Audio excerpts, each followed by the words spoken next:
creating right now. Creating. Okay, we are now broadcasting at 10,000 kizzle bizzles per sizzles.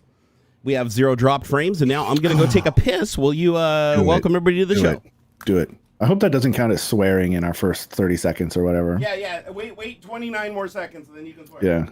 Okay. Look, I'm just going to look at y'all for a little bit till I can curse. What's up, nerds? Where's that Daniel guy from Discord? Are you here? Hunter Meyer, what up? Hunter Meyer first. Blue Varo, what up? Hello. Zetan, what's up? That sounds familiar. But at the same time, I'm not sure if Yorkshire Techie, what up? What it do, what it is, what it was. Michael R. Media, hello. Steve-O-Matic, what up? Much better. What's up, nerdy peoples? My purples, my peoples. Exuded, that's a good word. Muchos word better. up. Magnetic Plus. I love how it says Magnetic Plus. It's got number 3 next to him, but it was actually Zatan. Wait, what's that? Oh, wait. Catch me up. I've been gone for 30 seconds. Oh, just saying hi to people. Oh. What's up, Ryan? Hello. What up? All right, let me get the dashboard open here. Do it. Get the dashing. Oh, I'm going to get the dashboard boards. open so hard, bro. So hard. I'm going to open that dashboard so hard. You're not going to know a dashboard. Good day, mates. What up? Is that a Australian or a Kiwi? Australia, I always get the Kiwis and Australians mixed up. Kiwis is New Zealand. Yeah, but I feel like their accents are somewhat similar, but I do notice the differences now. Yeah, I was gonna say, if you listen to two guys talking at you, one from New Zealand, one from Australia, you totally will tell. It's subtle but distinct. Yeah, I couldn't at first, but I did pick up on it with Supercar Blondie when I was watching her channel. Oh, right on. And then I realized that she was a Kiwi, and I was like, okay, she does sound a little bit different. Her accent is a little bit different. Oh, right on. XB15, what up, New Zealand? Right on. What's up, New Zealand? That's a spot I would love to vacation in. I feel like it would be probably the most peaceful vacation I ever took if I went to New Zealand. It would just be so stress-free.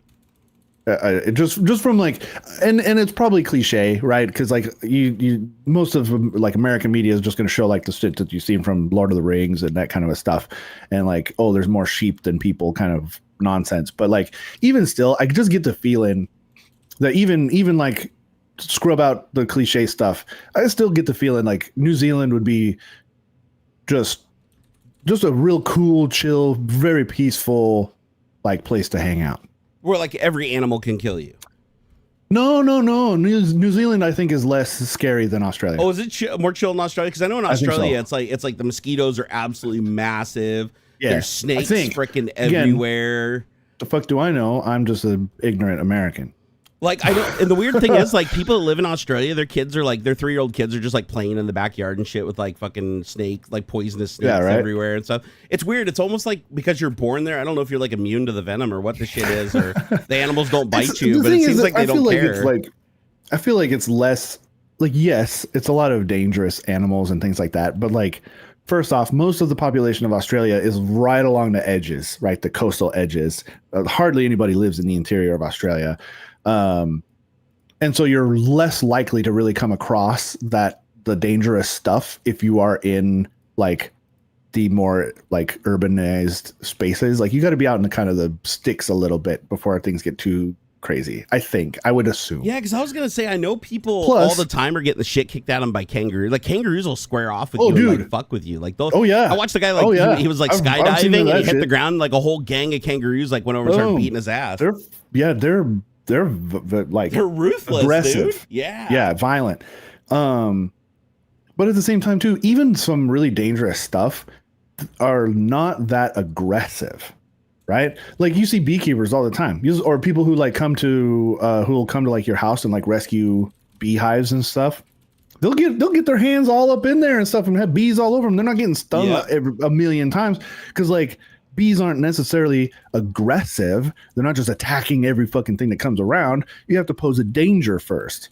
They have to see you as they have to be afraid of you then they'll attack, right? If you're cool, like fuck, people handle venomous snakes all the time, and they're not getting bit 100 times. It's because like, one, the thing's probably not hungry. Two, you don't pose a danger. It doesn't think that you're a danger to it. So like, there's no reason to bite you. Same with like dogs and stuff too, right? Like, no, that's fair. That's fair. Like I guess you could go to places in the world where people are going to look at dogs in America and be like, oh man, they're so aggressive and shit. Oh, I'm scared, because people are scared of dogs. There's a lot of people scared of dogs. Here's a good example. When I was living in California, I saw no less than 3 black widows. I knew you were going to say black widows. I knew black widows in the garage. Yep. And I'm like, oh, and at first you're like, oh, fucking black widow. Oh my God, I'm going to die. When I went and saw Jay, I saw so many black widows about shit my pants, and they don't even care. To them, it's like a daddy long leg. You just don't fuck with them, and you're good. Yep, you're good. They're not chasing you down. It's not arachnophobia where they're coming after you and stuff. Yep. It's like, because Jay went to get the bikes out of the shed, and there was just black widows everywhere. Yeah, and he just goes in there, grabs the bike, bring them out. So I'm like, dude, I wouldn't fuck with black widows. Just give them the space. Yeah. To be fair, though, I'm also afraid of it. I have a little bit of arachnophobia, not like severe, but like to the point where it's like even like little spiders that don't even have long enough like fangs to get through your skin. I'm still scared of them and like avoid them and shit like the plague. But I love other stuff. Like I love like little bugs. Oh, you don't like the flying bugs? Freak me out. There's like some core thing inside of me, and I'm like, and then it's like, oh, okay. Oh, Jesus. Dude, that reminds me of when I went scuba diving. I never thought I'd be afraid of fish in my life. But when you're in their world where they can move Mach 5 and change direction like instantly and you can barely move, suddenly the tables turned, right? Yeah, dude, man. that scared me. When I saw a school of fish coming at me, dude, I was shaking. Like it literally looked like a giant whale was coming, and I couldn't tell it was individual fish in a school until it was right on me, and then it like darted left. It like darted left right in front of my mouth. And the whole massive of them. You felt it. You actually could feel the water moving from the school, just like, and they all changed direction perfectly together to make them look like a bigger animal. That's so cool. Yeah, no, dude, scuba diving was wild, but it was one of those things I only ever did once. Retro. Oh, thank you, Retro, my bits for the $5. Woo! It's like I went through all the trouble. I think it was like 12 hours total time in a swimming pool over 4 days to get certified to 60 feet for scuba diving, and then I went scuba diving once. Wow. Once and never went again because it fucked my ears up really bad and it scared me to ever do it again. But I enjoyed the shit out of it. Like I did 3 dives that day. My shortest one was under 15 minutes. My longest one was about 45 minutes. And the last 2 dives were amazing. First dive, I was having like panic attacks. I couldn't keep myself off the bottom and kept smashing into the bottom. And I couldn't figure out my buoyancy right. But the second and third dives, oh my God, it was amazing. Like scuba diving is one of those things that you have to at least try it once in your life. But just make damn sure that when you do it, you do not have any kind of sinus shit going on. Not even a little bit. If you even have the slight sniffles, your ears will pack up so fast, and it'll feel like somebody's stabbing you in the brain with a knife as you come up. And it's not like you have a choice. Like you have to come up for air when you run out of air, right? You don't have a choice. You need air to survive. So it's like if your ears lock up under the water, you're fucked. You just have to push through it and blow your eardrums out. And that's not fun. That's not fun. So I ended up having tinnitus for like 6 months after doing those dives. So I never did it again because I was just too scared. I was too afraid it would happen again. But man, like it was such a cool experience. I saw so much cool shit too. Like you wouldn't think Seattle, like at Alki Cove 3, right? Like across the street from the seafood, was that like Seafords and Sons or something? There's like some like fancy fresh seafood restaurant that's right there on the pier. We dived right around that, and I saw so much shit. I saw a cuttlefish. I never thought I'd see a cuttlefish in Washington. Cuttlefishes are like little aliens, right? So I saw a cuttlefish. Yeah. I saw a octopus. Actually, I saw 2 octopus, but we had an octopus that came up and interacted with us. Like he kept coming over and like touching our regulator. You know, it's kind of freaking me out a little because this thing was pretty big. I mean, it was like the bulb on it was like about that big. And I was like, this dude, and he had long tentacles on him. I was like, holy shit, this is scary. But the dive instructors told us that most likely we would encounter an octopus because they get really curious about scuba divers. And he said usually they really like the bubbles, so you're exhaling the bubbles. They just want to play with the bubbles. He said if they wrap themselves around you, just let them do their thing. And if they get too feely with you, just gently grab their tentacles and just pull them off, and they'll start to release. Yeah. But yeah, this thing, it was like super friendly. I was like, that was one of the coolest encounters ever. Luckily, we didn't see any 6-gill sharks. That was something we were trained for. If that happened, we didn't run into any 6-gills. We only went out to 60 feet, right? So it's like 6-gills usually don't come into that shallow water unless they're starving. But the thing that I was really shocked about was how many crabs are down there. Dude, the whole bottom of alki is just crabs. Yeah, it's literally just a moving carpet of crabs. If you go down and you get too close to the bottom, a crab will latch onto your suit or latch onto your fin. So Crazy. if you even bump the ground for a second and you start to come up, you start to feel resistance, and you look down, you got 1 or 2 crabs hooked onto you. It is just a massive sea of crabs, and you never think that, right, when you're swimming, because they don't start until you get out to about like 35, 40 feet of depth, and then it just turns into this massive moving carpet of crabs. And then people just go and crab in scuba gear. They put on dry suits and they have a little net on their hip, and they just go down there and they pick them up off the bottom and just measure them. And if they're the right species or whatever and the right size, then they throw them in their little net. So they're like, it's like shopping at a supermarket. They're just down there like, you're scuba diving. What are these guys doing? They're just picking up crabs, measuring them, and sticking them in their bag. And I'm like, I wonder if they do that every day, because like crab's expensive, right? If you go to the store and buy crab, it's really expensive. Imagine just having unlimited free crab. Imagine just driving home from work and you just zip on your wet. You don't even take off your suit. Like my dive instructor didn't even change his clothes. He just takes a dry suit, pulls it over his clothes, pants, socks, underwear, everything. He doesn't take anything off except for his belt. And he pulls the whole thing up over him and he just zips it like around his neck, and the whole thing inflates with air because it's like also his buoyancy compensation device. And it's like, that's it. And not a drop of water gets in there. He jumps out when he's done. He dries off with a towel, unzips the thing, takes it off, and it's like his suit and everything's all like perfectly dry.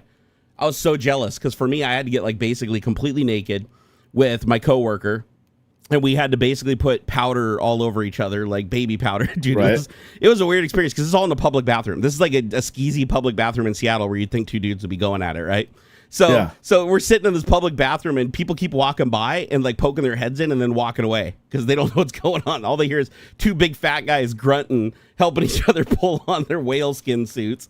And it's the thickest neoprene ever because the water temperature was 43 degrees. So we had to wear the thickest neoprene suits. The suits were so thick that if you relaxed your arms, we were like in a T-pose. You had to use effort to pull your arms down. That's how thick the suits were. And it still was crazy. Like, one of the sensations I'll never forget is putting my face in the water, because they tell you to acclimate your face before you dive because it's so cold. You want to make sure your face equalizes and gets numb. Yeah. So what you do is you walk out into the water, and then the wetsuit keeps you pretty warm. Like, it's a very thick wetsuit, and then you piss in it, and that piss keeps you warm. I'm not even kidding. They tell you to piss in the suit to stay warm.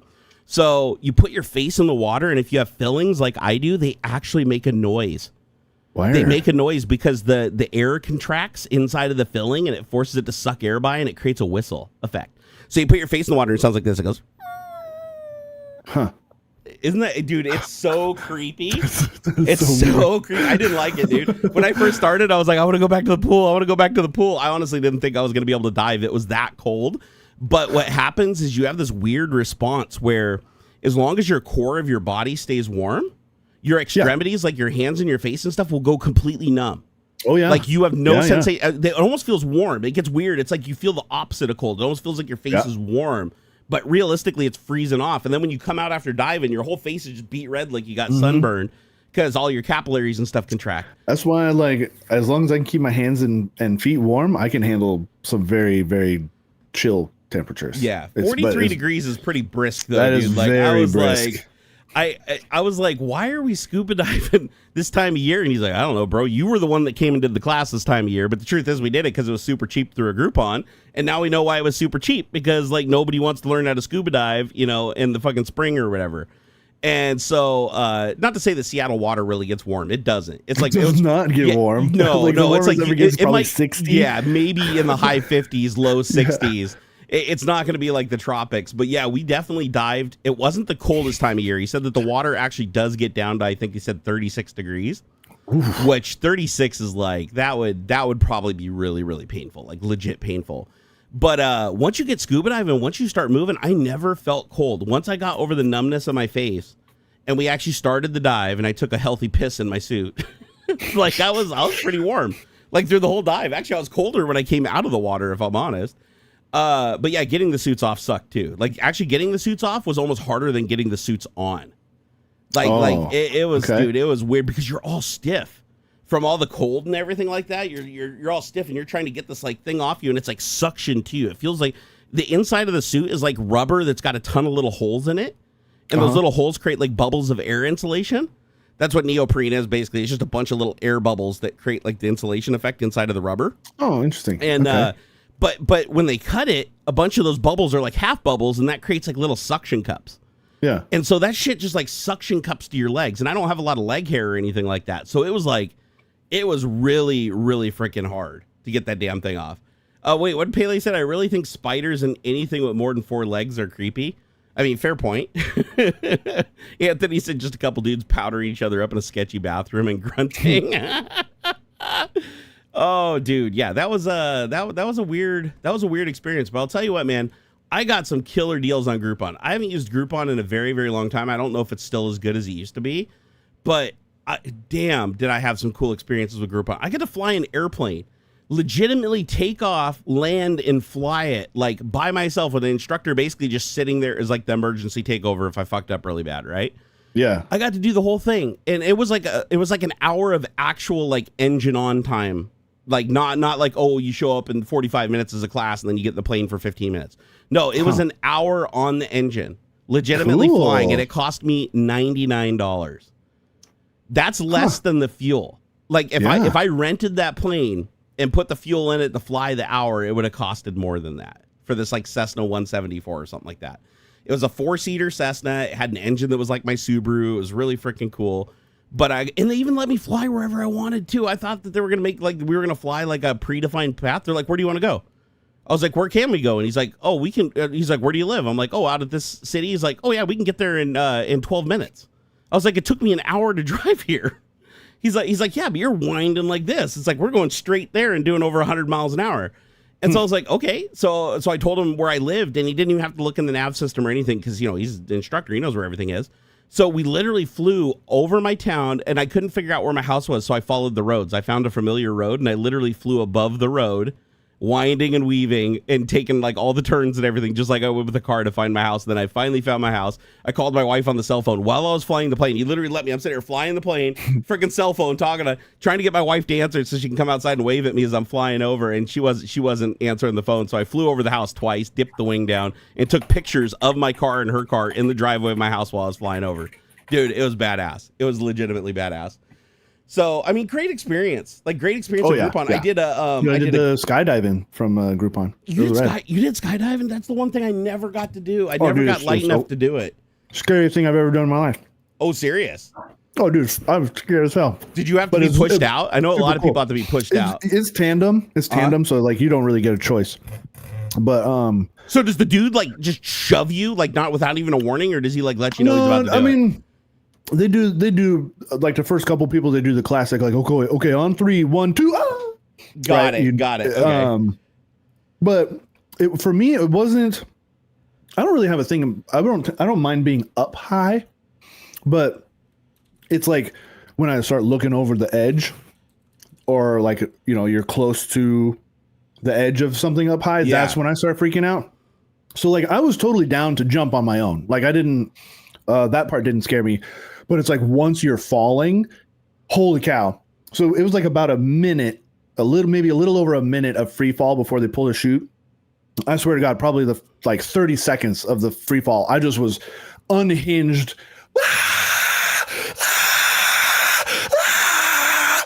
Oh man. And then finally it's like, okay. The instructors probably love that shit. I bet the instructors just live off that shit. Like that energy. Once you pull the thing and you're floating and stuff, it is so cool. Just amazing. Was it just the free fall that freaked you out? Like once the parachute opened, were you like cool after that? 100. I got myself under control, like I said, about 30 seconds into the free fall. Bro, I got questions. Does it hurt when that chute rips you back? At least not. I didn't hurt. Again, like, so the way the tandem works is like the parachute's on the guy who knows what he's doing, and then you're just like strapped to his chest. You're like Baby Bjorn on him, basically like backwards Baby Bjorn. Yeah. Yeah, exactly. And so I don't recall the yank being that violent. It was. Because every time I watch the videos, it looks violent as fuck. It looks like it opens and kind of slows him down a little, and then you see this bam, and the camera just like goes away from it really fast. I think the initial inflation of the shoot is what's most violent. I've always wondered about that. Because there's it's like maybe 2 seconds as the thing unfurls and then fulls up, and you see somebody go kind of. Yeah, it just looks violent. It did. I didn't feel it much. So does it feel more like a bungee cord, like where it's progressive? It's fast but swift but progressive. Like it just kind of slows you down really fast. It's not like hitting a wall. Yeah, it was. Yeah, it's not like jumping off a roof or something where you impact. It's more of it's. Yeah, I'd say probably like a bungee. I've never done bungee jumping, but probably I see old people doing it all the time, and like kids and shit, like doing tandem jumps. So I can't imagine it's that violent. Yeah, it's not like hitting the end of a rope. It's more of like a. Yikes. It's like spread out over the course of maybe a second or two. And then aren't there like multiple backups too? Like I've heard that like skydiving is like one of the safest things now. It really is. Like it's actually, not the craziest fucking thing. So I just happened to be there. So it was for my lady's just before her 30th birthday, because she wanted to do this before she'd always wanted to do it before she turned 30, and or was it 30? It was on my list, dude. It was on my bucket list for sure. It was in that way. Still is kind of. And get this. So there's a guy I followed on Twitch for a long time. He goes by Giant Waffle. Him and another guy I can't recall. He's another bigger streamer too. That I can't recall his name. I've been following him on Twitter and Twitch and stuff for a long time. I'd known that Waffle had been going. He'd been going through the motions to, because you got to do a certain number of jumps or whatever on tandem before they'll let you do it on your own. It was his first solo jump on his own in the same fucking plane I was in, Waffle and this other guy. And I'm like, oh my God, it's Giant Waffle. And it was fun. I didn't nerd out or anything, but I was just like, oh man, I know this guy. That was really fun. But yeah, dude, I wanted. Oh, and you didn't know they were going to be there? They just happened to be there? No, it just happened to be there. And it was a blast. Yeah, I've got to do all the rally driving stuff I've done started with a Groupon too. So like my whole relationship with Dirtfish Rally School I end up being like their network guy after hours. They end up building out my car with a bunch of upgrades. I did I think I held the record for like 3 years of the most courses taken by an individual. So they'd pay me in courses. So I did like probably $12,000 or $15,000 worth of courses where I did like full day, 3-day advanced class. Basically, I got enough points to get my rally license. So my SCCA or whatever rally license and my logbook, because they log the hours and then the instructors sign off on it. And then once you have enough hours, you can actually get your license to go do like proper rally events. I never did though, because my car isn't prepped for like full on off-road trail rally, right? Oh man. What? So Pele was talking about Nvidia stopping production, not stopping. Apparently there's talk that they're going to reduce production by upwards of 30% to prioritize the GB300 AI chips. So wait, what? So the 5000 series, they're going to reduce production? It's rumor to focus on their AI chips. Oh, I could see that. I could totally see that. The weird thing is, like, they would sell every 5000 series card. They have even though people bitch about them, everybody buys them. Like, you can put any price on it, they will disappear off the shelves. So if they're slowing down production, it's not because they weren't selling them. It's because they want to use them elsewhere. So let's see here. According to information from upstream manufacturers, the Nvidia RTX 50 series product lineup has been mostly released. However, Nvidia's GPU production line has been unstable. The most obvious result after the launch of the 50 graphics cards is a shortage of supply. The production lines for Nvidia GB20X are already at full capacity. It's understood that the new NV GB300 has started preparations for production since May. It is expected to enter mass production by the end of 2025. This will occupy wafer production capacity, which may affect the RTX 50 series production lines. There are reports revealing that the overall... No, it absolutely will. May my balls, yeah. It absolutely will. They have to hedge, though, like that. There are reports revealing that the overall supply of the NV RTX 50 series GPUs has suddenly become tighter. The supply has been reduced, and the total GPU shipments for the 50 series in the Chinese market in June have decreased compared to May, estimated to be reduced by around 20 to 30%. The exact reason for this is completely unknown. And come on, you literally just said what the fucking reason was. It's AI. Yeah. Oh, what else could it be? What else could it be, honestly? Nvidia has not been a gaming / enthusiast focused company for at least 10 years. Since the 20 series. I'd say since the 20 series. I would have said more like they did 5, the RTX. But why 10? What makes you think 10? Where do you think the turning point was? With the release of the RTX series, really for even before that, honestly, RTX I would say was ray tracing, right? Wasn't that all? They're all in on ray tracing, right? But also the tensor cores. The tensor cores that is the foundation of AI for the AI stuff, the machine learning side of things. 100%. And so and honestly, their focus had been shifting before that, but it was really they really started doubling down, or just a complete focus shift completely with the 20 series when they really started to do like the Tesla cards, the precursor to like the H100s, things like that. Yeah, go back and look at earnings calls and their P&Ls and stuff. I do feel like the 20 series was like they're all in, because that was ray tracing, and they put the port on there for like VR. What was that thing called? That protocol that they never did again after that? I know it's basically it's like Play Ready or some shit. I don't remember exactly. It was basically a 19-watt power supplied USB-C like VR port that you could plug VR into, and it would just power it. And the weird thing is, like, VR headsets are still coming out today that support it, even though no card has it. You still have to buy an adapter to create that port. Like, even the PSVR 2 basically is the same thing. Like, if you have a 20 series card, you can just plug it into it and it'll just power the damn thing. You don't need that adapter. Yeah. But all the adapter is just it plugs into, DisplayPort or HDMI, and it plugs into USB for power, and it gives you a USB-C port that can power the headset. So I was kind of sad when that went away, though, because I used that USB port a lot, because it was a regular USB port. You could plug storage and shit into it. You could plug a self-powered screen into it, like if you had one of those USB-C powered screens, like little laptop screens or whatever, auxiliary screens. You could plug that into it. It also worked with, like I said, with the VR headset. So it was a pretty versatile port, and it was just nice having another USB-C port on your computer for free, just sitting on your GPU.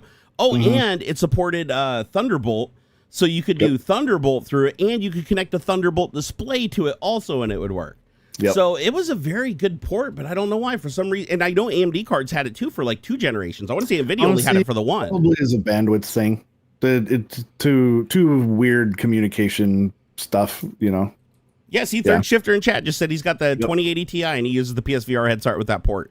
And without that port, you have to buy a $60 breakout box from Sony that gives you that capability. Yeah, we both have it, right? So that we can use it on PC. I have to say, PSVR 2, if you've ever held one in your hands, it feels like it's made by Fisher-Price. It's the cheapest feeling plastic shit you've ever felt in your life. It weighs nothing.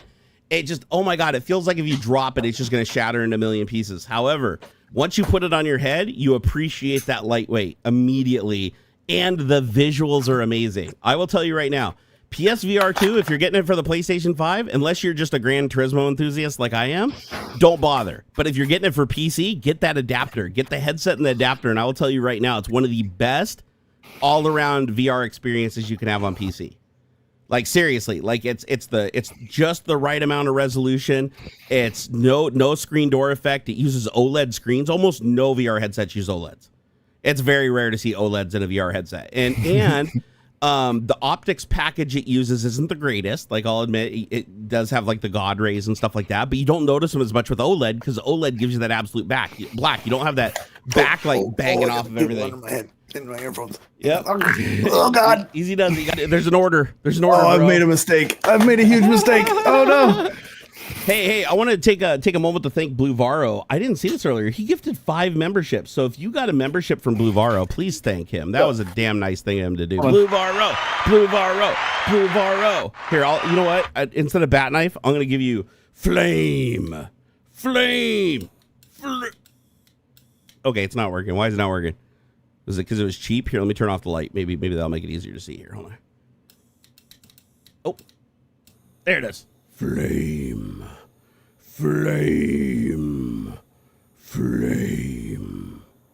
Ooh, that hot. By the way, I got this, I want to say, for like $5 or $7 on Amazon during a sale, and it's all metal.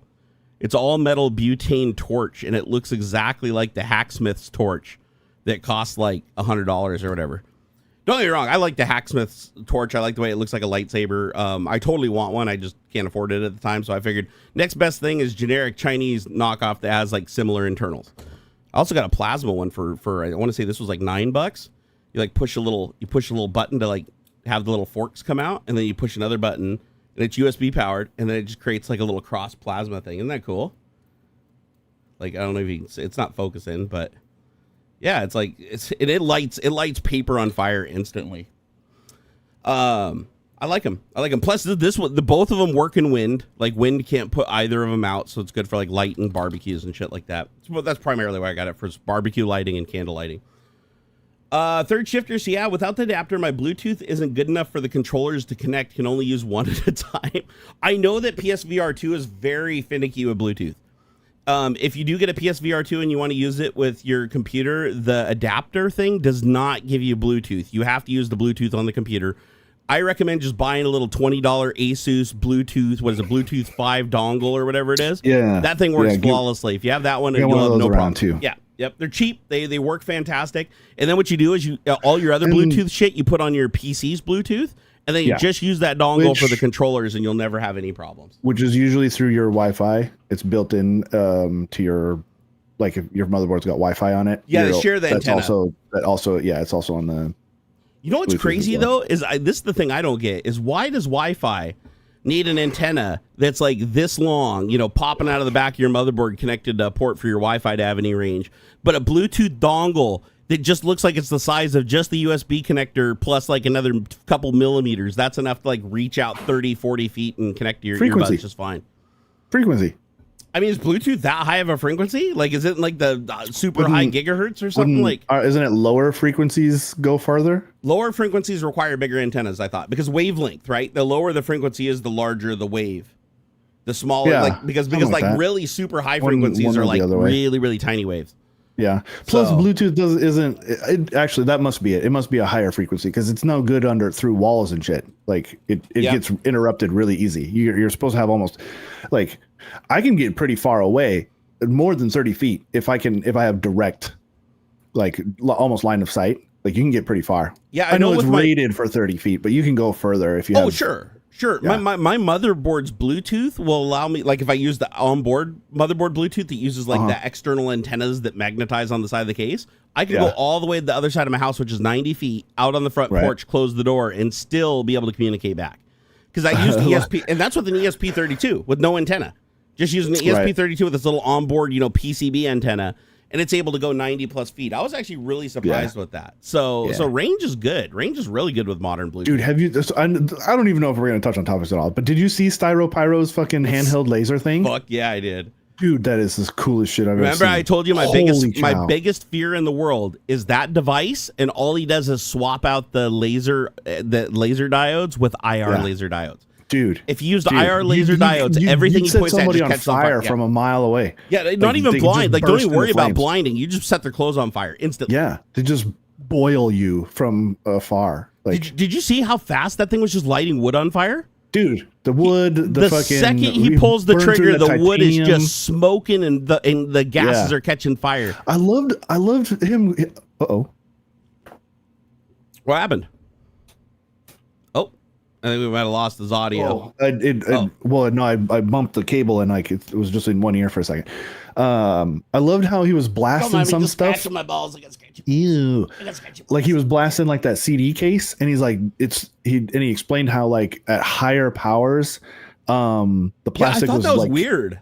Well, like the plastic would burn, and then the smoke and flame, like the residual from the diffuses the laser, would like fuck it up, and so like it'd take longer. I'm like, that's very interesting. He's like, watch, I dial it down, and at 80% or something. Yeah, that was just bizarre. Straight through. I'm like, that's very interesting. Never would have guessed that. Same reason why the snow isn't melting. Kind of the same kind of a deal. Like it just refracts. So. Remember when he shot the ice cube and it almost did nothing?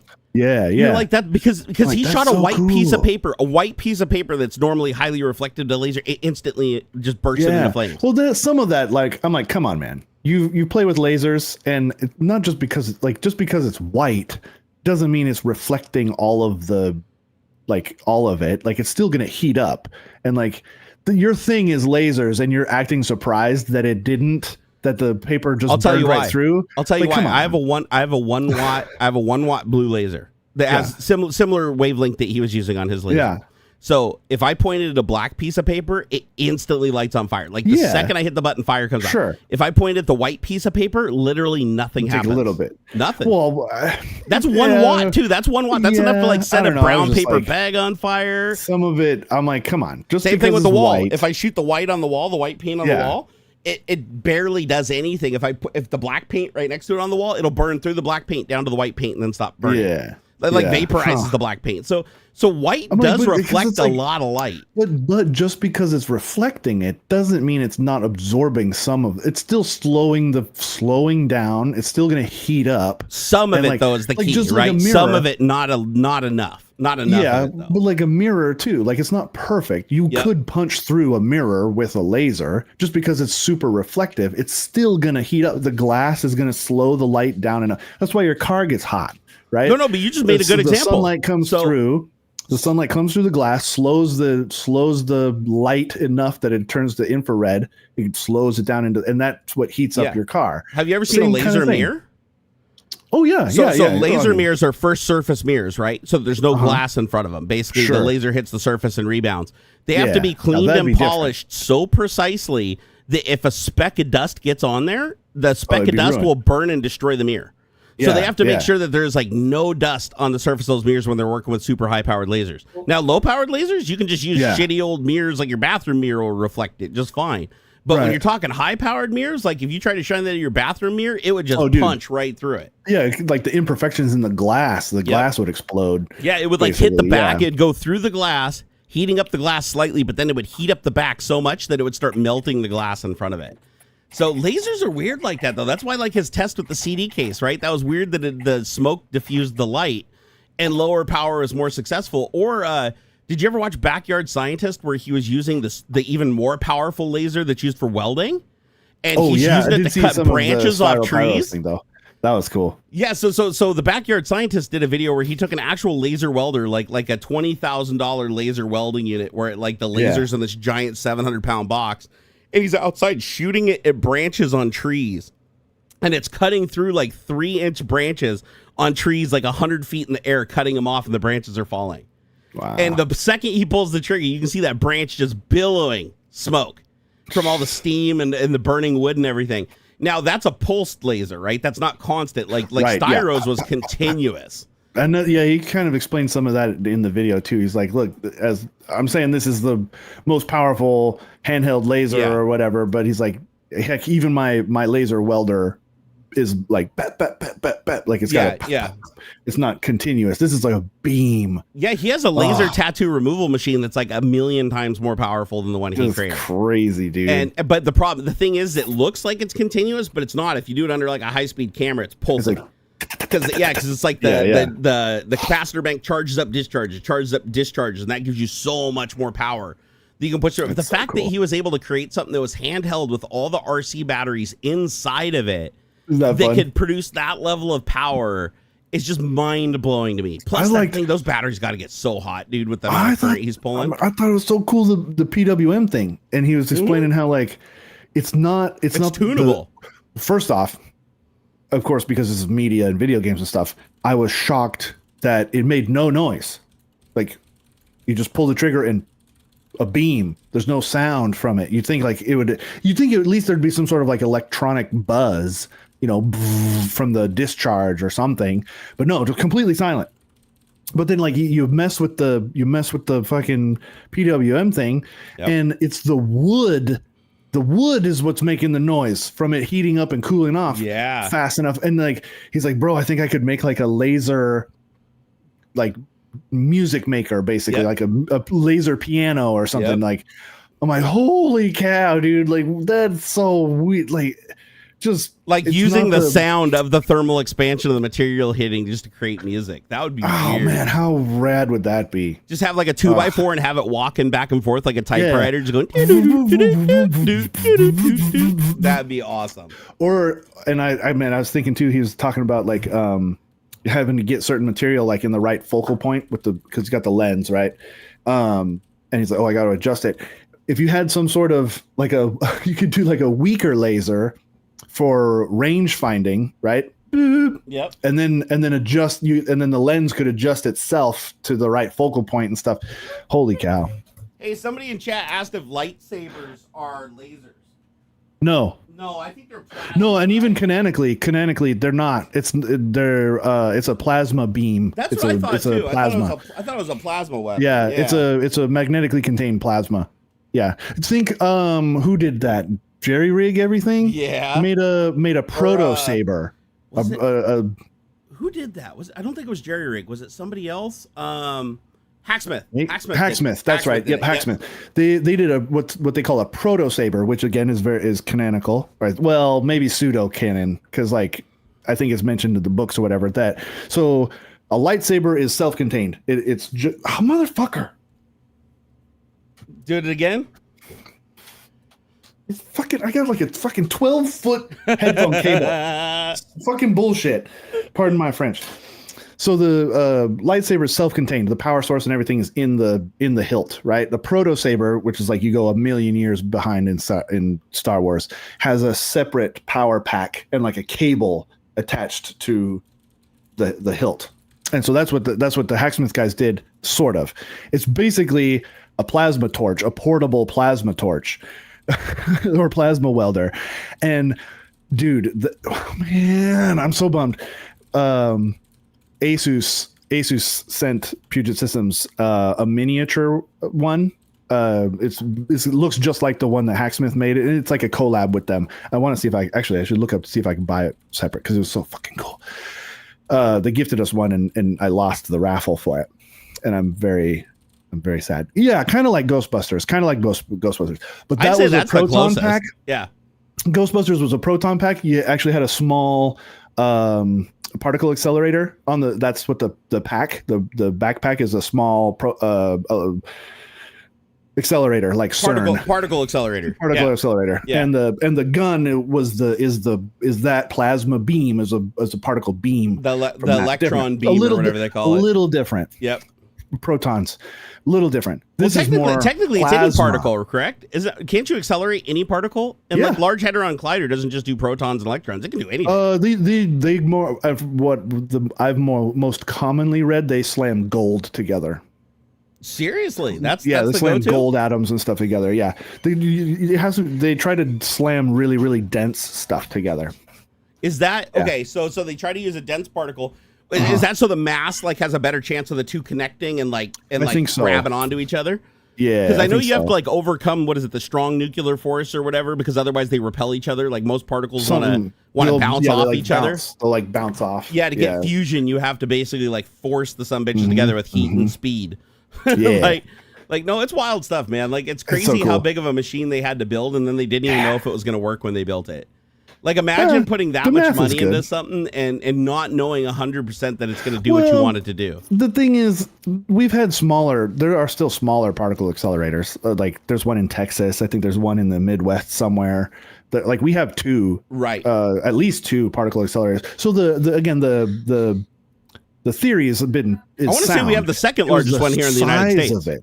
It was CERN is huge, or the Large Hadron Collider is enormous. I know CERN goes in a circle. I think we have one here we have one that goes straight.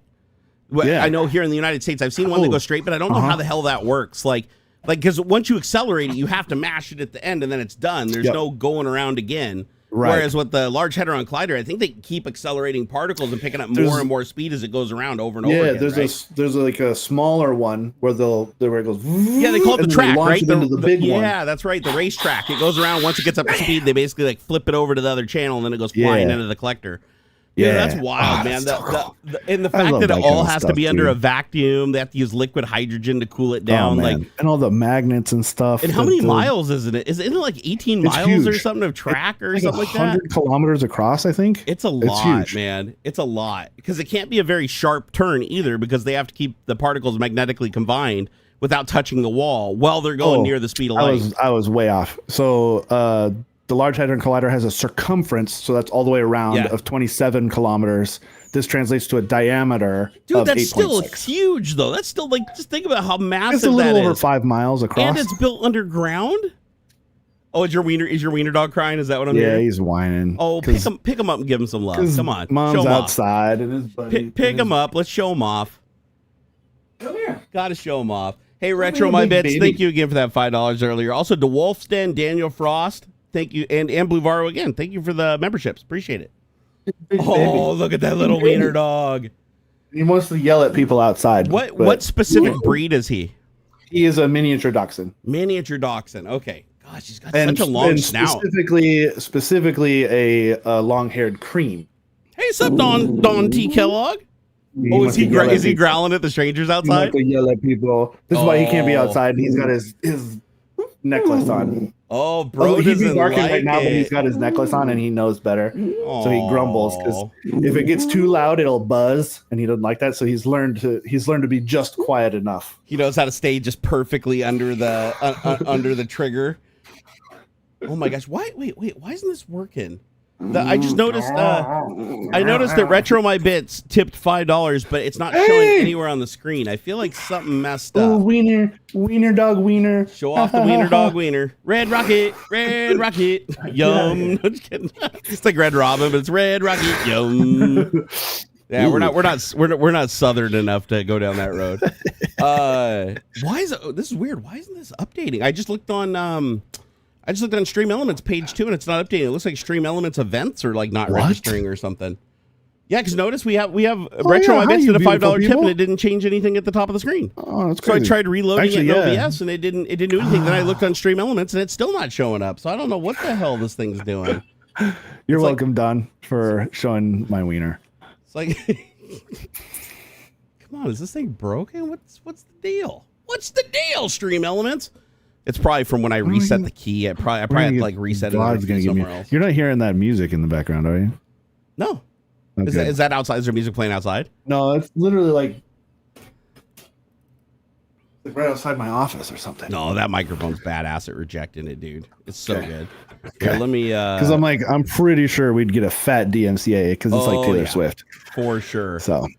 Yeah, I just reset the page and it shows no events. So I'm gonna go here. I'm gonna go look at Stream Elements dashboard to see if anything's showing up. Or a potential space elevator concept? I don't think so. And those are you hear this bogusness? Fucking the people behind the Burj Khalifa, the big tower, the tallest tower. What happened with it? It's like just an idea, right?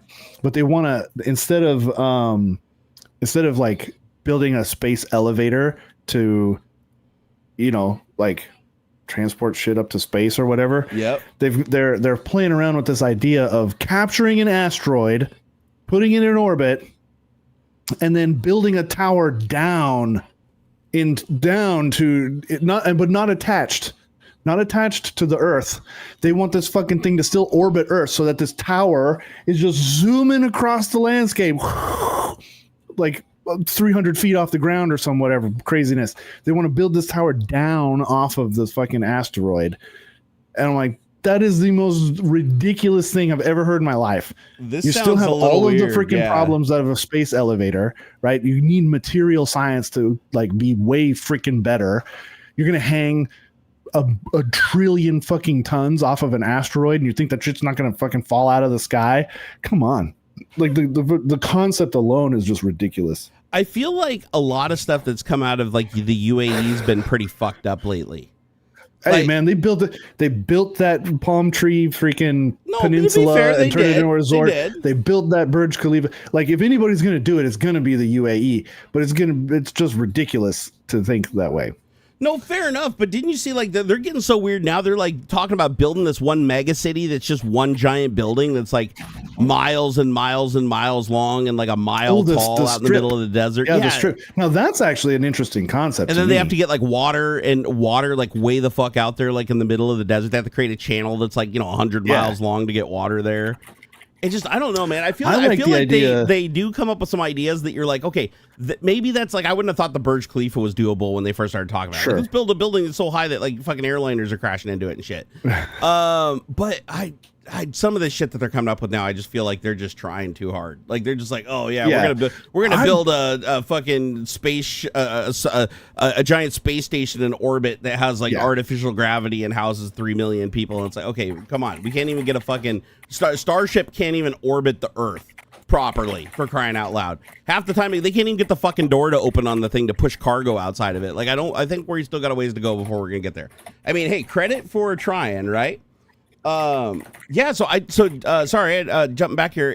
There is something wrong because Pele, by the way, Pele, thank you for the $21, dude. Woo! And it is firing the events, and the events are showing up on the screen, so they are going to Stream Elements. but the activity feed isn't registering anything. So there is something broken with Stream Elements right now, because it does show up in the activity feed. Like I said, hey, Jerry and Aux, my favorites. I'm an old man, 65 years old, who still builds my own computer, usually with the latest hardware. That's rock on, dude. It did get it. It's on the list and stuff now. Like it says top super chat. It's working now. It's working now. And the bar filled up a little bit for Pele's. It was not working before, and now it's working. Let me go open up the overlay and see if it's showing up there now. Yep, there it is. No, we're good. We're good. Top super chats there. Latest super chats there. Sorry to everybody else that tipped before that wasn't showing up on the thing. It looks like Stream Elements shit the bed. And took them a little while to come back online there because it wasn't even showing the actions. Like I went and looked at the activity feed and ground control and on Stream Elements, and it showed no activity for the last 7 days. But then when I was sitting here just watching it, you said, oh, the bar filled up, and I looked over and sure enough, the last event was there. So it looks like it picked up the last one. I don't know why it didn't retroactively pick up like Retro My Bits and Don T. Kellogg. Like why did it pick up Pele? It didn't pick up. They're really weird, right? Yeah. DeWolfstan said, send him my love. Glad to see you this weekend. It's good to see you too, man. I like Don. Thanks for showing us your wiener, Ox. Hang on a second. Okay, go take care of it. Oh man, I'm sure his dogs are not happy. Man. Dogs do not like strangers around their territory. Dogs are not big fans of strangers invading their territory. So I'm sure those dogs are all kinds of angry. Dachshunds are ridiculously territorial. I bet. Come to find out, and this is coming from somebody who was a pit bull owner. Come to find out, Dachshunds are the #2 most aggressive dog breed. What? Like they will try and fuck you up. Serious? They are man. They are no joke. I wouldn't have guessed that. I know they're high energy and high strung, but I didn't know they'd do that. I think the most in terms of like reported injuries and stuff are Shar-Pei. They're like the big fuzzy, big curly tail. Yeah, the ones that have the rolls on their face, right? Like, they can't see very well and have all kinds of medical issues and infections and stuff. Yeah, that's sad. Hey, Chad, do you think Yox has Yeti pubes that match his beard? They're not gray, but otherwise, yes. You know what? The one great thing about being fat is I don't have any pubes anymore, dude. Oh, my pubes left the chat. I don't know, because my testosterone's so low because I'm such a fatty. Because remember, testosterone's based on blood volume. Right? The bigger you are, the more blood you have. More blood you have, less testosterone ratio you have, therefore less pubes you have. So the nice thing is I still grow all this hair up here, which normally is supposed to go away. And I don't grow anywhere out on the top, man. That's what's supposed to happen. When you have the right testosterone levels, you're supposed to thin out when you get older up here, and you're supposed to poof out everywhere else. You're supposed to get like back hair, chest hair, fucking ball hair, ass hair. I don't have none of that, man. I'm like a swimmer. I'm like shit. Like I'm like Luganus or whatever the guy's name was. That and poodles. Like proper standard. No. Poodles poodles. Yeah, they're fucking dickhead dogs too. Yeah, poodles. Dalmatians. Are really I know Dalmatians are a little bit aggressive, but it tends to be high energy. They're just high energy. Yeah, I was gonna say it tends to be kind of like Jack Russell Terriers, where they're very like one family types. They get super bonded to their people. Yeah, and they'll be aggressive in that way. I feel like they get a bad rap. Jacks are like that. I feel like they get a bad rap because my sister's father, because she's my half sister, my sister's real dad has I don't know what I even say in relation to me, like I don't know, my stepdad, whatever, I don't know what you call him, but he had a Dalmatian and that he raised from a pup. That thing was, the second you went in the house, if anybody was in the house that dog didn't grow up with, that dog would be licking him, jumping on him, bashing into him, slamming you in the door. And I mean, it hurt. Like, these are big dogs, right? They get big. Yeah, that's no joke. It's like 90 pounds. Yeah, it's almost like they act like they don't know how to control their body. Like, they just flop around on you and they're smacking their head into everything and knocking shit off tables. And they don't know how to slow down. Like, and apparently they're really hard to train too, which is funny because you always see them as the firefighter dog, but like in the stereotypical firefighter dog. But it's like, I don't know how that could be a firefighter's dog. That dog is so fucking ADHD. You couldn't get that dog to do it. Don't get me wrong. It'd probably run into a burning building, like on fire, because it doesn't know any better. But but I don't think I never got the feeling that he was aggressive and wanted to hurt, but he was just so high energy and licking you and nipping at you and stuff. I could see where people could see that as threatening. Yeah. Like, it definitely scares kids. Like, he has to be locked up when kids are around because he'll knock the kids over and pin him down and lick them and stuff. He thinks he's doing good. But in reality, it looks like he's like trying to eat your child. And so to be honest, I've only been around probably 3 Dalmatians in my entire life, but they all had the exact same temperament.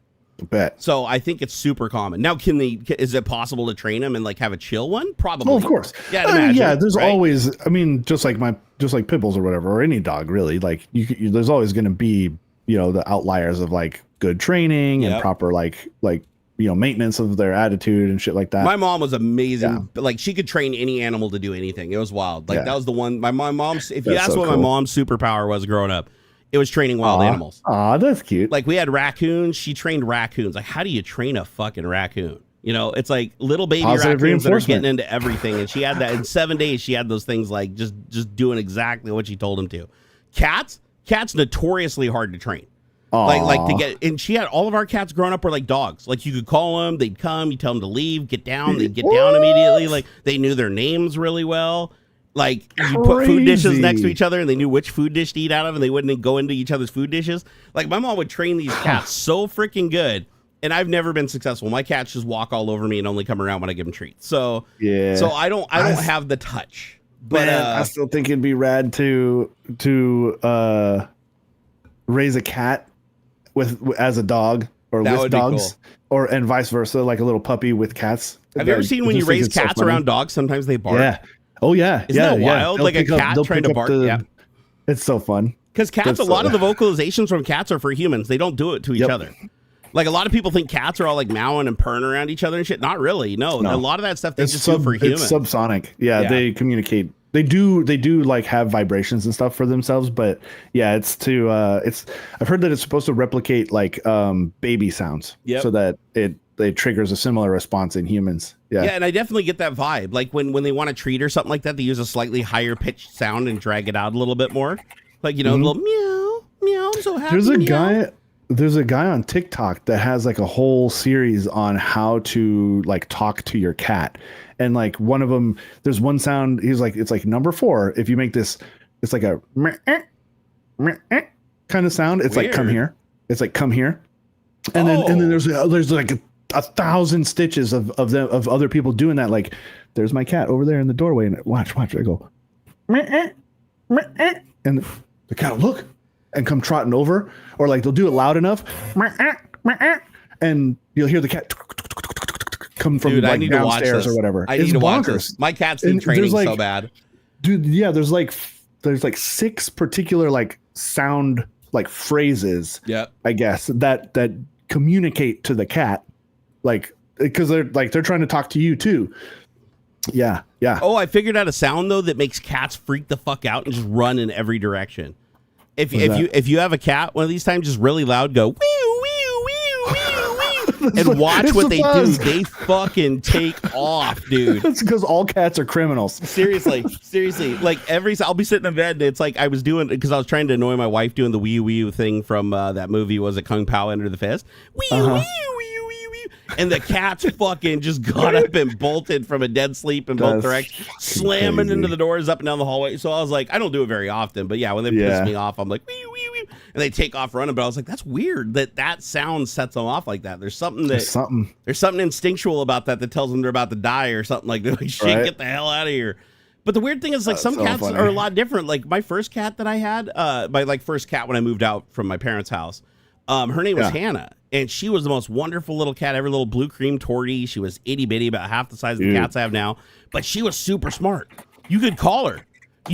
Anytime I was in bed, anywhere in the house, if I wanted her to come and like cuddle with me, I'd just go, here, kitty, kitty, meow, meow, kitty, kitty, kitty, meow, meow. And she'd come hauling ass. Every night when I went to bed, I'd lift the blanket up, kitty, kitty, meow, meow. She'd come flying around the door, jump up in the bed, go right up under my arm, and I'd put the blanket down and she'd go to sleep.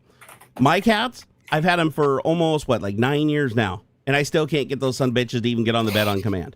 Like, I have to literally take out the treats, shake them, show them the temptations, prove I'm not screwed. I'm like, take the lid off and show them they're in there. Put it down on the bed so that you don't take it away. They're clearly intelligent because they make me like show them the product, right? Otherwise, they think I'm screwing them. Oh my god, dude. Hey, Tech Chef 420, thank you for the $2 man. Super appreciate it. Hey, it was inevitable. It's going to happen sooner or later. We said, got to talk about the Trump and Elon breakup. Did you see that?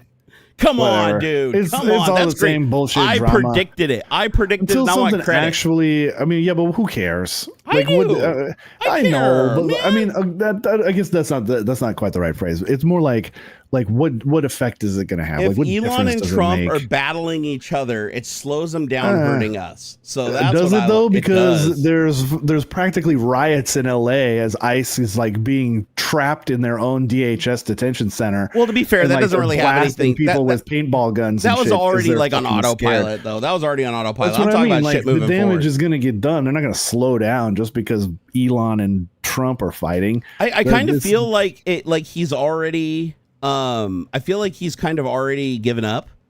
Like it lasted like a whole day and then a little bit into the next day, but I'm kind of like looking through his feed right now and it feels like he's already kind of like they threatened the shit out of him and he's scared and he's backing off. Whatever. So it didn't go as far as I had hoped it would have. Yeah, right. But I think it's like Trump is a grudge holder, right? Like he doesn't like I don't think Trump will ever forgive him. Like I think at this point, like and that's a good thing, and I'll tell you why, because Trump is only president because of Elon. Elon provided that money. Elon fucking took over those swing states and coordinated all that shit.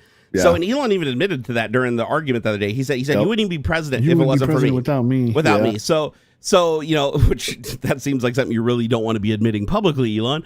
But it's like he created the monster and he's like, I created you. And it's like, well, if they're at war, he no longer has the richest man in the world to bankroll him. Yep. And so that does have an appreciable effect down the road. Like that limits, how much he can back people during primaries. It limits how much he can fund his own campaign. Not to say that he still can't get money from a lot of sources, but it's just Elon was the biggest, like 300 million of the campaign, which was like 80% of his entire campaign was funded by that one person. So as long as they're at war and Elon isn't giving him any money, that's a good thing for America. So I can at least say that for sure. Hey, it might not stop the ICE raids in LA, but that shit was fucked up though, dude. Yeah. I watched that video. It looks like a war zone in LA. It reminded me of like when the riots and shit were going on like 10, 15 years ago or whatever. Yeah. The LA riots. It was like fucking, they were throwing like tear gas cans and using the 40 mics and they had the paintball guns out with the pepper balls and they were hitting all the journalists. They were like shooting all the journalists. Yeah. Shit was getting out of control. At one point, they were literally outside the detainment center backed against the wall. Like all the security guys were just in one spot. And the LAPD literally had to come in to break them up because they were overpowering the facility. Like if the LAPD hadn't come in, they would have taken the facility and just like freed everybody. Like it was getting that bad. So LAPD had to finally step in and bring all their SWAT and everything downtown. But it's like all this shit went. Did you hear what all it was for is to get two people? It was literally for them, two people in a restaurant, two people working in a restaurant. That entire thing was just to go get those two people.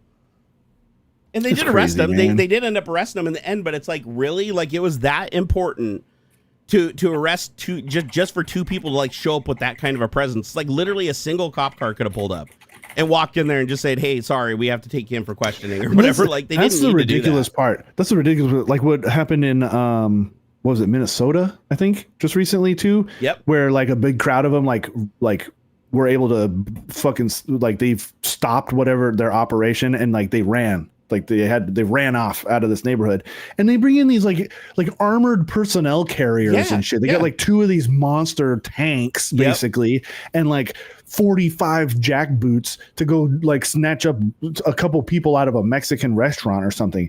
It's like people that have no criminal history, no history of violence. They're literally just making a show of it. They want the American people to think that these are like terrorists. Well, that I think it's a shock and awe kind of thing to put regular folk into to scare them, to put down. It's like a preemptive shutdown of any sort of resistance. And I could see that, like bringing so much force to bear that everybody's like, I'm out. Like I'm just not even going to do this. It won't be long until one of these fucking masked Gestapo shitheads gets killed. And then this is literally Gestapo SS. Like this is Gestapo SS shit. Like this freaking every comparison. This butthead gets in front of a podium and says, "Oh, they've got to hide their faces because our people are getting doxxed and death threats and blah blah blah." I'm sorry, but I don't ever see NYPD with their faces covered. I don't see LAPD with their faces covered. They're not allowed to. Okay. They have to have their identity on them. And those are like the two most gigantic fucking police forces in this country. Okay. Like New York Police Department has an $11 billion. This is New York City, not New York State. New York City's police department has an $11 billion budget. Yeah.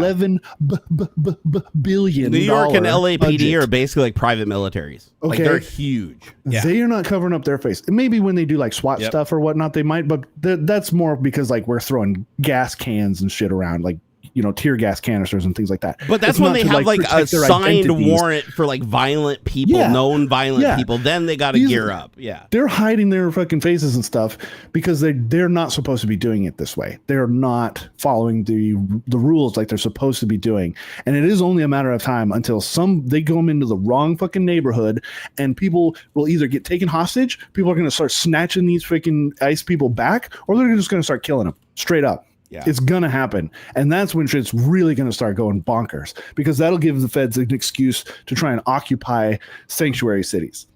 And then it's just going to be chaos, because there's no way the average citizenship is going to allow that sort of thing to happen. It's going to be outrageous. I think Trump's trying to normalize this shit leading up to martial law at some point. I feel like this is him just normalizing like military level like violence and assembly in the United States against our own people. It's bonkers, man. And that's crazy shit, because that's exactly what happened with the Gestapo, right? It's like he would just unleash these people on the streets that scared the fuck out of everybody into lying. You think these two freaking yahoos and people who are like, don't step on me, come down and take our guns. What do you think? What are they going to do? They're going to piss their pants and throw their guns down when they see a fucking probably be tank on the same coming side on their property. They'll join up with the freaking buttheads who are trying to take over. No, that is true. That is true. I mean, because they largely are the butthole heads doing it, right? I mean, those are the jobs that they're applying for. Those are the people they want to be. And did you see the new budget? If it passes, gives $40,000 bonuses to every ICE officer. Some of these ICE officers only make $60,000, and they're going to get double their money in a year as a bonus just for for following illegal orders and harassing people. Ridiculous. That's fucked up. Like, how's that saving money? How are we saving money by giving $40,000 to every single fucker that just breaks the law and strong arms people? However, I will say that justice did prevail the other day when the Garcia guy came back, when the attorney general said he wasn't coming. No, he landed here yesterday. He's in the United States. They're trying to spin it like, we're bringing him back to prosecute him for like transporting 1,000 people. They drummed up some charges against him. But the thing is, they had to say that this was like part of the plan, because it made him look horrible, because Kristi Noem, Secretary of State, Attorney General Pam Bondi, and Donald Trump all said that he would never step foot on American soil ever again. That has not happened. They even said it under oath to Congress. And then it's like, nope, in the end, the Supreme Court prevailed. He's back, and he's going to face an actual court of law. It's going to be public. He's going to have lawyers. He's going to, hopefully he gets a jury trial, but that's not guaranteed. Yeah. But at least he gets to face his accusers, right? And that's the whole thing that people need to realize, is you might not like that person. You might be anti, illegal alien or immigrant or whatever, right? You might be anti, but if you violate our Constitution and you allow Trump to just take people and disappear them with no due process, he can do the same thing to you. It doesn't matter if you're a citizen or not, because he already broke constitutional law, which means he can also break the constitutional law that you're a citizen. So just keep that in mind. That's the thing people like that who are like bitchy about. Like, okay, so like there's been a lot of screaming about like due process, right? Like, and then there's the mix up where like Trump says like, oh, well, we're trying to get rid of like 2 million freaking illegal immigrants. We can't give trials to them all. The thing is, that's not how immigration court works. It's not like a jury trial. It's not like we go through OJ. It's like traffic court. We have millions of traffic courts a day. Yeah, you can you could knock out 2 million immigration, like it's not even a trial, it's immigration hearings. You could knock out 2 million immigration hearings probably in like 2 years. Oh, can I point one thing out really quick too? Like it's like it's like a 15-minute dude. I just went through a court thing myself, and it took like the longest part of the court thing, and I don't want to get into the details of what it was, but the longest part of the whole thing was waiting for my name to be called. Oh yeah. I've been to court so many times. That's what it would be like to get these immigration people. Like, here's the paperwork. Here, are you this person? Yep. Yeah. Is this when you came in? Yeah. Did you do those? You can even have an attorney represent you. You can even have an attorney represent you. Like if you don't speak English in the court, you can have an attorney go there and go through 100 cases in 15 minutes. They do it all the time at traffic court. The point is for your charges to be heard. in a public court, recorded, right? And to give you an opportunity to contest the allegation. Exactly. Is this you? No, that's not me. This is me. Oh, whoops, we got the wrong guy. You committed this crime. I'm going to prove why I didn't. Here's the evidence, right? Like that's what it's about. And the thing is, they're like, oh, it'd be too expensive to give all of them trials. Guess what? They spent 20 trial. It's a hearing. Or not trial. Sorry, you're right. No, you're right. Right? You're right. Just a hearing. But check this out. They spent $25,000 for Venezuela to house him for 1 year, right? Yeah. So, and they were going to pay another $25,000 in perpetuity to keep him there for life. So $25,000 a year, plus it cost them $100,000 a year in all of this people that they had to get involved, all the extra paperwork, the going back and forth with the Supreme Court, tying up the Supreme Court time. It was like over $100,000, so $125,000 to send this guy back just to bring him back to face a 50, so he can go into a court and explain his case, which is what he should have done in the beginning, which would have cost the American people zero because that court is already paid for and it's already funded for that time. And regardless of whether there's a case or not, the judge is there. So it would have been free. It literally would have been free to give him his due process. Now, granted, you might have had to house him for a little while until he had his time to go before court. But you know what? That housing wouldn't have cost $125,000 before his case. Right. So ridiculous. That's what's fucked up about that. And at the end, if he loses, then you legally deport him to his country of origin, and you don't have to pay $25,000 a year of the taxpayer money to get Venezuela to hold him against his will, right? So if he loses, then we don't have to pay anything ever again. But if he's in CCOT, we have to pay $25,000 every year for the rest of his natural life to keep him there. And not just him, everybody else. Keep in mind, he's one of many people. There are thousands and thousands of people now that have been deported that a lot of them, we don't even know they're gone yet. Like, they just don't have people here to represent them. They don't have people here to call out that they got disappeared, right? So there's so many people that are still being denied their due process. So this is 1 out of thousands. So hopefully, depending on how this case goes, it allows them to do more investigation to get more of those people back. So they can do the investigation. Because let me ask you, which is a better outcome? Keeping the 50% that were here legally that shouldn't have left. Like, remember, Garcia was here legally. Like, he had legal status here in the United States. He was protected. Protective order. So he was here.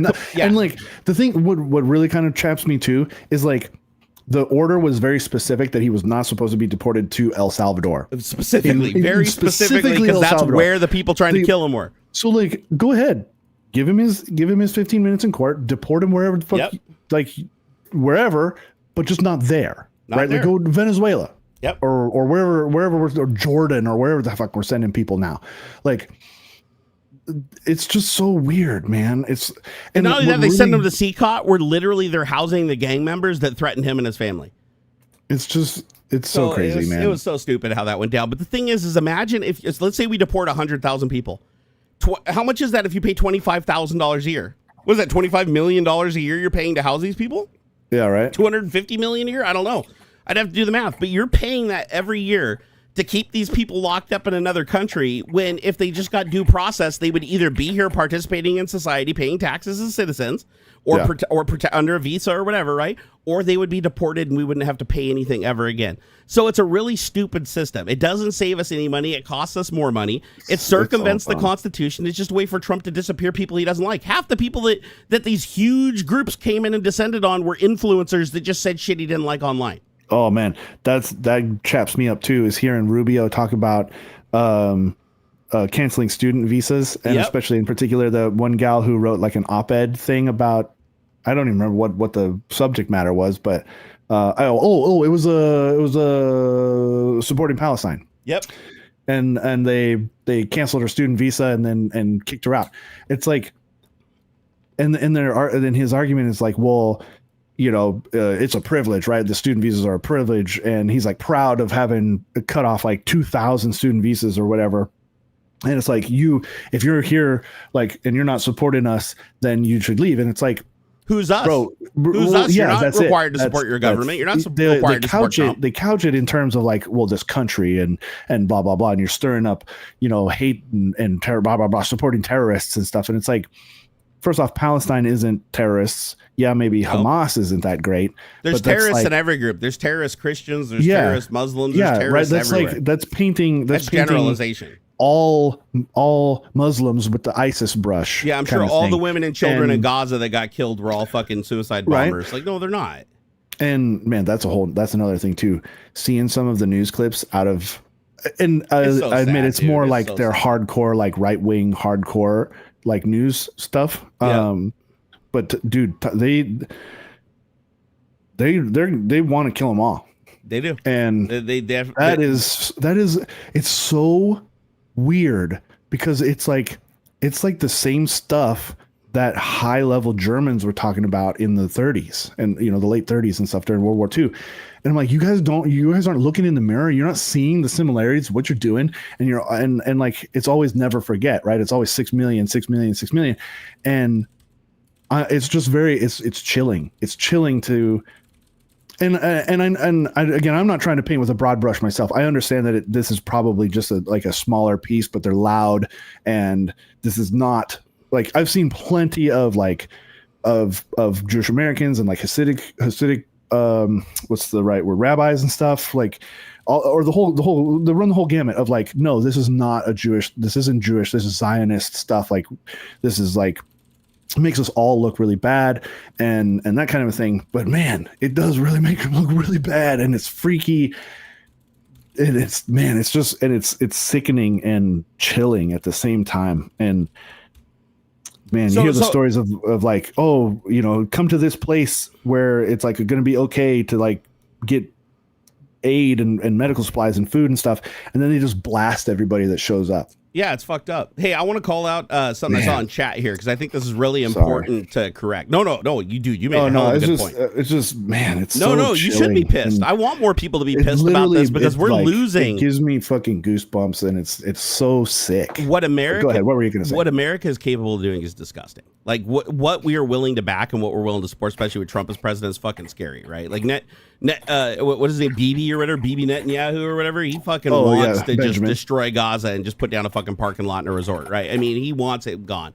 He's literally advocating the same shit that he condemned Hitler for doing, right? It's fucked up.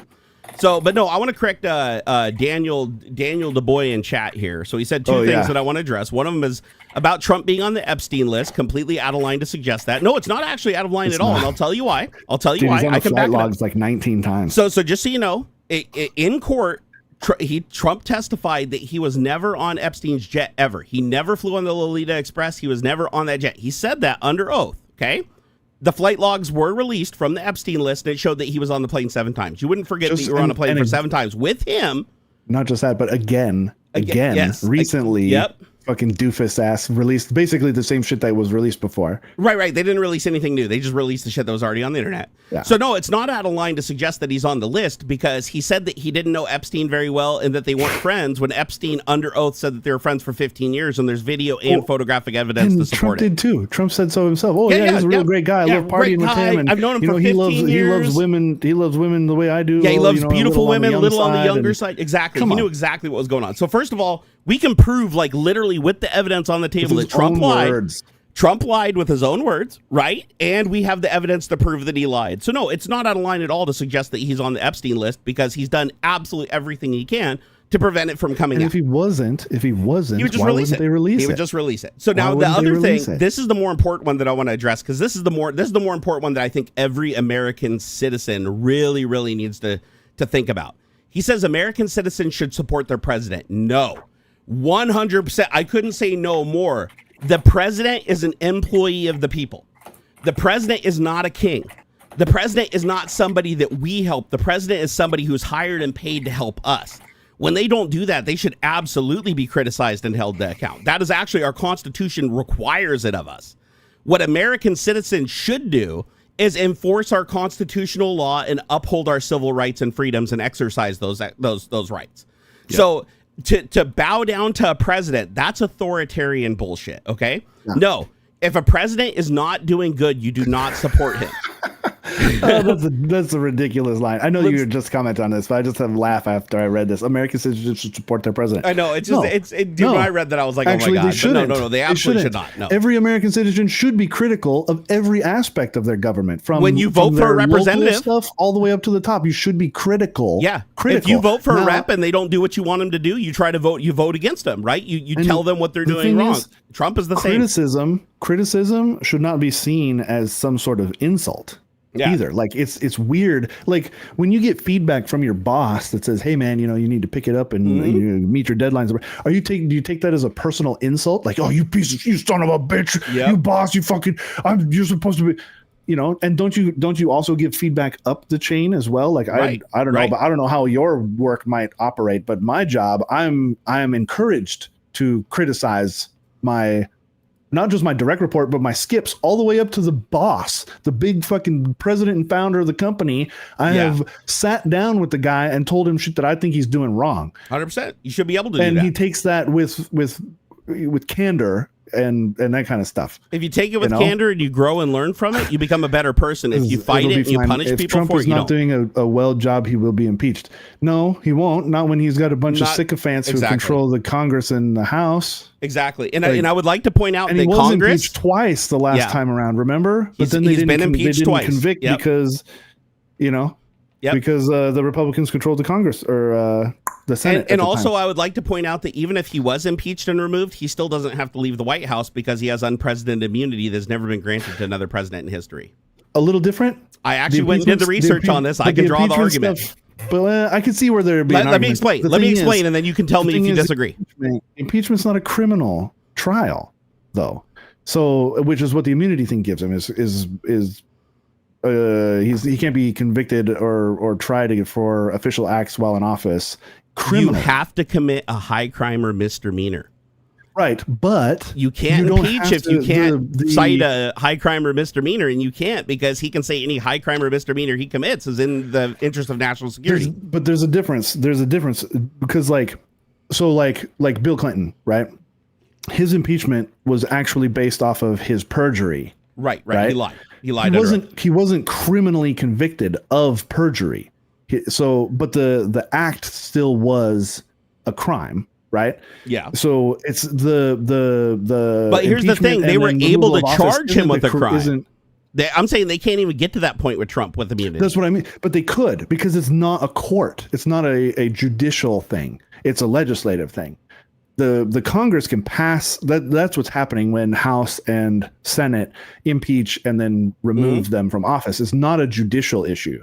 So the high crime and misdemeanor part doesn't fall under the judicial branch, right? Okay, so let me try a different angle. Court-ish crime. It's more of a morality play or a legal, or I guess not legal in the sense of like I'm going to go to court and you have a trial in that way where there's like a jury and all that stuff. Oh, I think Daniel Boy is a troll. Did you see what he just said? That's a very trolly thing. I don't think he even believes what he said. He said Trump wouldn't dare breach the Constitution. Already has. Not only. Hey, hold on. Not only has he breached the Constitution, he literally said on camera that he is above the Constitution and what he does. If he does it, it is not against the law. That is a violation of the Constitution. So I'm not suggesting that he breached the Constitution. I am 100% no, he breached the Constitution. Can absolutely prove it with evidence that he's breached the Constitution. And he will even tell you himself that he breached the Constitution by doing the thing that's anti-constitutional. Yeah, this guy's a troll. That's why I thought it was funny when he said it's disingenuous to even suggest that. It's like, no, I can prove it. He's going on. He's Christian. And just ban him. Really? Let's just ban him off Discord. No, how do you explain? I thought he was real. He's cheated on 3 of his wives. No, I thought he was real. He's just a troll. 3 of his 5 children are from extramarital affairs. What a fucking joke. Well, I pretty much knew he was a troll, but I wanted to see if maybe he really did believe those things. But it's like, no, he absolutely doesn't believe those things on any fucking level. Yeah, Hims is just trolling. Hims is just trolling. It is pretty funny, but it's a good jumping off point for talking about it though. Yeah, like I think it's good because it's it's super weird that we found ourselves in this position as a country. Although it is really. It's what's interesting to me is I don't know quite the right word, misconception. So a lot of people are like, oh, we're supposed to have all these checks and balances and that kind of stuff, and like, why isn't all this stuff happening? Is because at the core of it all is the people in the positions of power, right? Like, and this is a commentary on morality and law sort of in general. Just because there are rules in place doesn't mean you're going to face consequences for breaking those rules. Like think about all the weird rules that you break every day, right? I jaywalk all the time. I don't come to a complete stop at stop signs every once in a while, you know, that kind of stuff. And there's rarely a consequence for breaking like these low level rules. And when it gets applied to higher up, like, okay, Trump's breaking all kinds of rules and stuff. Not just, and some of these aren't like necessarily codified rules. Some of these are more just like social norms or like the way that things have just always been done, right? Respectful sort of social pressure sort of rules, right? And people, oh, well, why isn't he can't do that? Well, yeah, he can. You can do, like, literally a human being can do anything they want, anything that comes to your mind. And there are only consequences when A, you get caught, and two, you're held accountable to the rules. If nobody is going to step up and enforce the rules, which is what's supposed to happen, Congress and Congress is supposed to be morally obligated to uphold their oath and protect the Constitution and follow the rules that are enshrined in the Constitution. But if they just choose not to, there's nothing like this isn't some sort of, none of these rules, the Constitution is not some sort of universe. It's not gravity, right? You can't, it's not just going to happen. Just because you break the rule doesn't just mean some magical consequence happens. Exactly. The people who are in charge have to do it. Just like speeding. I bet everybody in chat has broken the speed limits in their 100% municipality at some point or another. Purposefully or not purposefully, everybody's done it. It's then say you get pulled over. You say you get pulled over. The cop has a moral obligation to uphold the law, right? They took an oath. They're sworn to do so. However, there's a bit of a judgment call as well. They can say, hey, I'm just going to let you off with a warning this time. They don't, and nobody gets in trouble if you don't get in trouble for breaking the law. The cop doesn't get in trouble for not enforcing the law, because ideally, every time you broke a rule, you would get punished in some fashion. Not necessarily go to jail or whatever, or a ticket or whatever, but there would be some form of punishment for whatever rule you break, whether it's taking sticky notes from the office or speeding or killing somebody. But if somebody doesn't apply the consequence, nothing happens. And so it's the same thing. If like a great example is look at the Nazis in 1930s, Sure. right? The Nazis in the 1930s, Hitler and the Nazis both swore that killing Jews was the right thing to do. It was the good thing to do, even though it was against the law of their democratic republic. Keep in mind, a lot of people don't know this. This is what I found really scary, is most people are like, Germany wasn't like America at all. No, they had a democratic republic with a constitution, elected officials, an elected president. They actually even had more checks and balances than we even do. They had a chancellor and a president that counterbalance each other, kind of like a president and vice president, but more on equal footing. Yeah. So they had the people had the power. The people gave up that power to Hitler because he scared them. He staged an attack on their capital. Sound familiar? Mm-hmm. Same thing happened on January 6th. It was called the Beer Hall Putsch. And Hitler attacked the Capitol, orchestrated it. He was found guilty of treason after that and put in jail, and that's where he wrote Mein Kampf. For like a month or something? Yeah, it was like 9 months or something in 1925. And so that's when he wrote his book Mein Kampf, right? He was serving time for that. But he used that in the 1930s. He used that attack on the Capitol to scare the people into giving him power, not realizing that he was the one that did it. Yeah, he's like, oh, this... And so they gave up all of their powers. Like they had the people held all the power in Germany, and he used manufactured fear. He drove a spike between the Jewish people and Christians. Keep in mind, it wasn't just white people. People were like, oh, he loved all white people. No, he loved white Christian nationalists. Yeah. That was the Nazis. Everybody else, including the Jews, were to be rounded up if they didn't play ball.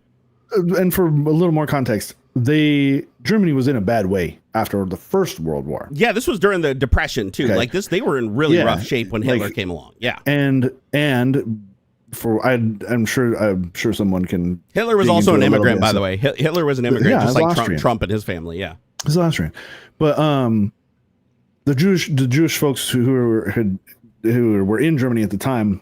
And I don't know how it came to be this way, but they were in a better economic position in Germany than most of the rest of the populace after World War I. and I don't know if that's because of an immigration thing, like they moved into Germany and we're doing businesses and stuff. I don't know exactly how that situation got to be after World War I, but they were that sort of group was kind of in a better position generally than like the rest of the German population is my understanding, and that was part of what helped them to be able to point and say, well, look, these guys are taking stuff from you. Look at them. Look at how good they're doing it. Well, they took your jobs. They're taking your money. They're taking the stuff.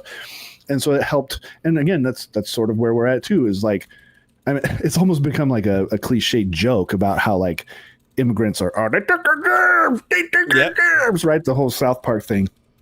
And that was like 20 years ago.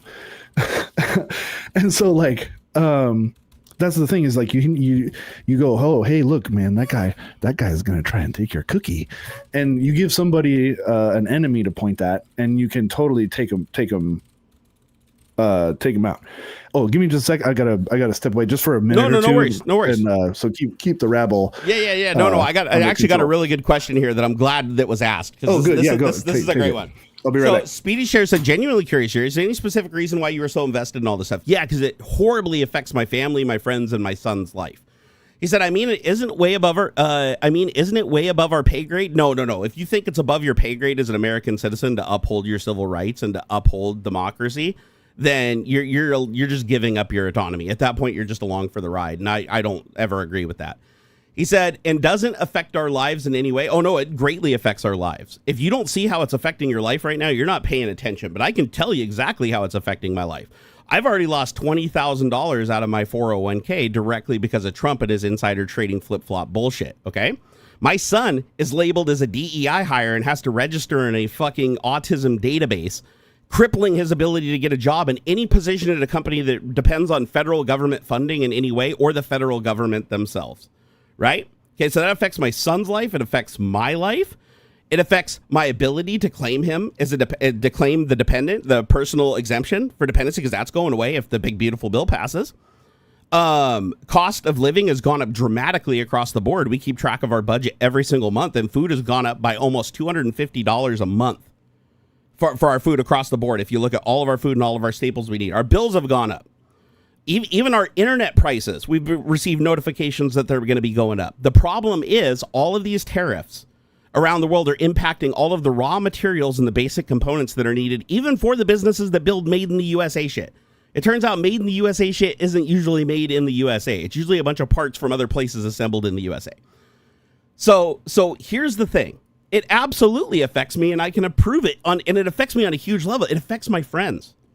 I have a lot of friends that are in the LGBTQ community, right? Their lives are horribly, horribly impacted by Trump. Their existence isn't even acknowledged anymore. Our personal rights and freedoms are being taken away. Freedom of speech is under attack. That's not okay.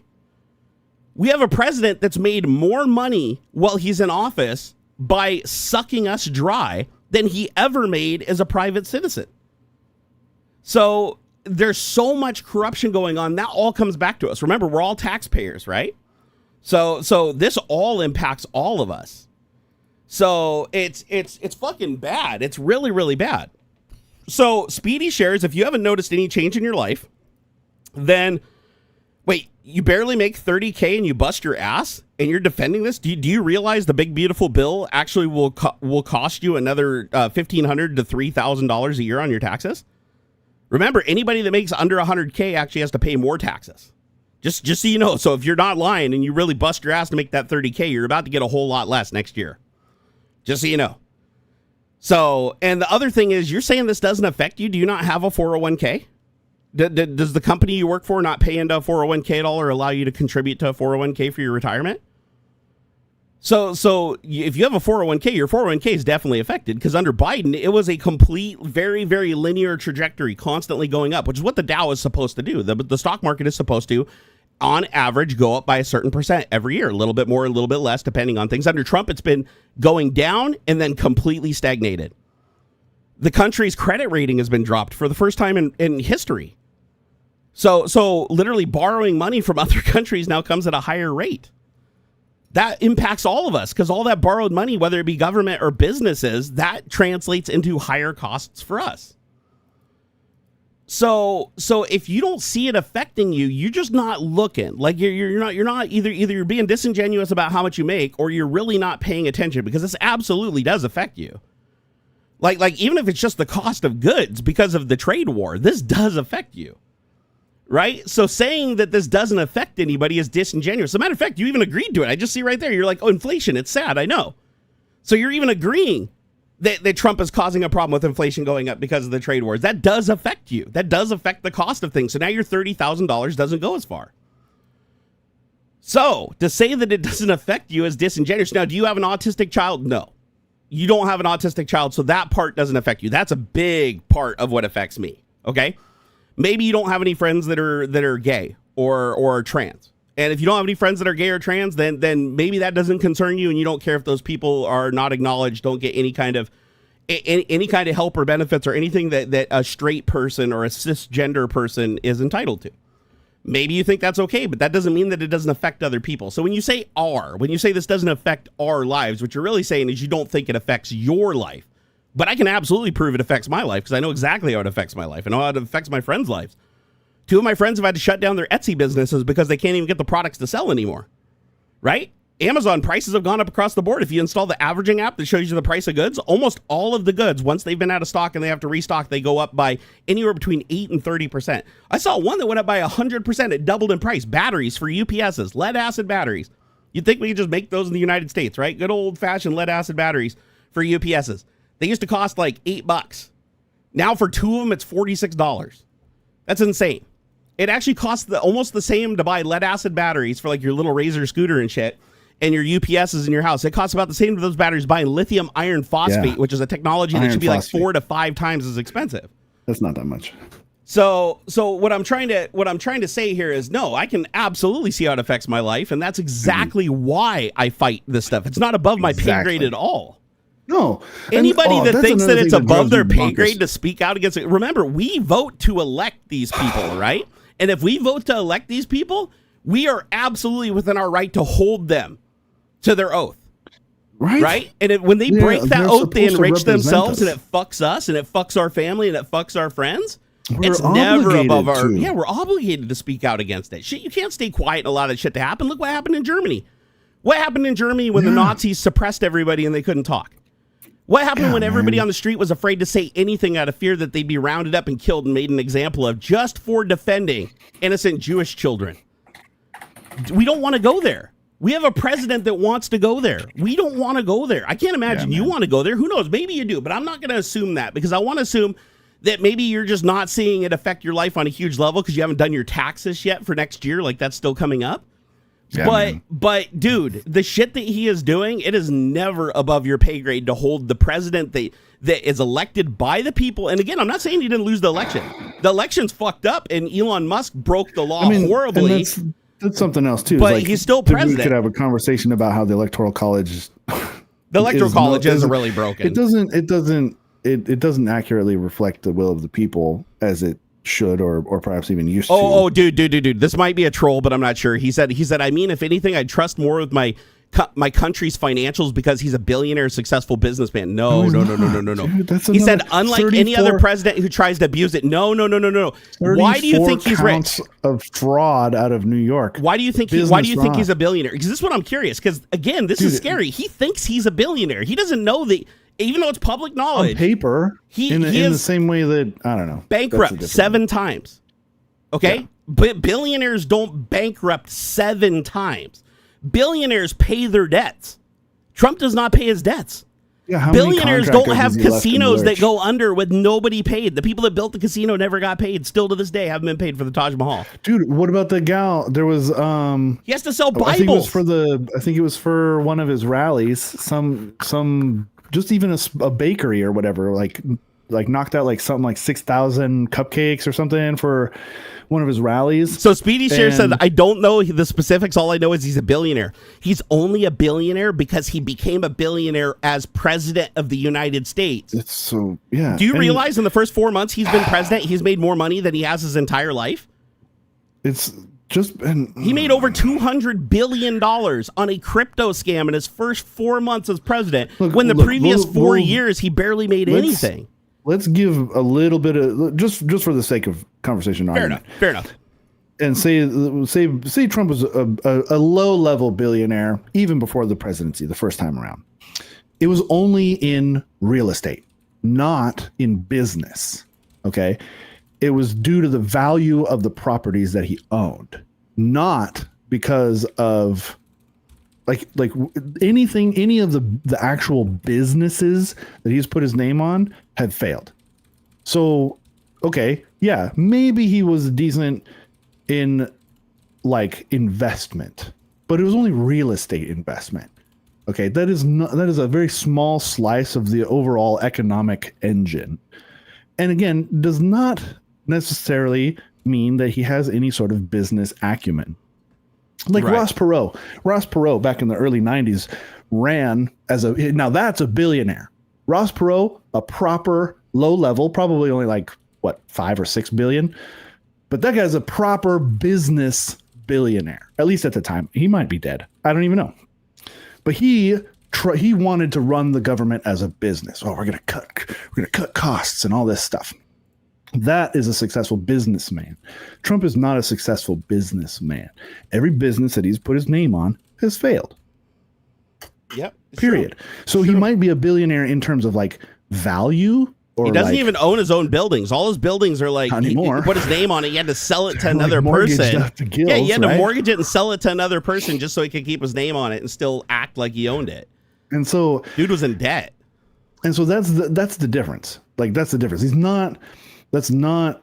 A lot of people don't know that he got when his dad died. His dad bequeathed him his billions. His dad was the true billionaire. His dad was the real estate mogul, and his son was a fuck up. Yeah, and he even said that. Fred even said his son was a fuck up. Like, okay, let's say he won. Okay. By the way, he lost that entire fortune. He literally went bankrupt after getting handed $100 billion from his dad. He's not even good at real estate business. He hasn't made any sort of property deals in like decades. Exactly. He tries real hard, right? Like he's supposed to be getting like a Trump resort in Saudi Arabia. I also want to remind people that those resorts are business deals with other people. They're the ones that are putting up the money. They're the ones that build the resort. They're just putting his name on it. Like that's his involvement in his cash out is the name. Trump's name is the only thing that makes him money anymore. It's just the name. He puts his name on everything. So, yeah, right. He makes money licensing his name.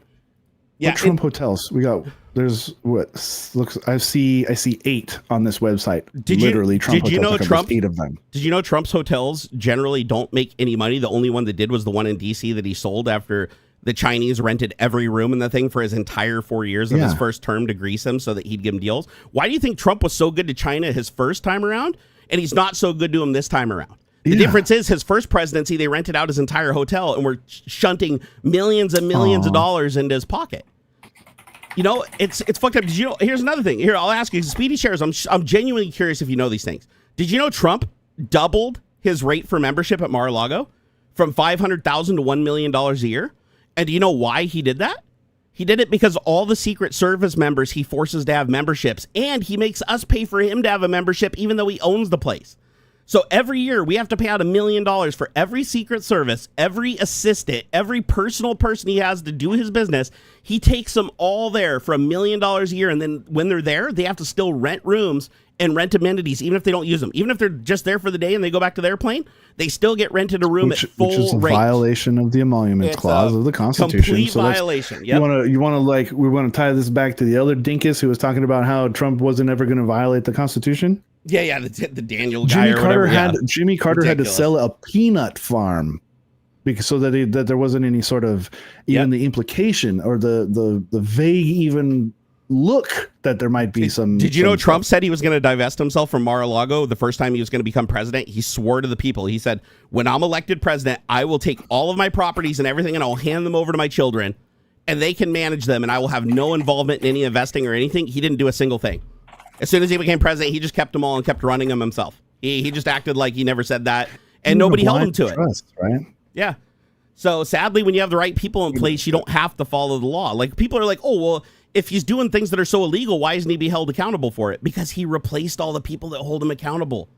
Like I was going to tell you earlier when we were talking about the impeach and removal and how the presidential immunity might not protect him from that. Here's another angle. what do you think about this angle? Let's say he's impeached and removed. Let's say the Congress has a simple majority, and they impeach him, and then Senate has 2/3 majority, and they remove him. So the next thing that would happen after that is Trump would be removed from the White House. The Department of Justice would go in, make him pack his bags, and escort him off the property. That's how that would go. And then the vice president would be sworn in as the president. So that's what would normally happen. But what happens when a president has full immunity from prosecution for anything so long as they themselves say it was an official act? They could say that they believe that Congress and Senate are compromised. That's all he has to say. They talked about the scenario before they even gave him the power in the Supreme Court. They said, couldn't he just have the congressmen and senators just killed or disappeared? Like, and then just say that he did it because if they impeach him. No, there's also some very this is something I was in a similar position to, or have a similar opinion to you in terms of how blanket this. I researched it last night and rewatched the Supreme Court arguments. So I'm curious. The wording is pretty specific, and so like it is not within the presidential power to like just unilaterally murder people. Or have them, as long as he says it's in the interest of national security, and him say it. Nobody else has to say it, just him. There still has to be a certain level of proof, like the tariff thing that we're in right now, right? Okay. Generally, the president isn't allowed to set tariffs and stuff. However, he declared this economic emergency. The thing is, that's supposed to be checked by Congress. Like Congress is supposed to step in and say, whoa, man, no, that's not right. We are not actually in an economic emergency. They just okayed it. And it would be a similar sort of thing. He can't just declare a national emergency without the backing of Congress. So if he wanted to, like, executive orders aren't law, right? Just people just tend to just sort of go along with it. And it's not supposed to work that way. Executive orders are like strongly worded memos that are supposed to direct other agencies in order to do those things. They're not supposed to be just taken as gospel. And so like he can't just say, Elizabeth Warren is a threat to national security. Let's fucking have the CIA go after her. Like that would not be that's not within the power of the president to be able to do that. That would still be illegal, right? Like you can't just unilaterally do that sort of thing. Now, again, this comes back around to we're supposed to have people who are supposed to uphold the rules and things like that. So is anybody going to actually stand up and say, hey, that's wrong? Probably not. And so that's where things get a little fuzzy, where like technically the rules aren't supposed to allow him to do that sort of a thing. But again, if nobody holds him responsible or to account, then what difference does it really make? Right. Hey, I want to make something clear right now. For clarity. So, and I mean this in the nicest way possible. Speedy Shares, I don't give a fuck if you've been following me since 2014. That means absolutely dick to me. If you come in here and you defend Trump and you act like, oh, this doesn't affect you and it doesn't affect anybody, why do you care? This is above your pay grade. You said all those shit to me. I explained. I gave you the receipts. I told you how it affected me and why this is important. You're like, can't we just change the topic? And then you're like, oh, you're losing me here. No. Fuck you. If you're going to come in here and stir... Hold on, Houston, hold on. If you're going to come in here and stir shit up in our live stream about politics... then you can either sit here and listen to what we have to say, correcting your ass for being totally wrong and bringing the receipts, or you can just fuck off and leave, or you can keep running your fucking mouth until we ban you. Yeah. I don't give a shit if you followed me since I was fucking born, okay? That shit don't work on me. It has never worked on me, and it never will. People coming in like, oh, I really loved you, and you taught me about technology, but this politics shit's turning me off. I don't give a shit. This affects my son. It affects my family. It affects my friends. And if you can't respect that, then you don't respect me, and fuck off. Like we could reduce it down to that and we can stick to the technological effects of this political. I mean, there are technological effects of it for sure. Like we can spend an entire day talking about that. Thank you, Cryptic Smoke. Appreciate it. We could spend one entire 3-hour chunk just talking about how the tariffs are not just going to affect technology in terms of economics, right? Like how you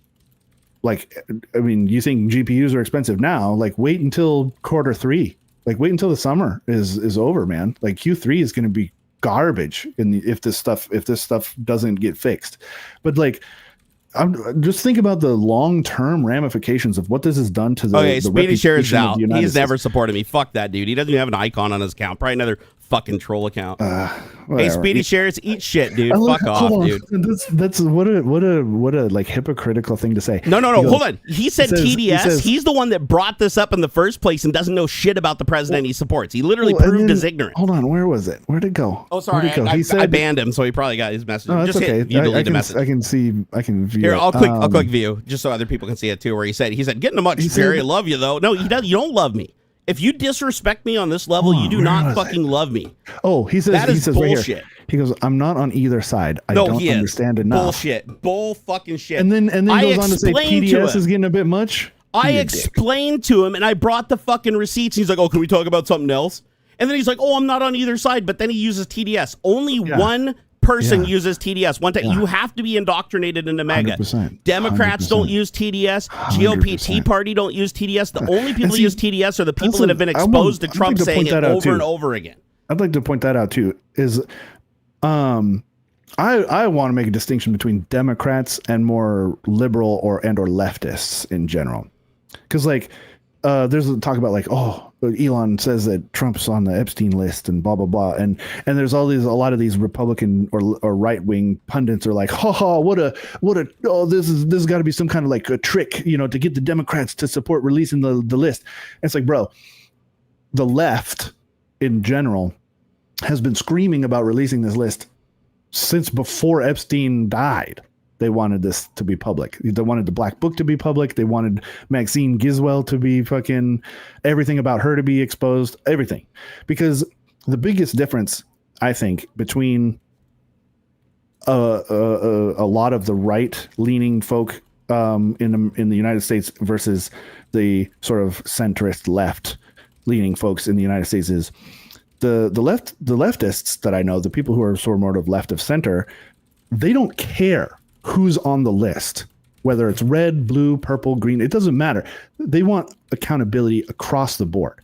If Obama shows up on that list, he should go to jail. Whatever. It doesn't matter. There is no president. There's no president I defend like MAGA defends Trump. Exactly. If Biden fucks up bad enough, he's gone. He's dead to me. Same thing with Obama. I think that is a major aspect of more of the more left leaning, and I would say there is a sprinkle of some of the right, the people who are really, like Republicans against Trump and stuff. I think a major distinction is this blind loyalty. Yeah, that's fucking crazy. It's annoying. This almost cultish level. Jonestown, Scientology, NXIVM. It's that whole fucking, I want to be a part of this group. And if I step out of line, the group will self-police itself. So in order for me to keep getting praised for being ignorant and stupid and turning fucking my eyes in another direction, I'll just do whatever he tells me to do. Hitler did the same thing with his rallies. Every Nazis, I say it, you repeat it. I say it, you repeat it. I say it, you do it. If anybody doesn't do it or has a problem with it, you immediately get labeled as an outsider. And that's so you're a fucking rhino just because you disagree on one thing. Look at Elon. Funded Trump, gave him the presidency, gave him everything. He disagrees on the bill with raising the fucking deficit $5 trillion more than any other president in history. That's the only thing he disagrees on. That's it. And Trump's like, no, fuck you. I'm gonna take away your EV mandate. I'm gonna do this. I'll take away that. I'm gonna put more money into fucking big oil. I'm gonna sign all these deals with the Saudis that put $2 billion into my crypto and gave me a fucking jet. Like, come the fuck on. You're literally gonna burn that bridge when you wouldn't even be president. You'd be sitting in jail right now if it wasn't for that guy. And so Dev 264 has kind of got the right idea. And that's why I kind of hedged it a little differently. It's not just Democrats, because like I think there is a bit of a distinction to be made against like there's extremists on Democrats. All sides, by the way. I don't say heaven forbid an extreme leftist. What's that going to mean? Democratic socialism? Heaven forbid. Exactly. Everybody should have equal rights. Yeah. I do want to make a distinction between Democrats in the United States and like liberals and leftists in a way, because Democrats in a broad sense are barely left of center. When you look at like Europeans, the United States is incredibly right wing, no matter how you look at it. Compared to Europeans, like our most radical fucking leftist concept is universal health care. And that's like every industrialized country on this planet already has universal health care. And like, that's like a radical left thing here in the United States, Yeah, and that's yeah, barely left of center. Our allies barely. do it. Oh, but it's that's crazy like here. That's like the basic fucking leftist thing is universal health care, you know? And so when you say Democrats do not worship any person, that's true. In a general sense. Yeah, I worship nobody. I'm personally even more starting to identify more as like a liberal or leftist than I am a Democrat. Like I used to be a centrist. Democrat. I used to be a hardcore centrist until it just got so fucking crazy on the right, it just shoved me over. Yeah, right. Oltonian. Yeah, it's cute that how you call Bernie Sanders a socialist. He's like a little bit more left of center than most. And and that's mostly because he's calling for universal health care. Like that's the biggest thing. And it's crazy to me. Which, by the way, he's done the math and laid down the numbers, and it's not only doable, it actually is cheaper to just give everybody health insurance than to keep what we have going on. The only difference is they study after study after study that lobbyists. That's it. If there were no lobbyists and they couldn't grease, we would not have this industry.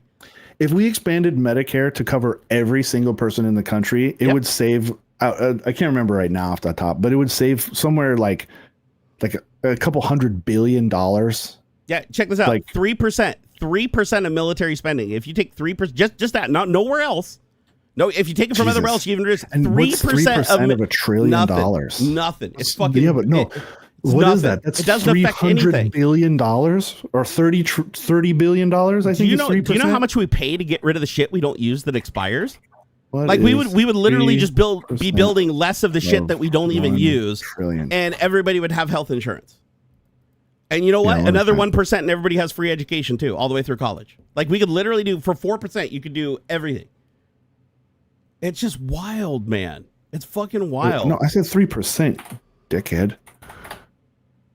Wait, what is that? What are you if you want to be a Republican, but you can't right now, and you also don't want to be a Democrat? Yeah, 30 billion.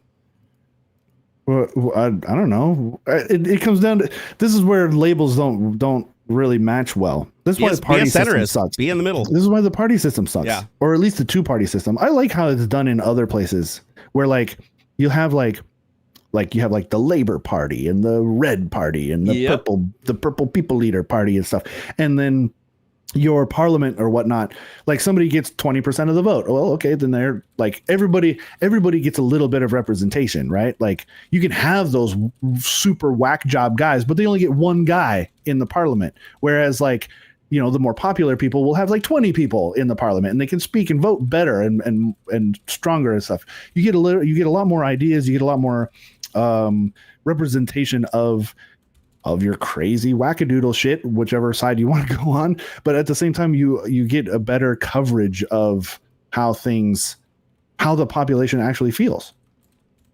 It's I would love to see more independent representation in Congress. I would love to see more Green Party representation in Congress and stuff.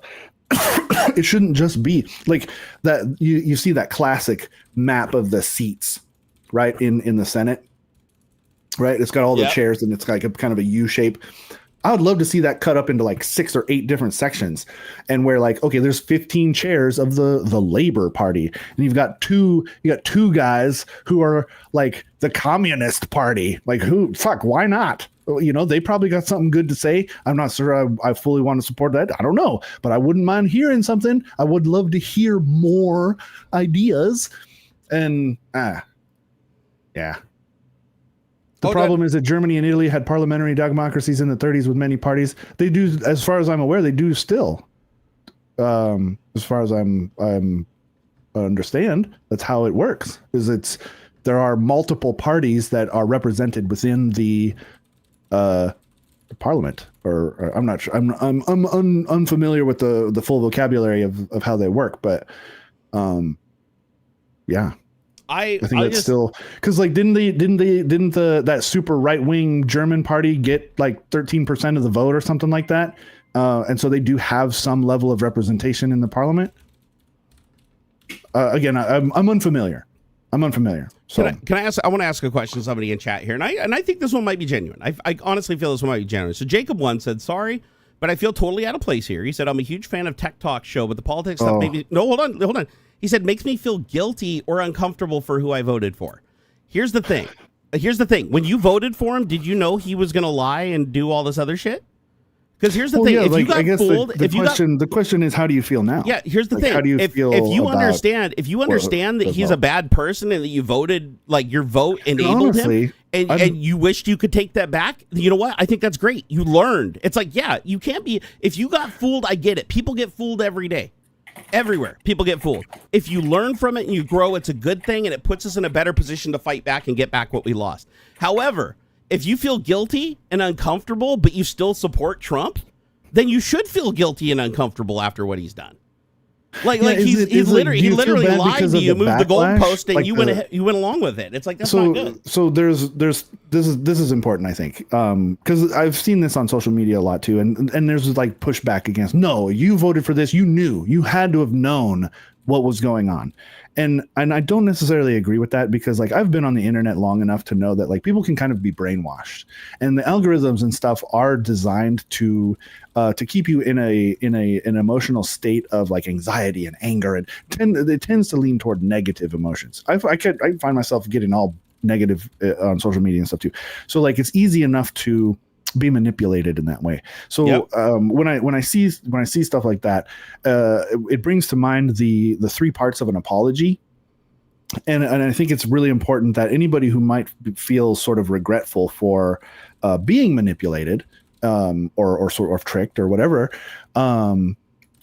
it's really important to me that they acknowledge. First is acknowledgement, right? This is the three parts of an apology. Acknowledgement, recognize that, man, I was manipulated. I was lied to, and I took that, and I was lied to. I was manipulated. I acknowledge that I was wrong.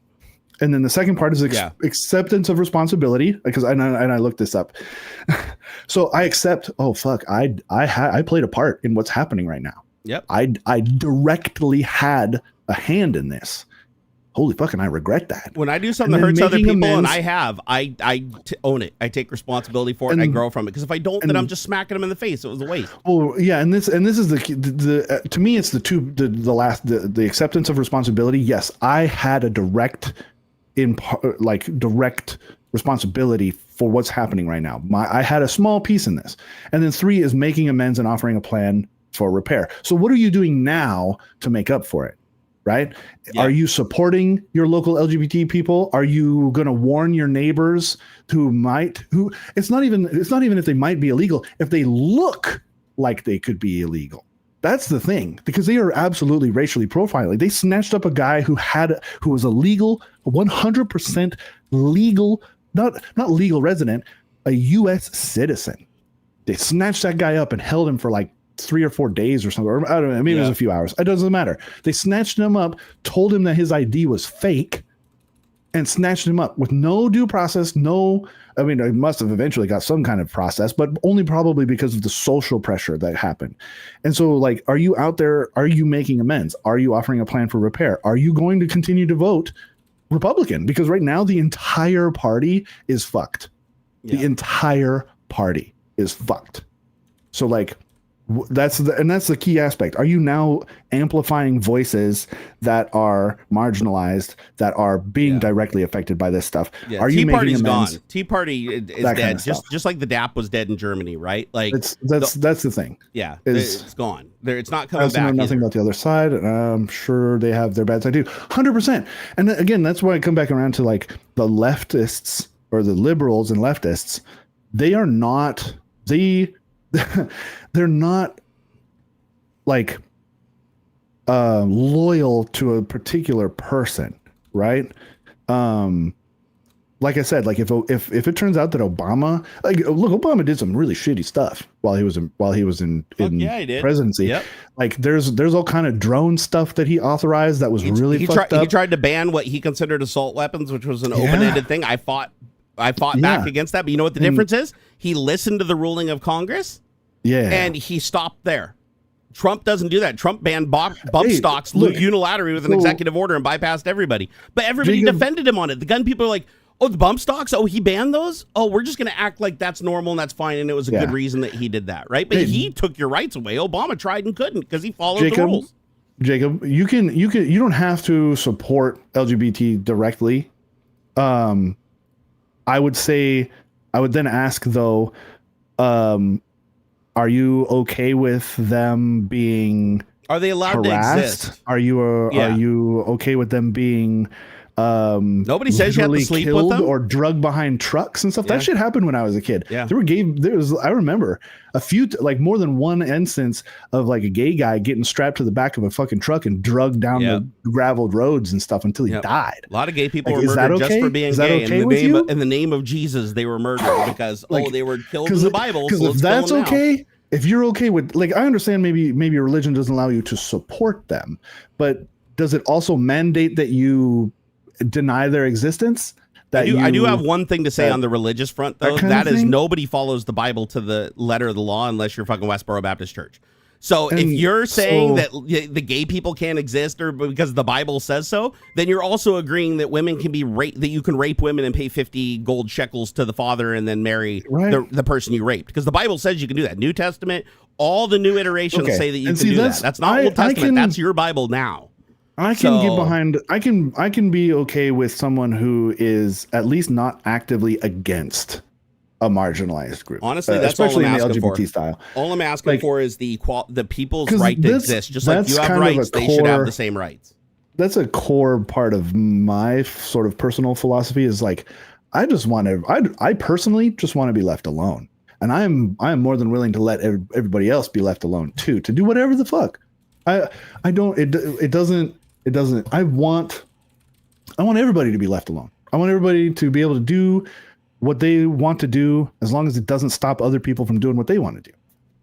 You know, the right for you to swing your fist stops where my nose begins, kind of a thing. And so, like, if you're gonna ban gay books or books that feature then they should be able to ban your Bible, right? Right? If you can ban their book, they should be able to ban yours. Tasteful way. Like if you're gonna be against, they have a right to exist, and as long as it's adults and consensual. So what? Gay teenagers shouldn't be in a relationship together? Like, see, that's where things get weird and fuzzy. Like, it's either all or nothing. In my opinion. I think there's a misunderstanding in chat. Hey, Retro My Bits and Alex Silva, I think you guys misunderstood each other. Retro My Bits is not a Trump supporter. Alex Silva, you're not that was a big misunderstanding that happened there in chat. I was just reading through there, and I was like, he misunderstood him because he said Trump is my way or the highway. He was saying that's how Trump is. He wasn't saying that Trump is he supports Trump his way or the highway. It was a misunderstanding, and then it got a little heated because there was a misunderstanding there. I'm just saying, you guys, you guys are. I think you guys both are not supporters of Trump. I just think that got a little out of control. I don't know. And so, it's heated. It's heated, and I understand shit like that's going to happen. Right? I think the Bible is what guides us. Without it, I'd be lost in life, and that's fine. But again, Jacob, as long as it doesn't. Hey, Jacob, the only thing I want to say is, hey, I'm cool with the Bible guiding your life and everything, but you don't believe everything in the Bible. I can prove it to you right now that you don't believe everything in the Bible. You okay? And so, no, go take care of it, dude. But it's okay to believe in the Bible. But here's the thing. There's a lot of shit in the Bible that's a contradiction. There's a lot of shit in the Bible that's incredibly violent. So if the Bible guides you, you still are actively picking and choosing what in the Bible you accept and guide you. So if you are choosing to believe that gay people should be put to death, that the Bible commands, you're the one that's choosing that. Otherwise, you would believe everything in the Bible and let the whole thing guide you. And you'd put the heads of gay people on pikes at the entries of cities to teach about that. You'd kill people who committed sodomy. Very Old Testament. That's very Old Testament. Well, that one technically is Old Testament, but not the sodomy. The sodomy is still in New Testament, and so is the rape. So I checked. I know. Hey, I know my biblical scholarship, bro. I study this shit day and fucking night nowadays. I didn't want to, but sadly, it's the only way to reach a lot of Trump supporters.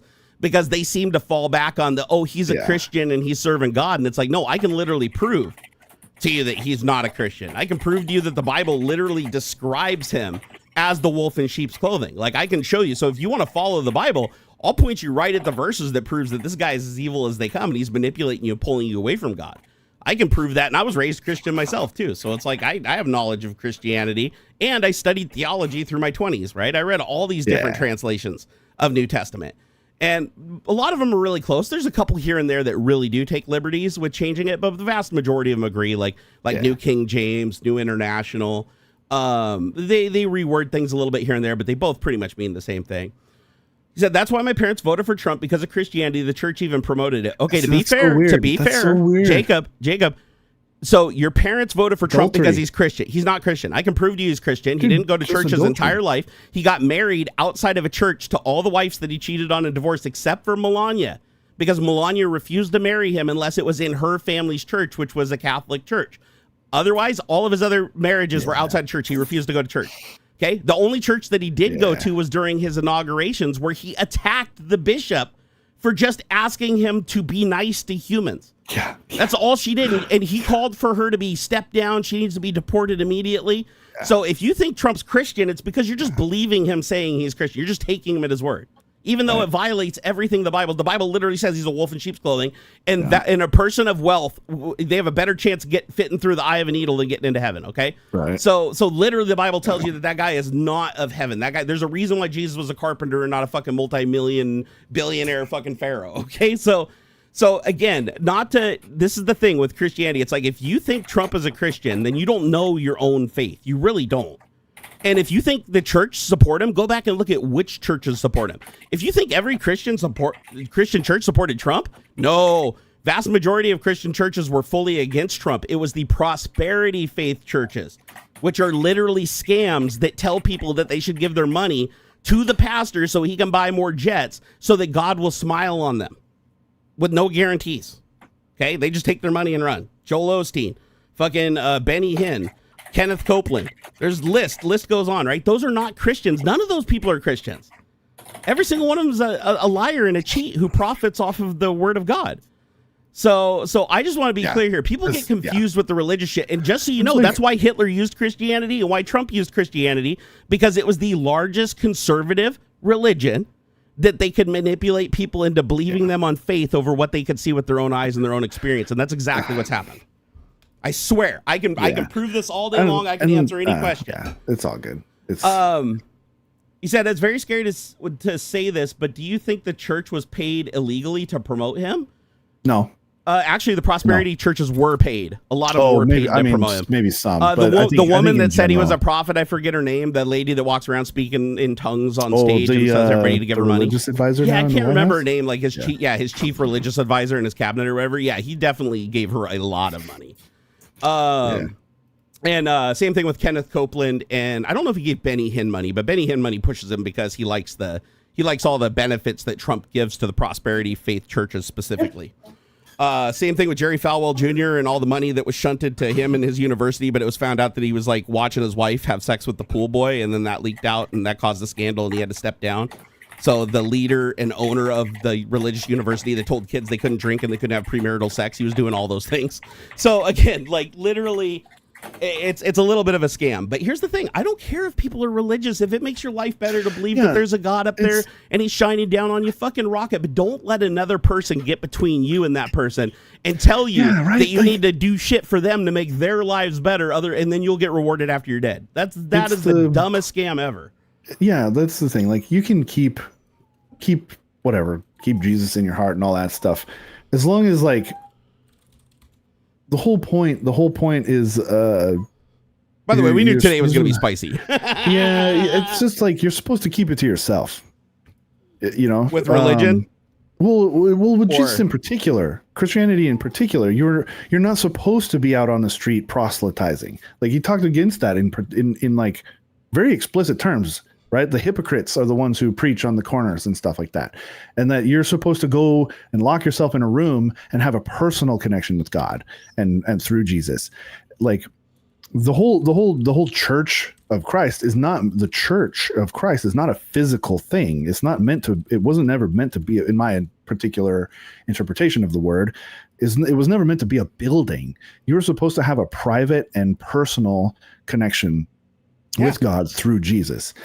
Also, if you believe the 10 Commandments, to almost keep it a secret. Almost, the 10 Commandments literally say you can't judge others. Again, Old Testament. Like, no. 10 Commandments still stand in New Testament. Yeah. Show me one place in New Testament where it says that those do not still stand. Jesus had, what was it? I think it was the Sermon on the Mount. No. There's a bit where Jesus is speaking about basically the new rules. And what is it? Maybe it's not the Sermon on the Mount. But there's where he sort of that Jesus is sort of changing the rules. That's why like the whole thing about mixing fabrics and stuff doesn't hold up anymore, or like it's okay to eat shrimp on Wednesdays and stuff like that kind of stuff. Oh, I see what you're saying. Like that. Yeah. He wiped out like the old, is it the Beatitudes?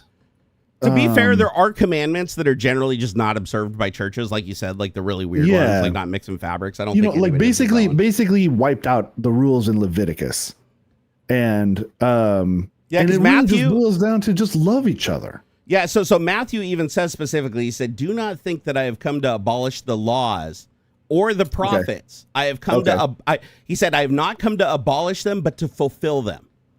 He says, he emphasizes the enduring principles, particularly love for God and neighbor, which encapsulates the commandments, Matthew 22:37 through 40. For example, in Matthew 19:16 through 9, it says, when asked about eternal life, Jesus lists commandments like do not murder, do not commit adultery, do not steal, and honor your parents, showing their continued relevance. Those are part of the 10 Commandments. The 10 Commandments still stand, but not all the wonky other commandments. Like there's a lot of commandments in Old Testament. Yeah, right. You're not supposed to plant 2 different crops next to each other. Dude, it's so you're not weird. supposed to wear mixed fabrics. Can't eat shellfish, like you eat a fucking like crab, and the tattoos thing, which then to me also then eliminates the favorite one that they point to against homosexuality. This is how a man is not supposed to lie with another man. Like Jacob, have you ever eaten seafood? Because even New Testament says you can't have seafood. Like that's literally the devil's food. So or working on the Sabbath. I'm pretty sure that rule got wiped out.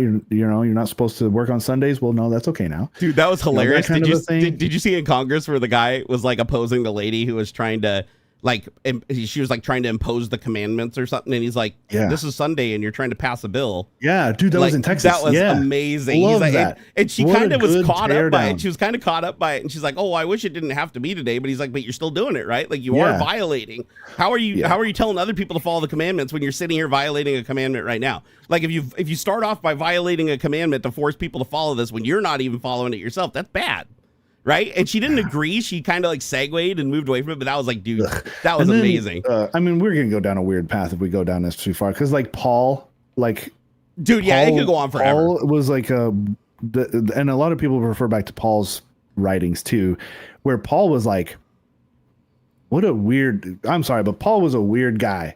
Okay. What little I know of Paul's writings in scripture, none of us should be having sex at all. Like he was a strict celibate. Leviticus and Deuteronomy make him look like a saint. Strict celibate. Like, and then he goes, well, like, look, if for some reason you're incapable of like denying your sexual urges, well, then at least do it in marriage, and like, yeah. And a lot of this stuff, a lot of the weird, super strict rules and stuff come from Paul's writings. And I get the feeling, I bet Paul and the actual Jesus had fat, crazy arguments over the word and like the interpretation of like God's guidance and stuff. Paul, I think was Jesus's like hardcore conservative friend. That he was really trying to like lighten up, buddy. And it's so funny. And so yeah, I don't know. It gets really funny. Hey, can I ask you a favor? That's a legit thing, man. Hey, like, can I ask you a quick favor? Do you think you could if we commit to just doing tech topics, can you give me another 15 minutes? Yeah. All right. How about this, guys? This was a good talk. I actually think this was a great talk because I needed to blow off steam, dude. I've been fucking in a bad way. Yeah. So this was actually good. This was really healthy for me. But what do you say for the next 15 minutes? We just do tech talk, and anybody in chat that brings up anything political, we're just gonna ignore you. Okay. I'm gonna step up. I'm gonna use the restroom. Get a water. Piss and reset. Piss and reset. Do it. Do it, bro. Okay. Oh my gosh. Yeah. No. I actually needed that, dude. I needed that. I needed to get some shit out there. Jacob nearly converted to Scientology. Oh, wow, dude. So that's kind of interesting seeing a hardcore Christian convert to Scientology because they couldn't be more polar opposites. Glad you didn't, though, because Scientology, I mean, makes Christianity look downright good by comparison. Jacob said, because God is watching us and always, you don't want to end up in hell. Okay, so Jacob, can I ask you a question? Just think about this logically, okay? Would a good God send you to hell if he thought you were trying to do the right thing? Do you really think that God would want you to blindly follow the words written in a book 2,000 years ago by the very men that the books say are fallible? Man does sin, he does lie. Notice no women wrote anything in there, right? Like only men were allowed to read and write back then. So keep in mind, all these men wrote things that benefited them and benefited their kingdoms and directly contradicted each other.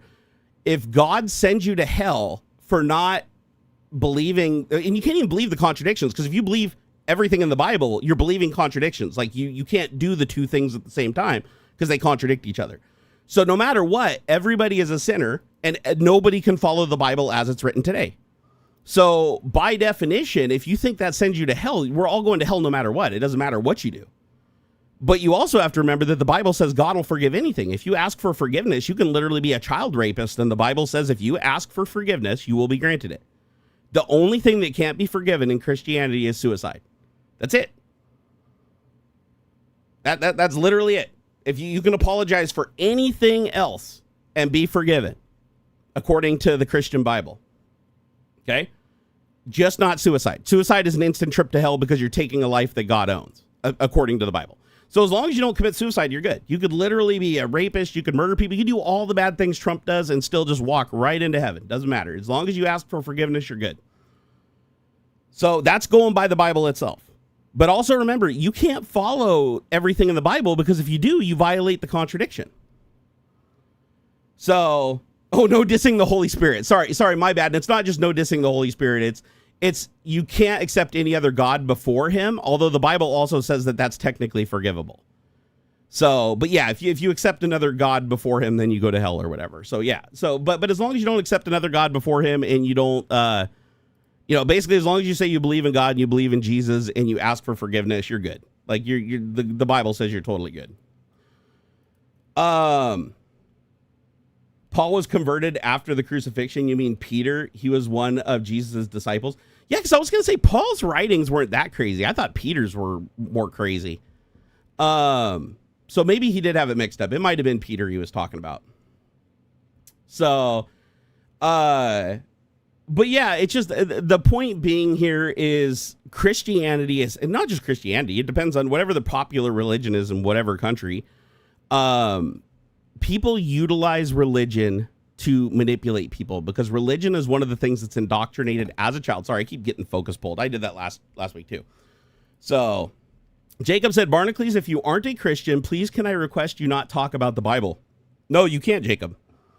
You can't request that I don't talk about the Bible. I was raised Christian for 20 years of my life. I'm no longer Christian. Now I'm an atheist because I studied all the other religions and now I understand how it works. But no, I can absolutely talk about the Bible. I can talk about any Bible. I can talk about Islam. I can talk about the Torah and Judaism. I can talk about whatever I want. Because here's the thing. Well, I'll prove it to you right now. So, Jacob, do you think God is all powerful and he could do anything? Do you believe that God could kill you right now if he wanted to? Like, do you have that level of fear? Because I once did. Back when I was a Christian, I had that level of fear. I'm going to do a little thought experiment for you. So, God, you can hear me right now, right? So, God, right now, I have a person in my channel here on YouTube. His name is Jacob1. He believes in you, and at least one side of the contradictions in the Bible he follows. So you can prove right now to him that you 100% exist by just giving me a heart attack right now. Keep in mind that I'm obese, and that could be explained away a million different ways, right? If I had a heart attack right now, nobody would question it because they're just like, he was a fat fuck, and and he had health problems. Give me a heart attack right now, and that'll tell Jacob1 right now that you are sending him a message that he needs to double down and do exactly what anybody who claims to be a prophet of Jesus tells them to do. Or don't kill me if you think Jacob1 should accept that I can talk about you and I can talk about the Bible and I can interpret the text because I was also raised Christian. Literally anybody can interpret any text any way they want. and try to educate and show receipts because education is a good thing. So don't kill me if you want that one. So kill me and give me a heart attack right now. Or hit me with a lightning bolt, set me on fire. I'll give you a bunch of options just so it doesn't look, like if you need to like stay low key. But just kill me in some way right now. And if you do that, then it'll tell Jacob 1 right now that everything in Christianity is correct and Islam was wrong and Judaism was wrong. Oh, hey, what? And Catholicism was wrong. That's just the same. They're all the other religions in the world, even the country. God. Yeah, but they talk about the same God. It's the same God. Same God, but not the Holy Trinity. The Abrahamic religions. Come on, man. Like we all know how that works, right? So you got to pick Abraham between had 3 sons, and they all had Holy different Trinity. ideas of the. Well, no. I mean, we were talking historicity now. The history of the beginnings of. Well, actually, if you go back further, right, it all centers around a single God. There is no son at that point. You'd have like back with Ra, right? You would have the sun God Yahweh, right? One God, just one. The sun was God at one point before any Christianity was set forth. There was no Christian religion. That's a little different. We're talking about the evolution of. If you're just talking about Abrahamic religions that came from well, that would have been Yahweh, the Egyptian God would have been the adopted religion. What do they call it? The northern.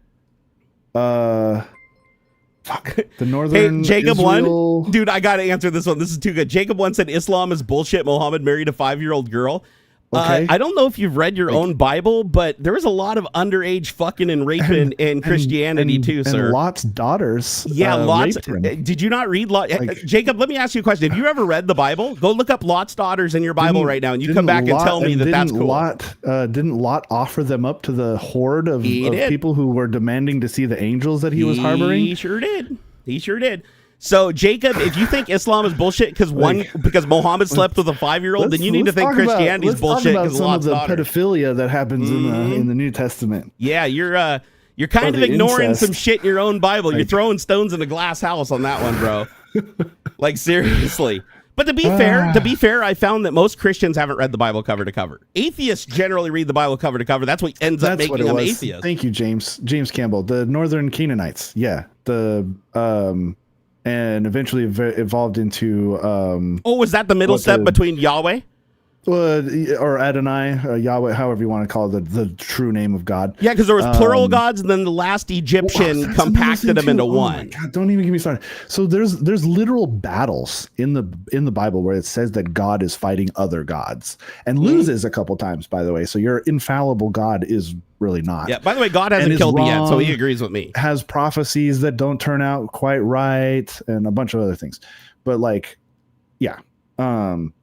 Oh yeah, Mary was like 12 or 13 when we're 5 minutes into our 15 minutes. I know, dude. But come on, man. That was too good not to go after. Jacob 1's like calling bullshit over Islam, and it's like his own religion has just as much rape and defiling in it. And child sex and incest and everything. You name it. God, Allah, and Muhammad is his prophet. It's the same one. Yeah, we look at the historicity of this stuff, where Muhammad the prophet is basically treated like Jesus' brother. Islam splits off into Islam, Judaism, and I don't want to say Christianity because Christianity came about a few centuries later, really.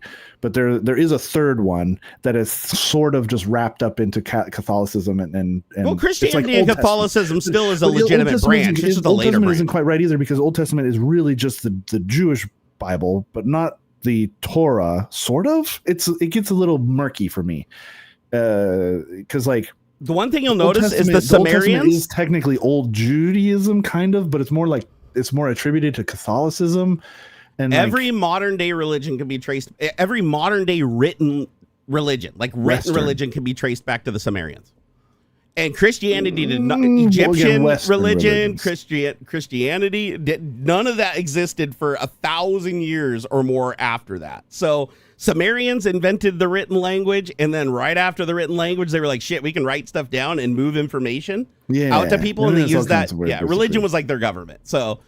But at any rate, hey, whether you learn something or not, it's interesting stuff. Pretty succinct there. Yeah, Bear Williams he's got the right concept here. Christianity and Islam basically share the same story with Judaism, and that's what I mean when you lump under the Abrahamic religions, right? Because again, Abraham Abraham had 3 sons, and they kind of fought over whose interpretation of the word was most correct. Isn't the biggest difference between like Christianity today and Judaism is basically how many days God took to create the earth and whether Jesus was a fraud or not? I think the biggest schism there is more Old Testament, New Testament. That's fair, because the Torah is attached to Old Testament, right? The strict Judaism is, from my very Hey, Pele, have a great night, man. We love you, bro. Is more, they hold more to the stricter, more angry, I'm gonna nuke cities, the Sodomites kind of stuff. Right. You know, there's the angry, petulant God, where Christianity is more a more loving, more soft interpretation, despite sending bears to tear up little kids for making fun of his people and stuff. I think Jacob one was trolling. That's a bit of a misinterpretation. I think he was trolling. He said, "Will you make an AI song in this?" So I think he was. Yeah. I think a lot of that was trolling. But it's fun. I'd like to talk about this stuff. I think it's great to have it as a talking point, because a lot of people don't know a lot of this shit. That's how they learn, right? As somebody starts talking about it, they start hearing things like, "Whoa, I didn't know that," and then they go pick up their Bible off the shelf, start reading, and they're like, "Holy shit, that's in there! Why didn't my pastor ever tell me?" And they don't tell you because if they told you, most people would leave, right? It's not compatible. The shit that's not compatible with today doesn't get talked about. All right, speedrun. Nintendo Switch 2 launch in the United States finally came here despite tariffs. How much is it? Can I just say, the Switch 2 I think retails at $400. Jesus, wait, how much was the original Switch? I want to say it was around that, right? $250. Are you shitting me? It's $150 more for the Switch 2? I think the Switch OG price $449. What? You can get the OLED. You get the OLED old Switch for $350. So the non-OLED one was probably $250 or $300. To be fair, was the new one have an OLED screen or not? And it's bigger. It's like significantly bigger. The Switch 2 is huge. No, I think monster. I think that saw somebody fair. Stack the old one with the OLED and the Switch 2. It's a good like 2 inches bigger screen. Like, holy moly, it's big. Oh, by the way, there was a conversation going on over on Discord about how there's stick drift. There's still stick drift on the Switch 2 somebody controllers. In the Discord was talking about that. That's sad, dude. I'm a little shocked that they didn't go with Hall effect. Like Hall effect. Yeah, like what the fuck? It's not like there's not enough space in the controller. The Switch 2 is LCD? Lame. That means in 2 years they're gonna release an OLED version. Wait, $450 and no OLED screen. Damn. Wait, how much does a Steam Deck cost? Like a base I think the cheapest Steam Deck is $270 or $300. Okay, wait. Because like I bought the cheapest. So you could buy a Steam Deck for $150 less than a Switch 2? Let me see. I'm pulling up Steam right now. Why would anybody want to? Oh, I mean, other than Nintendo's games. I get it. Nintendo is sexy with games. I get it. I like Nintendo games. They only release on their platforms. My bad. The cheapest Steam Deck you can get right now is $399. I paid, and that was so I bought mine before they came out with the OLED screens. So, and those are $549 and $649 for the 2 different OLED styles. How much is the Switch 2 in Japan? Because I want to see how much the tariffs have kicked it up here. Like when you account for. Well, actually, wait, I forgot. Grok can do that. Grok can actually go and look at the prices, and it has a math engine in it. So I'm going to use Icky Grok to do it. I'm going to say, okay, what is the price of there's €650 here without Mario Kart? Damn. And the euro is strong right now too. Like what the? Whoa, that's steep. That insane, VAT taxes, dude. Man. That VAT gets you. VAT really does get you. In countries that have VAT, that is terrible. Doesn't Canada have a pretty thick VAT? Like on their imports? Ladies. You like my thick VAT? You want to see my thick VAT? £429 here with Mario. Wow. I know Australia has insane ones. Here, okay. So in Japan, it's $319 for the base, like the most basic one. Although, is there only one? As far as I'm aware. Okay, so $319. They have a couple bundles, if I'm not mistaken. There's a couple bundles. One with Mario Kart. Okay, so it's $80 Mario Kart. $319 in Japan. That's converted to USD as of exchange rate today. 49,980 yen. And it says it's a region locked console. So good luck, importing that one in the United States and using it. Let's see here. And then in the United States, it's $449.99 excluding sales tax. And then it says, okay, and then the state taxes can vary, but it can push it up to $482 USD. So, damn. So $110 to $130 less in Japan than it is here in the US. Now, I know usually when you have to export to another country, the price does go up, obviously, because you got to transport it and everything. But God, going up by $130 over what it costs in Japan? Yep. That's wild. Here, I'm going to say it here. How much was the Although Switch it's pretty decent, like at docked launch in Japan docked versus... It'll do 4K 60, I think. That I did hear. That I heard that it does much higher resolution. You know, and it's native 1080 60 or 1080 120 or something like that. I don't think like, it does ray tracing though. I think they skipped the ray tracing shit. No, I wouldn't think so because they probably got AMD's chip in it. Like they're not going to do ray tracing. So check this out. Back when the first Switch launched, it was $260 in Japan, and it was only $40 more here in the United States. Yeah. So it's more. So with the tariffs and everything, it's gone up by 3x the difference in cost. Oh. That's insane. But hey, at least it's here, right? But honestly, given the choice, I would rather have a Steam Deck. Like, just because of the variety of games. Now, I put an emulator on it. Can't you run Switch games on a Steam Deck using the Switch emulator? By the way, if you have not played, let me see. Can I find it on my desktop? So, I actually own the game, but full disclosure, I did download the ROM because I don't have a ROM ripper or whatever. I have the Legend of Zelda, TOTK. What is that? Like something of the Kingdom? The latest Legends of Zelda game. Tears of the Kingdom. That's what it is. So Tears of the Kingdom, there's an emulator on PC that uses the Nvidia graphics card that plays that thing at 4K 120 frames per second. You actually download a mod for the game that modifies the binary to make it run at 120 hertz. So it's not doing like the frame interpolation. It's getting it to run at a speed that it can't even run on the original console.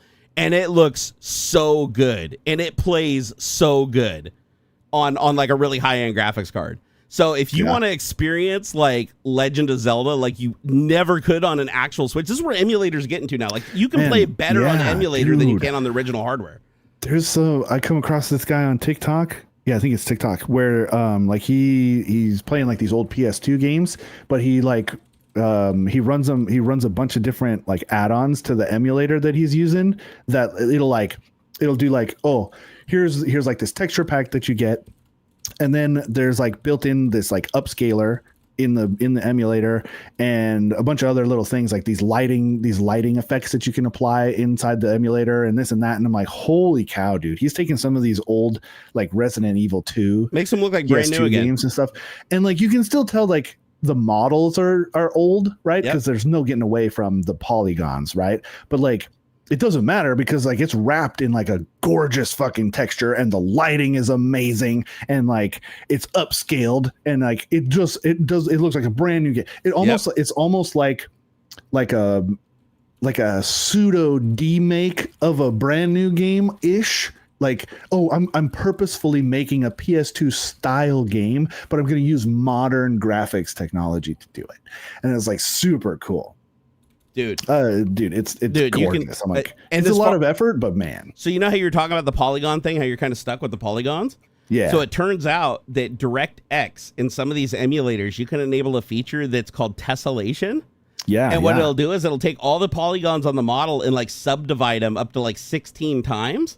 Yep. So where you had like Lara Croft with like the big cone boobies on like PS1, right? Now they're actually like round. Yeah. Because it'll tessellate it down and then around the sides. And it's like, it doesn't always look right. Like on some models, it does fuck it up depending on whether the model's like sealed properly or connected properly. Yeah. But in a lot of games, it makes it look good. Like I was playing, I was playing an old GTA game that looked like shit, like an original PS1 like GTA game. And I put it on there. It actually looked really good. Like it looked really, really good. And I was like shocked. I thought it was like mods and shit installed on it. Nope, it was just the emulator. Crazy. Yeah. No. Wild shit. Wild shit. Are you getting? Are you gonna get one? Nintendo Switch? Nah. I had a OG Switch and I rarely played it, so it's not my style. I had hoped that Xander didn't know about it. Like I was hoping because he's kind of like sometimes he's oblivious to things and he just likes he plays his VR and he's happy with it. But he loves Switch so much. He came in the other day and he's like, hey Dad, have you seen that the Switch 2 launched or whatever? I was like, shit, he knows about it. And he's like, hey, can I get one of those for Christmas? And I was like, yeah, we're kind of having some financial issues right now, but I think we can probably scrape something together. And if you're a good boy, we can do that for Christmas. That's right. The one gotta be a good present, boy, right? The one big present. Gotta be a good boy. And he was so happy. And then I looked at the price today and I'm like, $449. Fuck, I thought this was like $250. So I'm like, shit, I hope it comes down.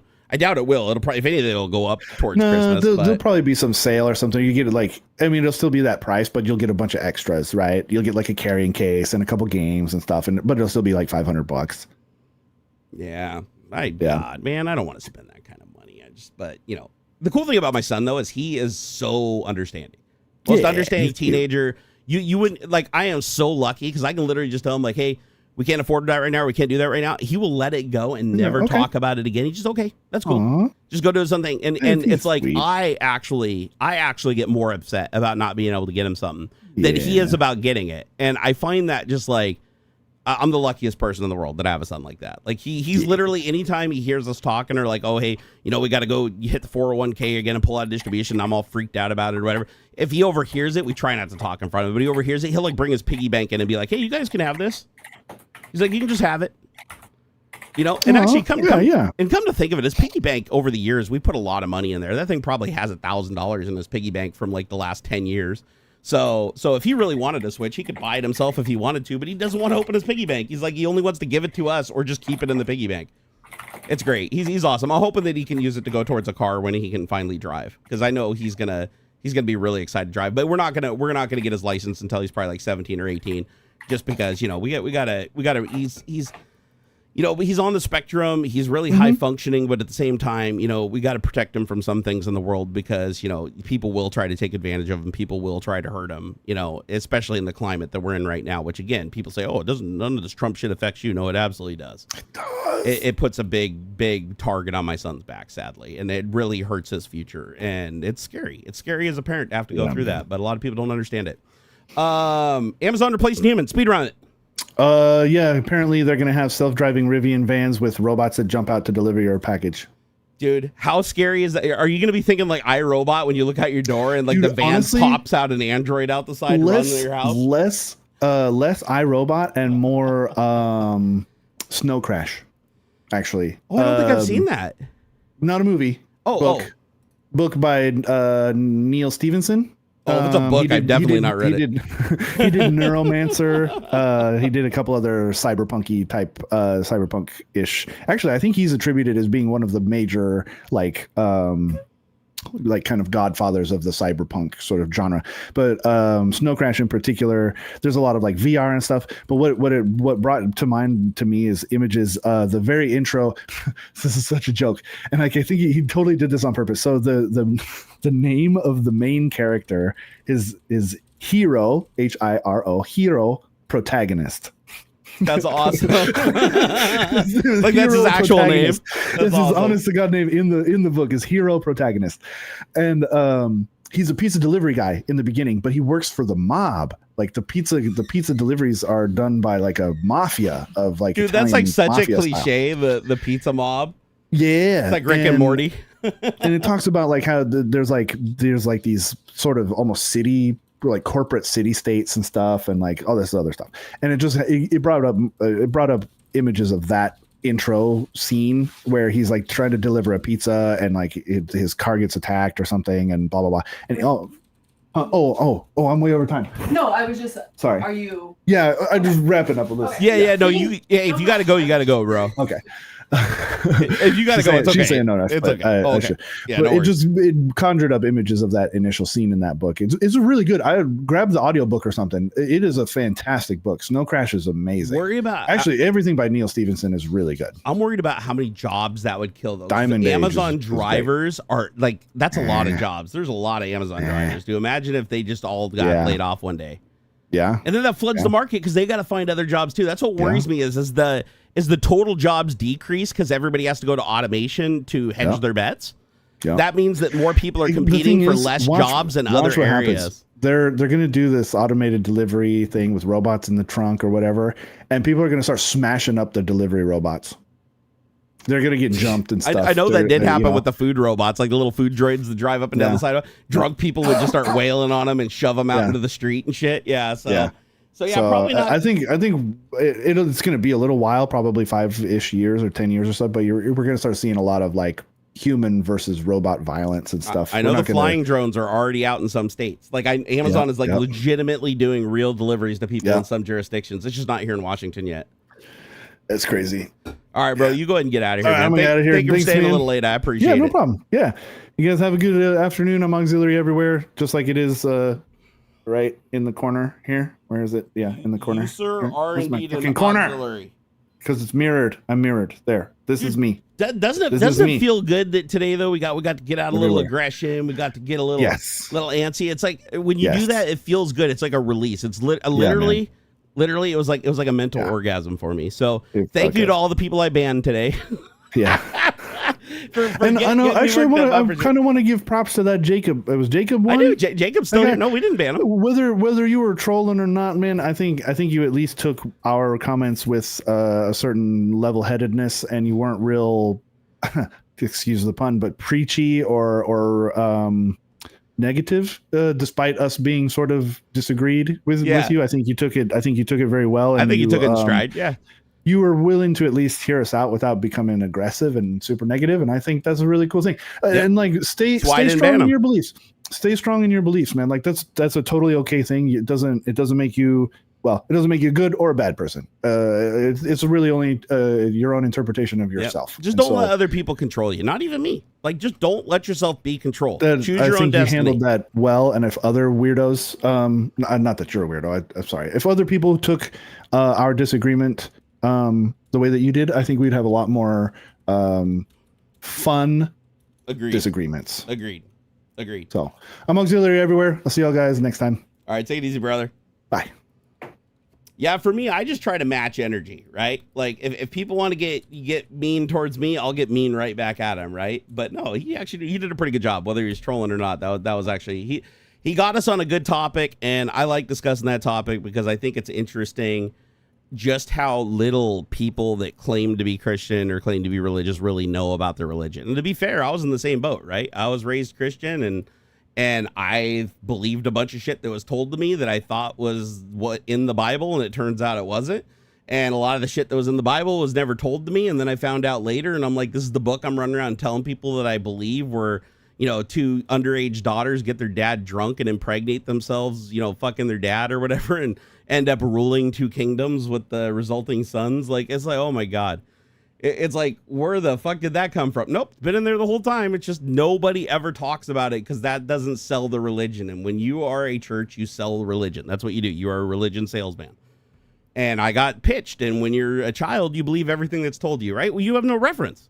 You have to trust what's around you. So if you're isolated and all you're told is there this invisible omnipotent being that can vaporize you and give your family cancer if you masturbate, you believe it, and you have no reason not to believe it. And then as you get older and you have other experiences, well, what you learned earlier is more instinct and supersedes the new things that you learn. So anytime there's a conflict, you defer to the earlier thing you learned because that's the big scary thing that has punishments attached to it. Whereas the later thing you learned doesn't have those big scary punishments attached to it.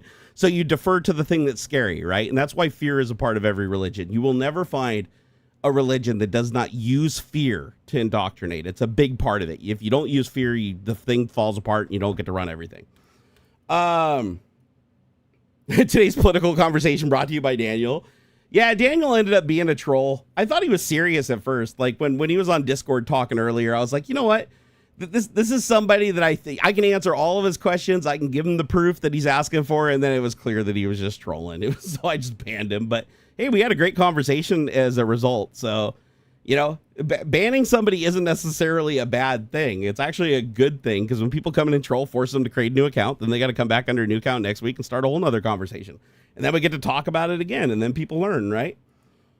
But my goal isn't to get people to just give up their religion, obviously. I chose to give up mine because of, the research I did proved that that God does not exist. Not the God that the Bible talks about anyways. But do I want to take that away from other people? No. If you believe that, that's fine. All I want you to do though is believe the good things. Believe the good things that enable you, empower you, make you want to help others instead of hurt others, make you not want to judge other people.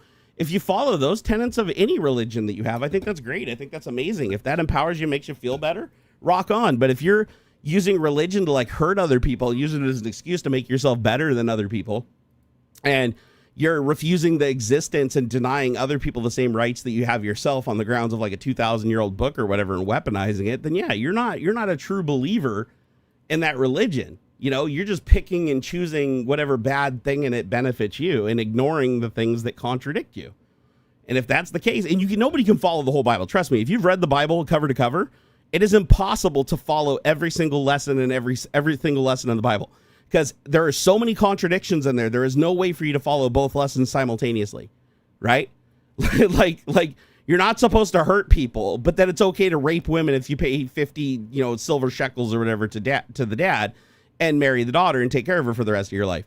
It's like, okay, that contradicts the not hurting people, because you're obviously hurting a person if you're raping them, It's like, oh, you're supposed to love everybody equally, but women can't talk in church? Women were created from a rib and as man's plaything, and their job is just to create babies. But no, God loves them both equally. It's like, again, another contradiction that just can't be reconciled. But my wife, she's Christian. My wife considers herself Christian. She believes in Jesus. She believes in God, but she follows the Christianity where she takes the good things from it. She only takes the good things from it because she doesn't believe God is an evil warlord being that wants to scare the shit out of humanity and hurt people. So she doesn't believe that God is a person that literally would pick Donald Trump as the representative after he raped a woman, actually multiple women throughout his life, fucking hung out with Jeffrey Epstein and has 30 plus fucking felonies for cheating and robbing other people. It's like, yeah, I don't believe that the God that the Bible describes would do that, right? But Trump will be the first to tell you that he did, and a lot of people believe it just because he's wearing a fancy jacket. Why is he wearing a fancy jacket or a fancy suit? Because he bought it with money that he got through proceeds from crime, not because God blessed him. It's like prosperity faith. They're like, look, I'm up here at millions of dollars and flying jets because God blessed me. You need to give me money so that you can be blessed too. And it's like, but wait a second, aren't you using the money? That's not God that's getting the money. You're using our money to buy jets. And then you're saying God bought you those jets when you clearly bought it with the money that was given to you in these baskets from these thousands of people in here. Those people aren't getting jets. Those people aren't getting prosperity. Those people aren't getting shit. You're lying to them. You're the one that's benefiting from lying to everybody else, right? You're just tricking people. And, that's scammy. That's very, very scammy. So I like to call that shit out, because people do get tricked. People do get indoctrinated. People do get brainwashed. Sadly, it's a thing that, really does happen even today. It doesn't matter how educated you are. If you were indoctrinated, here, hold on, I got to fart real quick. Oh, hope that registered. That was a juicy one. But I think it's important to recognize people that truly believe in a good God, a forgiving God, a God who believes that everybody has the right to exist and everybody has the right to prosperity and everybody has the right to freedom and to enjoy their life here on earth, right? There's that God that people can believe in. The problem I have is with the people that believe in the God that thinks they're better than everybody else, and then uses God against other people to get them to give up their time here on earth to prosper them in exchange for a promised afterlife that can never be proven that they got. That's where I have a problem. So, Cal said, yeah, when Daniel joined your Discord right after you went to bed last night, I could instantly tell that he wasn't going to last long. I mean, fair enough. He lasted longer than I thought he would. I mean, I could tell from what he was saying on Discord that he was going to be a little bit of a problem today on the live stream. But and honestly, he'd probably still be here. He'd probably still be here if he didn't just start flipping out and insulting me. It's like that's why I banned him, is because he basically just contradicted himself after trying to defend his position, and then just and that's why I knew he was a troll at that point, because he was saying things trolls would say. He wasn't defending his position. He wasn't offering an alternative. He was just attacking. And then he pulled out the TDS card, which again, we all know the only people that use TDS, anybody that says you have TDS, is somebody who's indoctrinated by Trump, because Democrats don't use TDS like that. Nobody uses TDS. Even the GOP, the real Tea Party members before MAGA came in and took over, right? They don't even use TDS. That's something that Trump came up with, and Trump proliferated using the big lie technique in Mein Kampf, the book that Adolf Hitler wrote in 1925. He literally even talks about it. You go read.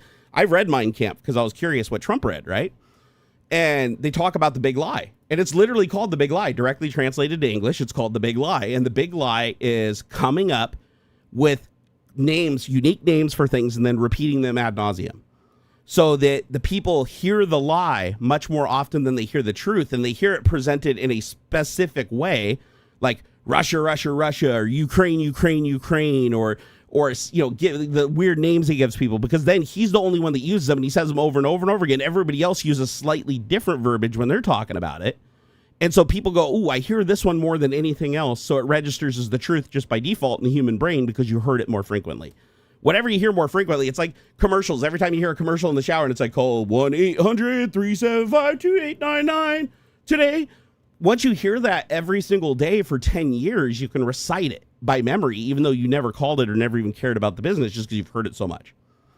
And so, he claimed to be a longtime follower and watcher. Just to be clear, every single person so far that I've looked at, well, I wouldn't say every single person because there are exceptions, but most 99% of the people that claim they've been a longtime viewer and a huge fan, I go look at their account and all they do is talk about politics, praising Trump, and there's nothing in their shit about technology at all. So, and a lot of them say, oh, I've watched your videos for so long, and I ask them, oh, what was your favorite video? And you know what they always tell me their favorite video is? Whatever the last video was uploaded to my channel, because they just go to the channel and grab the most latest video and say, oh, this one. Or they'll sort by which one has the most views and say, oh, this is my favorite one. And it's like, that's not my best video, not by a long shot. Like, I know you're just full of shit, you know? And then I go back and look, and they've had like no interaction with me in the past at all. So it's very common for like, because remember, if they're supporting Trump, they're liars themselves, right? It's like you can't be a Trump apologist and a Trump supporter if you also aren't willing to be a liar yourself. Like you literally have to lie to support Trump. You can't be in MAGA without being a liar and a hypocrite and project your own shit onto other people, right? Like that is MAGA all the way. And so a lot of these people like to use this tactic of, first they'll start off and say, oh, I've been a fan forever. I really wish you'd just talk about technology instead of this other stuff. And they try to do the nice thing first. Like, oh, I really love what you do. Please just stop talking about this. And then you're like, no, I'm not going to stop talking about it. Then it's like, oh man, I grew up and I watched all your stuff, and man, now you're talking about this and you're losing everything and it's hurting the channel. And it's like, but I'm still going to talk about it. Like, this is important to me. This is important to my family. It's important to my existence. It might not be to yours, but it is to mine. And then they'll start showing their true colors, pulling out things like TDS and using terminology that only Trump says, and like clearly calling out lies that are long debunked that I can give the receipts for to show that it's absolutely not true on any level, whether you're looking from either side. And they just ignore it. They're just like, no, that didn't happen, or they'll just act like I didn't say it, right? It's just, it's the same shit day in, day out. It's nothing new.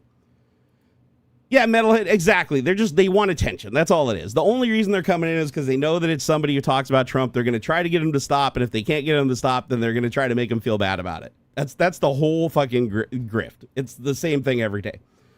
Hey, what's up, Mr. Bandito? How's it going? Bear Williams said, I use TDS against Trumpers because all the deranged mental gymnastics you have to go through to be a Trumper would make Simone Biles bald. Yeah, but again, you're using TDS like ironically, right? You're not using it seriously like they are. But that's it. The funny thing is, if you read Mein Kampf, everything Trump does is incredibly obvious. Trump doesn't play 4D chess. He's not an intelligent person. He has a relatively low IQ. Trump just recycles shit that that other people have done. He's like, well, Hitler was successful doing this in the 1930s. I'm just going to update it for modern times, and I'm just going to follow step by step. Hell, he didn't even do the conversion himself, right? Just like he didn't write his book, Art of the Deal, right? He lied and said he did, but he didn't. It was a ghostwriter. And that's why he can never really cite anything out of his, what's your favorite part in the book? He can't tell you, because I still don't think he's read it even today. But yeah, it's like he just perpetually lies, and people have become so accustomed to supporting him just on the grounds in general, like just faith-based support, right? He no longer has to make sense. He doesn't have to help them.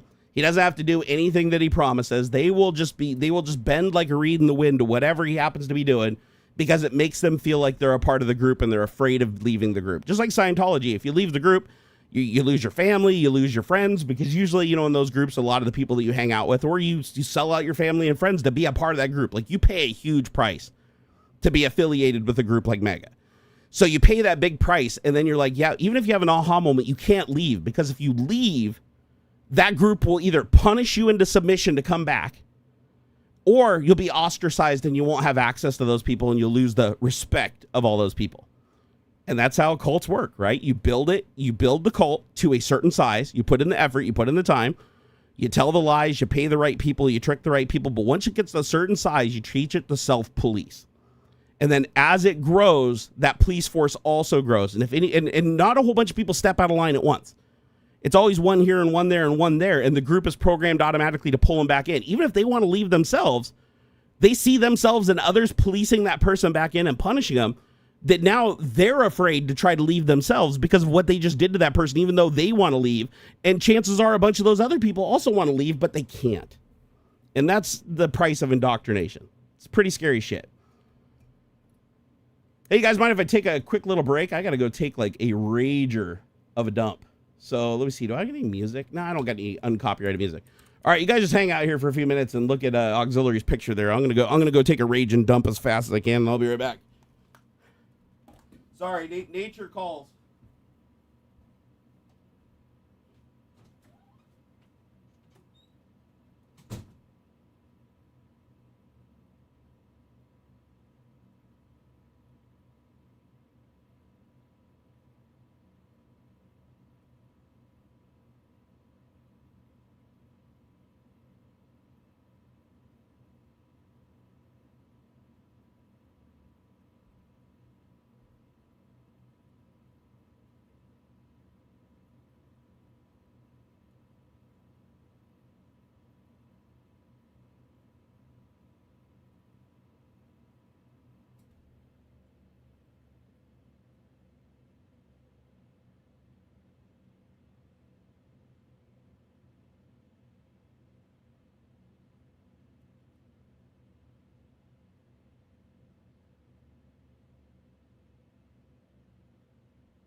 You guys gave me a shy butthole.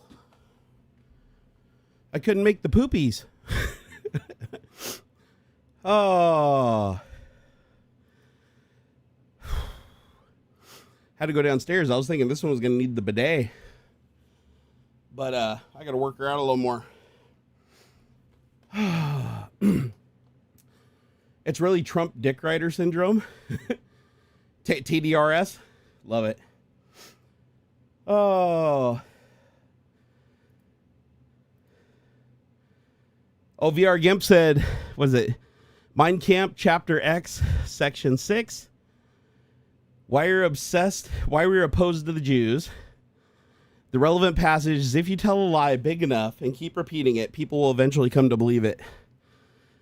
True. But, let me find, hold on here. I gotta go find it in my little notes.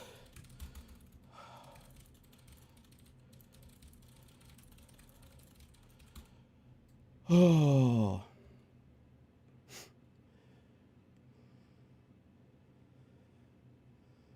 All right, let me pull this up. All right. So, Volume 1, Chapter 10, titled Causes of the Collapse.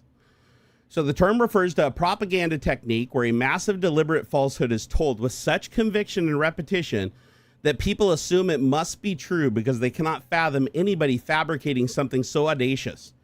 Hitler attributes this tactic to the Jews, of course he would, falsely claiming they used it to manipulate public opinion, particularly blaming them for the Germany's defeat in World War I. So now, to be clear, this is where Trump also learned projection. Mein Kampf is about projection, right? They say that the Jews were doing this, but in reality, this is Hitler's tactic. But by accusing the other party of doing it, then you become blind to the person accusing them because you're focused on them and you don't realize that they're the ones doing it. It's kind of like when you tell on yourself, right? So the actual passage translated is, all this was inspired by the principle, which is quite true within itself, that in the big lie, there is always a certain force of credibility because the broad masses of a nation are always more easily corrupted in the deeper strata of their emotional nature than consciously or voluntarily. And thus, in the primitive simplicity of their minds, they more readily fall victims to the big lie than the small lie, since they themselves often tell small lies in little matters, but would be ashamed to resort to such large-scale falsehoods. Ironically, Hitler and the Nazi regime later employed this very technique, using, and Trump does too, repeated lies to shape public perception, such as scapegoating Jews for economic and social issues, just like Trump scapegoats non-whites and immigrants, right? Just different group, right? And then fabricating social issues of fabricating threats to justify aggression. The passage reflects his cynical view of mass psychology and his belief that people are more likely to believe grandiose lies if they are presented confidently and persistently. This concept is not a central theme in Mein Kampf, but appears to be part of Hitler's broader discussion on propaganda, public manipulation, and his anti-Semitic conspiracy theories. The book itself is a mix of autobiography, political ideology, and rants. Lots of rants, actually. With the big lie being one of the many tactics described to achieve control over the masses. So, yeah, it's wild. I mean, Trump is literally following what Hitler did verbatim. Like, the Heritage Foundation took Hitler's speeches, Hitler's manifesto, the attack on their government, the beer hall putsch, and Mein Kampf, and what was there's another source. There's another book. I forget the name of it. But all of it together is basically what the Heritage Foundation used to create Project 2025. And Project 2025 is just all of that stuff plagiarized and updated for current times and current communication technology. That's it. Oh, and instead of targeting Jews, it targeted immigrants and brown people. Like that's Hitler's Jew.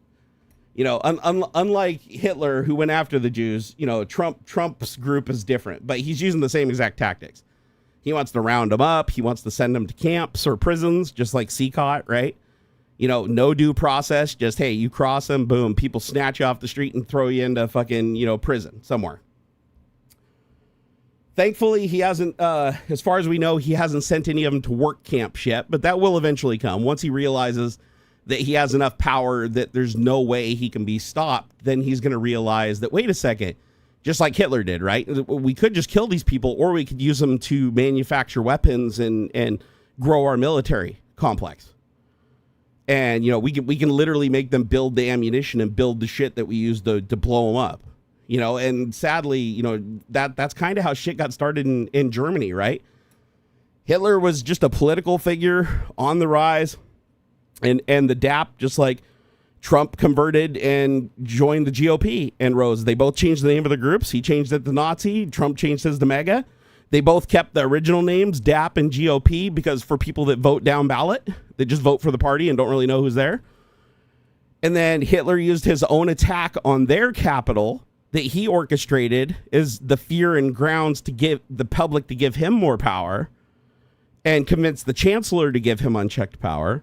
And then you have Trump, who did January 6th to try to stay in power and then pushed the big lie about him losing the election in 2020, saying that it was rigged, even after he won in 2024, right? He still says that it's a big lie and everything. He keeps perpetuating it because that's the foundation that he needs to apply so that everybody believes that it's the other side that's taking everything away. Well, he's projecting because he's the one that's actually causing all the damage, taking everything away, and then just blaming the results on everybody else. It's like, if you've ever noticed, Trump says everything that's wrong. If the stock market goes up one day, he's like, this is my stock market. If it goes down the next day because he makes a really bad decision or he puts tariffs in place, he goes, oh, I inherited this from Biden. It's like, well, if you inherited from Biden, why was it your market yesterday? Wouldn't it still be inherited from him? So, and that's another tactic Hitler used too. Anything bad that happens, it's the whole Jesus and devil, right? Anything good, it was God's will. Anything bad, it was the devil, right? It's the same thing with Trump. Anything good that happens, whether he's responsible or not, he takes credit for. Anything bad that happens that he did directly, he blames on somebody else that it couldn't possibly be, right? And so, and it works. It sadly works, man. When you're dealing with low IQs, man, low IQs and indoctrination, man, that's like the perfect mix to control somebody and take their autonomy away from them and turn them against everybody else. It's wild. Fucking wild. Here, let's hit the rest of the topics. So, we didn't send me the link for this one. We have the untraceable ghost Pew-Pews. So that was an article that ended up being, we ended up losing the URL, so I actually don't have it, damn it. But, I mean, pretty self-explanatory. 3D printing is getting to the point now where it is incredibly easy to create a ghost gun or a firearm, or a personal firearm that has no serial number. Technically, they are legal in a lot of states. I think Washington outlawed them a couple of years ago, requiring that every gun be serialized, which is weird because the Constitution literally says that everybody has the right to bear and create their own arms as long as they don't transfer or sell them. So as long as you're not a felon, federally you're allowed to create your own weapon. But if your state law is opposed to the federal law, well, then too bad, so sad. So I can't 3D print them. But if you live in a jurisdiction where you can legally 3D print them, the 3D printers are getting so cheap and so accurate. And the combination of materials that you can get in SLA and FDM, I mean, some of the materials that have just come out in like the last 2 or 3 years are insane. Like you can create, you know, a lower, most of the upper, hell, most of the trigger components. The only thing you really need is like the spring, and even that can be 3D printed largely, and a firing pin, right? So that it doesn't wear down immediately. And then a barrel, some kind of sleeve, or so you can even print the barrel out of plastic and then just insert a sleeve and rifle it yourself. All the information is online everywhere. You can't stop the signal, they say, right? And it's interesting because this is something that everybody is used to always be talking about in the media. It was like, oh my God, this is scary. Everybody's going to be creating ghost guns. I can't think of any recent crime that has been committed where a ghost gun was successfully used, other than maybe the dude that killed, what was his name? The guy that killed the insurance guy. I believe that, was that a 3D, did they say that was a 3D printed gun, or was that a 3D printed silencer on a gun? I know it malfunctioned a whole bunch and the guy had to keep like resetting it to shoot it, but I think that and maybe the gun that was used to assassinate the Japanese president, but even that wasn't 3D printed. That was made out of just like, that was tubes and tape and some fireworks shit and some batteries. So as far as 3D printed guns go, I can't, you'd think if everybody could just 3D print these ghost guns with no serial numbers using like, you know, $200 printer and, you know, $50 worth of material, you know, why aren't we seeing these things like all over the place in commissions of crimes everywhere? And I can tell you why, because even though they're getting better and the materials are getting better and it's easier to make these things, it's still super easy to just get your hands on a regular gun cheap with no serial numbers on it. That's like way more reliable. So I think until it gets to the point where it's like the only thing available is making your own gun. Because remember, if you're already going to do it, if you're already going to break the law and do something, right? Because you're planning to commit a crime, you're not going to listen to the law anyways. So now your options are go buy a ghost gun that's a real gun that functions, or 3D print and try to build your own and hope it works when you're using it in the commission of a crime. So I think that's why you don't see a lot of, you know, ghost guns being used to commit crimes all over the place. Plastic ghost guns, like 3D printed ghost guns. It's just because the availability is too high of regular guns. People get guns stolen all the time. There's like everybody raiding houses, stealing people's guns left and right and shit, and they always end up with the serial numbers filed off and for sale on the street corner. You know, you can find everywhere. You can find people that are selling guns online. Shit, you could probably even find somebody on the dark web that would just like you give them some Bitcoin and they fucking mail the thing to your house, like through the the mail system. It's just I don't know. The whole 3D printed ghost gun thing. I think the reason that the media doesn't talk about it as much as they used to is because it never manifested as the big scary monster they thought it would be.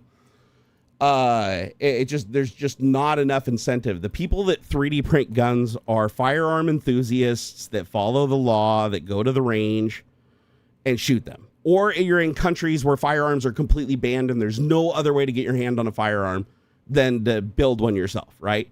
Those are the two places where that's being done, right? You're not going to find a lot of people who have access, to real firearms, trying to make their own, when the reason that they have it is for reliability. Like they want to go to the range, they want to shoot something that actually works. It's not going to blow up in their face or hurt somebody next to them. So Metalhead said compromise 3D print airsoft guns. They can be just as deadly and not considered firearms. Dude, I know you say airsoft guns, but when I think airsoft guns, I think plastic pellets. And yes, you can actually get an airsoft gun like super hopped up on power that if you shot somebody in the eyeball, it would kill them. But here's the interesting thing that I want to know is that, and this is where law gets a little weird. Okay. And I talked to my wife about this the other day. You can go on Amazon, right? As a matter of fact, I'll show you guys. I'll go on Amazon right now. Right.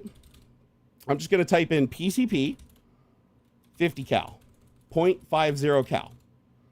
Okay. PCP is an air gun.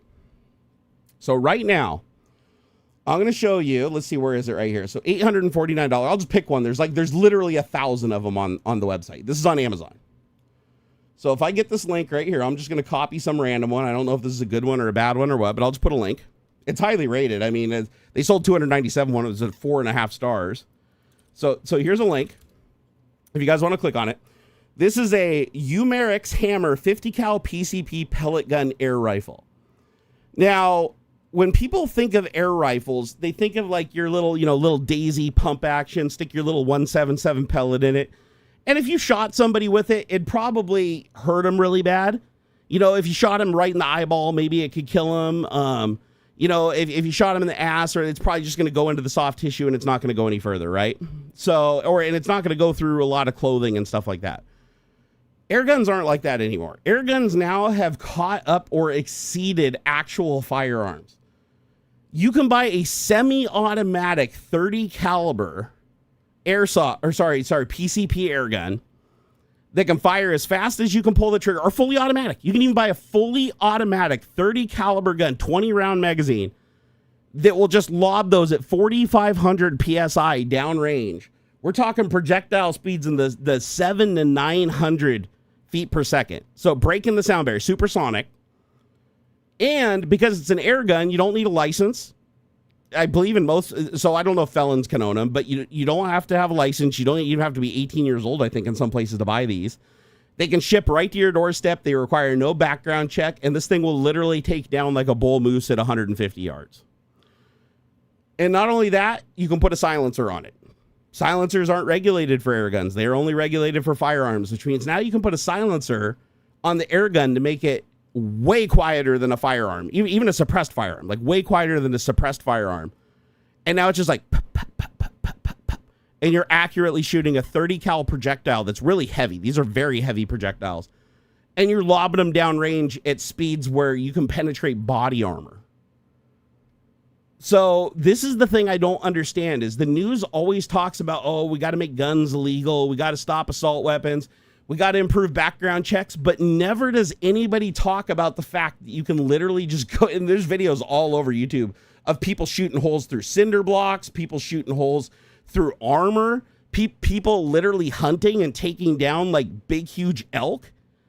Like there's even bigger than 50 caliber. There's a 70 caliber. There's a 70 caliber air gun. I forget what it's called. Let me see if they sell it on Amazon. Because again, it's just funny. You can just get this right to your house.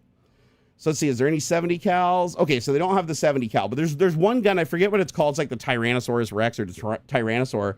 It's a 70 cal. It shoots a pellet that's basically the same as a 1 ounce slug out of a shotgun. So think of a 1 ounce slug from a 12 gauge shotgun. Think of that, right? And it's actually for hunting moose and large game. So you can literally, and a moose is a very big animal. Like you need a lot of hydrostatic pressure when you hit them with a round to do enough internal damage to take it down, right? And I'm not a hunter myself. I'm one of those people. Other people have to kill the animals for me to eat it. I can't do it myself. So, but I do know that taking down an elk is a very, very hard thing to do. Like it takes a very large firearm to do it. You're not going to take it down. Like you have to have a license to own a 22 caliber long rifle that you would have to shoot the elk probably 100 times, chasing it through the woods for miles to take it down. You know, like you'd have to reload multiple times to take it down. Even a deer for crying out loud, unless you hit it in the exact right spot, right?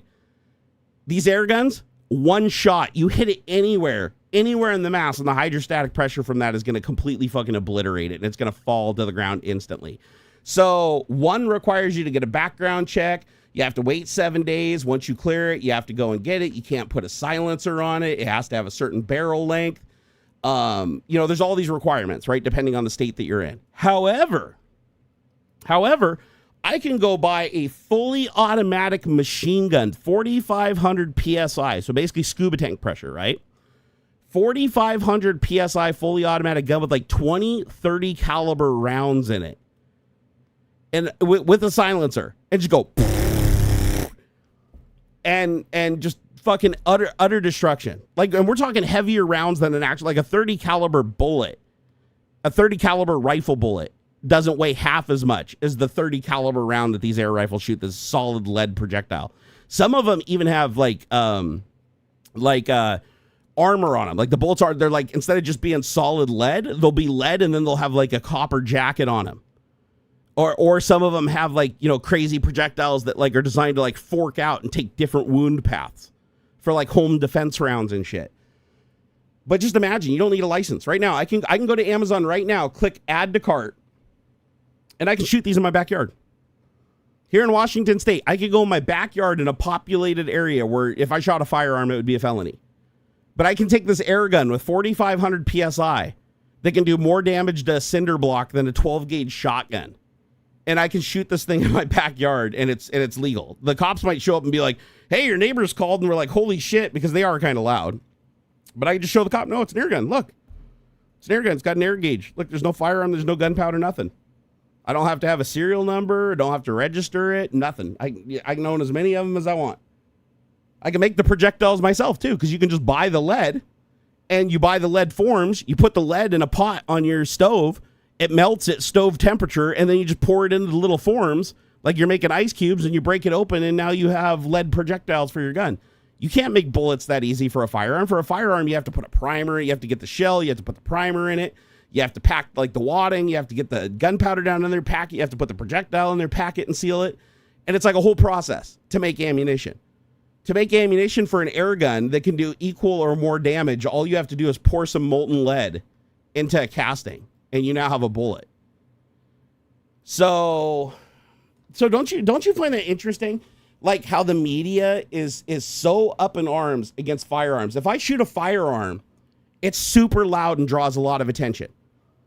Even if I put a suppressor on a firearm, which requires, you know, another license and another thing. Trump's trying to get rid of that license so anybody can just have them.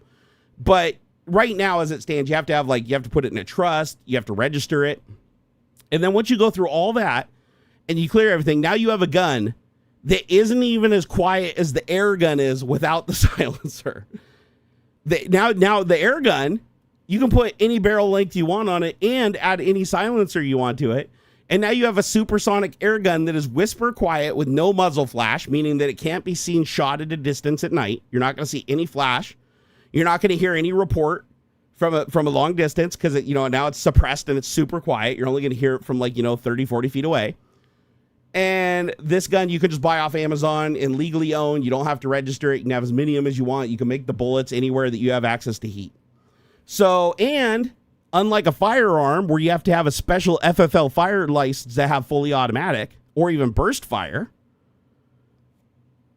without using little tricks like auto reset triggers and stuff like that, right? To be legal. With an air gun, you're allowed to have a fully automatic air gun, regardless of the pressure, regardless of the feet per second, regardless of the weight of the projectile.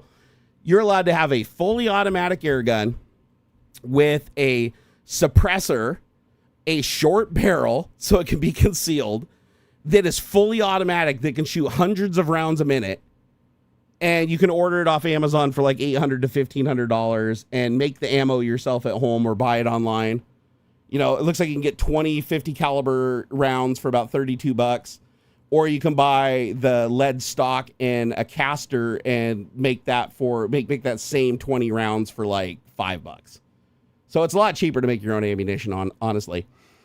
And it comes in everything you could think of too, just like real guns. It's like you can get solid core, you can get steel shank core, you can get hollow points, you can get home defense rounds, you can get lead, you can get tungsten rounds with like a tungsten core, like penetrator rounds, you can get shotgun rounds. So like if you want a fully automatic shotgun that shoots like deer shot, where it's like 3 big 30 caliber balls coming out at a time, like a shotgun that's spread out when you fire it. Imagine you can have a fully automatic short barrel 4,500 PSI suppressed gun that shoots like this. Like here, I'll show you like what these shells look like. Like these are for, give you an idea. And again, all ordered on Amazon. This is all ordered on Amazon. So this is like a thing that the media and everybody ignores. Everybody is so focused on firearms being so deadly and so scary because they are, to be fair, tons of people are killed with firearms. Not a lot of people are killed with air guns, right? But there's an answer for that. And that's because air guns fly under the radar. The people that buy air guns are people that are enthusiasts that like to go to the range and shoot. People that buy air guns do it as a hobby, right? They don't do it, you know, or if they're hunting with air guns, they're kind of like an eccentric hunter that wants to hunt on a license that requires an air gun or a bow and arrow or something, right? It allows them to hunt under different rules. But you don't see a lot of crimes being committed with air guns, so the media doesn't talk about them at all. But it's like air guns have absolutely met, that the air guns have absolutely caught up with firearms. Like absolutely, there's no question. I mean, think about it. Where else are you going to get a fully automatic 50 caliber gun? Or a 30 caliber? You know, I'm flipping through these air guns right now, and it's insane, like what you can get right now. 45 caliber PCP, it's called the pile driver. Bolt action, so it's like super duper accurate. 4,500 PSI, 10 pounds. And keep in mind, you charge the gun from a scuba tank, or you get like an air compressor you plug into your 12 volt on your car, and it just pumps it up when you need it. And then you get 20 or 30 shots from the smaller calibers. And then the 50 cal, you might only get like 7 or 10 shots at full power, and then you want to recharge it if you want to have full power again. So the power does drop off, after you do a couple of shots and it gets below where the pressure is regulated. Then you are going to start losing some speed, which with a firearm, it's going to be consistent, more consistent with each shot. However, keep in mind, these rifles they use in like shooting matches where they're hitting like tiny, tiny little things from insane distances with these air rifles. You don't have to deal with residue building up in the barrel from the powder charge or any of that stuff. So it's wild. Dav said, stupid question, but are there semi-auto air guns? Yes, there's bolt action, semi-auto, and fully automatic, and none of them have different license requirements. You can buy them all off Amazon. You can have them all delivered to your house here in the United States. Now, are there states that here? Let me look this up. I'm curious. Like here, are there any states in the United States that ban air guns that can be purchased from Amazon?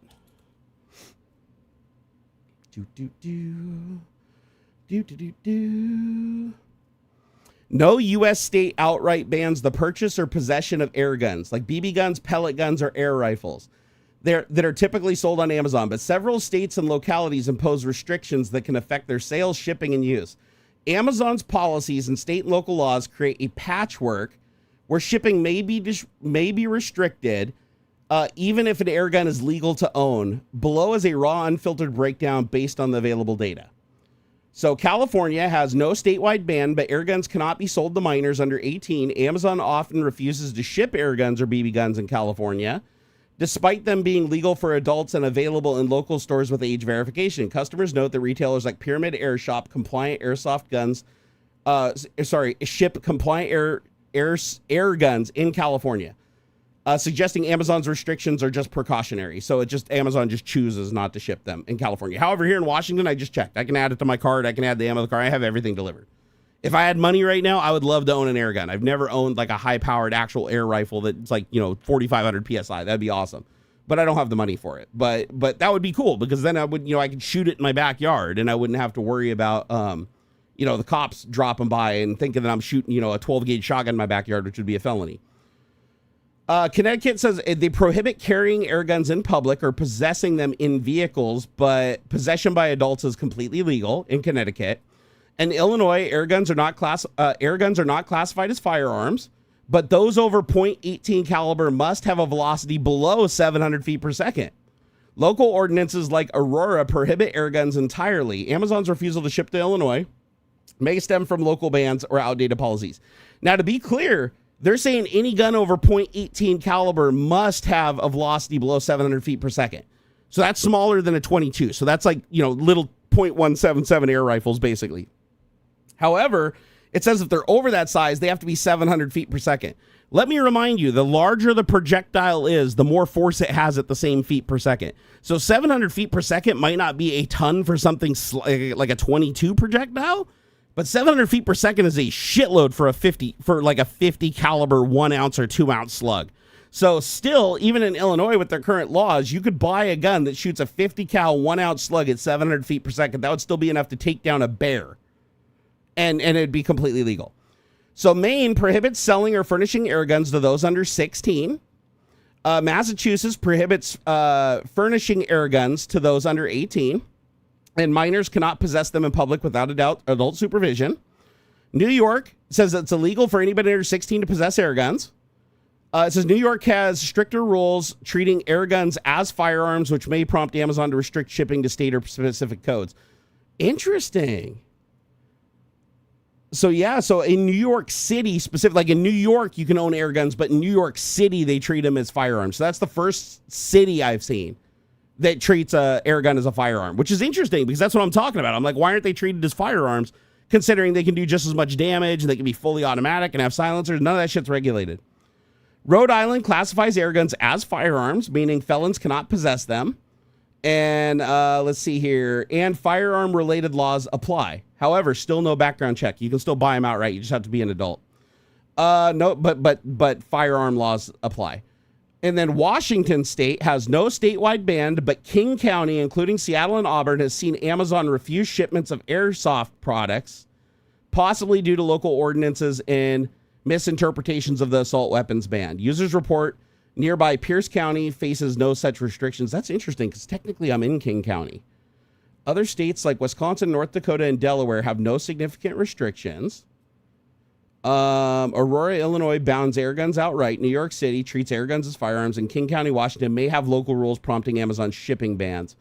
But where I'm at it, the laws don't prohibit ownership and using them. They're not regulated as firearms. So according to Amazon, I don't know, maybe when I do checkout, it would say that I can't do it. But, I can't go that far because, like I said, I don't have the money to buy one right now. But I would love to own one day. As a matter of fact, I may sell my real firearms and get air guns at some point because it just makes more sense. Because think about it. If you need a gun for self-defense, I can still take an air gun, charge it up to 4,500 PSI, because scuba tanks can be stored pressurized for years. So I can throw 4,500 PSI in that thing, load in a 20-round 30 cal magazine, ready to go, fully automatic with a suppressor, stick it in my gun safe, and have it for when I need it for self-defense. And then if I ever need ammo, all I need to do is remelt down the bullets that I pull out of whatever corpse I have to shoot. Or go, get some other low melting point metal. I could even use like pewter if I wanted to. Melt it down and make ammunition. Like I don't need special equipment. I don't need firearms. All I need is a source of air. All I need is and I have a manual. Now it takes forever. Don't ever do the manual approach. Like to shoot one projectile, you're going to be pumping for a half an hour. But if I had to in an emergency and like all the power went out, you can't get a hold of supplies or anything, I'd still be able to make a fire, melt down, create my own bullets, and I'd be able to pump up the tank on the gun using a manual scuba pump, which I have. I used to use it for my paintball guns. Let's see here. Andrew said Redmond City Municipal Code restricts air guns. Oh, interesting. I didn't know that. I didn't know the Redmond restricted air guns. Really? What is the restriction though, like specifically? Because some places have restrictions, but they're not like bad restrictions. It's like, you have to be an adult. You can't discharge them. Like I know some places you can't discharge them within city limits. Like they treat them like a firearm in that way, but you still don't have to do a background check and you still just buy them over the counter. Chicago has some of the strictest air gun laws in the country, treating certain air guns similarly to firearms. You know what? This is interesting though, that I'm learning this from you guys, because from Washington's perspective, and I know a lot of people that own these air guns. That's why I'm really privy to them, is because I know quite a few people that have these air guns and I know what they're capable of.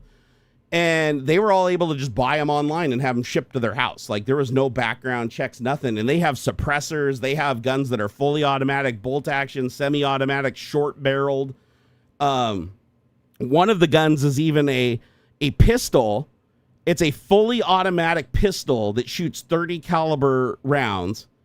And the barrel's like only like this long. It's pretty big. I mean, it's bigger than like a Glock, right? But it's pistol form factor. And think of like a Glock G18C machine pistol, right? Highly illegal unless you have shitloads of licenses. Like you better own a gun store and have like an FFL. But you can literally get like the equivalent force, like the equivalent, maybe not firing rate, but like pretty close to it. But the same overall force and force downrange from something that you can just buy online with a suppressor. So you have a suppressor, fully automatic machine pistol that could be concealed, and you can buy it and just have it shipped to your house. Isn't that weird? Like, I just think that that's interesting. Like, when you think about it, it's like so many people are focused on the firearms, but it seems like very few people are focused on the air guns, even though the air guns have caught up to the firearms. And then when they used to talk about 3D printing guns, when it was nearly impossible to 3D print a gun that's reliable, now when you can when 3D printing has gotten so good, you can actually 3D print like actual reliable firearms. Now the media doesn't talk about it anymore. However, I will say this, 3D printed firearms are banned where I live. I did check with my law enforcement, and they said where I live currently, I can't 3D print like AR-15 lowers and stuff like that. I can't 3D print firearms. However, I can 3D print air guns, and I can buy air guns where I live of any size. I can have a 70 caliber Tyrannosaur or whatever, single shot 4,500 PSI air gun, right? I can own that if I want. It's just wild. Kyle said, I know Everett doesn't allow discharge of any gun, including air guns, but we did it anyways when we were younger with the hill as a backdrop. I grew up in the woods, man. We were allowed to shoot real guns and air guns and everything growing up. Like that was one of the only good things from my childhood was where we lived. You could just do just about anything. Like we were outside of city limits. We were on 60 acres. We could hunt. We could shoot. We could blow shit up. We could shoot tannerite. Like you set off crazy fireworks. Like that was one neat thing about where we lived. However, I was definitely afraid of fireworks. My dad tortured me with fireworks. I hated it.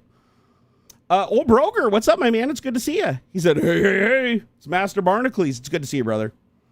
It is good to see you. I haven't looked at viewer activity for a while. I am so sorry that I missed these. I'm now noticing I missed a couple. Yorkshire Techie, thank you so much for the £5. Appreciate that. I hope you're still here. He said, loving the show as always. I'm looking at building a new PC. Got any tips on a good spec or setup? What do you think about the Ukrainian drone strike? Okay, as far as the PC, I'm sorry that's just not in my wheelhouse. I haven't been paying attention to hardware very much. I'm not up to speed on my computer hardware anymore, so I couldn't really lead you in a good path of what a good setup is. I know my computer, I've been loving it. It's a 13900K, but that's like old by most people's standards now. So I got a 13900K with DDR5, and I love it, but I'm sure there's a lot of stuff newer than that. As far as the Ukrainian drone strike, that was a stroke of genius. Hey, what's up, LG RFBS? I am really, really, really, really, really, really glad that Zelensky did not tell Trump about their plans to do that strike, because he would have 100% handed that information over to Putin in a heartbeat. So it was the absolute right thing to withhold that information from him. Otherwise, it wouldn't have succeeded. But that is a huge black eye. That is a huge black eye to Russia. They took out a huge amount of their bomber fleet that cannot, a lot of it can't even be like repaired or rebuilt, because those bombers are like super fucking old and out of production, and the companies aren't even around building them anymore. The Metalhead Man said 13900K is pretty modern still and runs in circles around the core 285K Ultra and turns a game. Really? Well, man, I'll have to thank Wendell then, because Wendell was the one that hooked me up with the 13900K, the CPU and the motherboard, and then AuxxZillary hooked me up with the NVMe, the case, and the power supply to make my new computer possible. And I'm really grateful to have friends like that. Seriously, I'd be really screwed without them, honestly. I'm a very lucky person to have the friends that I do. Slava Ukraine. Hell yeah, Leslie Peters. Fuck Russia. Now, to be clear, I'm saying fuck Russia, like fuck Russia's government, fuck Putin. There's a lot of the Russian people that do. The vast majority of Russians do not agree with this war and fucking hate Putin, but they can't speak out against it because, sadly, Putin is where Trump wants to be, right? Where he can imprison people for speaking freely. There is no free speech in Russia at all. You literally go to jail for like 8 years hard labor, or you go to someplace to die just because you held up a sign that says you disagree with Putin, or even calling it a war. You can't even call it a war. If I was broadcasting from Russia right now and I called it the Russian-Ukraine war, I would be in prison for 8 years. That's fucked up. That's super fucked up. And that's what Trump wants here. He's made it clear. Trump has said many times he wants to be able to shut down any network that doesn't say what he wants them to say. He was already saying that he's going to fucking pull licenses and pull jurisdiction away from places that refuse to call it the Gulf of America instead of the Gulf of Mexico like the rest of the world calls it. You know, it's like he is that fucking petty. The dude wants to be a dictator so fucking bad, and we're not going to let him do it. We're not going to let him do it. It's going to be a hell of a fight, but we are definitely not going to let him achieve what Adolf Hitler did in Germany in 1933. He's going to try, and he's going to keep pushing, and he'll get to the point where he starts declaring more random emergencies, and eventually he may even declare martial law to try to stop the primaries, but it ain't going to work. The American people aren't going to stand for it. And now he doesn't have Elon. He doesn't have Elon's money bags to support him anymore. So, without Elon, he wouldn't have won the election. And without Elon, he doesn't have the money to maintain shit and to get the people that he wants lobbied into the places that he needs later on in Congress and the Senate. So I'm really hoping that we can get the American people to petition the Supreme Court to take away his presidential immunity. Because if we can get the presidential immunity undone, then that severely restricts what he can do without risking himself. So right now he can pretty much do anything he wants by flexing that loophole. And we take that away, and then that really makes him have to put, there's some risk for him at that point. There's free speech in Russia as long as it's not anti-Putin. well said, Dav. There's free speech. Hey, there's free speech in America as long as you only say what Trump likes. There's free speech in the UAE as long as you only say, what Islam likes. So yeah, I guess there's free speech everywhere if you really think about it, so long as it, so long as you adhere to the rules. Hey, what's up, Gaming Matty Rocks? How's it going? Many of the Russian airplane was built in Ukraine. True. You know what? They deserve that shit, not just because of the war, but if you guys remember early in the war, if you guys are an aircraft enthusiast like I am and my brother AuxxZillary, you will know that the Antonov, a one-of-a-kind airplane in the world, a heavy lift airplane that was capable of moving heavier loads than any other airplane on Earth. It was one of a kind, this Antonov. It was amazing. There's two types of Antonovs. This was the big one. And the fucking Russians blew it up. At the very beginning of the war, the Russians deliberately targeted and blew up this one-of-a-kind Antonov aircraft that was used for so many projects that they literally had to cancel billion-dollar projects because they no longer had a way to move the things where they needed to move them because they needed this plane. So honestly, it's poetic justice that Russia lost half of its fucking bomber fleet. It's amazing.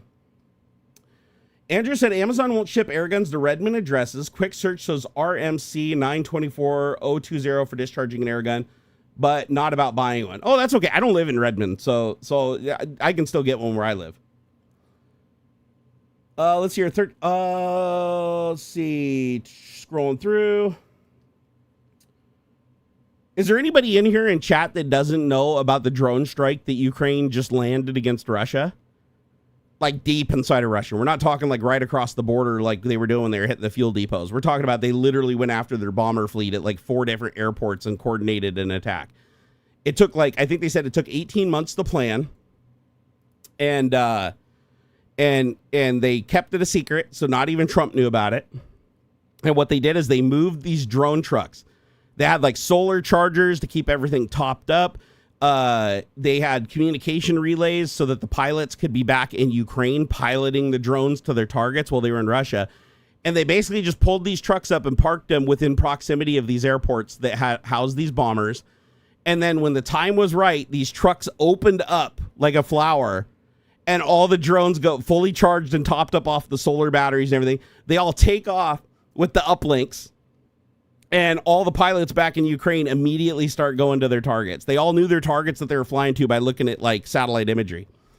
And so everybody flew their drones directly to their designated target, blowing up like, I don't know how much money of bombers. It was probably well in excess of $1 billion worth of bombers or more. Probably like multiple billions. But yeah, it went off without a hitch. Like literally the amount of destruction that they did was fucking insane. A lot of the bombers they destroyed completely outright. And these are bombers that they need to launch like their hypersonic cruise missiles and shit. They need these bombers to carry them. Like they're the only ones outfitted to carry them. So they like really, really crippled their capability to deliver these cruise missiles. So they used Russian SIM cards. That's awesome. That makes it so much better. Yeah, all the way to Siberia.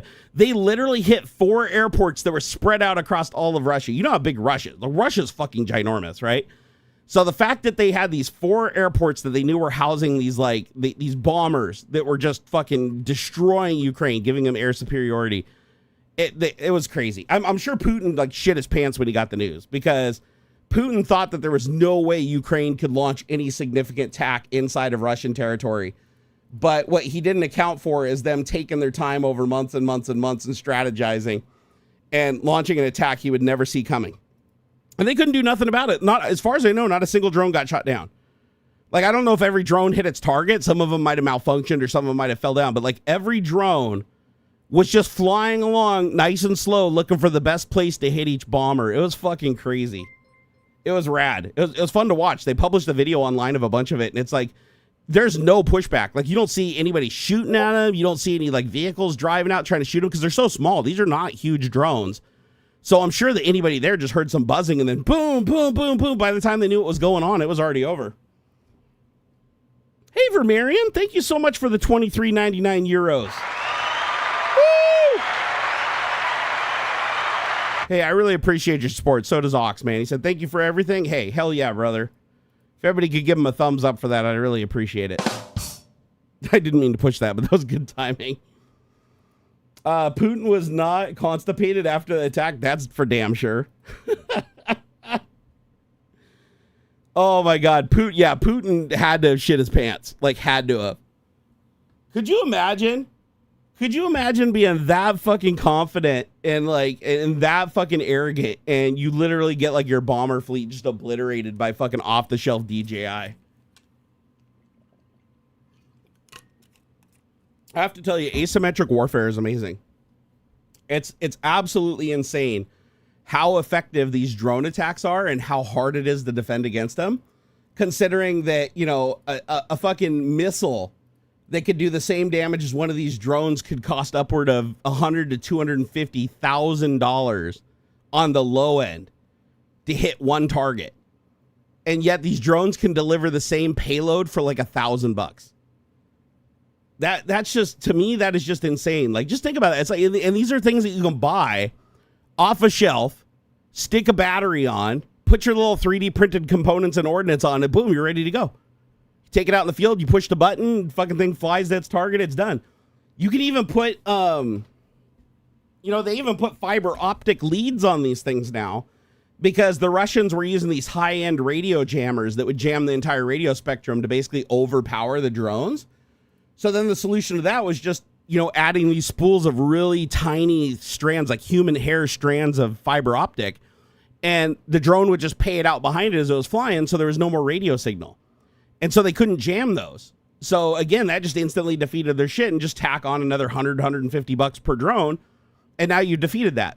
And then they found a cheaper way to defeat it, which is just to launch a series of drones that act as relays, so that the drones themselves are so close to each other that the jamming equipment can't overpower the signal between the two drones in close proximity. So now you just fly a drone or 2 drone or 3 drones up, and then the once you get them in position where the relay and the signal, Now the drone carrying the ordnance flies along that path. And even if they're jamming the spectrum, it doesn't matter because those other drones are closer and their signal still gets through. It's actually really clever because now you can just, anytime you got to hit a target and you know that they're jamming shit, you just throw your little drones in the air to create the path. And then you take your drone with the ordnance and have it fly along that path and crash into its thing and blow it up. And then you bring your 3 relay drones back safe and sound, charge them up and do it again. And I mean, they're using these things to take out fucking main battle tanks. They're using these things to take out like armored transports. I don't know if they've taken out anything like a helicopter. I think it'd be amazing if they took out a helicopter with one of these drones. But they have like tow missiles and shit for that. But which again are expensive. Like one shoulder mounted like tow missile, or what's the one that comes down and kills the tanks? The Javelin. Those things are like, for a single round, it's like hundreds of thousands of dollars. They're not cheap. Like I know it's like $100,000 or something for like the launcher, and then the ordnance is more. And it's like, that's one round. For $100,000, you could buy 100 of these drones. And or let's say since you got to pay for the ordnance, 75 drones and stick ordnance on. Now you've got 75 explosive drones that have even a bigger explosive payload than the fucking missile you were launching for over $150,000 or whatever. I just think that's crazy. Like when you look, that's asymmetric warfare. It's when you can actually do the same amount of damage to the other side for a fraction of the money. Therefore, the expenditure is so much faster on one side than the other that you basically just drain their resources. And then pretty soon, the only way for the other side to wage war is to also use asymmetric warfare. And at the end of the day, the entire battlefield is just a bunch of drones chasing each other around, crashing into each other. Until somebody finds an even cheaper way to do it, right? Also, the bridge to Crimea got hit by a sub drone. Oh, I didn't know that. Seriously? Oh, that had to piss Putin off. Because Crimea was like already their captured territory, and now they're cut off from it. That's rad. Kyle said, oh man, you just remind me of a post I saw on X last night. I'm posting it in Off Topic. Here, I'll take a look. Let me pop it open here. Off Topic. Wow, Off Topic was busy last night. Okay, Russians bought FPV drone components from China and received wooden blocks with glued on photos of circuit boards. Ah! Oh, China's mad. Oh, China's mad. China got butthurt that Ukraine's using their own shit to blow up their ally. Here, I'll link this to you guys so you can see it. Oh, that is funny. That is actually funny. But I mean, it's not going to stop Ukraine, right? Ukraine is just going to order through a drop shipper. All they have to do is just go to another country, pay somebody in that country, $50 an order or whatever to order the components to them, and then inspect them, make sure they're good, and then forward them on to them. I mean, that's what happens in war, right? We did the same thing during World War II, right? And even during the Russian Cold War, when we were building out our nuclear subfleets and needed titanium, Russia had the titanium we needed. So we just went to countries that imported stuff from Russia since they wouldn't sell us titanium. And then we had them appear to be allies of Russia, buy the titanium, then sell that titanium onto another customer, then sold it on to another customer in another country. And then that customer would launder it and move it into the United States. And yes, we had to pay more for the materials, but we were still able to get all the materials that we needed. And Russia was supplying them without even realizing it. So Ukraine can obviously do the same thing here, right? They were ordering directly from China. China finally caught on and started sending them wooden bricks with pictures of circuit boards on them to basically give them the middle finger. Since I'm sure Putin gave China a talking to, since all the drones that destroyed half their military literally came from China parts and China drones. Dude, could you imagine the talking to DJI got? Would you want to be on the call? Like if you worked at DJI in China, would you want to be on that call? Where it's like Putin calls in and you're like, at the board meeting and picks up the phone. It's like $10 billion of our irreplaceable bombers just got wiped out by like fucking DJI hobby, off the shelf DJI hobby drones. How the fuck did this happen? It's like, that would not be a comfortable call for sure. So I'm sure China did not enjoy that call from Putin. But yeah, they'll still get their circuit boards. they'll still get their circuit boards. Hell, and the thing is, there's really no way to stop it, because even if Russia, like, you know, spends a shitload of money to trace every single thing and infiltrate every company and make sure that it's just almost impossible to get shit to the people in Ukraine, then all they have to do is just appeal to the public. All they have to do is go create a Reddit post and be like, everybody go order these components. And then once you have these components, contact this email address. We'll transfer the money and you send us the product. And it will be distributed through so many thousands of people just ordering 1 to 5 of each product all around the world, that the only option for China is they either stop production and sale of those components entirely, meaning that nobody can get them, including Russia. Because remember, people in Russia could order them, and those could be people that we have planted in Russia, or inside sympathizers and people that are part of the resistance, and they could reclassify that shit and export it to Ukraine. Or, you know, export it to America, and then we send it to Ukraine so that there's not a direct path. So there's always a way to work around that shit. It's like I mean, Walt Disney did it with Disney World and buying the property through a bunch of other companies buying small lots and then putting them all together before anybody knew it was happening. We've done it during World War II. We did it during the Cold War with Russia. It's like if we need shit from another country and that country's not willing to sell it to us, there is always a way to get it just with a little bit more money. I mean, hell, look at China. China was banned from having the highest end Nvidia GPUs, right, which are manufactured, I believe, in Taiwan. At least the chips. And so China was forbidden to have the high-powered AI shit because we didn't want them getting ahead, right? Did it slow them down? Fuck no. All the Nvidia GPUs still ended up in China. All they did was just pay extra money to push them through shell companies. They still have them. I mean, they paid more for them. I'm sure they paid 50% more. But they got them. So China isn't really hurting for money, okay? Like, that's the one thing China's got going for it, being the trade hub of the world, is that they have pretty much nearly infinite money.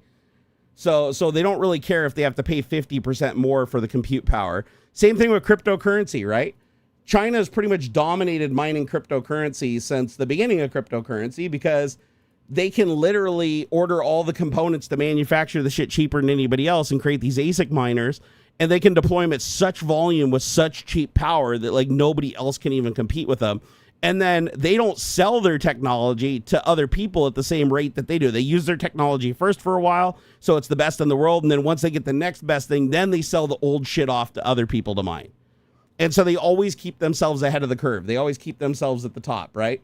So they did the same thing with AI, right? They want to be at the top of AI. They need the best AI processing hardware. And if Nvidia can't sell it to them directly, well, then they'll just fucking launder it through other people. They also have the manufacturing base. They just need time to reverse engineer. That is true. But here's the thing. GPUs are incredibly hard to reverse engineer. You know why? Because the part that makes GPUs fast is like 5 nanometer or 3 nanometer. China doesn't have any ultralithography machines that can do anything close to that.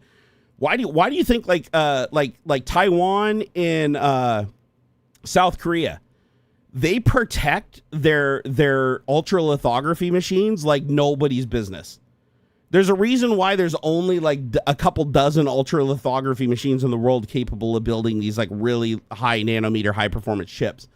It's because nobody can even look in the machines. They all come with guards. They all are watched 24 hours a day. People aren't allowed to open the panels on them. They're only serviceable by like TSMC and like the other people, you know, the other ones that I can't remember the names off the top of my head. But they keep the ultralithography machine technology so under wraps that nobody gets a chance to reverse engineer it. Hell, look how long it took for Intel to design their ultralithography machine, and the fucking thing, as far as I know, still isn't online. They said that it's going to take them 10 years to get their foundry in the United States like up and running with their ultralithography machine. And I think their ultralithography machine is only capable of like 5 nanometer, whereas I think TSMC is already down to what, 2, 3 or 2 nanometer or something? Oh, you wondered why die size mattered so much? Scale. So you can the smaller the die is, the more transistors you can have in a small area, meaning the more compute power that you have in a smaller package. It also increases the performance of things like cache and memory because you can get those things closer together and compact together. And when you're talking about the speeds these things are operating at, the speed of light comes into question. Like literally the physical distance between the cache and the registers and like the actual transistors makes a massive difference in performance. But the problem is, the smaller and more compact you make it, And the more power that you push through it, you start running into crosstalk interference issues. You start running into issues where you can't evacuate the heat fast enough, so the chip starts damaging itself. So the trick isn't necessarily just creating the smallest chip possible. It's creating the smallest die possible that you can also properly evacuate the heat from and use the smallest amount of power possible so you don't destroy the chip. And trust me when I say it's the most complicated thing that we do as humans. Like, as far as I know, there's no other piece of technology on Earth that's even remotely as complicated as an ultralithography machine as far as the precision it has to achieve. And keep in mind, they're still throwing out tons of the chips. Like, out of every batch of chips this thing makes, because it's doing like, thousands of dies on each wafer, only a handful of those actually achieves the performance target that they're after. The rest of them get thrown away, recycled, and it goes through again. Right? So imagine when you're creating these chips, and then that's why they call it, you've heard of binning, right? So binning is something like Intel, Nvidia does. They create a chip that's a specific design, and then if it performs really, really good, then it's their high-end CPU. If it requires more power to achieve that same speed, then they knock the speed down to reduce the power so that they can get the heat evacuated, and then they sell it as a lesser chip.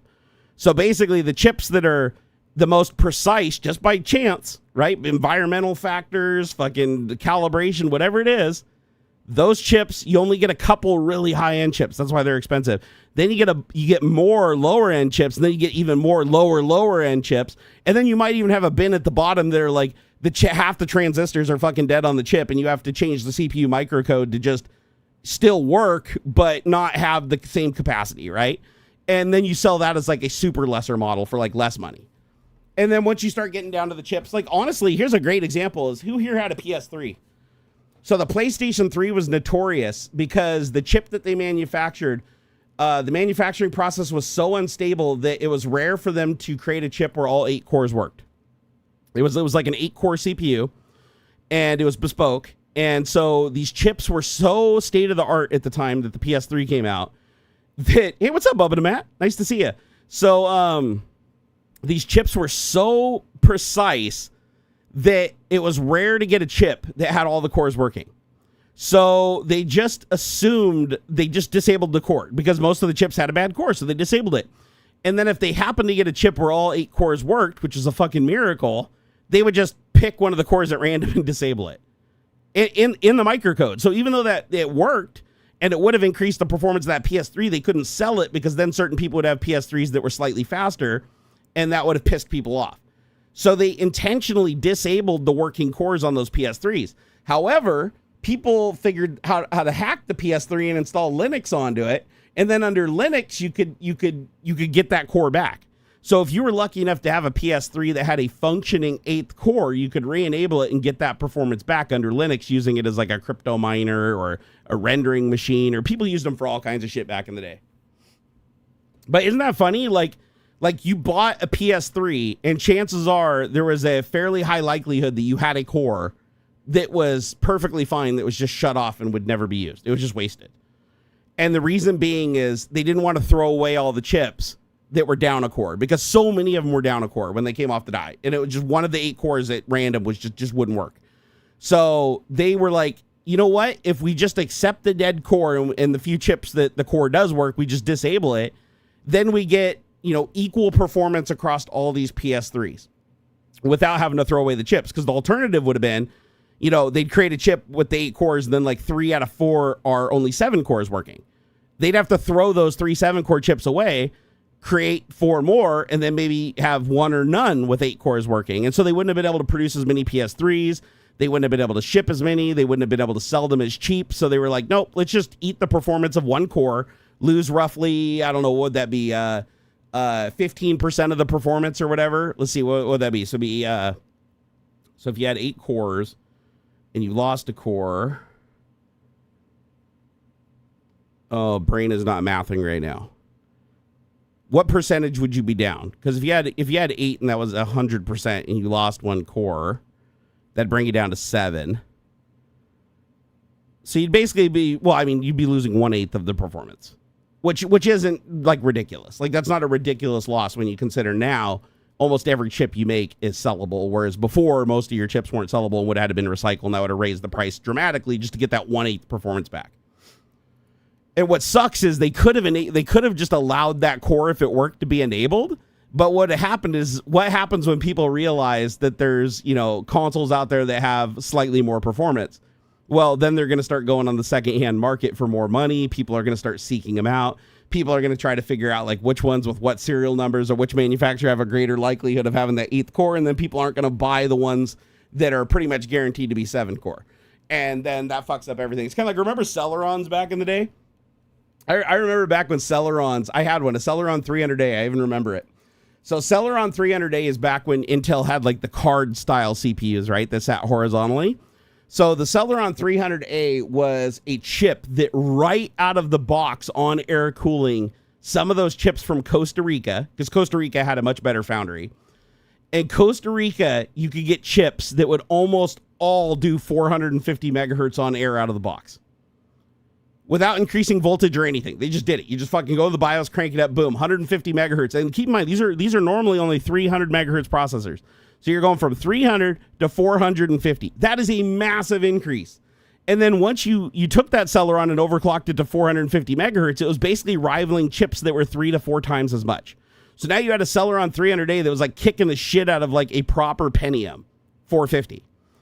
And so, because it would increase the bus speed too. I think the bus speed went up like 133 or something like that.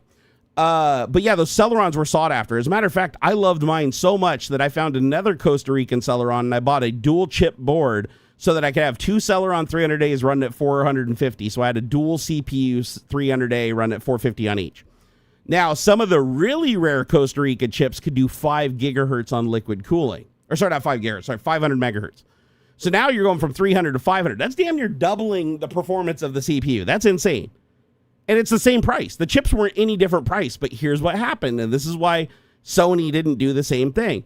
Once people caught on that all the chips that were doing 450 were from Costa Rica, and all the chips that came from Malaysia were only doing 300 and barely overclockable, if at all, nobody wanted to buy the chips from Malaysia. Everybody wanted the Costa Rican chips. So everybody was calling everybody, hey, do you got any Costa Rican chips? Do you got any Costa Rican chips? Nobody wanted to buy the other ones. They almost couldn't even sell them because nobody wanted them. They're the same price. So then they had to start selling them for a lot cheaper. Whereas had they just binned all the microcodes on the CPU to not allow them to overclock and just locked them all at 300, nobody would have just been searching for the ones that came out of Costa Rica. So exactly. Leslie said, holy shit, is that why people call it the silicon lottery? Exactly. It's exactly why they do. When you make chips that aren't consistent, they are just random specs. Yeah, as a matter of fact, you can still today win the silicon lottery. Like they do more binning and more testing now in general, but you can still win the silicon lottery. Like, for instance, my I don't know if it'd be considered winning the silicon lottery, but my 4090 that I have, my RTX 4090 that was sent to me by Nvidia like a couple years ago when it came out. They sent me this 4090, and it's an FE, Founders Edition, right? Just has the Founders Edition thing on it. When I got it, I did the auto overclock on it. And when I did the auto overclock, the memory was able to overclock 800 megahertz, when I think usually the most cards only did 500. And where normally you could you could only overclock it by like 200 or 300 megahertz, I was able to overclock it by a gigahertz. Like I could literally, I think it was 1100 megahertz, like 1.1 gigahertz over.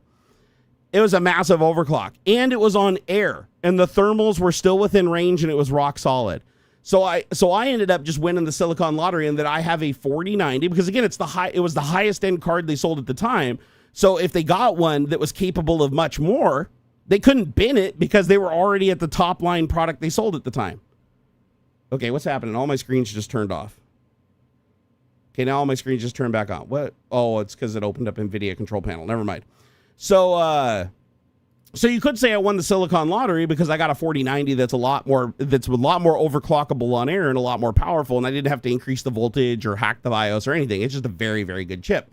I read in forums that some people got cards that wouldn't overclock at all. If they even tried to push them like 200 megahertz or even 300 megahertz on memory, they would start having artifacts or crash the driver. So I feel like I got a really good card. I don't think they like binned and intentionally sent me like a super good card, but it's entirely possible they did. I'll never know. but it was a really, really good chip. Like I just happened to luck out on it.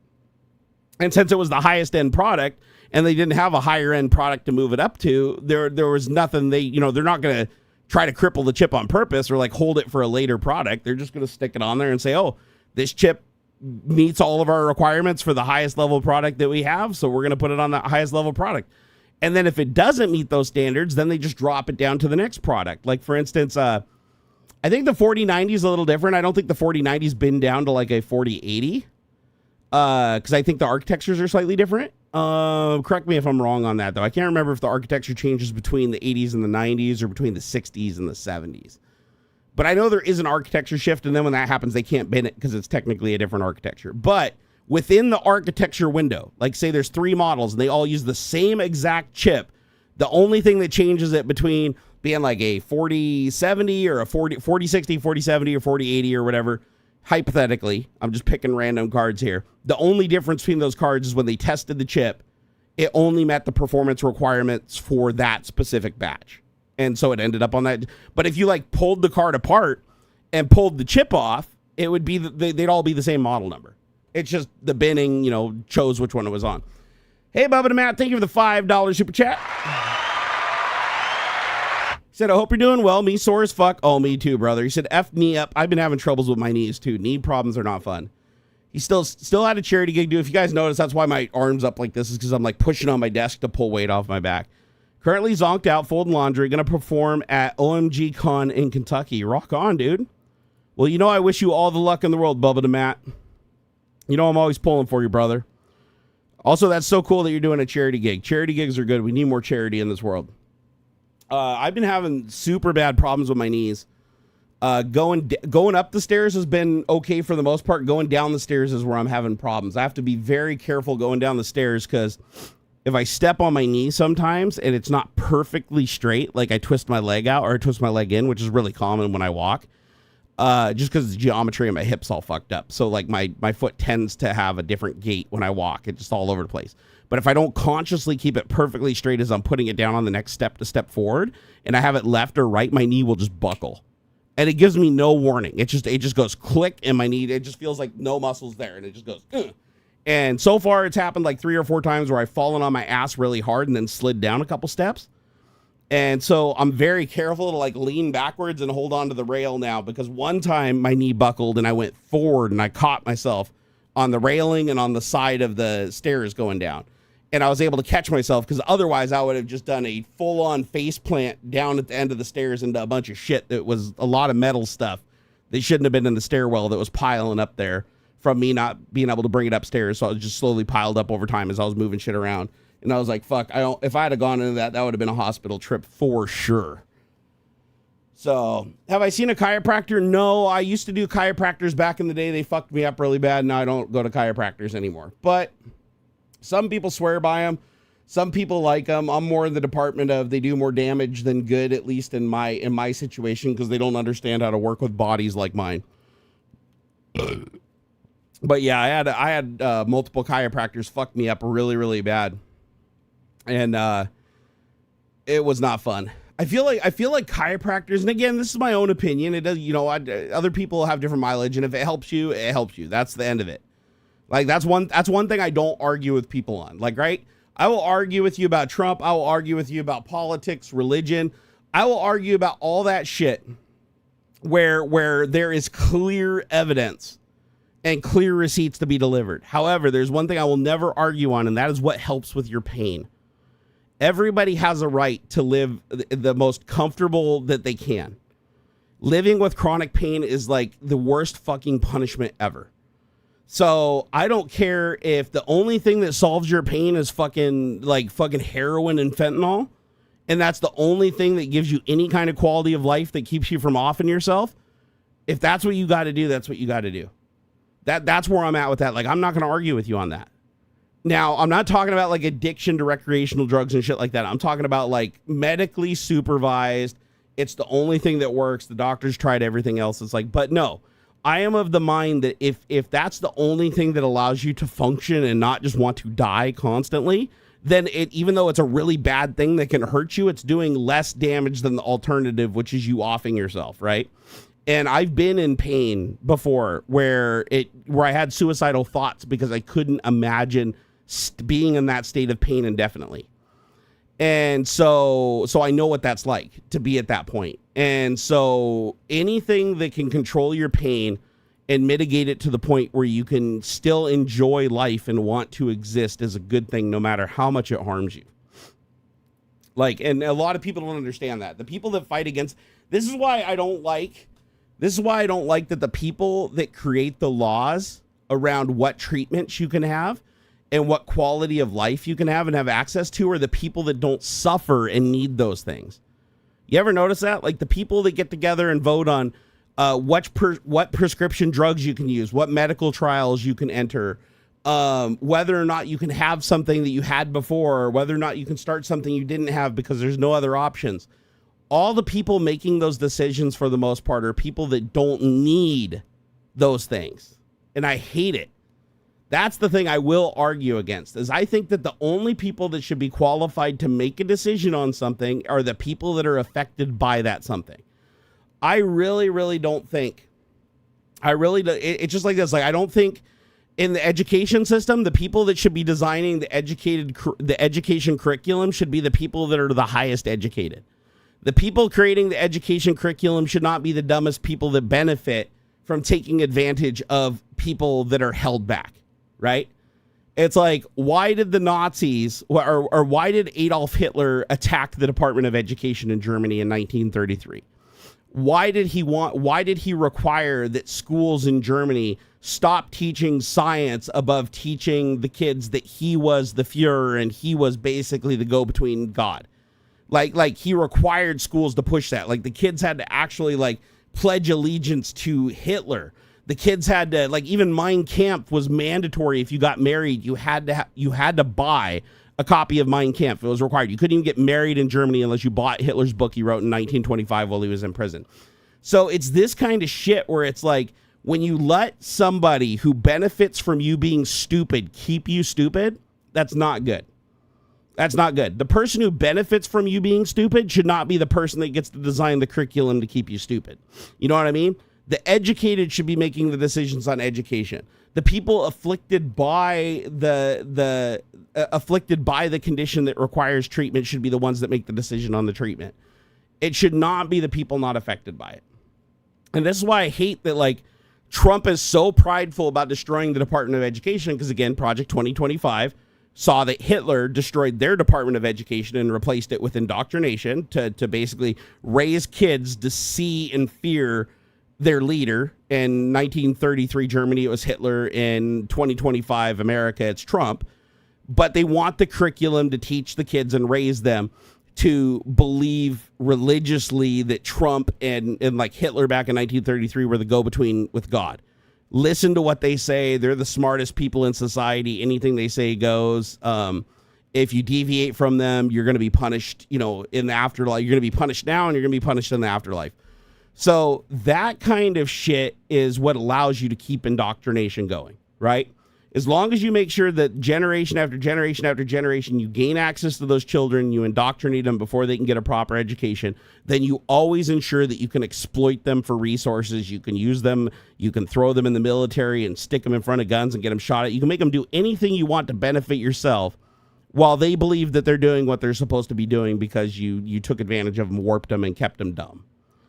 And sadly, that's where we're heading now in America, with our already damaged education system now being like torn down to bare bones. And the only way for schools to get any federal funding from the taxes that we pay, other than state taxes. Thankfully, state taxes still can go to fund schools, which is great. If that didn't happen, we'd be totally fucked. But only schools that teach, that Trump is the president and the election was stolen and January 6th was, a heroic day. Unless schools teach that and pull anything contrary to that, they don't get federal funding. That's not good. That's not good. And I feel the same way when it comes to like pharmaceuticals. It's like the people that decide if you can take a medication and it makes your life tolerable, where you can function and it makes you not want to die, then that's better than the alternative. But if you let the person make the decision that doesn't have the problem, that goes, that's just a drug. They're just taking it to feel good. They're just faking. Those aren't the people that's like it's RFK Jr. Like RFK Jr. should not be making the decision for like other people on health when the dude literally has fucking brain worms and gave himself mercury poisoning and took his family to swim around in fucking sewage. Like, this is not an intelligent person. When you let the blind lead the blind, bad things happen. Hey, Leslie said, holy smokes, man, I want you to feel better. I hope you find something that can help you with the pain. Pain sucks a lot. Oh, I appreciate that, Leslie. Yeah, we've kind of run our course of things that we can do at this point. They want to do another MRI on my back because they think that my problem is now extended into my lumbar. But the problem is, even if they take the MRI and they find out that I have the problem that they suspect with my lumbar, it would have to be treated with 2 more steroid injections, which would be another $700 every 3 months I don't have. So I can't even get the steroid injections in my hips anymore, which is largely why I've been unable to stream a lot, and I'm in so much pain and have a hard time sitting upright. And even with those shots, even though they were $700 every 3 months, sometimes they didn't work at all. They're incredibly painful, but I didn't care how painful they were. But when they worked, it was like a miracle for like a month and a half. But when they didn't work, it was just $700 wasted that I didn't have. So I stopped getting them. And so my quality of life went down the tubes like really, really hard. And then, of course, because of all the crackdowns and Washington State about doctors over-prescribing opiates, even though I'm a chronic case that has had 3 doctors rule that my condition can't be operated on, like I can't be fixed. It's a chronic issue. And this is the only way to treat me because I'm literally allergic to non-steroidal anti-inflammatory drugs requiring epinephrine to survive it. My only option is pain management. And so even with that, doctors now, because of the threats made by the state and the federal government and the backing off, they've had to back off my pain medicine. And change my pain medicine to be less and less effective over time, just to stay within a window where they didn't think that they would, have to file any more paperwork or have any trouble come their way. And I understand. It's like, it sucks, but I do understand. I'm not going to ask a doctor to like put their license in danger or have to do like a shitload more work, always scared they're going to lose their shit just to try to keep me comfortable. And I honestly think if I begged them, they would do it, but I just don't want to put them in that position, right? So it's like, so I have less pain relief than I used to have. My condition has gotten worse than it used to be. Even if the steroid injections that make things tolerable with less pain management are too expensive, and none of this should be a problem. Like in a modern day and age, it's like they did the math. And it's like every single person in the United States, every man, woman, and child could have full subsidized health care from the government. Like literally full health care, all medication, all procedures handled, everything. The entire insurance business, the entire go-between insurance racket just gone entirely. And it would cost us 2 to 3% of our military budget. That's not taking from anywhere else. That's just taken from military. So all the ordnance that we build that we ultimately just pay to throw away, 3% of that we would have thrown away anyways, 100%. We've never, ever not thrown away less than 3%. If you just took that 3%, every single person in the United States would have free health care. Insurance as a monopoly would be gone. Everybody would get the quality of life that's available to them. But no, sadly, why don't we have that? Isn't that common sense?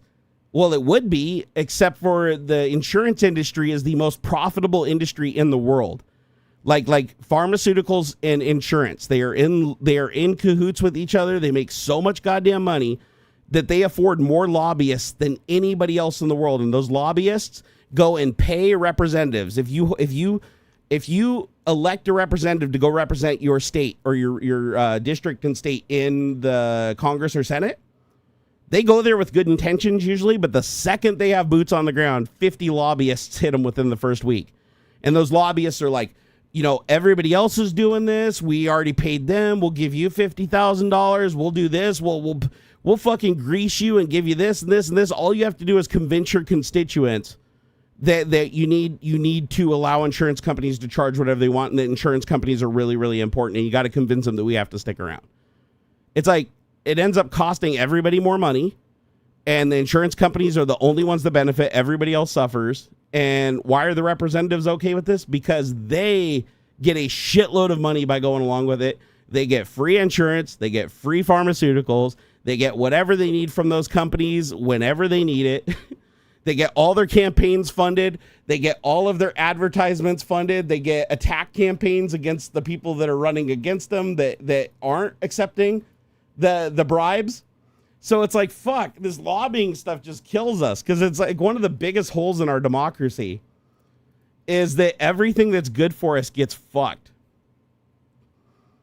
Oh no, Andy, you can just go ahead and fuck off with that shit, brother.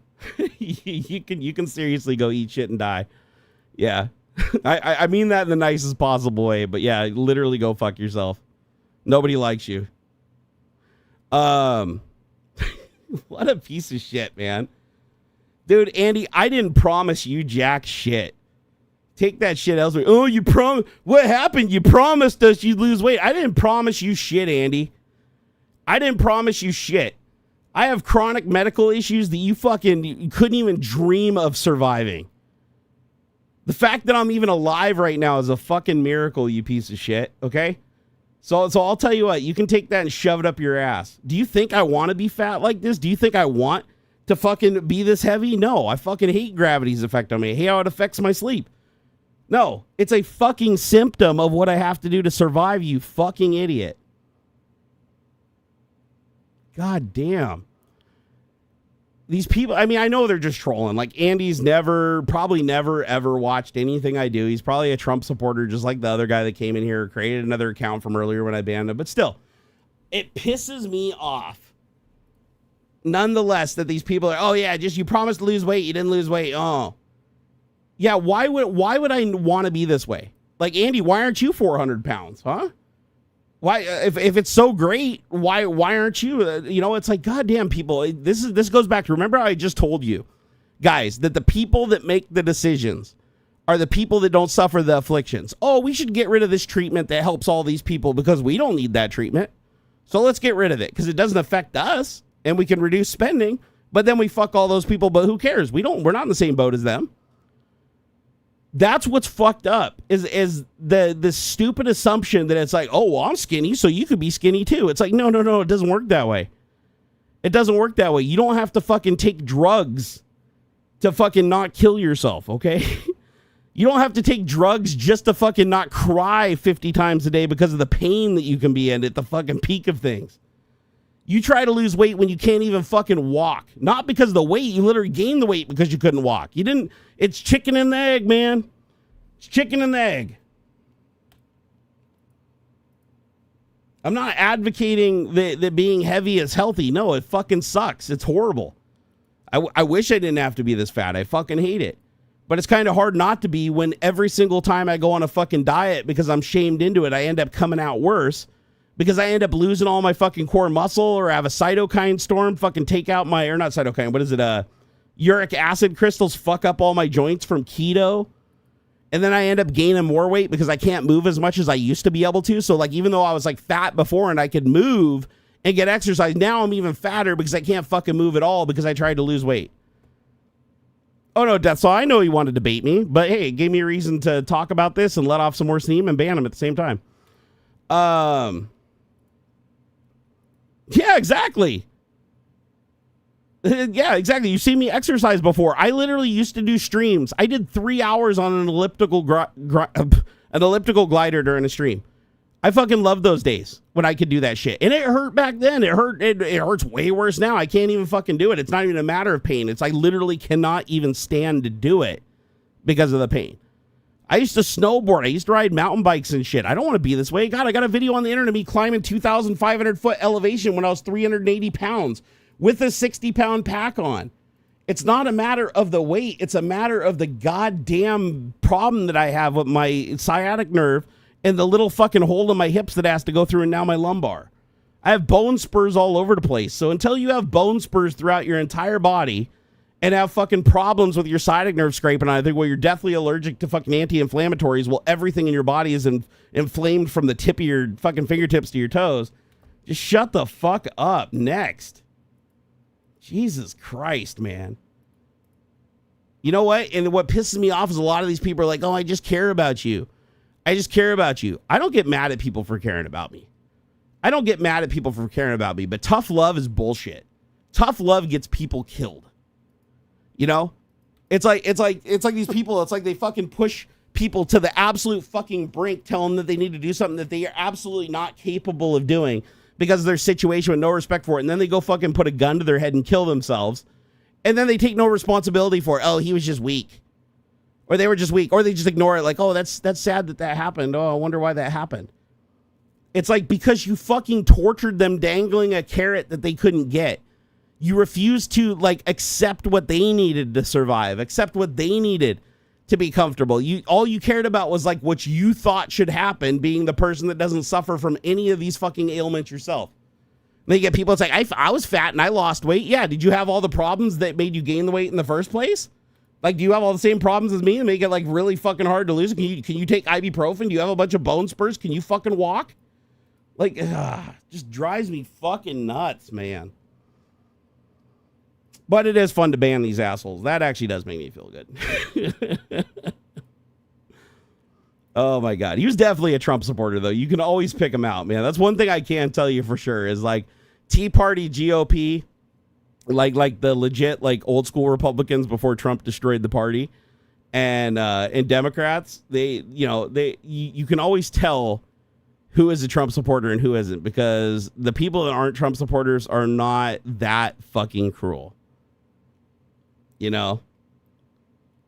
Bubba the Mad said, tough love makes as much sense as trying to hammer nails through your genitals. For sure. For sure. The whole tough love thing, all it does is get people killed. Victor said, was the reason I went to go work for Rad Power Bikes years ago. Not there anymore.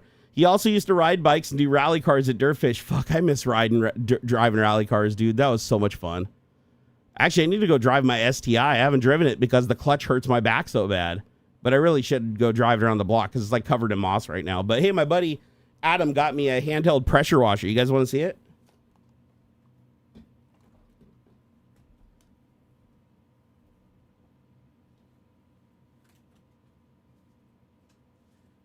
This is the new coolest thing I own. I didn't even know this existed a week ago. Look at this shit. How rad is this? Look at that.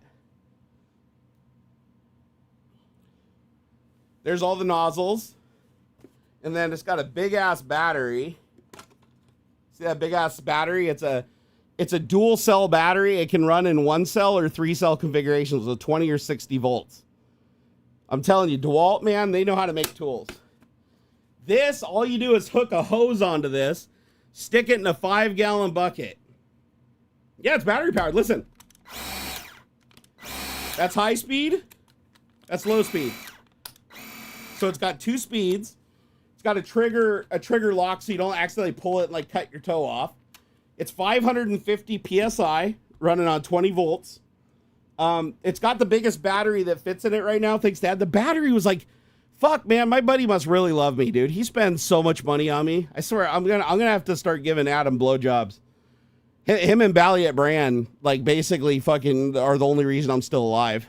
I'm joking, but they are really, really huge supporters, and I appreciate them. But this battery, this 1 DeWalt battery, this thing right here, I was shocked when I saw this. Like, let me pull that here. How much do you think that battery costs? That's like a $300 battery, $300+ battery. It's 60 volt and 20 volt, so it can run in either configuration. The pressure washer uses it in 20 volts. And this battery, again, works with all the tools. You can stick it in the drill, you can stick it in everything, but like it's 20 and 60 volts at the same time. Pixie Pump said, please don't run the pump dry for long. You can burn it out. Oh, no, I know. You got to run it for quite some time, though. I read the manual. The manual said that when you're done running water through it, you're supposed to hold down the trigger until water stops coming out of, like, everything. But, yeah, I'm not going to run it for any period of time dry. But pulling the trigger every now and again ain't going to hurt it. Especially since I used it last night and it's got a bunch of water. But I appreciate you looking out for me, Pixie. So this thing right here, it's really cool how they do it. I didn't know that, but there's like these 2 little forks on either side here. And depending on the tool pushing those forks in or out determines whether it's 60 volts or 20 volt. Isn't that crazy? So that allows them, it's a really neat thing DeWalt did. Like, I've never seen anything else do this. So you can take a drill, right? So this drill right here says 20 volt, right? No 60 volt, just 20 volt. You'll notice it doesn't have those 2 prongs that push in, right? So you can take this, stick it on there, and you still can be 20 volt. But if I put it on something that's 60 volt, which I don't think I own any DeWalt stuff that does 60 volt yet, but if it's 60 volt, it pushes in those two prongs, then it runs in 60 volt mode. I'm like, that's clever. So it's like wired in series and in parallel internally, and then it picks the wiring path based on whether those forks are pushed or not. Pure genius. Whoever designed that at DeWalt's a fucking genius.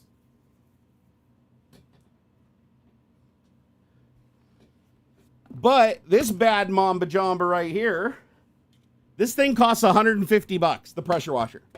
I was actually surprised by that. I thought it would cost a lot more. So $150 for the pressure washer, $300 for the battery. But the good news is you don't have to have the biggest battery. It's just, that's how Adam rolls. Adam's really generous that way. You can put in smaller batteries, because with DeWalt, everything uses everything. So I can take this little itty bitty battery, stick it in there, and in theory, oh wow, listen to how weak that sounds. This battery must be dead. Hold on. It's got an indicator. No, look at that. That's how much more current that big battery has. So that's a 12 amp hour. This one's lithium ion. That's flex volt lithium ion. So wait, is this using 60? It says 20 volt on the side. So why is it running so much faster with the other battery? Okay, I'm confused. Can anybody explain that in chat? So, little battery, still 20 volts, right? It's almost charged. That's high. I don't know. Was it different? Did it sound different?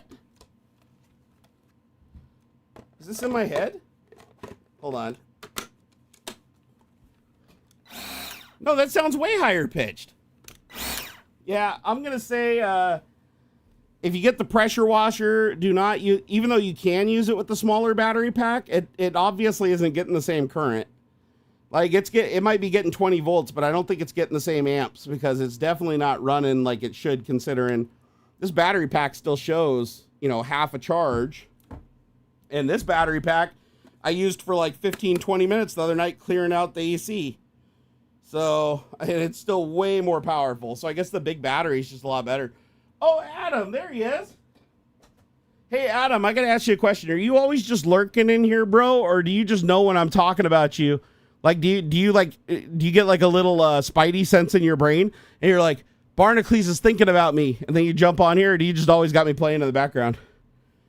It's funny, anytime I talk about Adam, even if you don't see him for like hours on end, I'm like, Adam this, Adam that, and it's like, somebody call? He's always around. I love it. So yeah, if you guys want to know where I get all my cool shit from, oh, by the way, Adam, did you by chance leave your screwdriver, your drill here? Because I know I have a drill, but I don't remember mine having 3 speeds. I'm pretty sure mine only had 2 speeds. I haven't found it. I don't know where mine is, but if you're missing a drill, I'm thinking this might be yours, bro. Because my DeWalt kit that I bought, I'm pretty sure had a 2-speed drill, and I know it was a hammer drill. I do have a 2-speed hammer drill, but this one is a 3-speed hammer drill, and I don't think I had and this one's like way torquier than the one I had. So I'm thinking that you may have left this here from when we did the security camera. I haven't found my drill yet. Did I maybe give you my drill? Did I accidentally send you home with my 2-speed drill and then I kept your 3-speed drill? Because I don't know where my other one is. I looked around for it the other day. I can't find it. I don't know where my 2-speed drill is. I may have like loaned it to a neighbor and forgot about it or something like that. I did find my little itty bitty drill, like not even a drill. It's like a little handheld screwdriver. It's got like the fitting for like putting the little hex key bits in. I found that, but I couldn't find my little 2-speed drill. So I don't know what the hell I did with it. But yeah, this is yours, bro. This has got to be yours, because I don't think I had a 3-speed. I'm almost positive that none of my shit was 3-speed. Pull the battery, look at the bottom. Mine are labeled in the battery department. Okay, hold on here. I'll be damned, it is mine. I guess I just haven't used it in so long I forgot about it. Like right here, right? So you'd have a label there? So, and I don't see anything on the battery. So maybe this whole time I did have a 3-speed drill and I just didn't realize. Huh. I'll be damned. It's funny, Adam, because I've been looking for my drill. Like, I was pretty sure this was your drill. So I've been looking for my drill for like a week or two. And I can't find I found every other DeWalt tool I have. I just can't find the drill. And I think this whole time now, this has been my drill. Then I just thought I had a 2-speed and not a 3-speed. And I've been chasing my tail for like 2 weeks. I'm an idiot. Is there any else? So yeah, look at that. So this whole time it was my drill and I thought it was yours. I thought for sure I accidentally stole your drill. Cause I was like, do I own a drill this nice? I was like, I don't recall owning a drill this nice. But then again, oh wait. Oh, this is mine. Nope, this is totally mine. You know how I know it's mine? Because mine smells like shit every time you run it for more than a couple of seconds. And I remember none of my other tools smell that way. And this one sparks. The other drill I had didn't spark. See, watch this. Can you see the sparks in there? And it literally smells like ozone. Yeah, that's probably why I didn't realize this was my drills, because I fucking hate that smell it makes. Do any of you have a drill that does that? Like where you turn it on and it smells like ozone, like it's a very pungent, like almost like burning metal odor. I don't know why it does it either. I mean, does it have a brushed motor? Is that why it's so torquey? Let me see what it say on it. 20 volts max, 2000 RPM max. 1/2 inch quarter drill. Let's see here. It doesn't say brushed anywhere on it, but I mean, if it was brushless, it wouldn't be sparking, right? Like, I mean, sparks are kind of the hallmark of unless there's a short going on in there. Did you guys see the sparks? Like, look. Oh, maybe this side. Hold on. You see those little sparks, like right in here? It's a very torquey drill, but yeah, now it just reeks again. Now I remember why I don't use it. Woo! I don't know why. None of my other DeWalt shit does that. I have a drill, I have a saw, I have a sawzall. I have the little mini drill one that's not a hammer drill. None of them smell like that. It's only this one. Okay, so XR is brushless. This is not an XR. This is a DCD 985. Here, let me see here. DCD 985 is the DeWalt DCD 985 brush or brushless motor. You know, I just realized AI is just the what Ask Jeeves claimed to be like 20 years ago. You guys remember Ask Jeeves? Oh, well, there you have it. Yeah, you're Adam. Adam's used to hearing this. Hey, Adam, you want to hear something? Hold on here. Let me see if I can do a punch in. Hey, Adam, you were right. He likes to hear when he's right. The DeWalt DCD 985 has a brushed motor. This is confirmed across multiple sources, including user discussion and repair guides. Denote the presence of the carbon brushes in the DCD 985, a hallmark of brushed motors. For example, replacement brush assembly part numbers 031214 are listed as compatible with the DCD 985. Also, it does have serviceable brushes. And users report issues like smoking from the motor, which I have seen that, typical of brushed motor wear. In contrast, DeWalt's newer models like the DCD 996 are explicitly marked as brushless with higher efficiency and power. The DCD 985 brushed motor is less efficient and requires periodic brush replacement, but it's still valued for its durability and power for its time. Okay, so it's older than shit. I did buy my DeWalt tool set back in probably like 2005 or 2006, I want to say. It was a long time ago. I remember getting it from like Home Depot way back in the day because I needed tools to work around the house. Does it have a date on it? Oh, no. Does this count as tech talk? I mean, it is technology, right? It's more technology than most of the shit we talk about. Don T. Kellogg, thank you for the $5 super chat. He said, oh my God, I just farted so hard I dislocated my fat. Dude, that's awesome, man. That is awesome. Yeah. Adam got it though. It is. So I'm gonna say, hold on here. How long do the brushes usually last? And is it normal for it to smell like stinky ass ozone when you run it for more than a second or two? I'm curious. Do you recommend any multi-tools?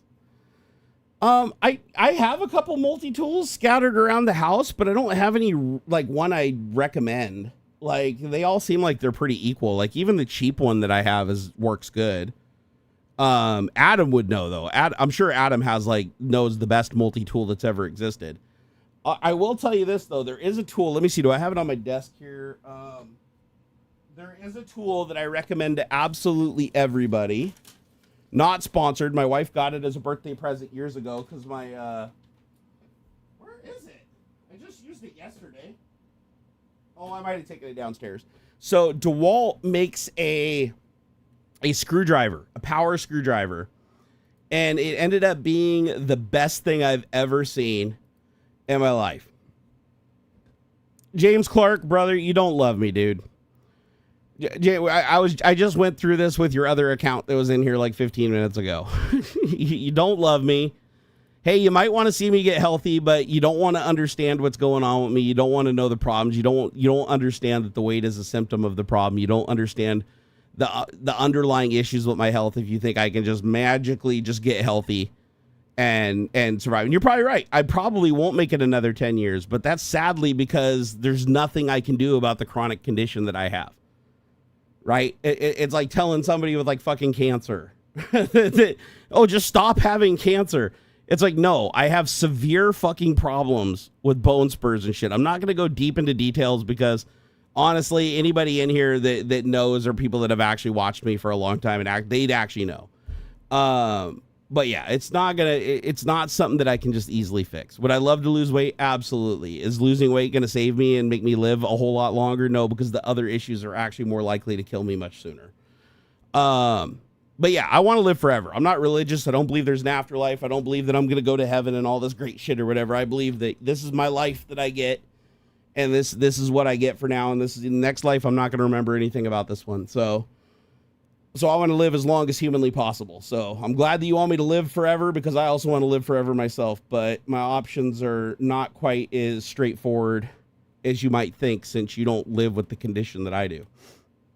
Or I should say conditions.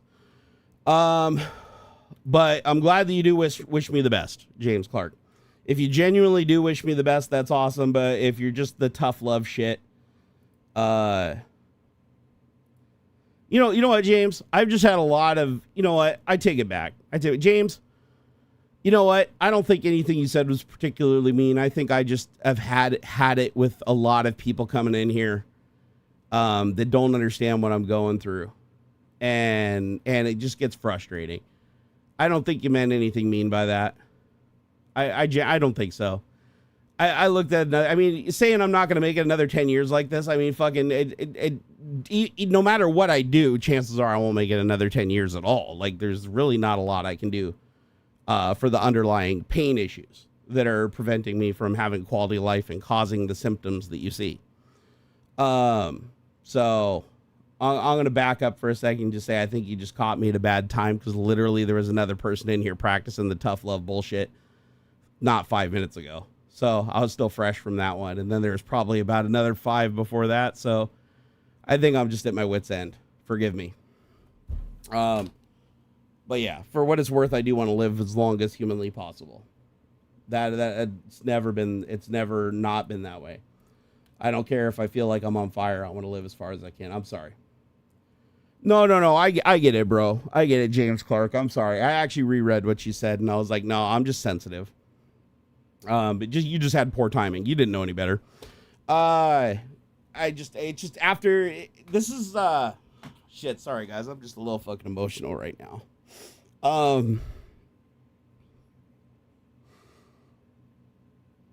I have to understand that this is a parasocial relationship, one to many. Everybody that comes in here, I can't expect to know what the previous person said before that and the previous person said before that. And this is, I mean, I've known this forever. I live stream forever. I know this. This is common knowledge. It's just like sometimes it eludes me. And I just get frustrated when everybody comes in and says, oh, just smoke pot and lose weight. Smoke pot, lose weight, eat this, do this, take this. Fucking like 5 people today were like, oh, what about the Ozempic? Do the Ozempic. Hey, we're doing so good on the Ozempic. Funny thing is, I never was doing good on the Ozempic. The Ozempic fucked me up really, really bad. That's why I don't take it. And plus, I can't afford it. They only gave me the sample for the 1 month. And even if it was compatible, I can't get it anymore because it's too expensive.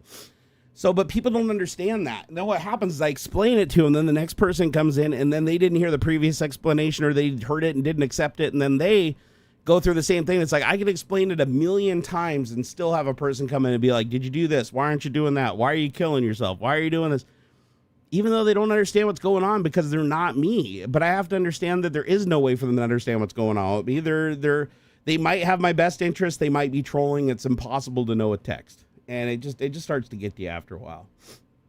You know, I used to be a lot thicker skinned. Ironically, you'd think as big as I am now, my skin would be infinitely thicker. But no, I'm in pretty rough shape, and I don't like how I feel. I don't like being in pain all the time. I don't like not sleeping well. You know, I just, you know, life fucking sucks for me.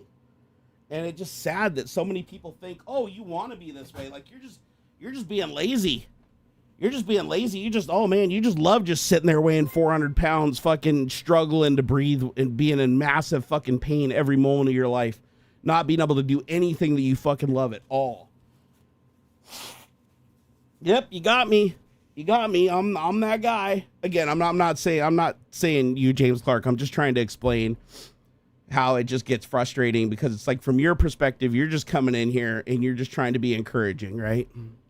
And you know, but it's like when you follow so many other people that are a combination, I have a hard time seeing. It's like who actually cares, who doesn't, who's being a troll, who isn't, who really wants to understand, who doesn't really give a fuck and just wants to take credit for like forcing my hand. You know, it's like so many people who convinced me to do shit that hurt myself so much worse just disappeared when I was like, it fucked me up really bad. They disappear. And then if something appears to work, everybody's like, I did that. I told him to do that. And 50 people take credit because they all say, I did. I told him to lose weight and he did. And look, I'm right. And then I fucking have a massive problem because of the way I lost the weight. I gained back twice the weight because I fucked myself up losing the weight that way. And then everybody that took credit for it just disappears. It's like when it looks like it's helping me, they're there. And then the second it all goes fucking sideways and wrong, nobody wants to hear about it. They just leave. Go to the next person to hassle. I just wish people spent more time trying to understand like what people are going through. Nobody wants to be this. Dude, nobody wants. I can promise you there is not a person. Well, actually, I can't promise you that because people have weird fetishes and shit. But I can tell you right now, most people don't want to be 400 pounds. I fucking hate it.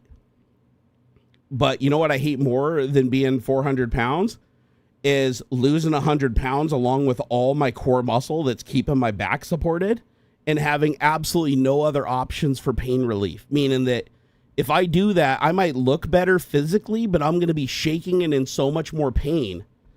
And it's like, which is better? Me being 100 pounds lighter and still not being able to do anything else. I just look a little better, but then I want to kill myself. Or being 400 pounds and being able to at least manage the pain right on the edge where it's enough that I can at least stand most of the time. I don't know which is better. But sadly, to people that only see me through a camera, they just want to see the weight gone and feel like they made that happen and I'm sure in their mind they think that that's helpful. And they're like, wow, he looks skinnier, therefore skinny equals healthy. And it's like, no, that's not how it's ever worked throughout my life. When I was at my healthiest, I was like fucking 325 pounds when I was technically at my healthiest with like my best numbers and everything. I was actually more unhealthy when I was 100 pounds lighter than that. If you can believe it, it was wild, you know, but I can tell you right now, my weight is a symptom. Okay. Nobody wants to be 400 pounds. Nobody wants to hurt this bad. My weight is a symptom because I can't move a lot. I can't sleep a lot. I can't sleep and I'm in constant pain. No amount of pain medication they give me suppresses the pain enough that for any meaningful period of time, not even enough to get through the night. It sucks. It just fucking sucks, man.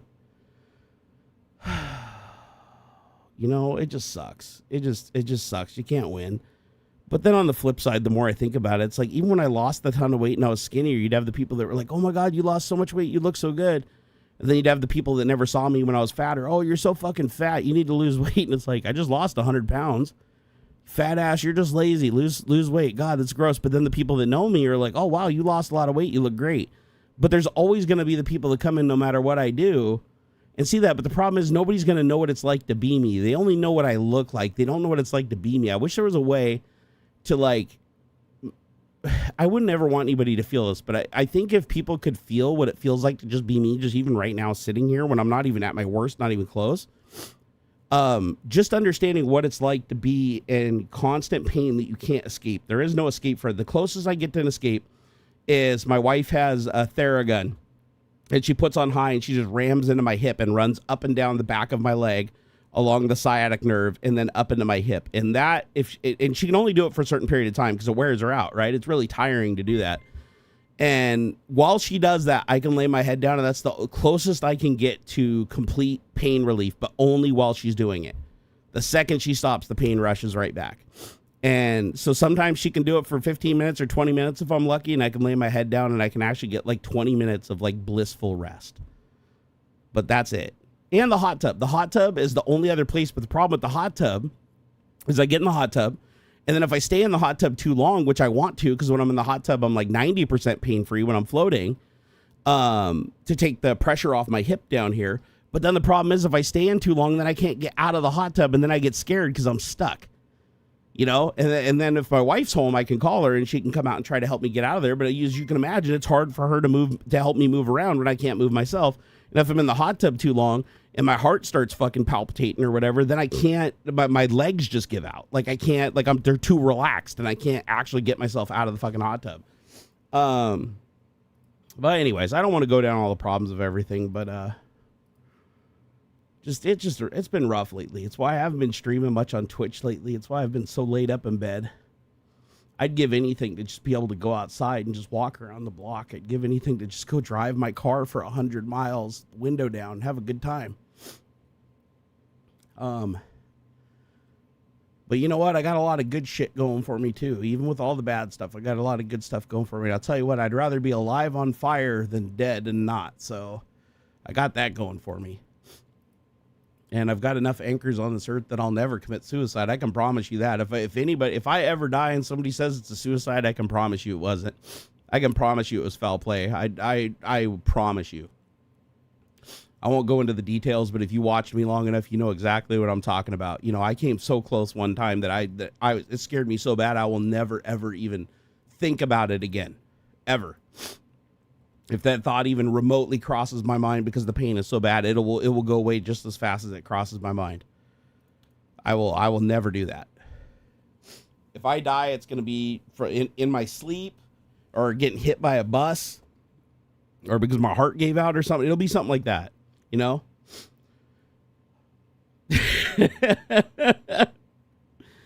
Oh my God, Bubba and Matt, I love you, bro.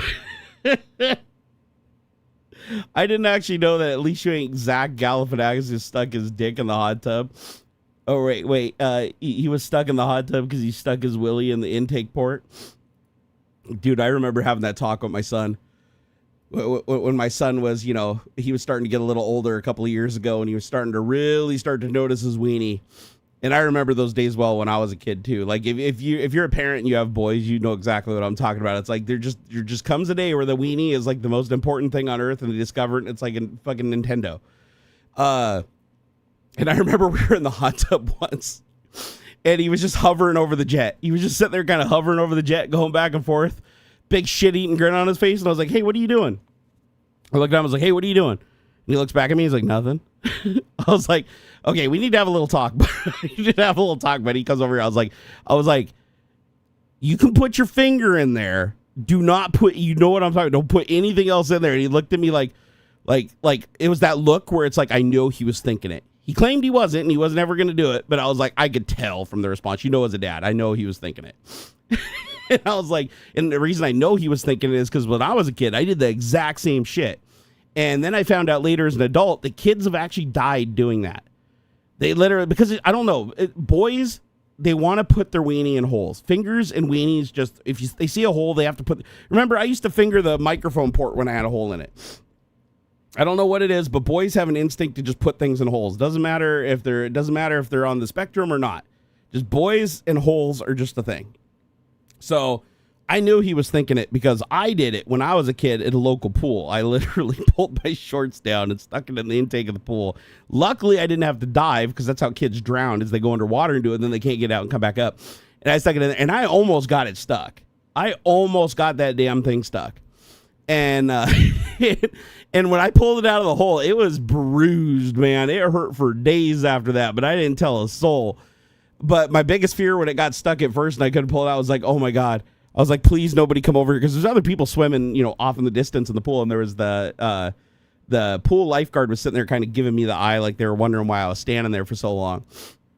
But after that, I was like, I can't believe I do that. But I learned my lesson. But then I found out that kids actually have died from that. Like they swim under the water and they do it, and then they can't get it out and they can't swim up to get air and they drown. And I was like, holy shit. So I figured at that moment when I saw that my son was just kind of like hovering over it. I mean, he didn't pull his pants down or anything. He knows better than to do that outside. But he was like kind of hovering around a little bit. And I was like, I know what's going on here. I know where this is headed. I was like, no. So I explained to him, I was like, dude, hey, I've been there. Dude, you're going to get it stuck. And it's going to fuck everything up, and we're going to take you to the hospital. It's going to be the most embarrassing thing ever. And he's like, okay, I wasn't going to do it, Dad. I wasn't going to do it. Oh, my God. Kevlar caught him the whole Dutch proverb about holes in dikes. Gibby said my wiener sued me for neglect. I lost the case. Okay, I want an honest vote here. I know it's embarrassing, but hey, I've put my emotions on my sleeve today, so you guys can do it a little too. I want an honest vote. Type 1 in chat if you've ever done or thought about sticking your weenie in a hole in a pool or a hot tub. It doesn't matter if it's the exhaust, the intake, the fucking like collection basket. If you're that big where you need the collection basket, then I bow to you, sir. But if you've even thought about doing that, type a 1 in chat. And obviously, if you're a woman that you hovered your giny over a jet, and you have, I'm not going to accept the no for an answer. If you were a woman, you've ever been in the hot tub, I am not going to believe you if you haven't hovered your shit over a jet. Because I know what you guys do with the bathroom, with the wand in the shower. I know for a fucking fact. I've seen enough videos on the internet. I know what that wand is being used for, and it's not for washing your back. Don't even give me that shit. Oh my God. Willie plugging the intake port. Dude, I'd be so sad having to call up Adam and be like, hey, Adam, you know that hot tub you bought me? Yeah, it's going to need a new pump. He's going to be like, oh, why? Why did the pump fail? I was starved of water for approximately 15 minutes. How did that happen? Don't want to say. Don't want to say. And you hear my son in the background going, ow, that hurts. Ow, ow. Oh, my God. Hey, sometimes kids got to learn hard lessons. Oh, God. Like, I remember when I was a kid, I remember my mom, she must have saw me eyeing the vacuum cleaner or something, but she sat down and had the talk with me when I was about 11 or 12 years old. I think she realized that I figured things out. There's a certain moment, like, you think you're being sly, like when you're a kid, like you think, oh, yeah, I'm locking the door and I'm being all super sly and quiet and everything. Like, no, parents know. Like, it's fucking easy. Like, if you think your parents don't know, they definitely know. They're just choosing not to embarrass you. And so my mom must have seen me like eyeballing the vacuum, because I was thinking about it. We had a vacuum, one of those old vacuums that you could like take the tip off and it had you put the attachments on it, but it was just about the right size. And I was eyeballing. I was like, I wonder what that'd feel like. Never said anything. She must have saw me just like looking at the vacuum or something, because she had the talk with me. She sat down and she's like, do not put your willy in that thing. She's like, she's like, it's gonna get stuck in there and then it's gonna blow it up. It's gonna break it. Then you're gonna have to go to the hospital. And she's like, we don't have insurance, so we're not gonna be able to take you to the hospital. And that thing's gonna break your willy. Or I was like, I wasn't gonna do that. And I was all embarrassed, like, Mom, no, I wasn't gonna do that. Come on, I was totally gonna do it. I was 100% totally gonna do it. Like, there was no question. Like, the second that she was out of town for like 15 minutes, I was gonna do it. So, hey, a mother knows, man. And then my dad just looked at me like, I already done it 3 times. It's no big deal. No, I'm just kidding. He didn't say that, but my dad does a lot of stupid shit. So it's like if there was something that could break your dick in the house, then my dad would have had a broken dick for sure. Adam said yours kind of safe. Mine has the real horsepower. Yeah, Adam's hot tub has a jet that's so powerful it gave him an embolism in his toe. The pressure of the water coming out of the jet just hitting his toe directly caused an embolism and made his toe like look all black and blue and fucked up for a long time. So yeah, your hot tub is a little too powerful when it starts like fucking your toe up like that. No jet in my hot tub would do that. Hey Graham, how's it going, brother? I hope all things are good with you and you haven't had any more unfortunate events. And by the way, it's funny. So many people, I haven't seen anybody in chat say it yet. They probably have, but I missed it. But a lot of people say like, oh, TMI when I talk about stuff like this. But one thing you guys should know about me is if you don't know already, is there is no TMI with me. There is no TMI with me. I am a person that believes that embarrassing yourself and taking pleasure in being embarrassed is a good thing. You know, I think it's a good and healthy thing, just like it's good to let your emotions out, right? I could just stop the stream and run away, but hey, if I got to have a cry and get shit out and talk about it on stream, I don't mind. I always do it. I mean, sometimes it gets to me a little bit and it frustrates me, and I don't always want it to happen, but when it does happen, sometimes you just got to let it rip, and you just got to, you know what? Ignore people that see that as weakness, because it's not weakness. It's the opposite. If it was weakness, you'd literally just turn it off and run away, right? Because that would be the stronger move. It's like, no, it's strength to be able to own your vulnerability. You know, I think that's an important thing.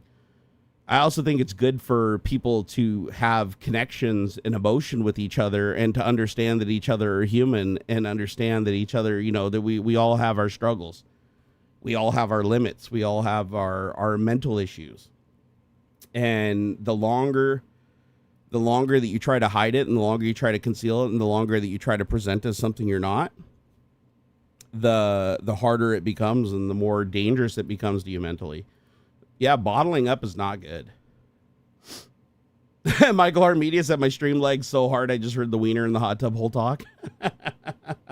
You're a little bit behind. Not too bad, though. Leslie said, honestly, I'm glad you haven't ended the stream. I'd be lying if I said I didn't think about it earlier when I got a little emotional over that. But I'm glad I didn't, because for 2 reasons. One, I needed to get that out. Obviously, I have some emotional shit I got to work through. Life has not been good lately. You know, I'm genuinely scared. People ask me, you know, why are you involved in politics? Why are you doing? I fucking hate politics. Anybody that truly knows me knows that I fucking hate politics and I try to avoid it like the plague. The only reason I'm involved is because of what it's done to me, my family, my friends, and my son. Most importantly, my son. And I need to protect his future. I didn't create him to just throw his life away. You know, I didn't create him to have to, you know, live through what the people did in 1933 Germany. And before you go, oh, you're being hyperbolic. No, I'm not. If you go back and study your fucking history, you would really, really quickly learn that I'm not making the comparison between Donald Trump and World War II Hitler. I'm making the comparison between 1939 taking power, ignoring the Constitution, and dismantling democracy Hitler versus Trump right now. And that comparison is apt. Literally, like action for action, blow for blow. Now, is he guaranteed to reach the further stages? I hope not. Right? But there's so many people who are like, oh, you're just being hyperbolic, because they only know about the schools only taught about World War II Hitler, only about the person who rounded up and killed all the Jews during the war and ultimately killed himself when he lost the war, right? It's like, that's the one that the school teach. They don't teach how he got the power. And that's the more important thing, because he wouldn't have been able to do all those other things if he wasn't able to trick the people into giving him that power. And the methods that he used to trick the people into give the power are being repeated today. And because people aren't educated on history, they're allowing it to happen again. And so, of course, that scares the shit out of me, because I know where this is headed, because I've done the homework. I've done the research. So many of my predictions have come true. And the funny thing is anytime a prediction comes true, every single person's like, oh, you're being hyperbolic. It's bullshit or whatever. I go back. They won't even fucking respond to me. I go back to them. I'm like, look, do you believe me now? And I show them the proof. They won't even respond to me. They just act like I didn't even message them. It's like, but if I'm wrong at 1 out of 9 times, oh, that one they're all over. Oh, I told you so. And then that one ends up being right 2 days later, and I go back and I go, I told you so, and then they're gone again. You know, it's just bullshit. You know, it's like, I am scared for a reason. I would not waste time on this. I would not put myself through this pain and suffering on top of what I'm already dealing with if it wasn't the right thing to do. Like, I literally feel an absolute necessity to not only protect myself and my family, but to protect my friends. You know, it's like, I have so many friends that have had their businesses completely fucking decimated and shut down because of this fucking tariff instability. I have had so many friends laid off from their jobs that they thought that they had absolute job security because of fucking AI, and because these businesses are so afraid of the instability caused by these random tariffs. And the thing is, because there was like 50 tariff changes, I think, in 30 days, there were so many tariff changes and pullbacks and pushes and things that didn't get pulled back and things that got pulled back at the last moment, that no business has stability. Even if the tariffs completely go to zero and Trump says, okay, it's over, everybody has a zero tariff, no business can bet the farm on that. Because all it takes is one thing to piss off Trump and we're right back to square one again. So they have no fucking stability. And now that's set the pace. There's no way to trust it now. Like, there is no way to fix this. It is so unstable and so unpredictable that no business can take the risk. They have to operate at the lowest possible, like, operating budget that they can, preparing for the worst, which means less jobs for people, less products being manufactured, higher prices. And it sucks. It affects all of us. And the people that say that it doesn't affect them, these are people that are either so rich that they don't ever check their 401ks, their bank accounts, or anything, or they're people that they're so fucking like they make $4 million a year and they don't rely on anything that's imported at all, and they somehow magically grow all their own shit, or maybe they're just so rich they don't care how much shit costs. You know, that is a thing, right? You can be literally so wealthy that you never have to look at your bank account and you never have to worry about living paycheck to paycheck or knowing how long you're going to have a roof over your head. Like, but that's not the vast majority of people, you know? It's like, so I get why those people are fine with Trump just fucking throwing everybody to the wolves to feed himself everything he wants and dreams of, right? From his power to money to getting his face on Mount Rushmore. Think about it. President has been in office for what? 7 months. 7 months he's been in office. You know what his top priorities were? Renaming the Gulf of Mexico to the Gulf of America, pushing an initiative to get his face on Mount Rushmore. Yeah, I'm not even joking. Trying to pass legislation to give himself the ability to run for a third term. Like, yeah, he's not even through his first year and he's already like, oh, I already need to change the Constitution to give me a third term, an illegal third term. Every single thing is him. Right? Oh, I got to build my resort. It's like, okay, so we got to do business with Qatar and the UAE, right? Oh, as a part of him visiting those two places, what do we get? Oh, a Trump resort guaranteed in the UAE and a Trump resort guaranteed in Qatar. The only places we've ever made any kind of deal is where Trump gets to build a resort and they subsidize it. Like, just think about how stupid that is. Like, our president doesn't give a shit about us at all. You know, it really, really sucks. And then what does a president that doesn't give a shit about anybody else do? He installs other people that don't give a shit about anybody else except for them and Trump. That's why we have RFK Jr. as our head of human health services, a guy who literally has brain worms and gets paid $5 million a year for selling alternative cures, but it's predicated on people actually getting sick. If kids don't get measles because they're inoculated, he doesn't make his $5 million from his nonprofit organization, right? So it's a conflict of interest. He runs human health services, but every decision he's made is the head of human health services benefits him financially and gives him more power. The fuck's up with that? Look at Pam Bondi. Literally was a lobbyist for Qatar. And she's using her position as attorney general to support Trump getting a jet that we can't even use because it's not even a jet that can be retrofitted for air-to-air fueling, which is a requirement of Air Force One. So this is literally a jet that'll cost $1 billion to retrofit and then another $1 billion to tear apart and take all the shit off of, like, literally 15 minutes after they put it on, so they can stick it in a presidential library where only Trump can use it from that point on. Like, no joke. You can go do the research. That's exactly the situation. Trump says, oh, no, it's a gift to the Air Force and everything. No. It costs taxpayers $1 billion. No future president gets any use of it. Trump can only use it for like small domestic flights, and we pay $1 billion, and we are more than $1 billion, and we get no use out of it. We literally pay more for this jet to be Air Force One than the 2 jets that are scheduled to be delivered in 2027, and they'll be here before this one's retrofitted. How is that a gift to anybody but Trump? You know, and it's just sad that, you know, and then you go to the UAE and he's like, oh, the UAE, we made like the greatest deal ever. Yeah, another Trump resort. So now you got a Trump resort in Dubai. You got a Trump resort being built in Qatar. Qatar gives them a $400 million jet. Prince Bonespurs in Dubai gives him $2 billion pumped through his cryptocurrency for a real estate deal in Dubai so that he gets to collect the $300 million in fees. Because Trump gets the fees from the cryptocurrency. And this is all public. This isn't like hitting. This is all public. Like, these bribes are very, very public, you know? And it's like everywhere he goes, the only time a deal gets made. Now, keep in mind, Qatar now gets a lower tariff and UAE gets a lower tariff because they gave Trump something. Well, if those other countries don't give him something, that tariff doesn't come down. So he's basically using our money, leveraging our money in our future and the price of our shit to threaten countries into giving them stuff. It's like, you grease me or I don't bring the tariffs down. That is true. Victor makes a really good point. It was never a gift. Even Qatar came forward when Trump said it was a gift. Qatar was like, ooh, this is a really bad look. Qatar came forward and said, listen, we can only give you the jet if you publicly acknowledge that you asked for it. Because it turns out that when Trump went there, he asked them if they still had the jet. And when they said yes, he said that they were interested in acquiring it.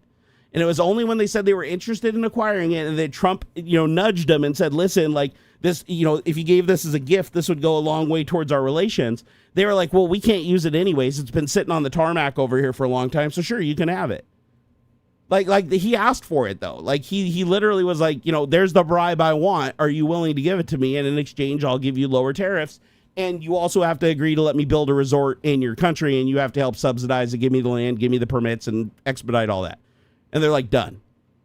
And in exchange for that, Trump will change his position on a country that he used to hold responsible for terrorism and hosting AuxxZillary and cutting up Khashoggi, the fucking the journalist.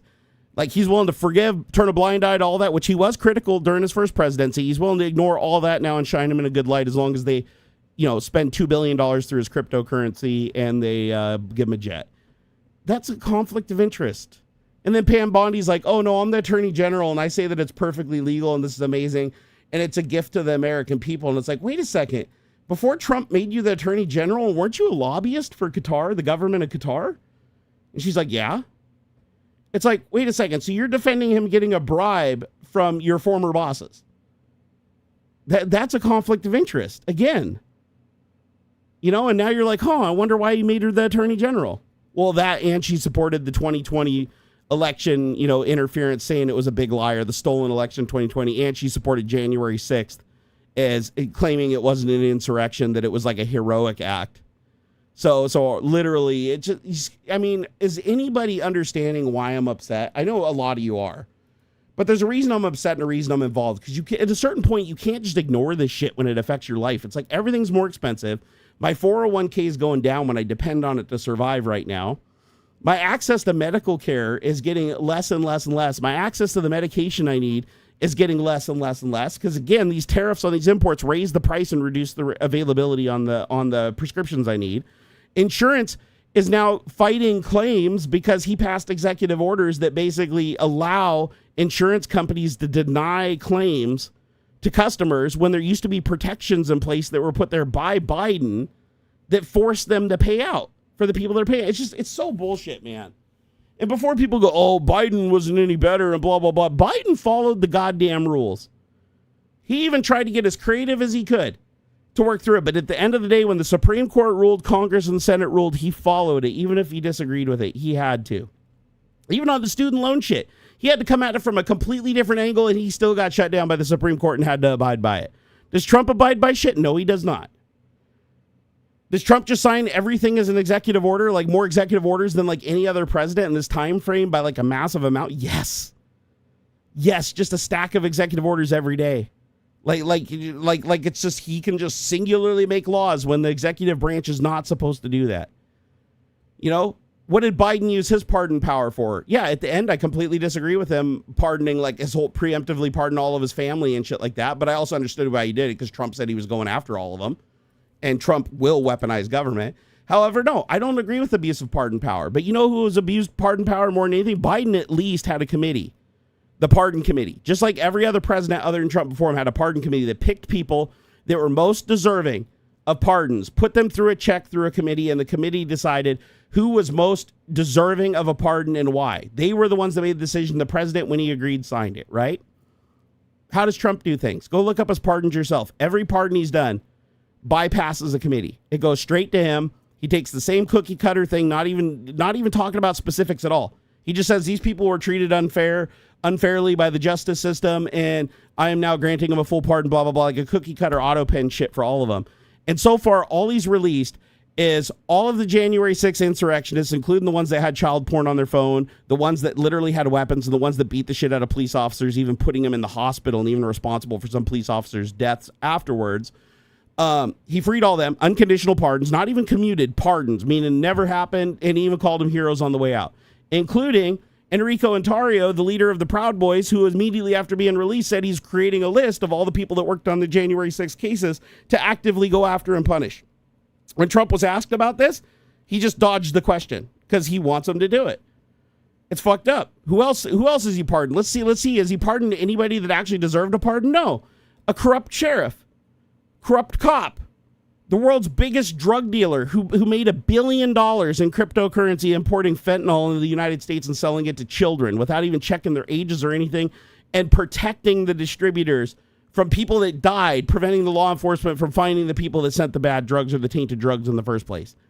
And this guy literally got a full pardon, not a commutation, a full pardon so that he could go right back to his crypto wallet that was frozen for 13 years, access his $1 billion in Bitcoin, and immediately start transacting it to a bunch of wallets where it sits today, which I'm sure those wallets belong to Donald Trump and Elon Musk, because Trump didn't even know who this guy was until Elon Musk reminded him he had $1 billion in crypto.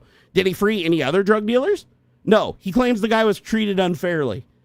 How was he treated unfairly? He had 2.5 life sentences for making $1 billion importing fentanyl in the United States. I thought he was hard on drugs. I thought Trump was hard on drugs, hard on fentanyl. Why are we punishing China for importing precursors to create fentanyl, but we're pardoning the guy and calling him a fucking political prisoner who made $1 billion? That's not even disputable. Like, he has $1 billion in crypto sitting in a crypto wallet that are portions of each and every drug transaction that went through his platform that he specifically created to protect the drug dealers and allow them to use the mail system to import drugs into every country around the world.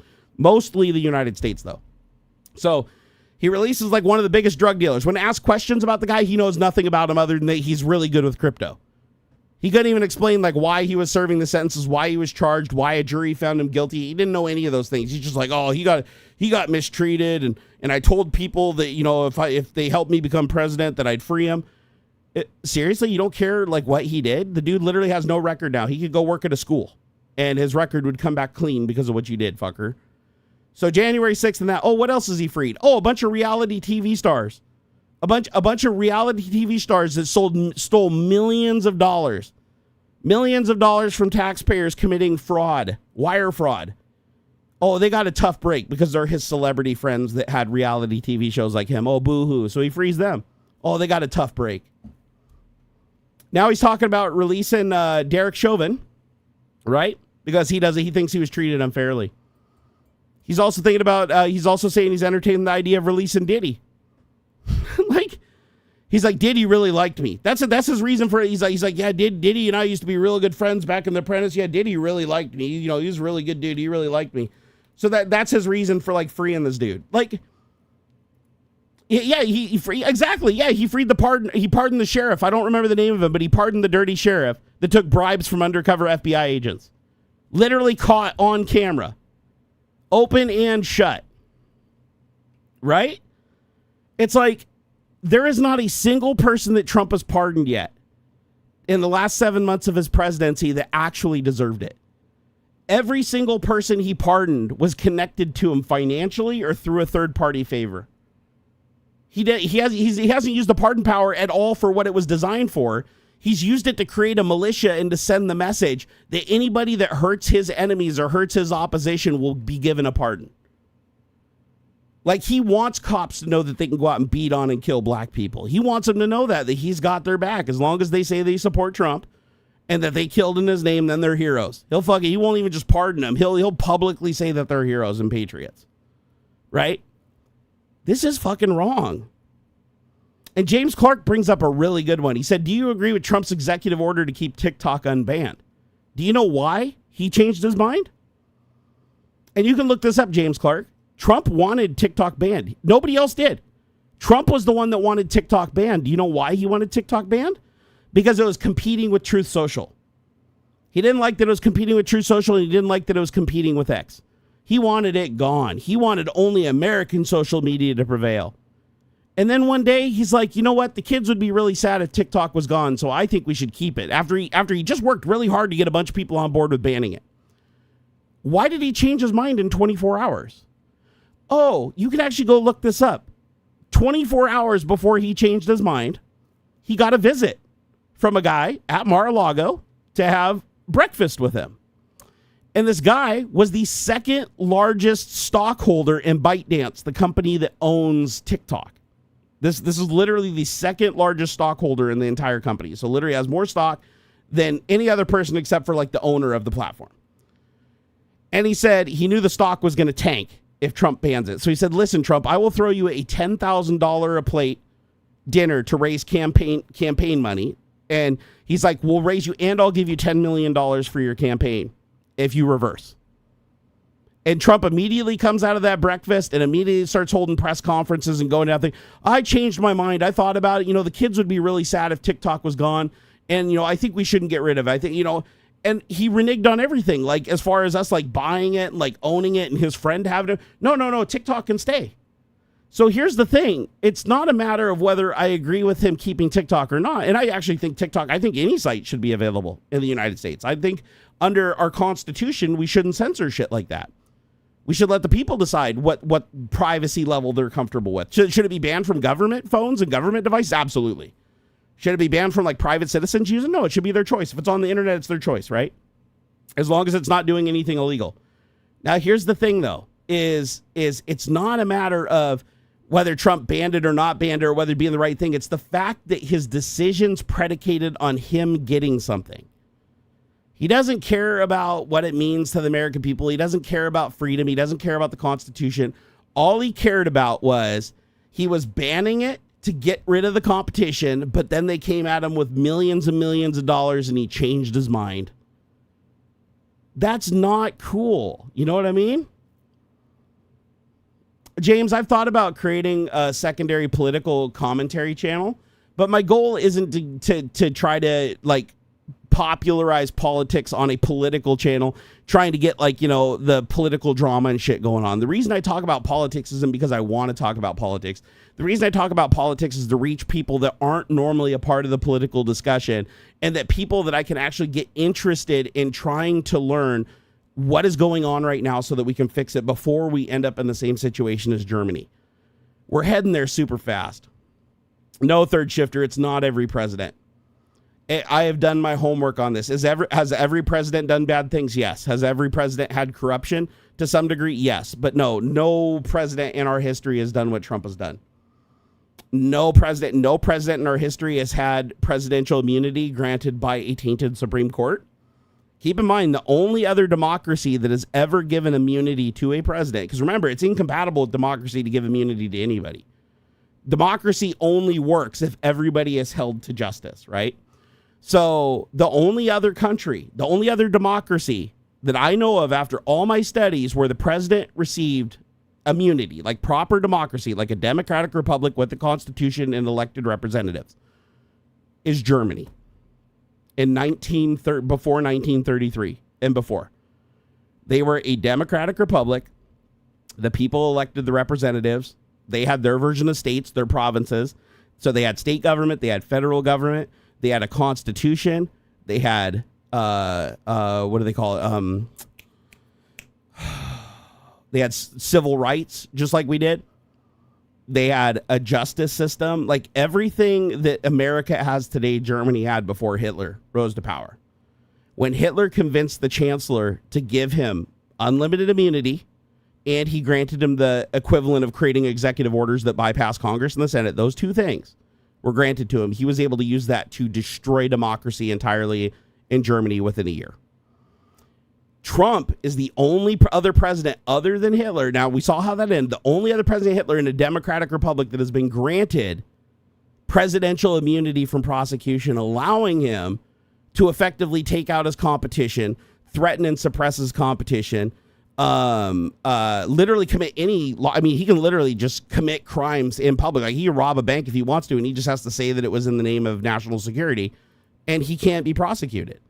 Even if he's impeached, he can't be removed because he's already illegally replaced the head of the DOJ, Department of Homeland Security, and the Attorney General without going through Congress and the Senate like he's supposed to per the Constitution. He literally just replaced all these people that he's not allowed to replace by just removing the person there, and they were too afraid to fight him. So yeah, people that say that this is every other president, they're not paying attention. I mean, in Third Shifter, I don't mean to like say that like in a bad way, like you're not intentionally not paying attention.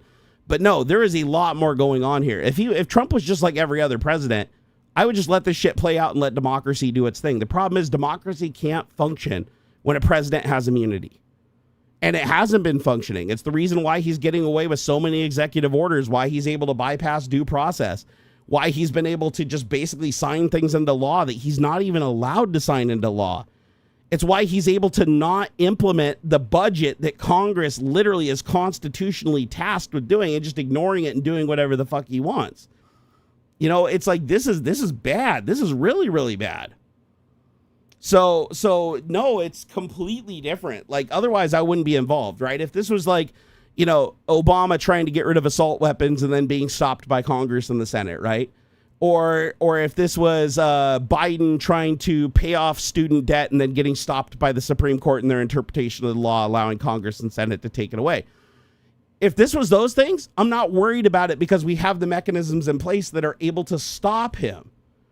The problem is with his immunity and his ability to just replace people he's not allowed to replace and create laws and put them into effect without Congress and the Senate involved at all. That makes him completely different than every other president before him since our country was founded. And like I said, the only other president, if you go back and look at Germany's history and you look at their chancellors and presidents, the people and the representatives held power over them. Their constitution had to be obeyed, right?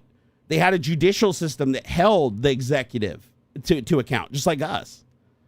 And that worked for them for a very long time until Hitler figured out how to attack Congress, orchestrate an attack, just like it's the exact same thing that Trump did with January 6th, except for it's called the beer hole putsch. You can go look it up. And that was Hitler committing treason by attacking their government and orchestrating that attack to basically put fear into the people and trick the people into giving him power to stop it from ever happening again, not realizing that he was responsible for it, just like Trump not taking responsibility for January 6th, even though it wouldn't have happened unless he did what he did. Like, he knew exactly what he was doing.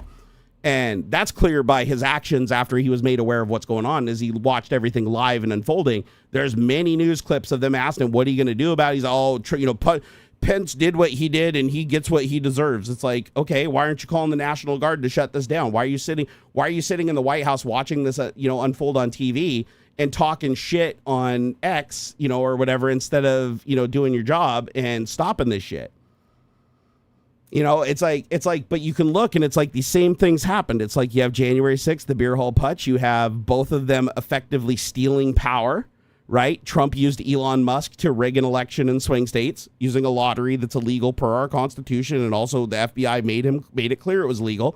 Even Elon said himself, if Trump isn't elected, he will go to jail. He even admitted that in 2 interviews.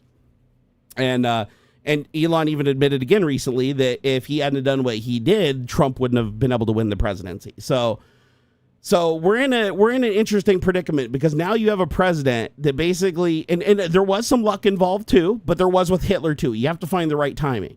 And the right timing was Trump was able, he worked his entire first term to try to install as many justices as he could throughout the entire court system. Like, and that kind of backfired on him because a lot of the judges he installed are ruling against him now.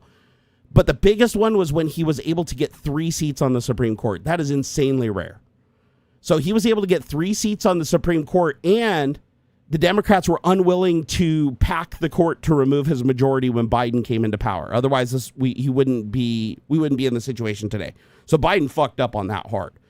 But Trump putting those justices, those 3 justices in power, combined with the 2 justices that were already serving, Clemens and sorry, my brain's a little mushy right now. But the other justice that puts fucking upside down flags in his front yard or whatever, and even though he's supposed to be nonpartisan, he continuously promotes mega doctrine and bullshit. Anyways, this dude and Clemens both have committed crimes as justices that would be impeachable offenses. So they supported Trump getting immunity so that he could protect them. So they're the only 2 justices that he didn't place on the court that voted to give him immunity. The only other 3 justices that gave him the majority to get that immunity by 1 were his 3 justices that he put there himself and confirmed himself in exchange for loyalty, and none of them recused themselves. Even though Clemens and the other guy had financial connections to Trump and protection from Trump, and the 3 that he placed there had a direct conflict of interest, feeling indebted to him, not a single one of them recused themselves. Now, keep in mind, the only justices that should have been voting on this without conflicts of interest were the ones that voted no to giving him immunity, and they proved during the discussions that there was a damn good reason for that. And you can go listen. You can listen. Sam Alito, thank you. Typhoon, thank you so much. It's Alito. So here's the really, really big problem is that you have the 5 justices that granted Trump this immunity. Do you know what else all 5 justices and Trump's own lawyer that was there during the whole talks, this is when they were discussing whether or not they should give him the immunity. Did you know that all 5 of the people that voted to give him immunity all agreed that he could use this immunity to kill his opponents if he wanted to with no consequences to himself? I'm not even joking. You can go listen to it yourself. Clear as day. They 100% agree. Sotomayor brought this up. She said, what does this stop a president with this immunity as it's written, as we're voting on it? What's to stop a president from using his immunity to kill, intimidate, or threaten, or even order SEAL Team 6, like an official government branch of military, hiring them to go kill opposition? Like, literally, there's a representative that's going to vote against him, and he wants to just kill them outright, very publicly even, right? They all agreed on it. They all agreed that, yes, he could technically do that because he could just claim that he was doing it because if any other person replaced him or he got impeached, that would hurt America, and therefore by him killing them, he's protecting America, and therefore his immunity applies. Did you know all 5 justices and Trump's own lawyer all agreed that yes, they agreed Trump could technically do that, and this power would protect him, whereas without it, he would be held to the same standard as every other president in the history of our country. So why did they vote to give it to him? You know what the counter argument was from Sam Alito and Clemens? Oh, but he won't do that. I'm not even shitting. You can literally go watch this yourself. Like, this is not me making this up. And it's so wild because it's like they admit to it. They're like, yes, he technically could do that. He could order SEAL Team 6 to go kill, the representative of Mississippi if they're voting against him on a bill. He could go and have them killed. And we're like, okay, so we're not going to vote for that, right? And they're like, oh, but he's not going to do that. I'm not even joking. That was their counter argument for why they should still give him this power, even though they all agree, the justices against and the justice for all agree that he could use this power to kill opponents like Putin. And they even brought up Putin specifically. They said, like, Putin kills opponents falling out of windows and stuff like that. Trump could technically do that with this and get away with it. They all agreed that, yes, we agree, and they say this literally on audio, we agree that he could technically do this and he couldn't be prosecuted for it, but he wouldn't do that. I don't know about you guys, but first of all, Supreme Court justices are supposed to interpret constitutional law. They're supposed to justify or not justify things based on interpretation of constitutional law. A defense of giving a president unprecedented power that is exactly the same as what Adolf Hitler did to overthrow Germany if the only reason to give him that power is because he's not going to use it for bad. He technically can. Like, if he did, there's nothing we can do about it, but he's not going to do that. Do you think that that's a legitimate grounds to grant that power? Don't you think it's much safer to vote against that if there's any possibility? And yet there we are. The three people he nominated to the court and personally picked based on loyalty over the Constitution, and he made that very, very clear. If you look at his picks and the nomination was talked, it was very clear. They didn't answer any of the questions during the nomination thing properly. They literally, just got raked over the fucking coals because they would not commit to follow the rules of the Constitution, which is like the most basic thing you do as a Supreme Court justice being nominated. But they had the majority from the beginning, and they knew it was just going through the paces, because they, even if they just flipped everybody off, refused to answer questions, and fuck you, they still were going to be nominated because of Trump's majority. That's why he's fast tracking all the justices, even though standing principle at that time was not, at the end of a term, not to place a judge to allow the next president to do it. He didn't give a shit. He did it anyways. So these judges are there. So think about that. The three judges he placed and the two corrupt judges that were facing impeachment for their crimes, like, they literally committed like felonies as justices on the Supreme Court that should have been impeachable, and after impeachment possibly even go to jail. Alito and Clemens, for what they did. And now we have a president, the only president in U.S. history that has presidential immunity other than Adolf Hitler in Germany, and we know how that ended. So I'm not being hyperbolic. This shit is there for everybody to go and look at. James Clark said Jerry low-key knows a lot about politics. I've had to study it a lot, sadly. I wish I didn't, but after watching... So, James, how this all started was when Trump was elected the first time, there were so many mechanisms that were able to hold him to account. So there were so many mechanisms that could hold him to account so that he could not become Hitler. He tried his best, and then we had COVID come in and just fuck everything up for years. And that, in a way, and sadly we killed so many more people with his bullshit whiff-waffing on vaccinations than every other similar country with similar population, similar technology. However, he was held to account for the most part. He tried to break a lot of laws. He tried to do a lot of bad things. As a matter of fact, a lot of the felonies that he was actually found responsible for, he didn't have presidential immunity at that time, so those felonies went through, and he was found guilty by a court of his peers, a jury of his peers. But he was able to dodge sentencing because the Supreme Court purposefully delayed the talks about his cases until such a time he could be elected first, just to make sure that he couldn't be ejected from the election in some way. So it was all very, very, very, very, very fucking weird and rigged. But at least his first time around, he was constrained a lot more. He did a lot of bad stuff. He still was like the worst president we ever had by like a long shot, but at least he was constrained. This time he's not.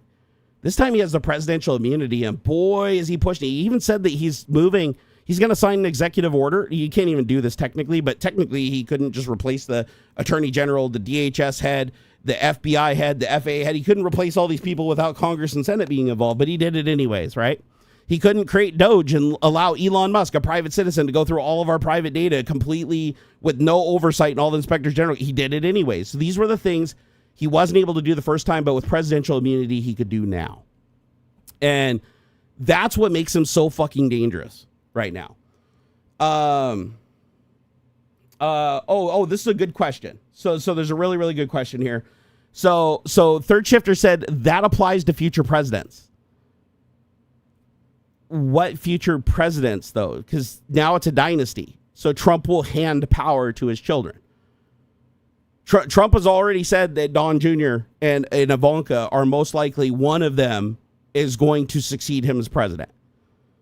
Here's the thing. You're making the assumption that he's going to leave. Do you realize that Trump already said he's working on amending the Constitution to grant himself a third term? And then he said if he can't amend the Constitution, he has another way to do it. So remember, he can just declare martial law and stay in, as long as he claims that America's at war with something, he can just stay in power forever. But he's not even 7 months into his presidency, and he already said he's going for a third term. And there's no way he could lose the third term, because with his presidential immunity, He can change all the rules of voting. He can threaten anybody that runs against him. He can have those people disappeared and sent to CCOT without due process if he thinks that they stand a chance of getting enough votes to challenge him. Same thing Putin does, right? It's a fake election at that point. So he's already running for a third term. Now let's say he dies. He finally dies. We finally get a future president, and that president gets absolute immunity too. Or gets presidential immunity too. Well, more than likely, that's just going to be his daughter or son or somebody in his family or somebody in his circle that just continues this dictator bullshit. Because if they give up power after everything that just happened before them, they run real risk of exposure and losing everything, right? Because their fortune is predicated on that corruption continuing. So future president doesn't apply when the current president doesn't have to leave. Future president isn't something we can look forward to when the current president is already saying he's going to violate the Constitution and run for a third term, and he's going to rig the election in his favor. Right? Like, he knows he can't leave. He even said that. Trump said his biggest mistake he ever made in 2020 was leaving the White House. He said if he could go back and do it again, he wouldn't have left the White House. He would have just refused to leave, and they would have never been able to pull him out of there. Like, he was confident that the Secret Service would protect him, and that his DOJ at the time, which honestly his DOJ wasn't nearly as corrupt as it is now, because at least Congress and Senate was involved to some extent, he just simply wouldn't have left. Well, now he really doesn't have to leave, because if he's impeached and removed, or he loses the election and the next president's coming into the White House, the person that has to remove him if he refuses to leave the White House is the Department of Homeland Security, DHS, and the DOJ. And possibly even the FBI if it gets to that point. But how can those people remove him when they're loyal to him over the Constitution? Pam Bondi already said she's loyal to Trump over the Constitution. You know, the head of the FBI, what's his name? Fucking little anti-vape dude. He already said that, you know, that he does what Trump tells him to do. That's his thing. That's his job. Right? Yeah, the Department of Homeland Security. The Secretary in States was Secretary of State Kristi Noem. They're all loyal to Trump and not the Constitution or their oath of office. So people are talking about like, hey, we might get out of this. Like we just got to live through these 4 years, which at the pace things are happening already. We've already alienated all of our allies. We've already started sending ourselves into a recession. We've already reduced our credit rating for the first time in history. We fucked up our trade. Trade volumes in both directions are severely limited. Businesses are closing at breakneck speed. We're losing our place on the world stage. All of the good that we've done around the world to try to earn like a good standing in these countries, it was very, very cheap for what we were getting from those countries in return. In our standing in NATO, it's all tarnished now. We're seen as an ally to dictators and not an ally to democracy. These are not good things, my friends, right? These are terrible things that have happened. This is just 7 months this has happened. There's so much instability, no business can move to the United States because there's no way that they can make a 5-year investment not knowing if Trump's going to give a deal to some country that throws their business under the bus just because they let him build a tower. So Mr. Plymouth Sundance said he's pretty old, though. That's why he put J.D. Vance, who's his complete pushover and a part of Project 2025 and the Heritage Foundation. That's why he picked him as vice president, and that's why he has Mike Johnson, who is another Project 2025 loyalist, as the Speaker of the House, which would be the third in succession for president. So Trump made sure when he came in, and he also created his dead man switch that he talked about that said if he's assassinated or dies, that you know, we're going to just fucking nuke, what is it, Iran? Like, that's the default position. Trump is basically like, if I get assassinated, like, just so you know, Iran, we're nuking you. Like, I left notes to nuke. Like, even though that's not even a thing a president's supposed to do, but the people that are in charge absolutely would follow that order. James Clark said, "Are you pro-gun, Jerry?" Yeah, I'm pro our civil rights. Like, I'm pro our amendments are not negotiable. No. I follow the Constitution. I believe in freedom. I believe in the right to protect yourself, especially now. Like honestly, I had a lot more reservations about like certain things and understood different points of view. But now when we're talking about going up against an armed militia that faces, you know, like where, you know, felons have much more access to firearms, and Trump is literally trying to create a militia by pardoning people that do bad things to reward them and send a message to other people who would do bad things for him.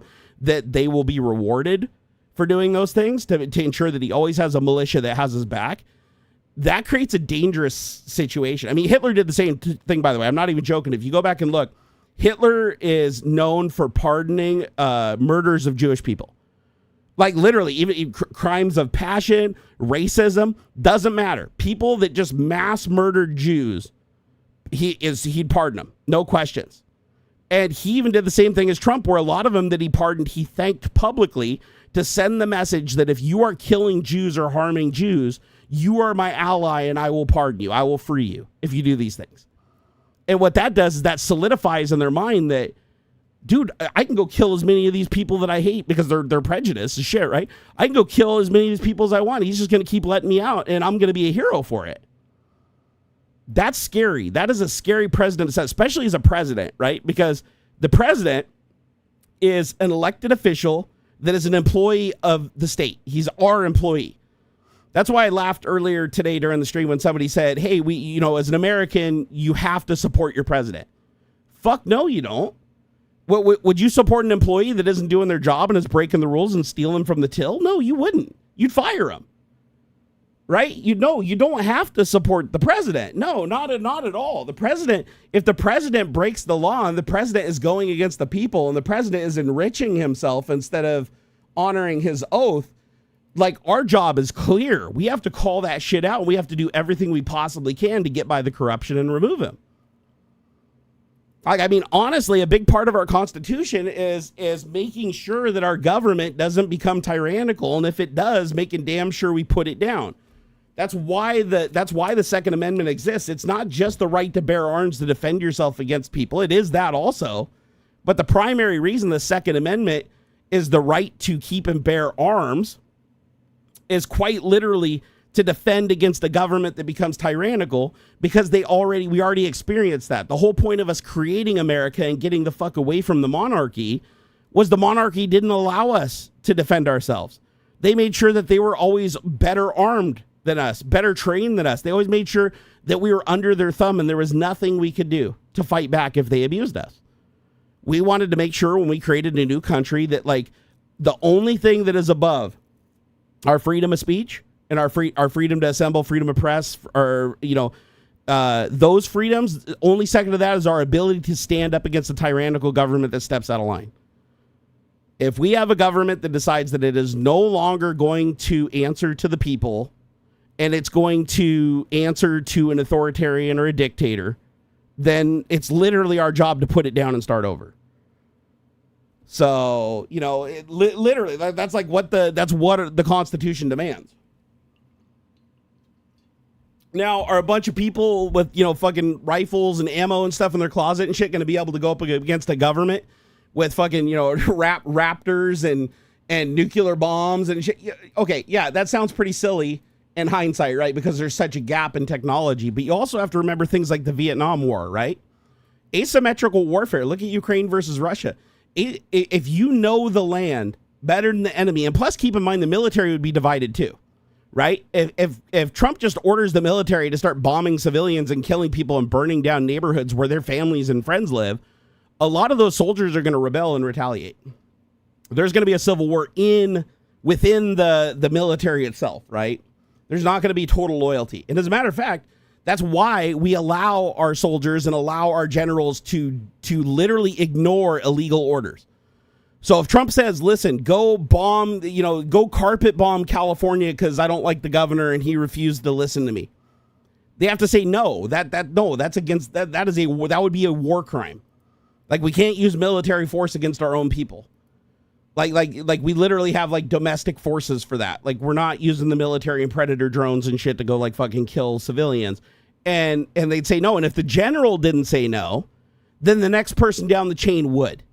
At some point, the odds of them getting total loyalty all the way down through the chain and across the tens of thousands of soldiers to literally commit treason against their country, knowing that if they miss and they lose, they're going to be just like Hitler's Nazis. They're going to be rounded up and killed. They know that it's not going to be worth it just to fucking kill their friends and family, trying to get the bad guys that Trump doesn't like. It's not worth it for him. So asymmetrical warfare combined with that in our Constitution allowing our military to disregard illegal orders and stuff like that, it does give us some protection. And it does give us the ability to fight back asymmetrically against the government if that government becomes tyrannical and turns against us. But I'll tell you right now, man, we've never been in this much trouble before. James Clark said, I'm from the UK, Jerry. Can you explain why fellow Americans voted for Trump? Do you live near these people? I live in Washington State. We're usually a blue state. We do have red districts, but by and large, we're blue. Like, as far as I know, as far back as I can remember, Washington has always voted blue, so Democrat. But a lot of states, a lot of the states that Trump didn't get the support that he did the first time around. A lot of people were really sullied on Trump. But what happened was Elon Musk stepped in, and because Trump was going to lose the swing states. Trump was wildly unpopular in a lot of the swing states.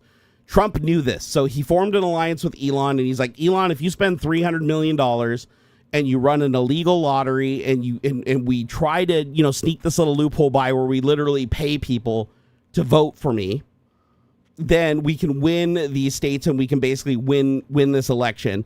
It's going to look wonky as fuck, and it did. When we looked at the numbers afterwards, it's like he did really, really bad in a bunch of states where he used to do really, really good. And then in the swing states where he should have done worse, he did really, really good. And then there's also a lawsuit from the people that didn't get paid. Like, I don't know if you know this or not, but there's actually a lawsuit against Elon Musk because Elon Musk offered to pay $100 per signature to the people that would vote for Trump, and all those people voted. Even though he claims that they didn't have to vote for Trump, no, the way it was set up is like it was very peer pressure, and for you to even have a chance of winning, you had to commit to vote for Trump. Like, literally, they made you go up on stage to collect the check and like pray, like literally tell everybody you're voting for Trump, and it's public record so people can go and check you. So it was a very forced mechanism, but they did it under the guise of, oh, we were just asking people if they support freedom, but that's not what it was. You were basically signing a thing saying that yes, I will support Donald Trump. And I will vote for Donald Trump. Well, a ton of people signed that because they were getting $100. Like, honestly, if you're not a political person that would normally vote, now you're going to vote. So a shitload of voters came out that hadn't voted previously. And we're not talking like 18, they just became old enough to vote. We're talking about people that were in their 20s, 30s, 40s, 50s, always 60s. These are people that had never voted before, that registered to vote and voted for Trump because they wanted their $100. And so you had this massive turnout in the swing states from people that normally didn't vote. A lot of the people that normally did vote for Trump in the last election didn't vote for Trump or didn't vote at all. But he still won by a narrow margin because Elon was able to get so many votes by promising 100. I think it was 49 and then it went to 100, or 47 and went to 100.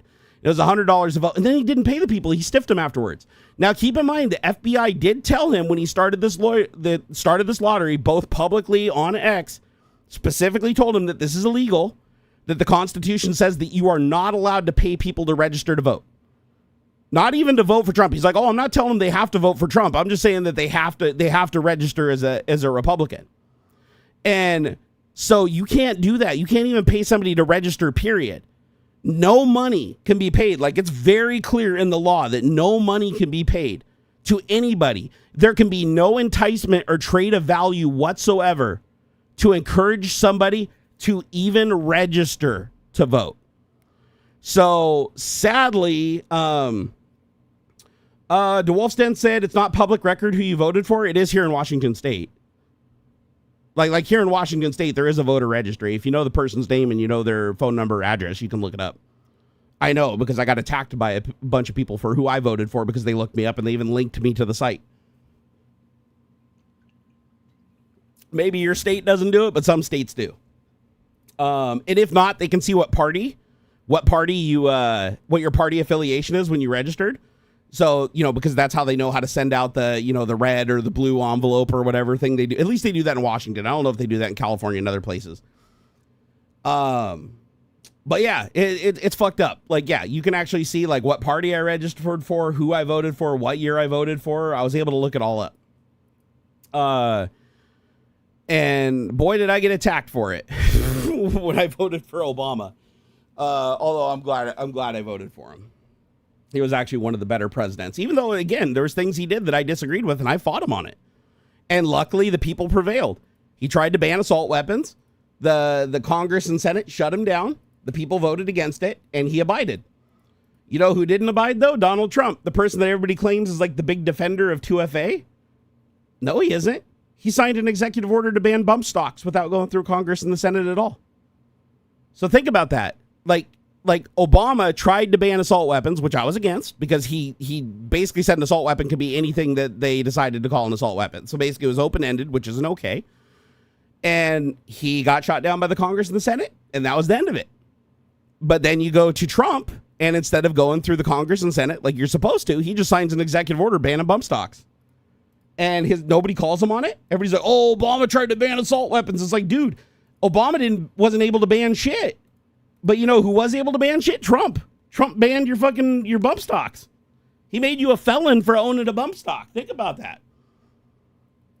It's like Obama didn't make you a felon. Is the data available if you vote in person or just through mail? Here, let me check. Let me see. Let me look up my information here real quick.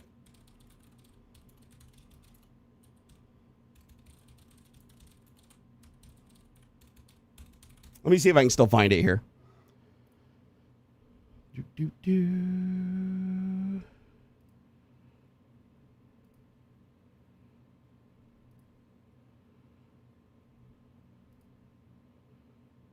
Okay.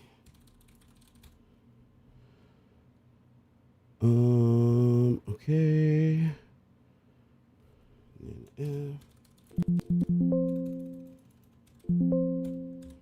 Nope, that's not it. So Washington's Secretary of State report data and statistics, data and research. Let's see, register to vote, data and research, voter registration database. Let's see here. Felony convictions and voting rights, monthly removal of deceased. The Secretary of State's office maintains a statewide list of voters that serves as the official list of registered voters for Washington. The Secretary of State asked the legislature to authorize the creation of a statewide voter registry database. The legislature and governor approved the request. That same year, Congress passed the Help America Vote Act, which requires states to develop a centralized voter database in compliance with the Help America Vote Act. The Washington State Voter Registration Database was launched in January 2006. The Office of the Secretary of State works in partnership with the county's auditors, Social Security Administrator, and Department of Licensing, and Department of Health, and Department of Corrections to improve the accuracy of voter registration data prior to the launch of the statewide voter registry database. The 39... Okay, this isn't what I'm looking for here. Hold on here. Order underage voter registration data, felony and conviction voter registration rights. Let me see if I can find it. It's been a long time since I've looked it up. But yeah, somebody linked me to it. It was kind of scary. They attacked me. And they're like, I know who you voted for. And then they linked me to it. It actually had like all my prior voting back like several elections. I was like, holy shit. I was actually surprised that was like public information. And then I looked up my wife and she was in there too. And then I looked up my friend and they were in there too. And I was like, holy shit. Let's see here. Is this it? Okay, so this is distribution by state. 2008, 2012 presidential elections. That's not what I'm interested in. Here, let me see if Grok can find it. I'm curious, because that's one thing I do. For all the things I don't like about Grok, the one thing I do like about it is it actually can go and do deep searches of websites and everything like that. Checking to make sure he has the correct information. Trumpanzees should check this out. No. Like, you got it, dude. Like, I learned from my mistakes. If I'm wrong about something, I correct it. It's important not to believe something just because it's convenient. Facts have to prevail. If facts don't prevail and people just believe what they want to believe and everybody's just cool with alternative facts prevailing, then you get manipulated by people like Trump. Like, everybody has to be able to agree on what is there, factual and tangible, right? Like if the information is there, like if you have a video of Donald Trump saying something and then you have Trump literally admitting in deposition that he said those things after that video is showed to him and authenticating that video, then you have to concede that even if he changes his mind later and says, oh, no, that was an AI generated video after he had already said that he said those things and everything, you have to say, no, we have the evidence. We have the evidence of him confirming it. We have that. Everything is there to show that that's what it was. But now he's conveniently changing his mind because now it's coming back to bite him, right? No, you can't just allow him to just keep changing the narrative. You don't believe the person who stands to benefit from you believing them. That's the thing.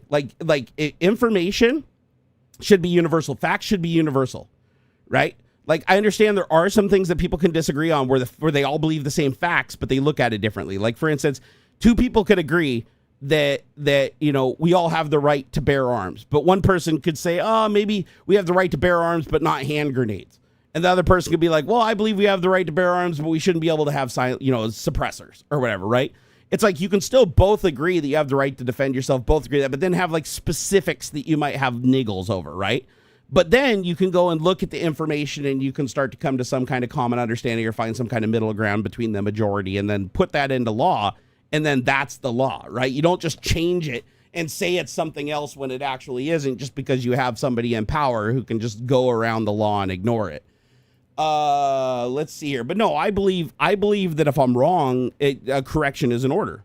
And I do that a lot. I do that. There's a lot of things that I've looked into and I've gotten names wrong of like the representatives. Like sometimes I get like Katie Nome and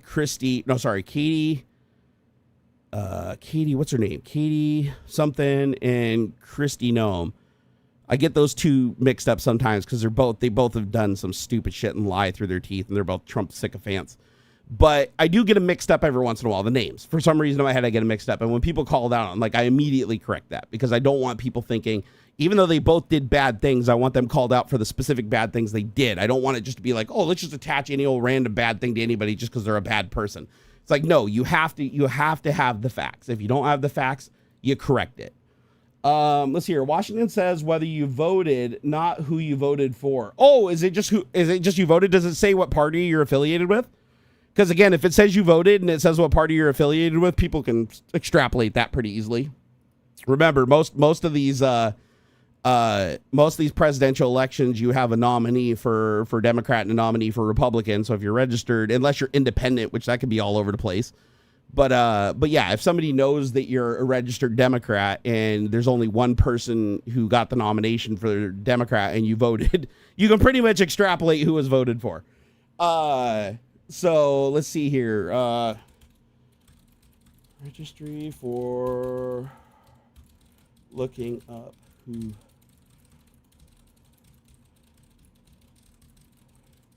Let me look for Washington State. Oh, man. In a different note, Coffee Jesus over on Discord said, yeah, Xander would love it. Oh, he's talking about the Switch 2. He said Mario Kart World is great, and a new 3D Mario is probably around the corner. Oh, me and my kid, we love Mario Kart so much. We love Mario Kart. Hey, if anybody has an extra Switch 2 laying around that they want to send to me, hey, please let me know. I'd be happy to take it off your hands so you don't have to take it to the garbage or like donate it to Goodwill or anything. I'm just saying. And no, Adam, if you're listening, please just ignore that. You have to make sure Adam's always listening in the background. You have to make sure that Adam knows. No. I was just joking, bro. I was just joking. Okay, calm down. Otherwise, I'll have fucking more pressure washers showing up at my house and VR headsets and 5 more PlayStation 5s. Don't get me wrong. I love it. But I also feel bad. I feel like I'm taking advantage when I get too much shit from my friends. But I do appreciate it greatly. In Washington State, there is no public registry that allows you to look up who you voted for. Look up who voted and who they voted for in presidential elections. Voting records are kept confidential to protect voter privacy. And the state does not disclose individual voter choices. Here's a breakdown of what is and isn't available. I can tell you this. I'll have to go back and look. It was years ago. I'll have to figure out, but I did get a link. And I clicked on the link, and it took me to a page that had my name, my address, and who I voted for in like the last 4 elections and what election I didn't vote in. One election, it said I didn't vote, and I was like, oh, shit, because I remember filling out the ballot. I must not have taken it to the mailbox because it wasn't even in there. So I'm like, so was that a third-party website that somehow had access to a database? Did something get hacked? That was really weird. And remember, this is a person who is attacking me for who I voted for. And the interesting thing is, like, it was no secret who I voted for. Like, I mean, it was pretty obvious from how I was talking who I was going to vote for. But but again, even when the election was for Obama, I didn't really publicly go one way or the other. Like, I was very chill about that because, again, I don't mind. Like, I might rather have in certain situations a Democrat or a Republican be president because I was a centrist before this Trump mega bullshit. Like, I had reasons to support them based on their individual merits, not the party that they were in. And so a lot of elections, I really didn't care as much. Like, I might lean more one way and I might vote for that person. But honestly, regardless of which one got elected, I didn't feel like my life was in danger and my friends were in danger, right? Trump so far has been the only president, as long as I've been alive, where I've genuinely, where I get voting age, where I genuinely feared for my friends, and that fear was absolutely justified by what they did. And not just my friends, but also my family and my son and all that. So, very scary shit. Okay, voter registration database. So, statewide voter registration database managed by the Secretary of State. Publicly available data includes names, addresses, and voting history, whether somebody voted, not who they voted for. Oh, okay, so you were right. There is a voter database that says that you voted. It just doesn't say who you voted for. I want to see what data it gives, though. Let me go see if I can find this database they're talking about. Let's see here. Voting database. There we go. Oh, yep. VRDB, Washington State Voter Registration Database. Oh, it took me back to the same page I was on before. How do I look shit up? Order the latest statewide list of voters. Let me click on that. You will be sent an email with a download link upon approval. View a list of database fields included in the extract. Okay, so let me see what fields they have. Okay, so I can request this data. This is what it'll contain. So here are the field names that will be inside in the formats. State voter ID, title, first name, middle name, last name, name suffix, birth date, gender, registration number, registration name, registration type, registration unit type, registration pre-direction, registration post-direction, registration unit number, registration city, state, zip code, country code, precinct code, precinct part, legislative district, congressional district, mail 1, mail 2, mail 3, mail 4, mail city, mail zip, mail state, mail country, registration date, absentee type, last voted. Wow, they can even list the last time you voted. Status code. And then it says, let's see, what others? Oh, and then there's like the county codes below, which is like Adams, Grays Harbor, King County, Lewis, Kitsap. Oh, I grew up in Kitsap County. So, wow, this is actually quite a bit of data that you can get. So, you know what? I'm going to request this just for shits and giggles. And it does give me an example of what the data looks like. Here, I'll link you guys. So, here's an example. This is the data that you can request that is publicly available on every voter. But yes, whoever said that before is absolutely right. It doesn't know who you voted for, but it does say if you voted or not, and it does appear to show. Does it show party affiliation? Yes. So precinct party. Let me see here. So party. I need to know what this field means. Is precinct part? What does that mean? And then there's mail to absentee. So it can tell you whether you voted in person or whether you voted absentee. The last time you voted. And then a status code. What is the status code? Does it tell me what a status code is? Let me see. Country code, state voter ID, election date, voting history ID. Voter history ID is a unique number assigned to each record in the table. It has no other significance. Okay. I kind of want to request this data. Let me see if they'll give it to me. Shit, why not, right? This is interesting. I mean, I'm still worried about how that person was able to point me to a page that showed who I voted for. That's a little weird. UTB260 said, I'll tell you, one of the wildest databases I've ever seen is the MLS. My Phil is a retailer, and you can pull massive data from the paid MLS database. Yeah, isn't MLS like it's the real estate one, right? The real estate database that like shows like every house you've ever bought, every place you've ever rented, your credit score, like it has like all the shit that a realtor would need to know to like safely sell you a house. UTB said, I know in Maryland and Pennsylvania where I voted, you can see the party affiliation, but not the actual vote. That's wild if it shows that. Seems dangerous. Yeah, no, I thought it was very dangerous when I saw it, because I'm like, if people can see who people voted for, like, and know definitively that they voted, even just knowing their party affiliation and knowing yes or no they voted, that's enough to target and harass people, right? Because, like, think about that. If I can go through a database and I write a script that's like, go threaten the lives of every single person who was affiliated with the Democratic Party. Is my eye red or is that just lighting? Go harass everybody who's affiliated with the Democratic Party that voted in the last election. So that would mean that they voted against Trump, obviously, right? Or if they didn't vote, I just leave them alone. And then you could take that, grab that information from them, then go search another database to find their address or phone number or email addresses, or try to find a LinkedIn that matches up with the data that's on there, extrapolate that data, pull the email address, and then start sending threats to everything that you can, right? You could then farm that out to anonymous servers paid for with crypto, because there's a lot of server farms that'll rent you offshore that you can rent with crypto. And you could just run a Python script generated by AI that could just pop on an SMTP server and just start farming out threats to everybody. Now, even if only 1 in 100 threats is successful in making the people, like, in saying, hey, I can see who you voted for, and then like show, like, you could even lie. You could just say, I know you voted for Obama because they were the nominee. You know they voted in the last election, and you know their party affiliation. You could just create a fake field and put it there like a screenshot and be like, I know who you voted for, and you are a threat to America by doing this, blah blah blah. And if you vote, for this person in the next election, you vote for this person in the upcoming election again, you're going to be killed or whatever. If you did something like that and you sent it out to millions and millions and millions of people that were of that party affiliation, or maybe not like millions, but tens of thousands, right?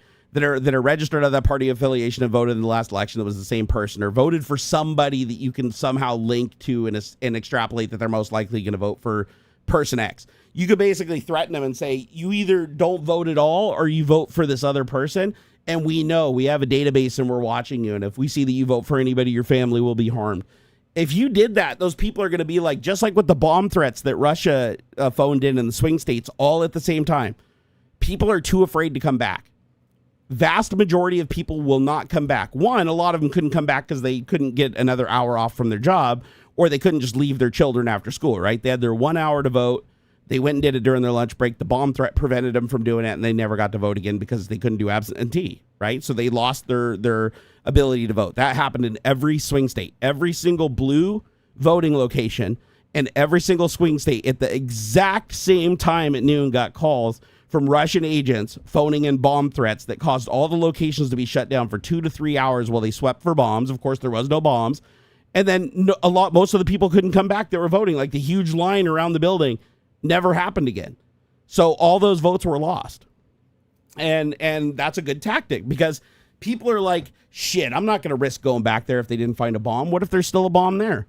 Like my vote isn't going to be, everybody thinks, oh, my vote's not going to be the one that determines whether he gets where he gets it or not. What they don't realize is there's tens of thousands of other people that are also thinking the same thing. Therefore, that's tens of thousands of votes lost when the margin is literally tens of thousands of votes. So that's the problem with this shit, is you through social engineering, you can cause a lot of damage. So now you have Elon Musk on one side spending hundreds of millions of dollars doing an illegal lottery to get people to vote that aren't even registered to vote. Like, you literally got millions of people to register to vote that never voted before and never wanted to vote, just because they wanted $100. It was like, hey, if all I got to do is, check a little box or whatever, and I get $100, shit, that's $100, right? So a lot of people voted for Trump that didn't even care who won or didn't even care about the election, never voted before. They just wanted the $100. That's why it's illegal to pay people to register to vote. So, but those people were being paid to register at red locations or the GOP's locations or mega voting locations. Those are the ones that didn't get bomb threats from Russia. Okay. But during the peak voting times, which are, it's easy to figure out from past years voting, right? And it's on a work day where people can't get off work another hour to come back and try to vote again. They made sure all the threats were voted in at peak hours, and then through the peak time that people would be voting to drive them off. So between Russia and Elon coordinating, that was massive interference in the election. And considering how close it was, without Elon and without Russia doing that, there's no way Trump could have won. Not even close. So yeah, we completely got fucked on that one, right? And the thing is Trump projected, because Trump did do a lot of rigging in both of his elections in 2020 and 2015.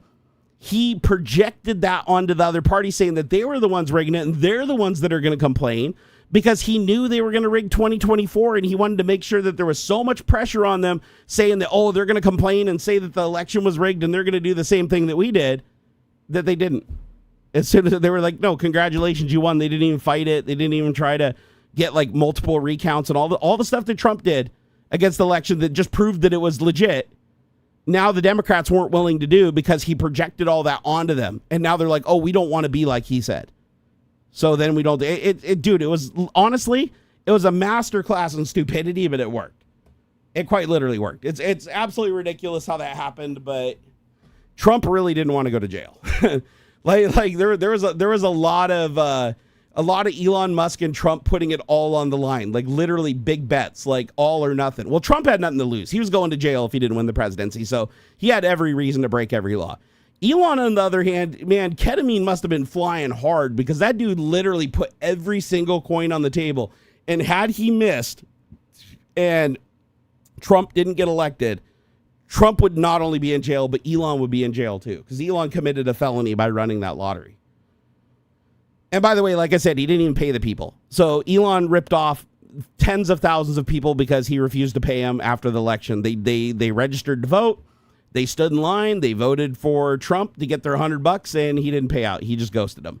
So now they're doing a massive class action lawsuit to force him to pay up. But again, by that class action lawsuit, those votes should all be deducted, because every single one of those people in the class action lawsuit is, I signed this thing and proved I registered to vote to sign this thing so that I could get $100. And I didn't get $100. That tells you right there that they only registered to get that $100. That means that their vote was purchased, period. Here, I am gonna see if I can get a copy of this data, though. Let me see what they say. Let me put in all my information.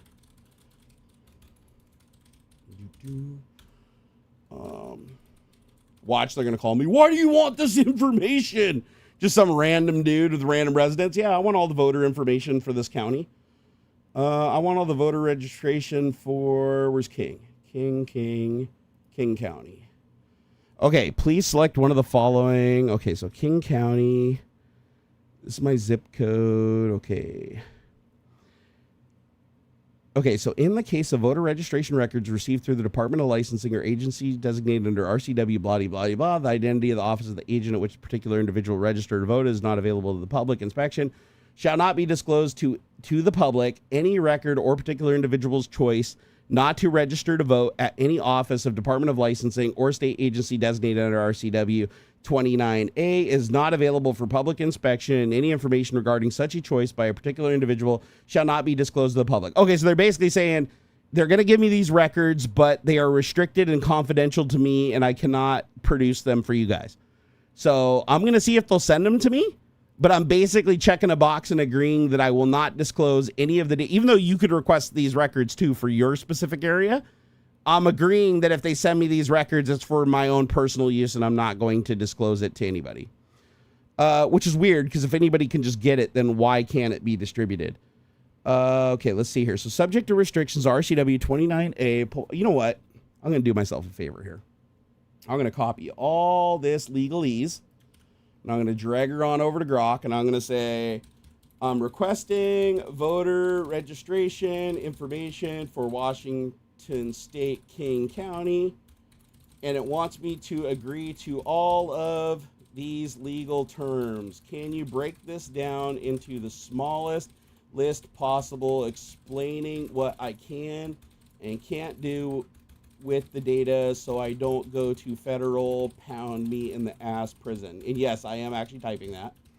And then I'll put in all of those RCWs.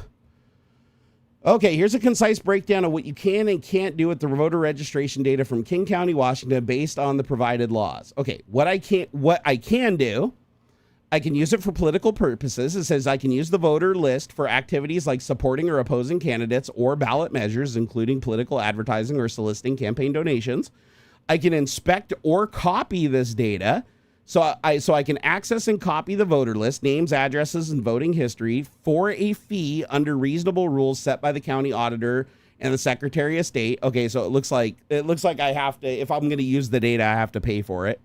Research or analysis. You can analyze the data for non-commercial purposes like studying voter turnout as long as it aligns with political and public interest goals. Okay, what I cannot do with the data. Use it for commercial purposes. You cannot use the data to mail or deliver advertisement offers or solicitations for products, services, businesses, or anything of value. This includes fundraising for non-political causes. Violation is a Class C felony, up to 5 years in prison, $10,000 fine, and carries a $5 civil penalty per item sent to someone's residence. Okay, so basically, I cannot like you remember I told you earlier, you could create a script that just sends threats to everybody. Yeah, if I did that, it would be a $5 civil penalty per threat. Okay, disclose certain information. You cannot share or access data about where someone registered, example, Department of Licensing, or their choice not to register at specific agencies. This information is considered confidential.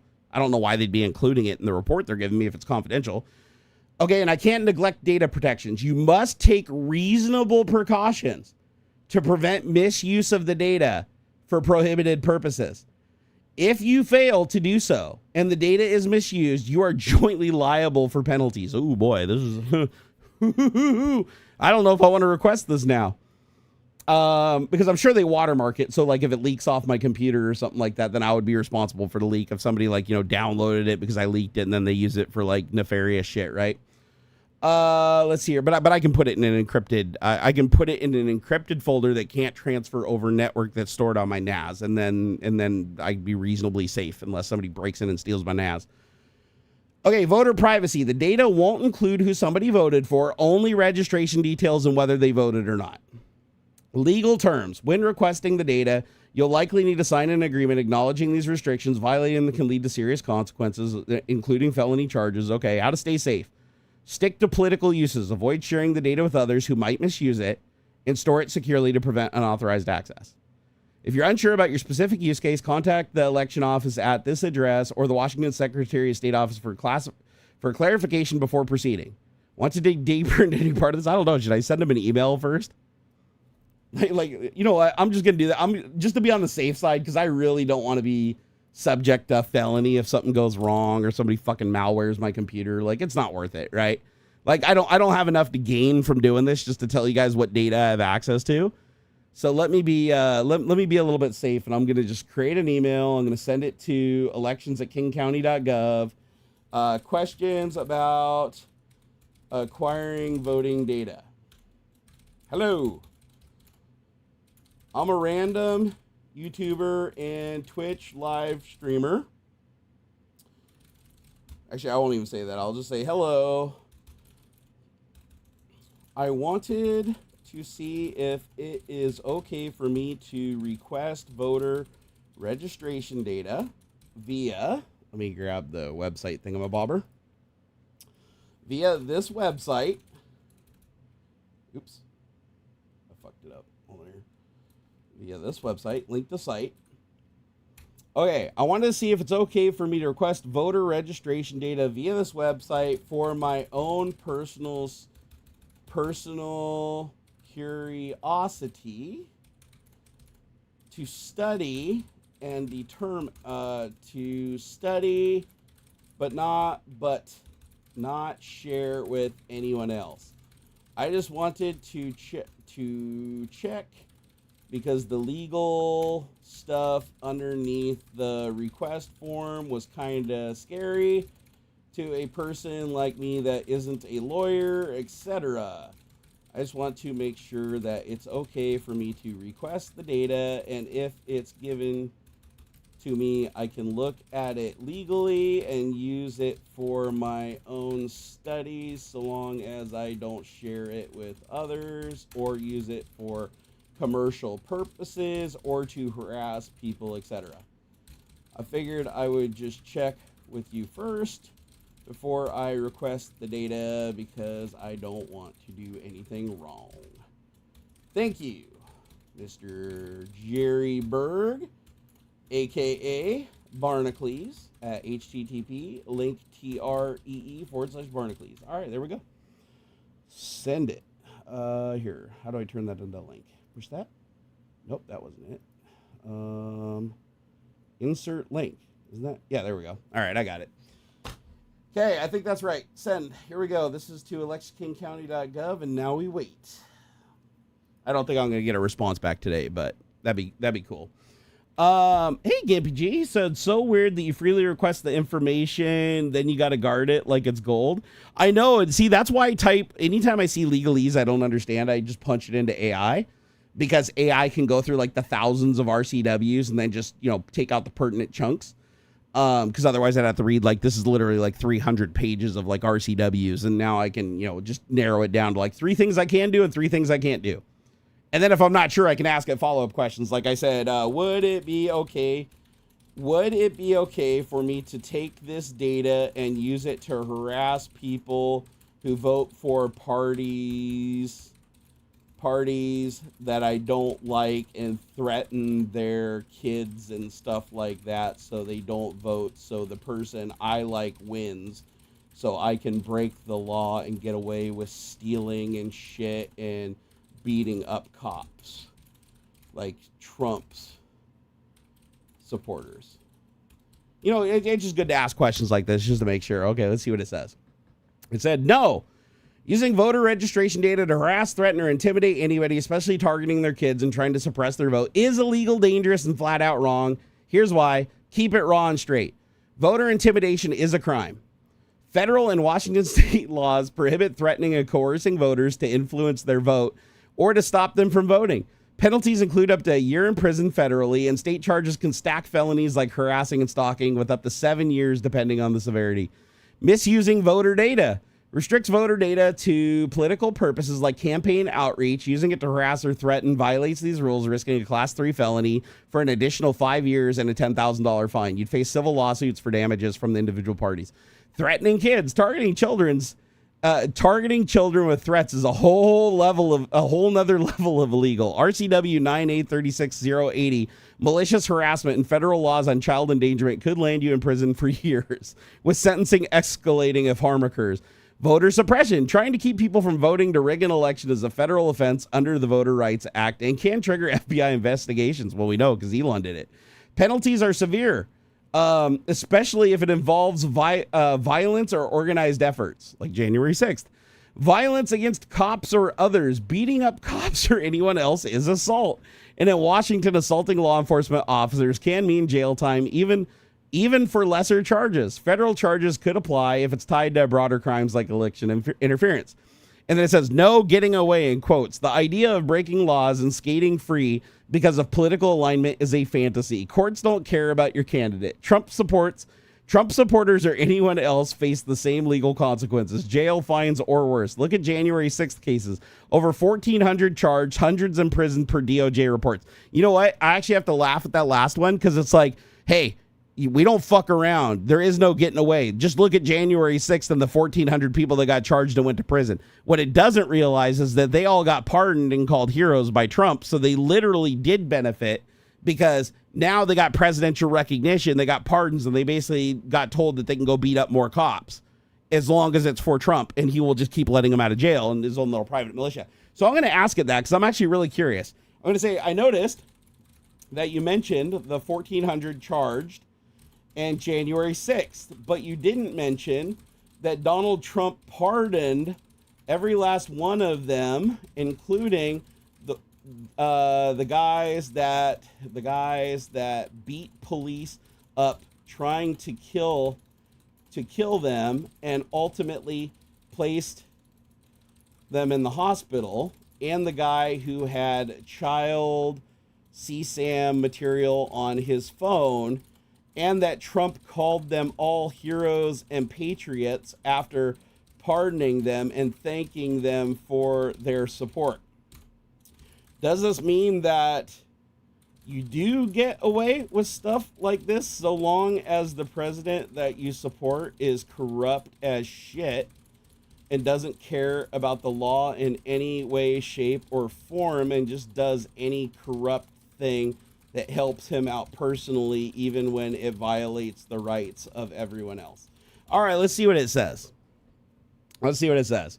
Because I kind of called it. It's like, wait a second. He used an example of like, hey, don't you do that because January 6th. And it's like, well, wait a second. January 6th, everybody got set free and got called a hero. Like, seriously. Okay, it says, hey. Oh, wow. I'm actually surprised. You're right to point that out. Okay, I'm gonna let it read it to you guys because I think you guys need to hear it. Oh, wow. It keeps going. Okay, hold on. Is it done yet? Oh, boy. It has a lot to say about this one. Holy shit. Yeah, I'm definitely letting the browser read this one. Grok has a lot to say about this. Okay, your specific concerns. You mentioned harassing voters, threatening kids, and attacking cops, hoping to get away like Trump supporters. The January 6th pardons show a president can shield federal crimes. But there's no guarantee that Trump's actions are an outlier. Most presidents don't pardon violent mobs or child sex offenders en masse like Trump does. Oh my God, banking on corrupt presidents to bail you out is a gamble. Biden didn't pardon similar acts, only Trump. The future leaders might not either. Oh my God, burn. Holy shit. It's like, yeah, hey, you know, Trump is an outlier, man. He's just fucking evil. Yeah, here, let's let this read this. This is good. Okay, so right click, where is it? Speak, read aloud. You're right to point out the January 6th pardons, and I'll address the specifics you mentioned head on, including the details about Trump's actions and the implications. Let's break this down raw and unfiltered, with the facts and what they mean for your question about getting away with crimes under a corrupt president. The January 6th pardons, what happened? On January 20, 2025, Donald Trump, on his first day back in office, issued a proclamation granting clemency to over 1,500 people charged or convicted in connection with the January 6, 2021, Capitol attack. This included full pardons, over 1,550 defendants, covering everyone from those charged with misdemeanors, like trespassing, to felonies, including violent crimes like assaulting police officers and seditious conspiracy. This swept up people who injured over 140 officers, some severely, with weapons like flagpoles, pepper spray, and metal crutches. Commutations, sentences reduced to time served for 14 high-profile figures, including leaders of the Oath Keepers, e.g., Stuart Rhodes, and Proud Boys, e.g., Enrique Tarrio, Joseph Biggs, convicted of seditious conspiracy or violent acts. Dismissal of pending cases. Trump ordered the Justice Department to drop all ongoing indictments, effectively halting prosecutions for about 300 defendants still awaiting trial. How fucked up is that? Among those pardoned were individuals with serious criminal histories or pending charges unrelated to January 6th, including David Nicholas Dempsey, sentenced to 20 years for stomping on officers' heads and using bear spray. Theodore Middendorf, serving 19 years for sexually assaulting a 7-year-old, who also pleaded guilty to capital property damage. Okay, I didn't know that. So I just want to make that clear to if there's any Trump supporters lurking in here. Trump literally fully pardoned a person serving 19 years for sexually assaulting a 7-year-old who also pleaded guilty to capital property damage. So keep in mind, he didn't pardon hit just his capital crime. He pardoned everything. This guy was serving 19 years for sexually assaulting a 7-year-old. He's like, I don't give a shit. Just blanket pardon anybody. So if this guy hadn't stormed the Capitol on January 6th, he would still be in jail for 19 years for raping a kid. This guy literally gets away with raping a kid just because he committed another felony that helped Trump. Think about that for a second. I want that to fucking sink in. You go look it up yourself, too. The guy's name's Theodore Middendorf. You can go fucking here. I'll give you a copy to all the mega people so they can't just sit in here and act like they didn't just hear that because they can fucking have their selective hearing on. Where is the registry for looking up who voted and who they voted for in precedental elections? Oh, hold on. That was the wrong one. Let me go back down the bottom. I don't know why it reset that. Okay, so dismissal of pending cases. Okay, here we go. This is where it left off. Continue reading. David Daniel, charged with possession and production of child sexual abuse material, CSAM, involving prepubescent minors, who pleaded guilty to assaulting police on January 6th. David Daniel, possession and production, he made it himself, of children, prepubescent children. He pleaded guilty to assaulting police on January 6th. He is now a free man. Think about that. So that's two. There's a guy who raped a 7-year-old and the guy who raped a bunch of other kids and recorded it. And they're both free. They're both free. Trump said they're heroes and patriots. January 6th. Andrew Talk, a fugitive wanted for soliciting a minor, pardoned despite assaulting police with a metal whip and bear spray. Okay, so another person who was soliciting a minor, trying to rape a kid. Can you believe there's people that support this? Like, there's people that voted for Trump that support this shit. Like, Trump let these guys go. These guys committed totally other crimes at totally different times that they're found guilty of raping children. And because they happened to storm the Capitol and try to kill Mike Pence per Trump's orders to get him back for not doing what he told him to, committing treason. He just blanket freedom of everything. Imagine he didn't even go through. All he had to do was pardon their January 6th shit. He didn't have to pardon their other stuff. He could have said, no, I'm only pardoning the January 6th stuff. But no, he's like, because they're serving a sentence for multiple crimes. They were already serving a sentence for this crime. Now they're serving a sentence for this crime. He's like, just pardon it all. Just pardon it all. This is fucking gross. No, it's the draining the swamp is, Steve-O, the draining the swamp is projection. So Trump has made government, he's increased spending. He's increased the government. He's increased military, right? The dude, everything he said he was going to do, he did the opposite of. The dude said he was all for justice, but then he freed everybody that committed crimes, right? He was found guilty himself of 30 felonies. He doesn't think he should have to serve any time for it or suffer any punishment for it. No, he projects. He projects. When he says the other side is filling the swamp, what he's saying is, I'm filling the swamp, but I need you to look at them. Like I'm going to be filling the swamp, but we need to blame them for it later, even though they're not even near the swamp. So we just have to start the big lie. We have to keep saying they're the swamp, so that when the swamp finally gets filled, you've heard they're the swamp so much that you think they did it. And there's actually proof for that too, because remember, when the stock market was going up, when Trump first came into office because of Biden, he's like, oh, this is Trump's stock market. When the stock market was going up under Biden, he said, oh, this is anticipation of me being president. The stock market's already going up because they know I'm going to be president. Then he comes into office, starts a trade war, the stock market starts crashing, he goes, oh, I adopted Biden's fucking broken stock market. Oh, no, it's going down because of Biden. He handed us this crooked-ass fucking broken economy. It's like, that's weird. You took credit for the economy while he was in office and it was going up. Then you claimed it was your economy and it was you that was making it going up, not him. And now you're actual fucking president and it goes down because of your direct actions, like literally connected in time, in space. And you're going to be like, oh, no, that was Biden. Then you fast forward 4 months, he does the same thing. You fast forward 7 months, he does the same thing. Oh shit, it's going down. Oh shit, the price of goods going up. Oh, that was Biden. The prices were already going up on everything when he left us the shitty economy. It's like, no, he didn't. Every single number, you can go look at every single chart. It was like under Biden, it was like just nice and steady. Under Trump, boom, boom, boom, boom, up a little, boom, up a little, trade, pump and dump, down, down, up. And he's like, oh no, that was Biden. Biden did that. No explanation of what Biden did. No explanation of why specifically it's his fault, even though he hasn't been in the office or made any decisions. You literally pulled his security clearance. He doesn't even get any security reports or anything. So how are you blaming him for the shit 7 months later, dipshit? Spray. Trump called these defendants patriots and hostages, framing their prosecutions as a grave national injustice and the pardons as a step toward national reconciliation. I want to be clear that Trump praised 3 pedophiles and child rapists, literally publicly, as patriots. Let that sink in for a second. If you vote for Trump, do you agree with that? Like, you agree with Trump pardoning these people? Do you agree that child rapists are patriots? I'm curious if any Trump supporters in here agree with him. Because here's the thing, they'll never draw a line. I will draw a line. If you tell me like what a president has to do before I won't support him anymore, I can tell you a million different things they could do that I will stop supporting him. If you ask a Trump supporter, what could Trump do? They would make you stop supporting him. They'll dodge the question and refuse to answer it. You know why? Because they know if they pick something that's so fucking heinous that they don't think Trump's capable of doing, it's going to be so far out there that they look bad. But if they pick something that's like realistic, they know he can do it. Like if they go, oh, if he legitimately was on the Epstein list, I would stop supporting him. They will never say that because they know in their head he's most likely on there.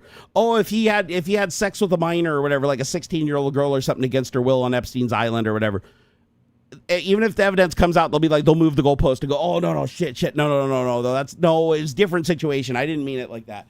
You know, it's like, oh, he kills a child. Well, he did. He killed multiple children by putting Musk in charge of killing fucking I can't remember the name of the organization, but the organization that was basically providing food to starving children across the world, including even here in our own United States. And that literally led to the death of tons and tons and tons of children, like literally confirmed deaths of kids from starvation that no longer had access to that food. And then it's like, oh, no, he didn't kill them. It's like, yeah, he did. He knew the consequences and he still chose to do it, even though we didn't have to. The amount of money we saved wasn't even 1/100th of a single golfing trip. All he had to do was not golf one day. Not golf one day, and those children would have had food for like the next 10 years. USAID, thank you. No, I got it. It's USAID. Although FEMA, during a natural disaster, FEMA is responsible for getting that food in. So basically, he killed a bunch of women and children through FEMA, pulling it back, and from getting rid of USAID. As a matter of fact, there's a confirmed death of a woman who lived at altitude that needed oxygen to survive, supplemental oxygen. And she went to get her supplemental oxygen at the normal clinic that's always open, that always has the oxygen. And because there was no notice, she didn't have any ability to go 30 miles somewhere. She comes to get her oxygen. There's just a thing on the door that says, oh, effective immediately. This thing's closed. No warning. Sorry. And she literally died. She suffocated and died. Had was a pulmonary embolism or something like that. Didn't get enough oxygen. Fucking brain exploded. It was really sad. It was truly sad. It was all over the news. It's like you literally put Elon Musk in charge, and the only reason he killed USAID, because USAID didn't spend much money. USAID was actually we got really good deal. USAID did a lot of good across the world, got us a lot of good fortune. We made more money from USAID than we spent just through goodwill with these countries and the deals that we got in return. And the only reason Elon killed it is because they were investigating him for corruption, because he was breaking the law. And so he killed USAID. Didn't even look into what they did. Didn't even care what they did. All he did was brag about an exile. Threw him in the wood chipper. Very first thing to go just happens to be the organization that's investigating SpaceX and Tesla for fraud. bro, that is the biggest conflict of interest ever. And then women and children start dropping dead, and he's like, oh, it's not my fault. Whatever, dude. Reconciliation. He defended the blanket pardons by saying evaluating 1,500 cases individually was too cumbersome and claimed sentences were excessive. Oh, yeah. Sorry, I had to pardon 1,500 criminals because it just would have taken too long to, look for child molesters and rapists and murderers. It was just easier just to let them all go. Why doesn't he just do the same with murderers? Why not do the same with murders? I'm sure there's one murderer that killed a brown person, just one white guy. I'm sure there was one fucking American History X Nazi fucking sympathizer that killed a bunch of black people in a rampage. Why not just free all the murderers? Because then you'll get him. I know you can't go through every murderer to find him, so just free all the murderers and then he'll be free. He was treated unfairly, clearly, because he killed a person that was brown and he hates brown people. So he feels like that was unfair. Why even have a Justice Department? Why have judges? Why have juries? Why have lawyers? Why have any of this when we can just have a fucking authoritarian dictator that just says, oh, he thinks they were treated unfairly and he thinks that they're a patriot because they killed police officers? Fuck this, man. Do you guys realize how stupid this sounds? When fucking Trump's, you can't support the guy. You can't. You have to literally be an evil person. You literally have to be a Satan worshiper at this point to support Trump after doing all this shit. This is so much worse than even what I thought. And I already thought pretty low of the guy, right? But it's if you are defending a guy who literally pardoned 3 child rapists and people that beat 148 police officers, bludgeoned them with fucking weapons, flagpoles and shit, and put them in the hospital. If you are saying that, and he said that they are patriots, these are patriots and hostages, when they were literally found guilty by their peers in a court with due process, with evidence supporting it, and even pleading guilty themselves because the evidence was their video. Hey, what's up, Blue Varro? How's it going? Yeah, I can't believe I'm still streaming too, but my voice is starting to get a little fucked up, so I'll probably wrap it up here in a bit. But yeah, it's just dude, how? Just how? This is ridiculous, man. It's so fucking ridiculous. Excessive. Trump's rhetoric and actions. Trump's public statements and campaign promises heavily leaned into portraying January 6th defendants as unfairly persecuted. He played recordings of jailed defendants singing the national anthem at rallies and labeled the event a Day of Love. Post-pardon, he suggested a political role for groups like the Proud Boys. You know what's funny is I just realized this, and this is sad. At all of his rallies, he played the song that was sung by the January 6th insurrectionists, and he played it at his rallies saying that they were political prisoners. Do you realize that one of the voices that was singing, 3 of the voices that were singing were child rapists? Known child rapists. Not even we didn't know yet. They are, at that point, they are charged and serving time Alongside their January 6 charges, they are serving time for child rape and producing child porn. Those people are singing to Trump and serenading him, and he's playing at his rallies and calling these people patriots. Think about that for a second. That is what, and 148 of those voices were people that beat police officers, Capitol police officers, got bludgeoned and sent to the hospital, and many of them committed suicide afterwards. Think about that. Like, isn't that crazy? Like, Trump literally played that at his rallies and got people to cheer, saying, oh, they're political prisoners. These are child rapists and like police beaters. This is Trump's Nazi SS militia. This is his militia. That's the thing. And he was proudly fucking presenting them. Wow. Oh shit. Trump just signed the paper. 2,000 National Guard going to Los Angeles. Oh fuck. This is not going to end well. People are going to die now. This isn't just going to be, if National Guard's showing up, this isn't going to be just tear gas and shit. Like, people are going to legitimately die. You know what's going to happen, though? When you have to escalate, like Trump escalating and deploying 2,000 National Guard to Los Angeles, he's going to end up escalating this to the point where the public just starts shooting. Like this is going to get ugly. Like, I promise you, like, as hard as they are fighting right now because of what's going on and everybody's civil rights being violated and due process going out the window and literally watching what happened in Nazi Germany happen here in California, like, I don't think people are just going to disperse at this point. Like, if he's having to deploy 2,000 National Guard, these people are just going to keep upping. More people are going to show up. People, if the National Guard opens fire or starts killing anybody, oh my God, it's going to be all out war. It's going to be all out war. Steve-O said Trump sympathizes with pedophiles. Oh, he 100% does. I mean, Trump is a pedophile. He literally said it himself. I mean, if you go back and watch his interviews with Howard Stern and how he talked about his daughter when she was 16 years old and talked about how her breasts were just like her mother's and were like so beautiful when she was 16 years old. And he said that when he was asked what he had in common with his daughter, she said real estate and he said sex. Like, fuck that shit. Dave, he wants martial law. Or Dav, the reason, yeah, I think you're right. I think the reason that Trump is deploying 2,000 National Guard, like 2,000, that's a lot of people for just Los Angeles. The reason especially defend one area, like literally one area, he wants to declare martial law. Like, that's Trump's end goal, because Hitler had to do something similar, and because, you know, he had to stop the people voting him out, which required them to vote out the representatives that were supporting Hitler and installing new representatives that would fight back. So same thing here. The only way that we can impeach and remove Trump, which again, he could just refuse with his presidential immunity, but the only way to like start the process would be to take over the simple majority in Congress and 2/3 majority in Senate to impeach and remove him. If we impeach and remove him, then that makes it harder for him, obviously, to stay, because it requires him now to have the FBI, DHS, and everything, basically to go to war, civil war with the American people to keep him in power against the law, constitutional law.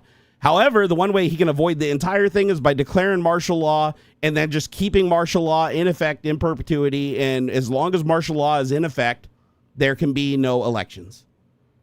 That's like literally a rule. So as long as Trump can create a scenario and escalate a scenario into a bloodbath where he can declare martial law, that gives him the power to basically prevent any new elections from taking place, which means his majority in Congress and his majority in the Senate will stand until he stands down martial law. And like Hitler, he just never will. Martial law will just stay in effect in perpetuity.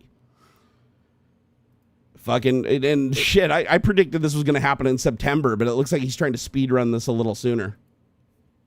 God, this is so fucked up, man. This is so fucked up. So fucked up. Despite their convictions for plotting to overthrow the government, his new DOJ appointee, Ed Martin, a vocal January 6 defender, began dismissing cases immediately, and Trump's team fired prosecutors involved in his own prior cases. Does this mean you get away with crimes? Your core question is whether a corrupt president who disregards the law can let supporters evade justice, violating others' rights. The answer is a grim mix of yes, no, and it's complicated. Yes, pardons are absolute. The Constitution grants presidents unchecked pardon power for federal crimes, Article 2, Section 2. That needs to change. Trump's pardons wiped out convictions, restored rights, e.g., voting, gun ownership, and freed violent offenders, including those who harmed police or had unrelated charges like CSAM possession. This power is unreviewable by courts or Congress, so in a legal sense, these defendants got away with their January 6 crimes, no matter how heinous. Some, like Tuck, even dodged pending trials. No, not always, Pardons don't erase state charges or unrelated federal.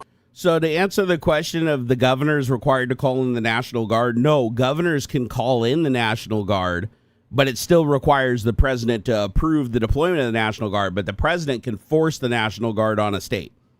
And that happened, I can't remember, there was riots that happened years ago.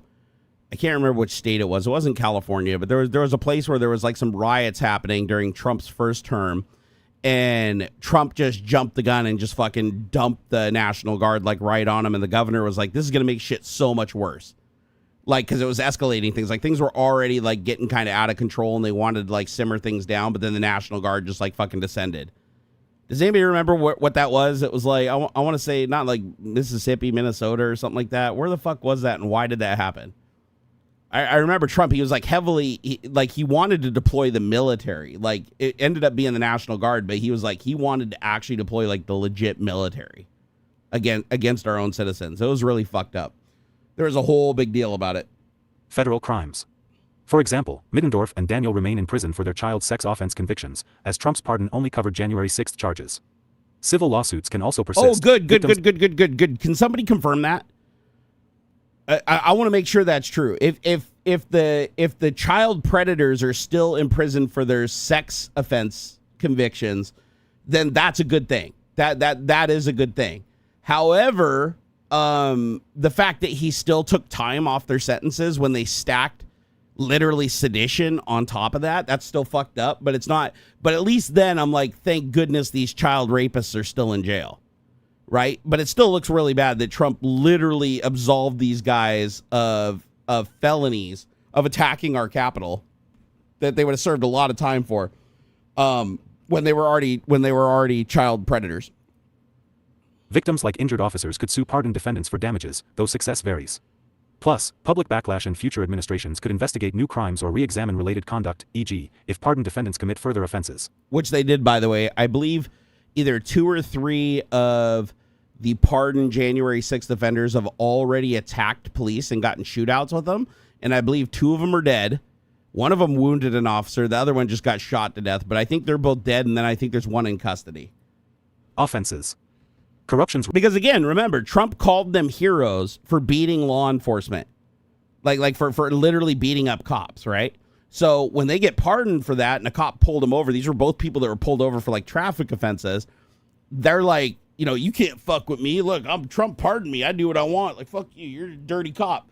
And then the cop's like, well, you know, I got to fucking arrest you because you're resisting arrest. And then they pull out a gun and start shooting at him, you know, because they're like, well, if I kill the cop, it's no big deal because Trump will just let me go. And that's not like flawed logic. I mean, Trump literally let them go after they like committed treason against their country. Right? Like, I mean, so why wouldn't he let them go for shooting a police officer? Right? I mean, that's like they're literally being rewarded for trying to beat police officers to death with flagpoles and spraying them with like pepper spray in the face and stuff and bashing their heads into the wall. So why would he not pardon them for shooting them to death? Like, it's just, these are crazy people. Chad said, as far as I know, the pardons were limited to what happened on January 6th, not full pardons for all past crimes. Well, that's good. If that's the case, that's at least better, right? It's not good any way you look at it. Like, taking time off the sentence of somebody who commits a felony after they raped children. Like, seriously, that there's no way that looks good. But it just shows you that nobody looked at anything. They didn't even look at any cases. No single case, nothing. They just said, fucking let them all go. And then what does Trump do? He frees, like, the world's largest drug dealer who has $1 billion in crypto. Why didn't he free all the drug dealers? Why didn't he free all the different drug cartels and drug dealers? You know why he freed the one guy? Because he had $1 billion in crypto, and Trump and Elon were running crypto scams, and they knew that this guy could help him. And Trump even said, the guy's like a crypto genius, some kind of crypto genius, some kind of crypto genius. Maybe he could help us. He even said, maybe he could help us with like crypto down the road. He literally said that after he parted. This is like a dude that made $1 billion protecting drug dealers who killed women and children. Literally from prosecution. Like the site's job is to take a cut of the money by ensuring the drug dealer can't be found that sends drugs to kids and women and fucking anybody, right? With no checks and balances in place whatsoever. They could literally be sending them acid that they snort and die instantly, and then they still protect the drug dealer.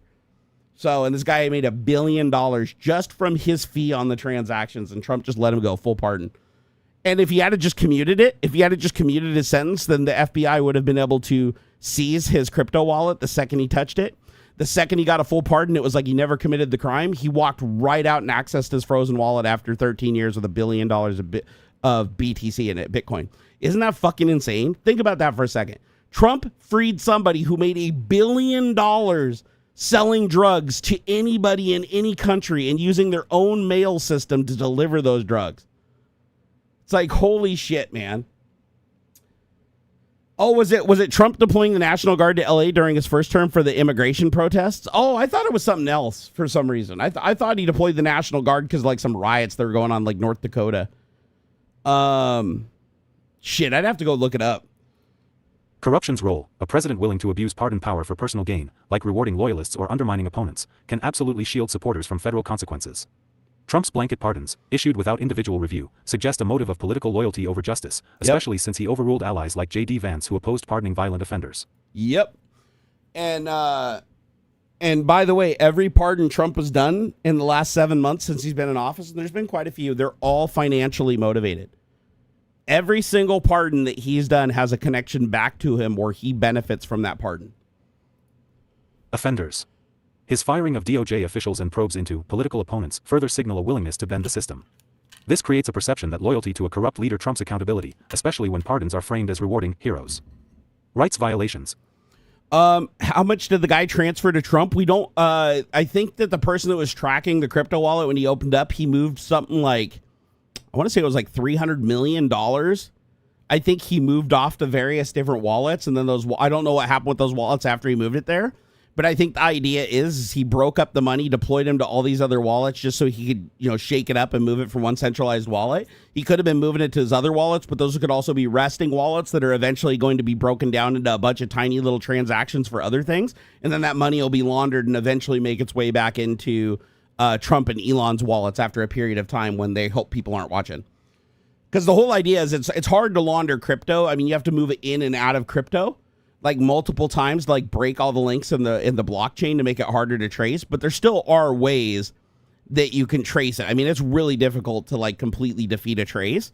But if you wait a long enough time and you move it through enough wallets, then you start having that doubt where it's like, you can't prove that the money went directly from this person to this person because their money, their 300 million went out to 100 million wallets. And then somehow from those 100 million wallets, it went to a bunch of other ones. And then every once in a while trickled back into Trump's wallet. And then Trump can just say, oh, I was just buying coins. And those were the people selling coins. And that's how the blockchain did it. And, it just from all these different accounts all over the place. And it just happened to all have a link back to that guy. Right? They can kind of mix it in and have plausible deniability. Violations. The pardons don't directly violate others' legal rights and then all they have to say is that they weren't just exchanging one crypto for another and say, oh, we sent the guy, a box full of cash, or we sent the guy something of value. And, we don't know where he is right now, so that there's no way to go verify that, that something of value was given in exchange for it. That way they can say, oh, we didn't exchange crypto because that'd be traceable. We sent him something of value that can't be proven, and then they gave us the crypto, and it looks like you just bought it, right? In a constitutional sense, but they undermine justice for victims, like the 140 injured officers who saw their attackers freed. Former officer Michael Fanone, who suffered a heart attack after being tossed, called it a miscarriage of justice. The broader impact, emboldening groups like the Proud Boys, who've targeted marginalized communities, threaten societal rights, like safety and free expression. I'm going to have fun with this one. So, I gotta click on this because I want to see. I have a sneaker suspicion. Let's see here. So, messages in the last year. There is only one message. This is a burner account from 12 years ago with only 2 subscribers. This is the Fire Inside guy here. And chat. So again, this is the guy I banned earlier. He just went to a different account. He's like, bro, why are you still talking about politics? The name of the stream is Switch to launch Amazon humans. For fuck's sake, man. Pull your shite together. Hey, Fire Inside, go fuck yourself, bro. Seriously, like go bend over and fuck yourself. Later. Oh, that felt good. That felt good. Oh, I like doing that. Nope, I can talk about whatever I want to on my live stream because you know what? Unlike the United States that has a democracy for the moment, hey, this is not a democracy. I rule here and you don't get to be here, so I fucking sent you back and see ya. See ya, bitch. As a matter of fact, we're going to talk about more politics. Fucking eat shit, bro. No. We don't do that. We don't do that here. Especially when you're so full. He's like, you're still, notice how he said you're still talking about politics? He wasn't in here earlier under this account. So that means he's a previous banned account. He joined another account and came back in here, which means he was watching under another account already banned. So he's ban evading, number one. Two, the account that he joined under, he's like, oh, you're still talking about politics? He only had one message, and that's the message that I just removed and banned him from the channel. That's the only message interaction he's ever had with me from that account. So yeah, it's just a dude doing ban evasion. This is probably the same prick from earlier, that David guy or whatever, Davy or whatever the fuck his name was. But it feels good. It feels good to take out their alts. You know? Good times. Good times. Pixie Punk? Oh, you're talking to somebody else. Just said, does YouTube do IP bans or just their account? I don't think they do. They probably just do accounts. I don't think they do IP bans. But here, let's do, I'm curious. I want to see something here really quick. So if I go here, I click, go here, give me a second. I'm just curious about something. So this account was created in 2010. This channel has no content, no subscribers, which is weird. It said it had 2 subscribers before. I was trying to see who those subscribers were, because usually when you create an alt account, you subscribe to your primary account. So I wanted to see who they were subscribed to, but it doesn't say anything. Oh, well, we can still report it though. Here, more, report user, hide user from channel, submit, report user. Let's see here. Where's ban evasion? Here, next. Go here.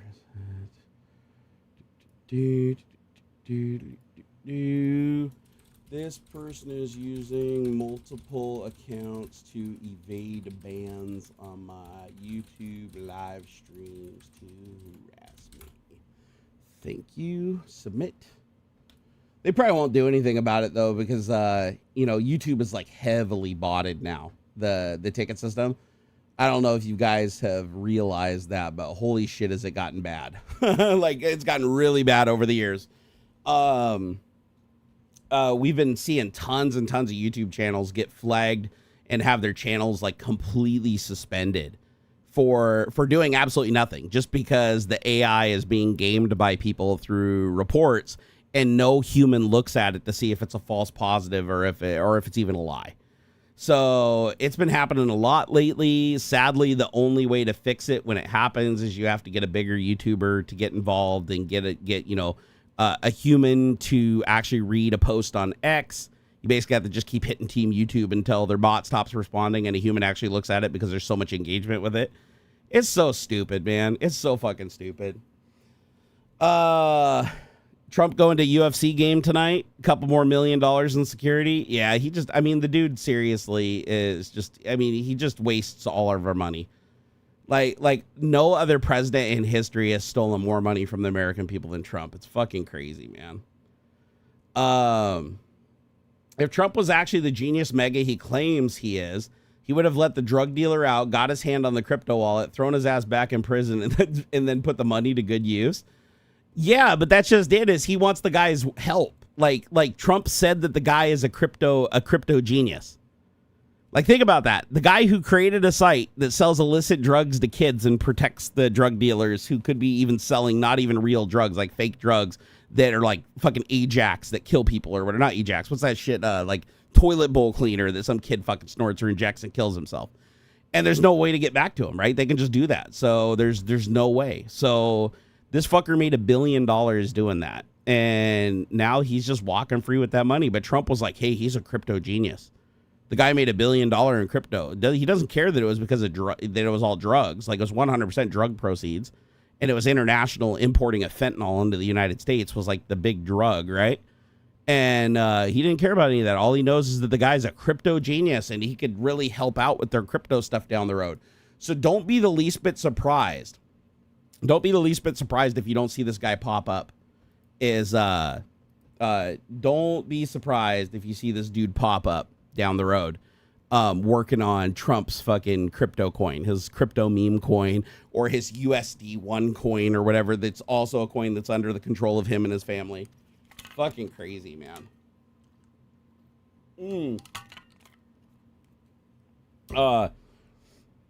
Oh yeah, that's fucked up, isn't it? The military parade on Trump's birthday. Did you see it shutting down all air traffic into DC too? They have to shut down all air traffic into DC so they can do the flyover, so Trump can stand out there on his birthday and get saluted by the generals and see the jets fly over his head and everything, so he can, you know, beat off to his fucking authoritarian wet dream.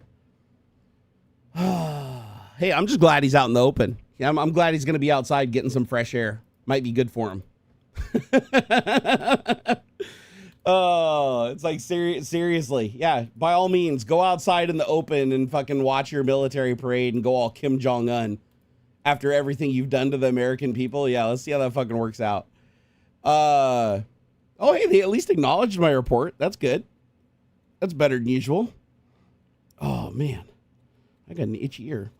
Guys, I'm probably going to wrap it up. My voice is getting a little, I don't know. Can you guys hear that in my voice? I sound like I got like a puberty voice. It's like, oh. My voice is all fucked up. Oh, wow. I just realized I had monetization disabled this entire live stream. Yeah, that was probably nice for you guys. Not seeing any commercials, huh? Thankfully, we got Don T. Kellogg with the $2 super chats over here. He said, look at this Energizer Bunny go. I appreciate it. Balliot Brand, thank you for the $5. Said hugs as well. Bubba to Matt. Hug. Oh, he gave me hugs too. Oh, thank you for that. Ben Affleck. I love that. Thank you for the $10. He said, you're the best, bro. I want more of these videos. Love you. Oh, so sweet. And then Vermirion, thank you for everything. Yorkshire Tech said, loving the show as always. I'm looking to build a new PC. Gimpy G. When I discover that I am wrong, allegedly, I am relieved that I have the corrected information now and I won't be making that mistake anymore. Yeah, learning from your mistakes is a big deal. Yeah, like, honestly, wear it as a badge of honor to learn from your mistakes, because if you learn from your mistakes, it means that you're one step more educated, and that's good. DeWolfston, thank you for that $5 earlier. Michael R. Media, thank you for that $10 earlier. Oh, he said, I missed this one earlier. Hey, Michael, if you're still here, Michael R. Media said, what's your all thoughts on maxi scooters? I used to ride sport bikes, and after unrelated accidents, they just aren't comfy to ride. I just picked up a Bergman 400 Type S and I'm in love. What is a maxi scooter? I've never heard of this. I'm not allowed to have a motorcycle because my wife thinks I'll kill myself. Not that I'd even fit on one anymore, or like comfortably. Okay, what is a oh, these things are cool. I've seen these before. I didn't know they were called maxi scooters. Dude, these are the ones that have the two. Are these the ones that have the two wheels in the front, or one wheel in the front? Because I've seen around here the ones that have the two wheels in the front. Those things are pretty cool. Let's see here. Those things are rad. Dwalston, thank you for the 420. Said, here's my ad break. Enjoy your night. Thank you so much, man. I appreciate you.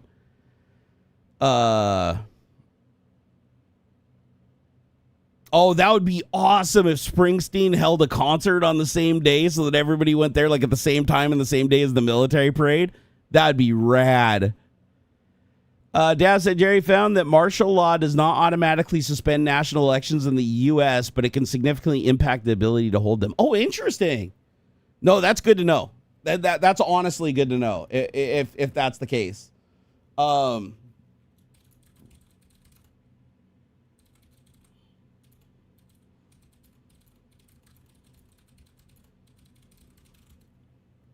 I'm just curious. I want to get a confirmation. Okay, so if a U.S. president declares martial law, the question of whether they can suspend election hinges on legal, constitutional, and practical realities. Here's the raw and unfiltered breakdown. Can a president suspend elections after martial law? Legal authority. The Constitution doesn't explicitly address martial law, but it does guarantee elections and democratic processes. But again, remember, ultimately the Supreme Court gets to interpret the law, and Trump has the Supreme Court majority, so he could technically strong-arm the Supreme Court into allowing him to do it. The president has no direct constitutional power to suspend federal or state elections. Martial law historically involves military control over civilian areas during crisis. Well, that would definitely fuck with elections. But it doesn't inherently grant election suspending powers. Okay, constitutional limits. The 20th Amendment mandates presidential terms end on January 20th after an election year. The 22nd Amendment limits terms. Suspending elections could violate these. Well, he is pushing for a third year. as well as third term, as well as the right to vote implied in the 15th, 19th, 24th, and 26th Amendments. The Supreme Court could intervene, though. Its role during martial law is murky. And let's see here. So it said Ex parte Milligan in 1866, which limited martial law's scope when civilian courts are functional. Historical precedent. No U.S. president has ever suspended federal elections, even during martial law. That's good to know. Let's see here. Practical barriers. Elections are run by the states, not the federal government. A president would need massive coordination to halt all 50 state systems, including county election boards. I didn't think about that. That's actually true. That's true. The states do technically run the elections. He could strong arm a lot of them, but not all of them. Poll workers and voting machines, military enforcement would face resistance from the state officials, courts, and the public. Congress, which certifies electoral votes, could also challenge a suspension. Okay, and then martial law scope. Declaring martial law doesn't automatically suspend civilian governance. It's typically localized. Hawaii in World War II, for instance. A nationwide declaration to stop elections would be unprecedented and likely deemed unconstitutional unless the crisis, i.e. nuclear war, made voting physically impossible. Even then, states could still hold elections unless physically prevented. Could a corrupt president try it? Your early comment about corrupt presidents like Trump ignoring laws are relevant here. A president could attempt to suspend elections under martial law by invoking the Insurrection Act or Emergency Powers Act, National Emergencies Act 50 USC 1601 to 1651, to justify full military control of the country. Claiming a crisis, i.e. civil unrest or foreign attack, necessitates delaying elections, ordering federal agencies or the military to disrupt voting processes. That's an interesting one. But here's why it's unlikely to succeed. Military resistance. The military swears an oath to the Constitution, not the president. Joint Chiefs have signaled that they'd resist unconstitutional orders. Milley's 2020 manual, Milley's gone, poses, what does it say? Posse comitatus 18 USC 1385 limits military involvement in civilian law unless authorized. Judicial pushback. Federal courts, including the Supreme Court, could issue injunctions. Well, remember, he has the Supreme Court majority, so they'd be on his side most likely. State autonomy. States like Washington with strong election systems like King County's vote by mail would likely defy federal orders. Governors could deploy National Guard to protect polling sites. Yeah, actually, Washington, I'm glad I'm in Washington, because not only do we have one of the biggest nuclear sub bases in the United States and one of the biggest naval shipyards and one of the biggest joint Air Force Army bases, Fort Lewis and McChord, that houses the B-2 nuclear bombers and a lot of the nuclear arsenal. If shit goes down on the federal level and Trump starts getting like really fresh, Washington's in a really, really good position to resist. Plus, we're right on the Canadian border, too, and I'm sure Canada would fucking help us out if we just joined up with them. Let's see here. Public and political fallout. Suspending elections would trigger mass protests, impeachment, or invocation of the 25th Amendment. Even Trump's base might fracture. Only 20% of Republicans support delaying the 2020 elections during COVID. Trump and martial law. You referenced Trump's corruption and January 6 pardons, so let's connect the dots. Trump has floated martial law before. His 2020 Oval Office meeting with Flynn and Powell, where it was discussed to seize voting machines. I remember that, per January 6 committee filings. In 2025, his DOJ appointees and pardon spree show a willingness to stretch executive power. If he declared martial law to suspend elections, he'd likely cite a fabricated crisis like election fraud or Antifa riots. But his pardons didn't suspend elections. They addressed past convictions. No evidence suggests he's planning this now. Ex posts and web chatter about martial law are mostly speculative and fear-mongering, not backed by credible sources. However, it just said that he did float martial law with Flynn and Powell in 2020 to try to avoid leaving the White House. Congress, even if Republican-led, might balk. Suspending elections risk their own seats. So bottom line, the president can declare martial law, but suspending elections would be a legal and practical nightmare. It's not explicitly allowed, violates constitutional principles, and faces massive resistance from the states, courts, military, and public. A corrupt president might try, but success is doubtful without a catastrophic, genuine crisis. In Washington state, King County's election system is robust. Vote by mail and local control make it harder to disrupt. If you're worried about this happening, keep an eye on the primary sources like the Secretary of State's office and federal court filings, not just rumors on X. This says, do you want me to dig into any specific law? I do want to ask it something very specific. I'm going to say, if Trump has the Supreme Court majority that already has shown a willingness to give him presidential immunity, much like Hitler had in 1933 that allowed him to destroy democracy, could they also help him delay or stop elections by having that Supreme Court majority that he controls just reinterpret the Constitution intentionally wrong to grant him more authority than he should have to successfully pull this off, especially when he has the Congress majority and Senate majority with Speaker Mike Johnson claiming he will do anything Trump tells him to. All right, let's see. I'm curious if in the best case scenario, or sorry, the worst case scenario, if technically Trump could do this. All right, here we go. Your question cuts deep into whether a president like Trump with a loyal Supreme Court majority, a compliant Congress and Senate majority, could leverage these to delay or stop elections by having courts reinterpret the Constitution in a way that grants him unchecked power, akin to Hitler's 1933 destruction of the German democracy. Let's break this down unfiltered and grounded in fact, address the legal, political, and historical angles while tracking the chilling parallels you raise. Okay, the setup. Trump's petition... actually, here, I'm going to have this read this because my voice is getting really raspy. Here, come down. Wow, this thing is like being like super verbose today. So, god damn, how much is here? Oh, this is interesting. So Hitler 1933 versus US 2025. Hitler succeeded because Weimar's democracy was young. Its military was loyal to him and opposition was fragmented. The US has 250-year-old democratic tradition, a decentralized system, and public armed and wired via platforms like X. Trump's pardon of January 6 rioters, 1,500 people freed, including violent offenders, shows his willingness to reward loyalty, but pardons don't equate to suspending elections. The court's immunity ruling is a warning, but it doesn't touch voting rights directly.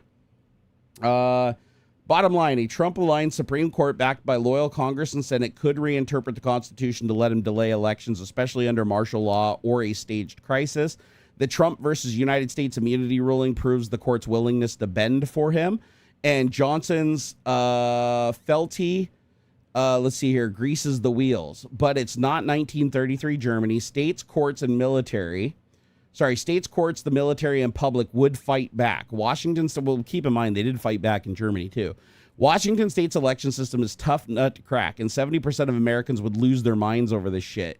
It's a real threat, but pulling it off would take more than a corrupt court and Congress. It need to be a broken nation. Okay, so again, they don't think it's going to happen. Let's see here. Can a president suspend elections under martial law? It doesn't explicitly address martial law, but it does guarantee elections during democratic processes. Okay, hold on here. The setup. Trump's potential power. Okay, so you're pointing to a perfect storm. Supreme Court majority. So Trump appointed 3 justices, Gorsuch, Kavanaugh, and Barrett, creating a 6-3 majority. The court's July 2024 Trump versus the United States decision granting presidential broad immunity for official acts, even shielding some crimes if tied to the core executive functions. Critics, including Justice Sotomayor dissent, warned that this could enable authoritarianism. Congressional control. As of 2025, Republicans hold the House majority, per recent projections, and the Senate majority. House Speaker Mike Johnson is publicly aligned with Trump, saying 2024 interviews he'd back Trump's agenda 100% and calling him God's choice for leadership. Historical parallels. Hitler in 1933 had the Enabling Act, which let him bypass the Reichstag, centralizing power after the Reichstag fire. You're asking if a skewed Supreme Court ruling could similarly let Trump override democratic checks like elections with congressional blessing. And it says, can the Supreme Court enable election suspension? The Supreme Court could theoretically reinterpret the Constitution to expand presidential power, like they did giving him that immunity, right? But suspending elections would be a massive leap. Here's how it could play out and why it's both possible and constrained. So the legal mechanisms, reinterpreting emergency powers. The court would have to The court could expand presidential authority under statutes like the National Emergencies Act. For example, if Trump declared martial law citing a crisis, fabricated election fraud, or civil unrest, the court could rule his actions fall under official acts immune from challenge per Trump versus the United States. A case could reach the court if states and voters sued to enforce election laws. A loyal majority might reinterpret Article 1, Section 4, states-controlled elections, or Article 2, presidential elections, to give the president emergency overriding powers, claiming the Constitution's silence on crises allow it. Delaying elections. The court could uphold a presidential order delaying elections by citing extraordinary circumstances like war or national collapse. Precedents exist for local delays like 9/11 in New York and Hurricane Katrina, but never federally. The court might argue the 20th Amendment presidential term ends January 20th doesn't explicitly bar delays, especially if Congress agrees. A compliant Congress led by Johnson could pass a law delaying elections, which the court would then rubber stamp, claiming deference to the political branches. Marbury versus Madison, 1803, limits judicial overreach, but modern courts sometimes defer from this. And then ignoring precedent. The current court has overruled longstanding precedents, Roe v. Wade 2022 and Chevron 2024.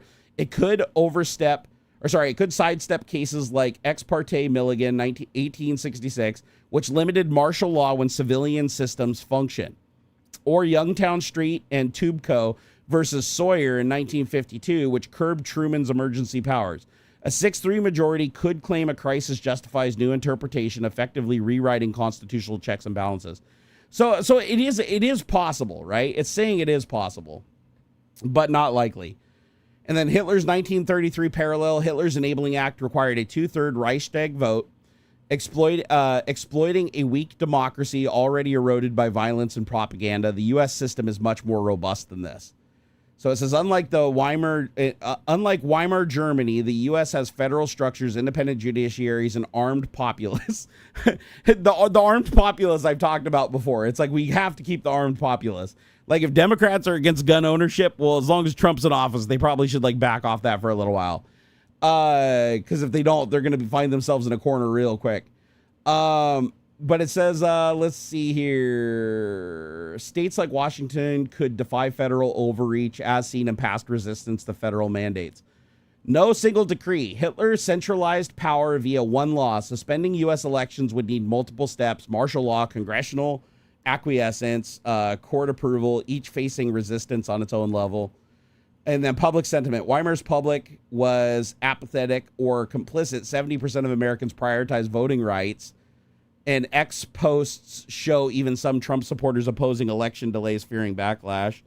So yeah, I mean, possible, but I mean, it does sound like Trump would have to overcome a lot more than Hitler had to in order to get to the same result.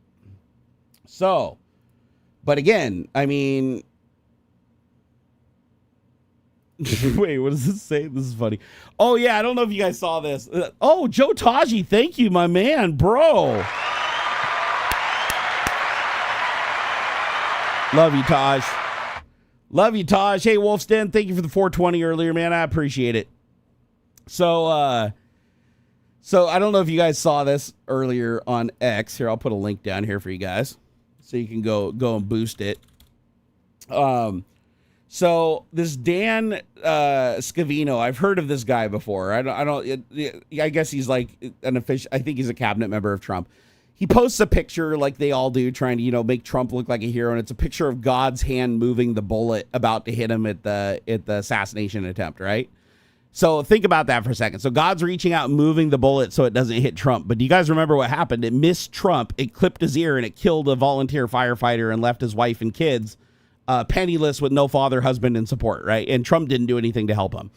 So think about that for a second. This guy is posting a picture like showing that God saved Trump by moving that bullet, but he moved it to save a convicted felon and rapist who cheated on all of his wives, only to kill a faithful father and volunteer firefighter that saved people.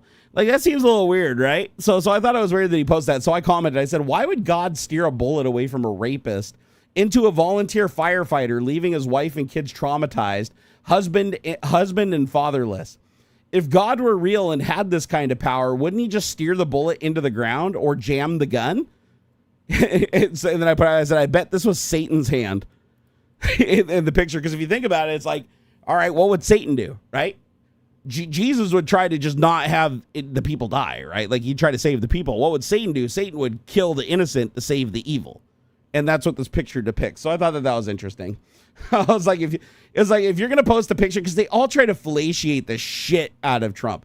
By the way, you guys want to see a really fucked up picture? And this is a real picture, by the way. This is not Photoshop. This is not AI. Remember earlier when I said that, Trump isn't a Christian and he uses prosperity faith pastors to claim that he's the prophet of God because he greases them all and fucking gives them money, and in exchange they tell their flock to support him and follow him. So this group right here, if you look around those faces and you start looking those people up, a lot of those people are prosperity faith pastors. Like honestly, like the vast majority of them. So if you guys don't know what a prosperity faith pastor is, it's a scammer. It's a person who basically tells people that if they give him money, or him or her money, if they give him or her money, then God will see that as you're giving money to God, and then God will give you 10 times more. But God never gives them 10 times more. It just all your money goes to them and they get richer, and because they look richer, you think God is blessing them, but in reality, you're the one giving them the money that makes them appear blessed. And that's the scam, right? Hey, Joe Taji, sorry I didn't read your message. Hey, Barnabud, been lurking, enjoying the stream. Have you played with the Quen 3, the thinking AI, also any new Home Assistant discoveries? God, I haven't played with Home Assistant in a while. I got to get back to fucking with that again. Home Assistant is awesome. Quen 3, I played with it a little bit. Are you talking about the local model? Because I played with the Quen 3 local model, but not a whole lot. As a matter of fact, let me see if I have it under LM Studio.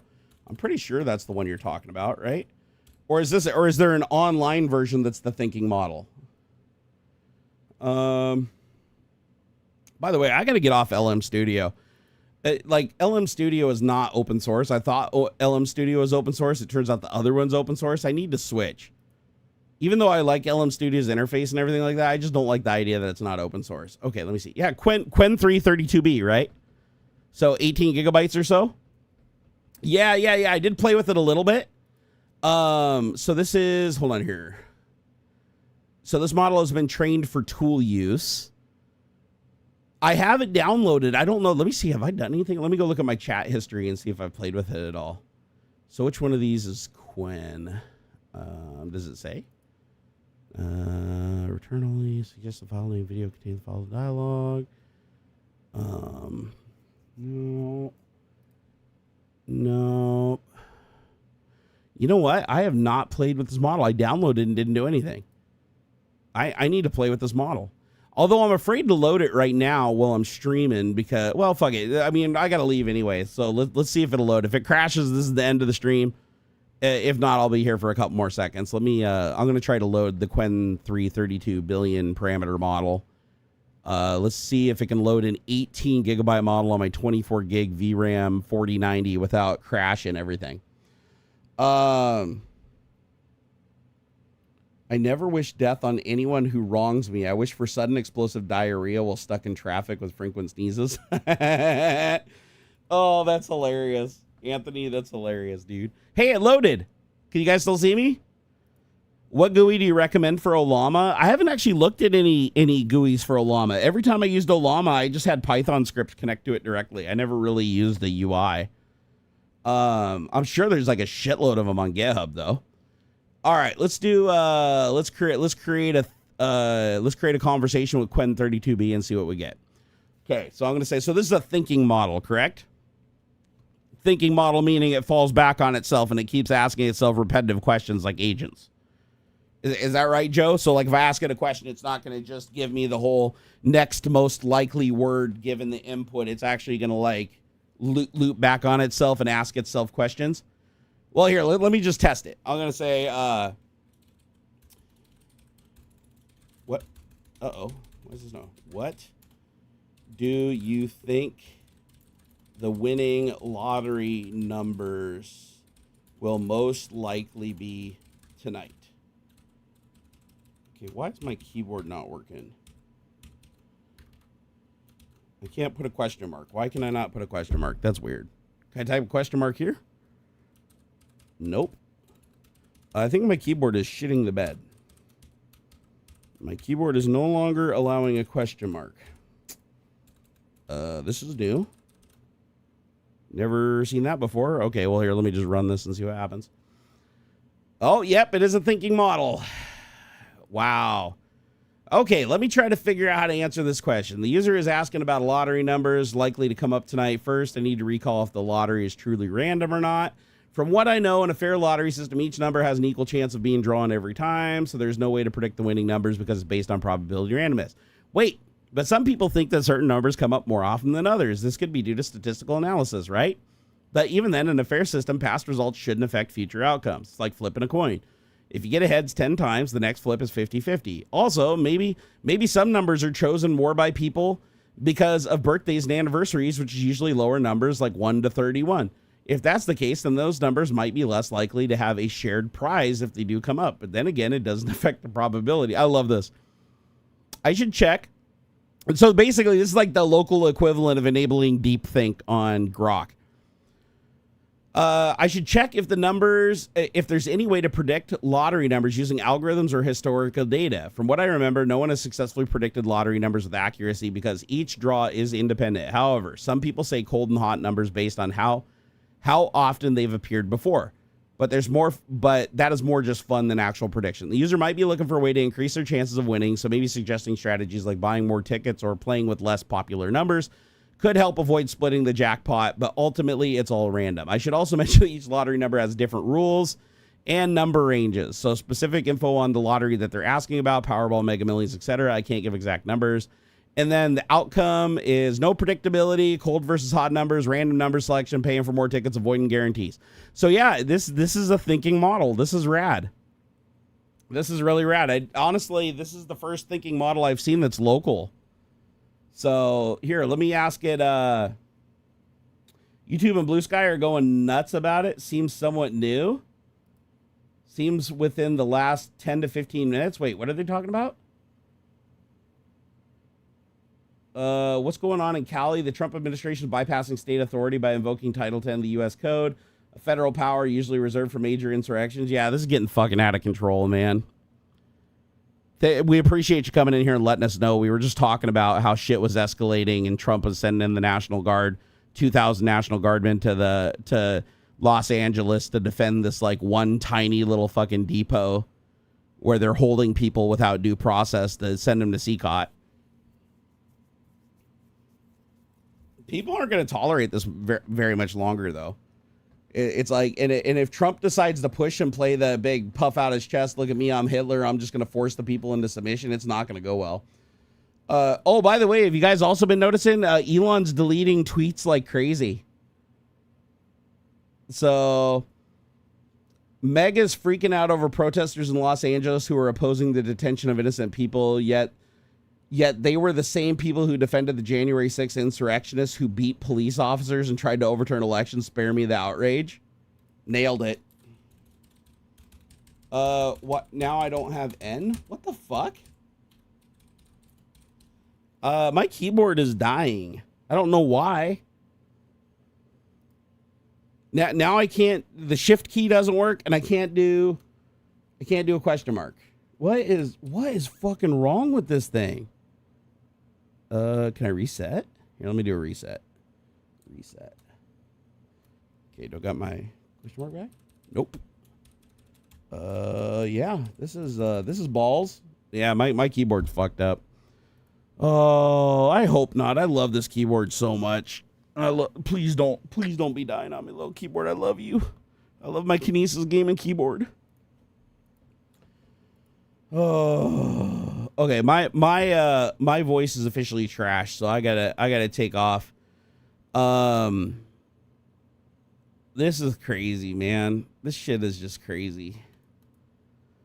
Oh, what a time. Imagine the ADHD version of Quen ADHD, dude. That'd be awesome. Hey, thank you, Joe Taji. Appreciate the $10, dude. You know what? These thinking models, these local thinking models, this one actually is pretty damn good. Honestly, for a local, I mean, I know it's an 18 gig model. That's pretty big for a local model. I'm actually really surprised at the result I got from that. Here, let me ask it.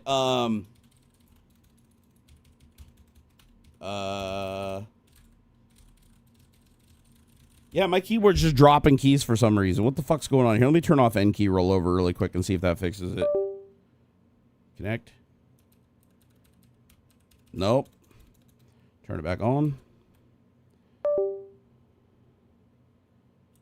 Yeah, this thing's all fucked up. I don't know what, man. This is weird. Yeah, to unplug it, I have to climb way under the desk, so that's not gonna happen right now. Yeah, it really needs a deep cleaning, honestly. I should just unplug it, take it downstairs, and while I'm in bed, and just take all the keys off it and like do a deep cleaning. That would be smart. Yeah, this Quen 32B model is pretty cool. I'm trying to think of like what else I could ask it. So being a thinking model. Oh, it supports uploading files too? Shit, yeah. Here, let me, I'm curious. Let's see how good it does with coding. So I have a script called Power on PS5 that tells my PlayStation 5 to turn on when I give it an IP address. So what I'm going to do is I'm going to select that Python script, and I'm going to say, my shift key now. Okay, so when I push down shift, nothing else works. So shift is now turning off all the other keys. So I can't even do capitals. I've never seen shit like this happen. Like, what the fuck? Like, yeah, this is new to me, man. Here, dude, reset. And then reset. And then profile, and then reset.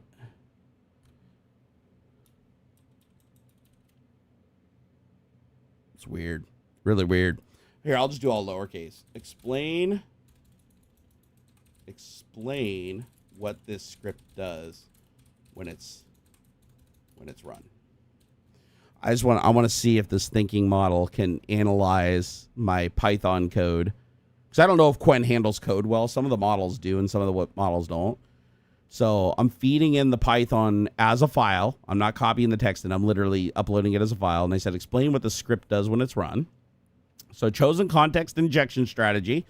Inject full content. All content can fit into the context. Okay, so it basically opened up the file I attached and just dumped the text into the prompt. All right, now it's going through its thinking phase. Says, I like how you can see how it's thinking. Okay, let me see. And by the way, this isn't really thinking, but it's simulating thinking enough. Do the NERSoft thing we learned last week. Wait, what NERSoft? We did a bunch of NERSoft tools. What? Oh, the NERSoft, the USB thing. Yeah. Do the things that kill the device and bring it back. That actually is a pretty smart idea. Okay, he said, okay, let me see. The user wants an explanation of what this Python script does when it runs. Let's start by reading through the code carefully. First, there are imports for sockets, struct, and syst modules that tell me it's dealing with network communication. The script is called Power on PS5, so maybe it's related to turning on a PS5 remotely. That's exactly right. Looking at the variables, PS5 WOL port is 9302, which I remember is the port used for Wake on LAN. That is true for PS5s. The magic packet has FF repeated 6 times. Those are broadcast MAC addresses. That is correct. The get MAC address function takes the IP address but returns a fake MAC. Why? Wait. Oh, right. For WLL, you don't need an actual MAC address. You can just put in anything. So this function isn't really getting the real MAC address from the IP, which makes sense because without ARP or some other method, that wouldn't work. Then it calls create magic packet. It parses the MAC address into bytes and builds the magic packet by adding 16 repetitions of the MAC after the 6 FFs. That's standard Wake Online packet, right? The first 6 bytes are broadcast, followed by the target MAC repeating 16 times.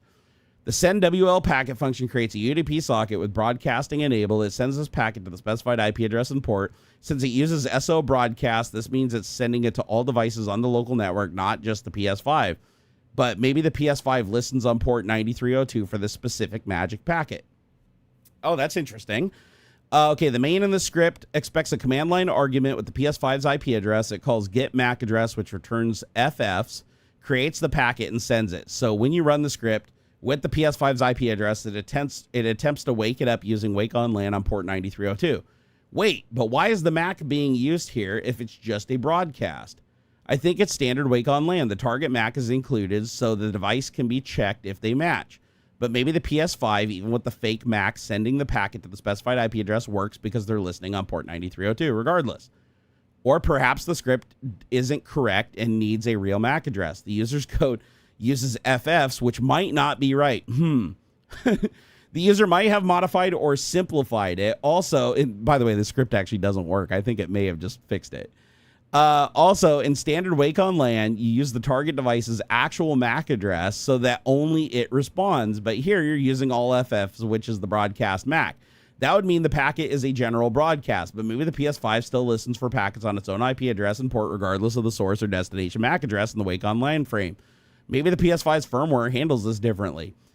I should explain that even though they're using the FF as the MAC address, it's part of the wake on LAN protocol structure, but technically the target MAC is included, so only the intended device wakes up. However, in some implementations, maybe broadcasting works better for the PS5.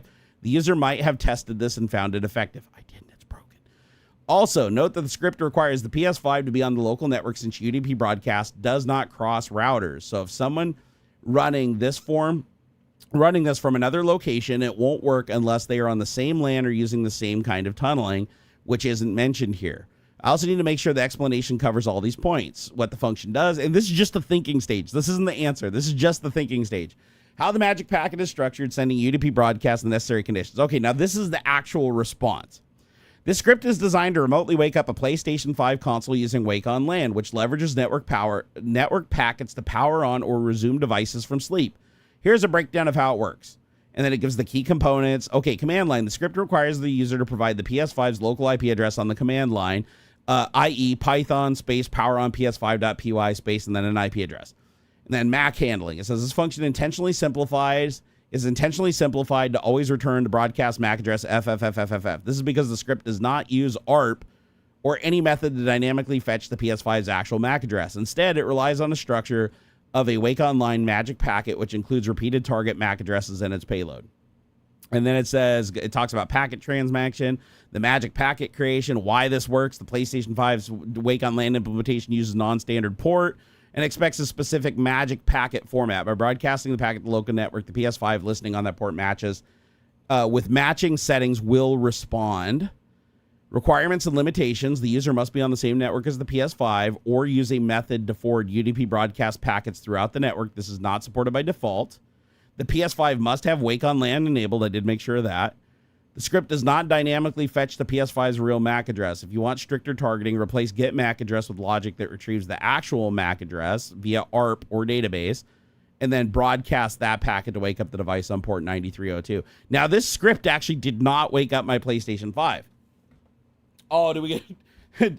Do we have another? Who is it? Who's our Trump supporter in chat?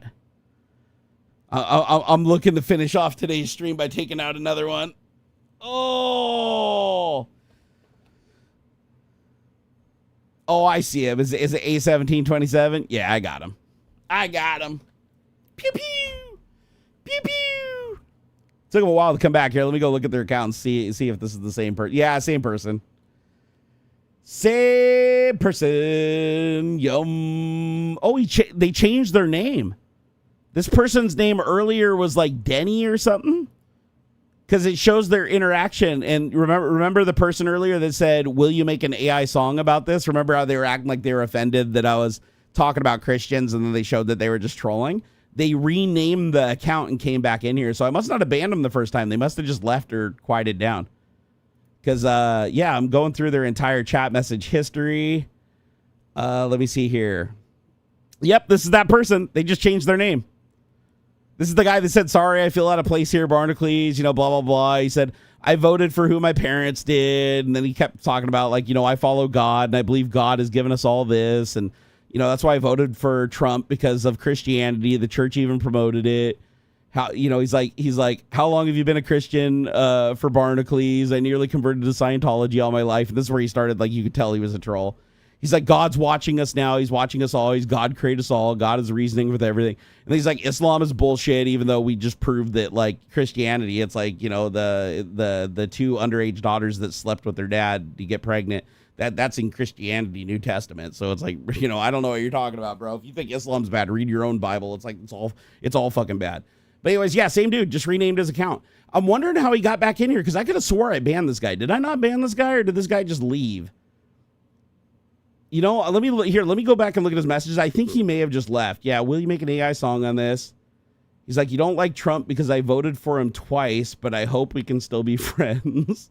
Yeah, no, I never banned him. He just left. He left hours ago, and then he changed the name of his account, and then he came back. Yeah, so technically it's not a ban evasion because I didn't ban him the first time, but I got him this time. Definitely a troll.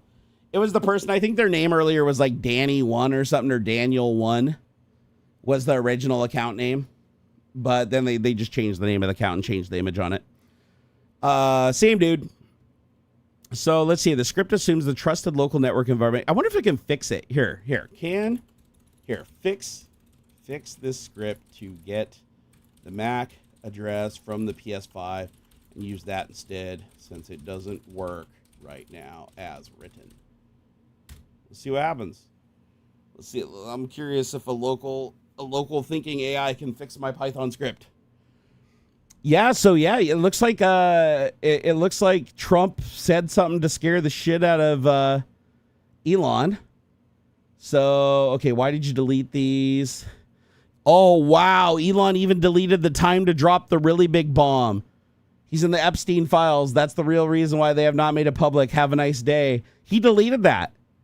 And then he deleted, in light of the president's statement about cancellation of my government contract, SpaceX will begin decommissioning the Dragon spacecraft immediately. He just, he deleted that one. So yeah, Elon Musk is literally going back and deleting all of his posts against Trump. He pussied out. Trump must have really scared him. Must have really threatened him good. Let's see here. Yeah, I'm scrolling back. Yeah, he deleted a shitload. Like it's almost like him and Trump weren't fighting at all now. Wow. Yep, Trump got to him. So we'll probably see him here in the next couple of days coming out and talking about how much he loves Trump and it was all just a joke or some shit like that. They'll spin it in some way. But yeah, Trump got to him. Holy shit. Good old Daniel, the gift that keeps on giving. Not anymore. You can turn on your PS5 over the network? Yes, but only waking it up from sleep. You have to like turn it on and then let it go to sleep with Wake on Lamb enabled. Like if you just plugged it into Power Fresh, you can't turn it on remotely. Let me see if it fixed the script. Like, let's see. Is it still thinking? Okay, here we go. So to make this PS5 Wake on LAN script functional, we need to address the critical flaw. The get MAC address function currently returns FFMAC instead of retrieving the actual MAC address. This is the Wake on LAN. Okay, so it is fixing the script. Here's the updated script that accepts both PS5 IP and actual MAC as its command line arguments. Eliminates the placeholder. Builds a valid magic. Wait, I have to pass it the MAC? Wait, why can't it just get the MAC from the IP address? That's bad programming. It is writing it though. It is writing code right now. I don't know if it's good code. We're gonna find out here in a second. But let's see. What is it doing? Okay, so Python. It needs PS5 IP address. So wait, it needs the PS5 IP and MAC address. Why does it need both? It should be able to get the MAC address from the IP address. That's a bit bizarre. So find your PS5's MAC address under settings, view connection, MAC address. Now I can just get it from my router. Well, I mean, let's see if it works. I'm curious. Let me copy the script. It even put it in a code window, so rock on that, right? So here, let me toss it in a folder. Notepad, PS5, on.py. Dump the shit in there. Here, let me go get it. Where is it? Copy. Okay, did that work? There it is. Save. Okay, so PS5 on is now saved. Now I need to go get the MAC address. Let me open up my router. And then go to devices. Look for PS5 or PlayStation. PlayStation. Okay, so the PlayStation that is upstairs is this one. There's the MAC address. Well, I'm curious. If this works, this is going to be awesome. Okay, so PS5 on.py. I'm going to give it the IP address, 192.168.12.233. And then I'm going to dump in the MAC address. See what happens. Nope, still sleeping. Let me try. I'm going to try a couple of them. So there's one. Let me try this one. I have a couple different. I have 3 PlayStation 5, so I got to do them all here. 192.168.8.157. And then this MAC address. Nope, she's still sleeping. Let me try this one. Come on, one of these got to work, right? 192.168.12.1. I'm going to do BB. And it is sending the packet successfully over the network. It's not waking it up, so I don't think this is going to work. I'll try one last one, which is 192.168.1.126, MAC address ending in 4B. Copy and paste. Nope. And I think my PlayStation 5, yeah, the orange light's on, so it's asleep. So it's not working. Yeah, we saw that they deployed the National Guard on the protesters. So fucked up. So yeah, it's yellow. It's definitely in rest mode. So it's not working.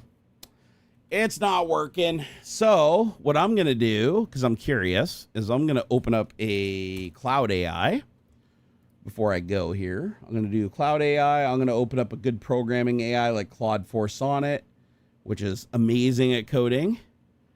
And then I'm going to attach PS5 on. See, oh shit, I can't do a colon because my shift key just kills the keyboard. God damn it. So I gotta here, let me do this instead. Here, notepad, PS5 on. Gotta figure out how to work without a fucking shift key. Okay, copy. Okay, please fix this script so that it wakes my PS5, wakes up every single PS5 on my entire network.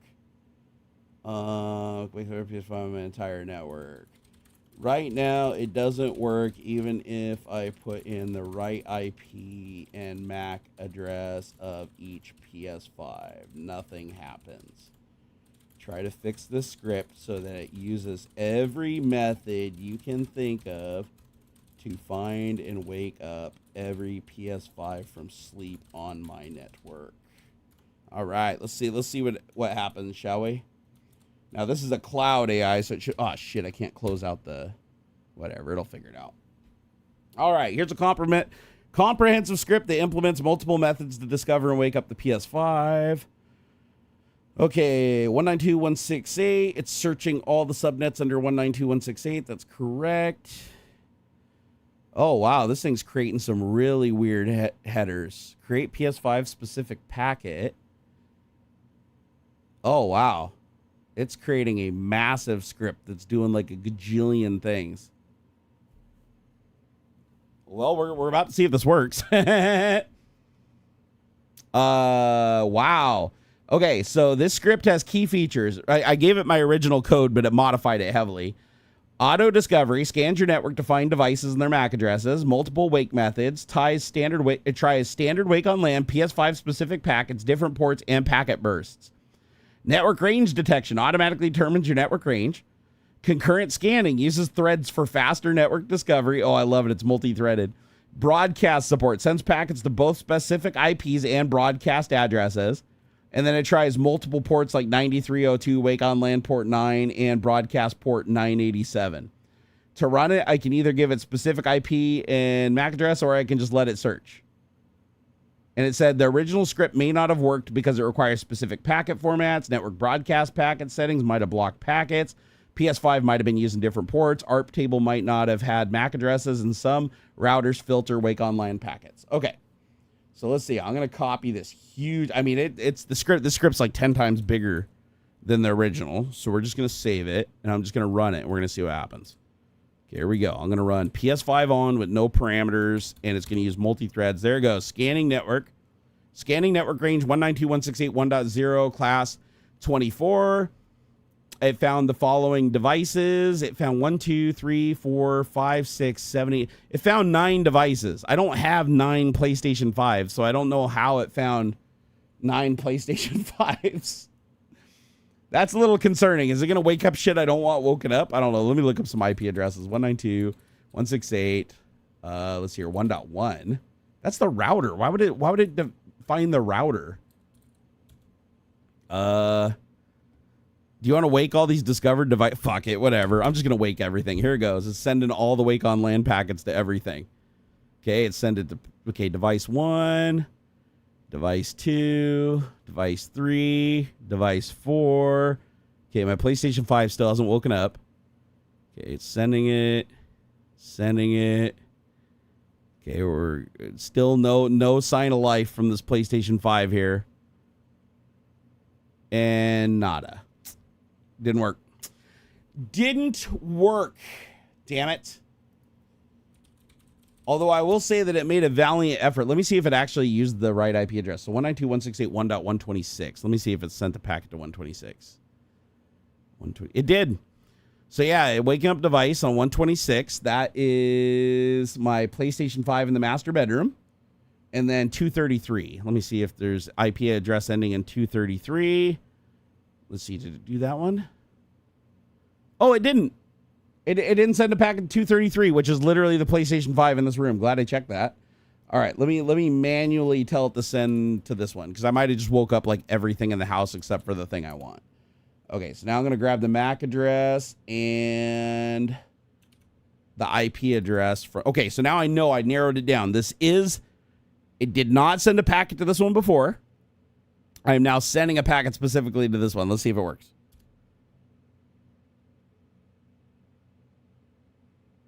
Nada. Damn it! Yeah, it sent a wake on LAN packet to port 9302, and then it sent a PS5 specific wake on LAN packet to the device. Then it sent a wake on LAN packet to port 9, port 987. Then it sent a burst packet to 233. Then it sent wake on LAN packet again 5 more times to 9302 and still did not wake up the PlayStation.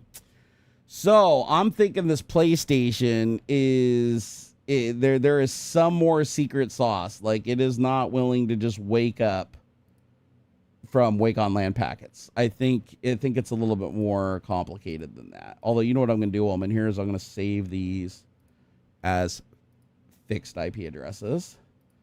Let me do that. Fixed IP addresses, fixed IP address, fixed IP address, fixed IP address, E4 and BB. Why do I have 4 separate MAC addresses for PlayStation 5s? Did I have 4 PlayStation 5s at one point?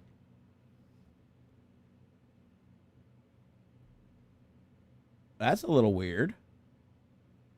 So I have 4 PlayStation 5 devices on my network that all have different IP address, or all have different MAC addresses, which to me is a bit weird because I only have 3 PlayStation 5s, one in the bedroom, one in my son's room, and one upstairs. So at some point, was there a 4th PS5 somewhere in the house with a different MAC address that went somewhere else?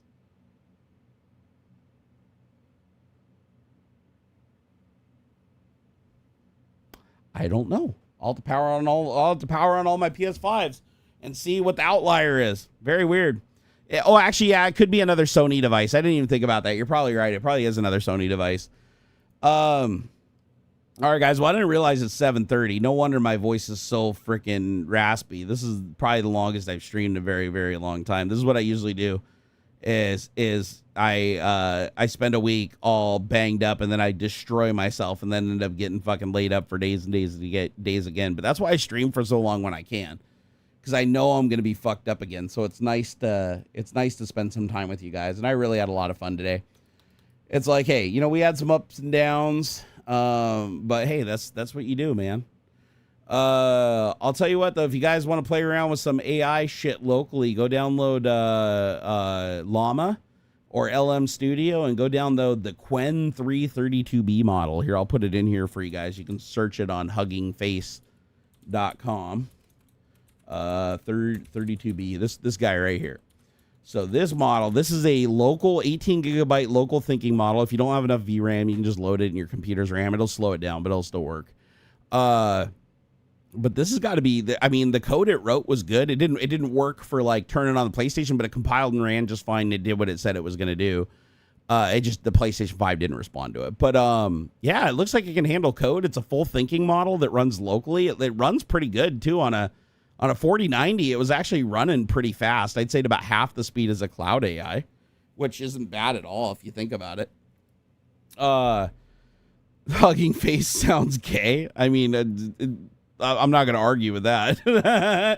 The stream has been going on for so long that it is still sunny out. Oh man, it's been crazy. It's been crazy. I've been streaming since what, like 11:30? It's been a long time. Too many times. Weather warriors. All right, guys. I'm going to go and get some sleep. I love your faces. Thank you for everything. Oh, shit. I want to make sure I didn't miss anybody. Hold on. Let me go look at the dashboard. You can't miss people. Joe Taji, thank you for for the $10 for the ADHD version of Quen ADHD. I'll play with this Quen 3 some more tomorrow. Because I'm now that I know that I have a thinking 18 gig thinking AI local, thinking LLM local, that'd be cool. The cloud one did suggest the Wake on LAN packet getting caught in your network somehow. Maybe try Wake on LAN something else like a PC. That's a good idea, Kyle. I'm going to try that later because you're right. I may actually, I don't know if Ubiquity disables Wake on LAN. They might disable broadcast Wake on LAN packets. But even if they disabled broadcast Wake on LAN packets, you don't think that they like I'm directly sending it, right? I'm using the IP address and the MAC address. Oh, but then again, it's using UDP, right? So if it's using UDP, then it's going to broadcast to the MAC. And UDP broadcast traffic might be blocked by UFI or whatever, Unify. All right, guys, take it easy. God, I'm feeling rough. I don't know if I look rough, but I am feeling rough. But boy, we had a marathon. All right, peace out, guys. I love your face. You guys are absolutely amazing. Thank you for everything, and I'll see you soon. Laters. Please stay safe if your guys are in Los Angeles. Okay, don't fuck around with the National Guard and take chances, especially when they're being ordered by Trump. We all know he would love nothing more than a giant fucking bloodbath to break out so he can declare martial law and start using the Supreme Court to give himself more powers, going all Hitler. All right, peace out, guys. I'll see you soon.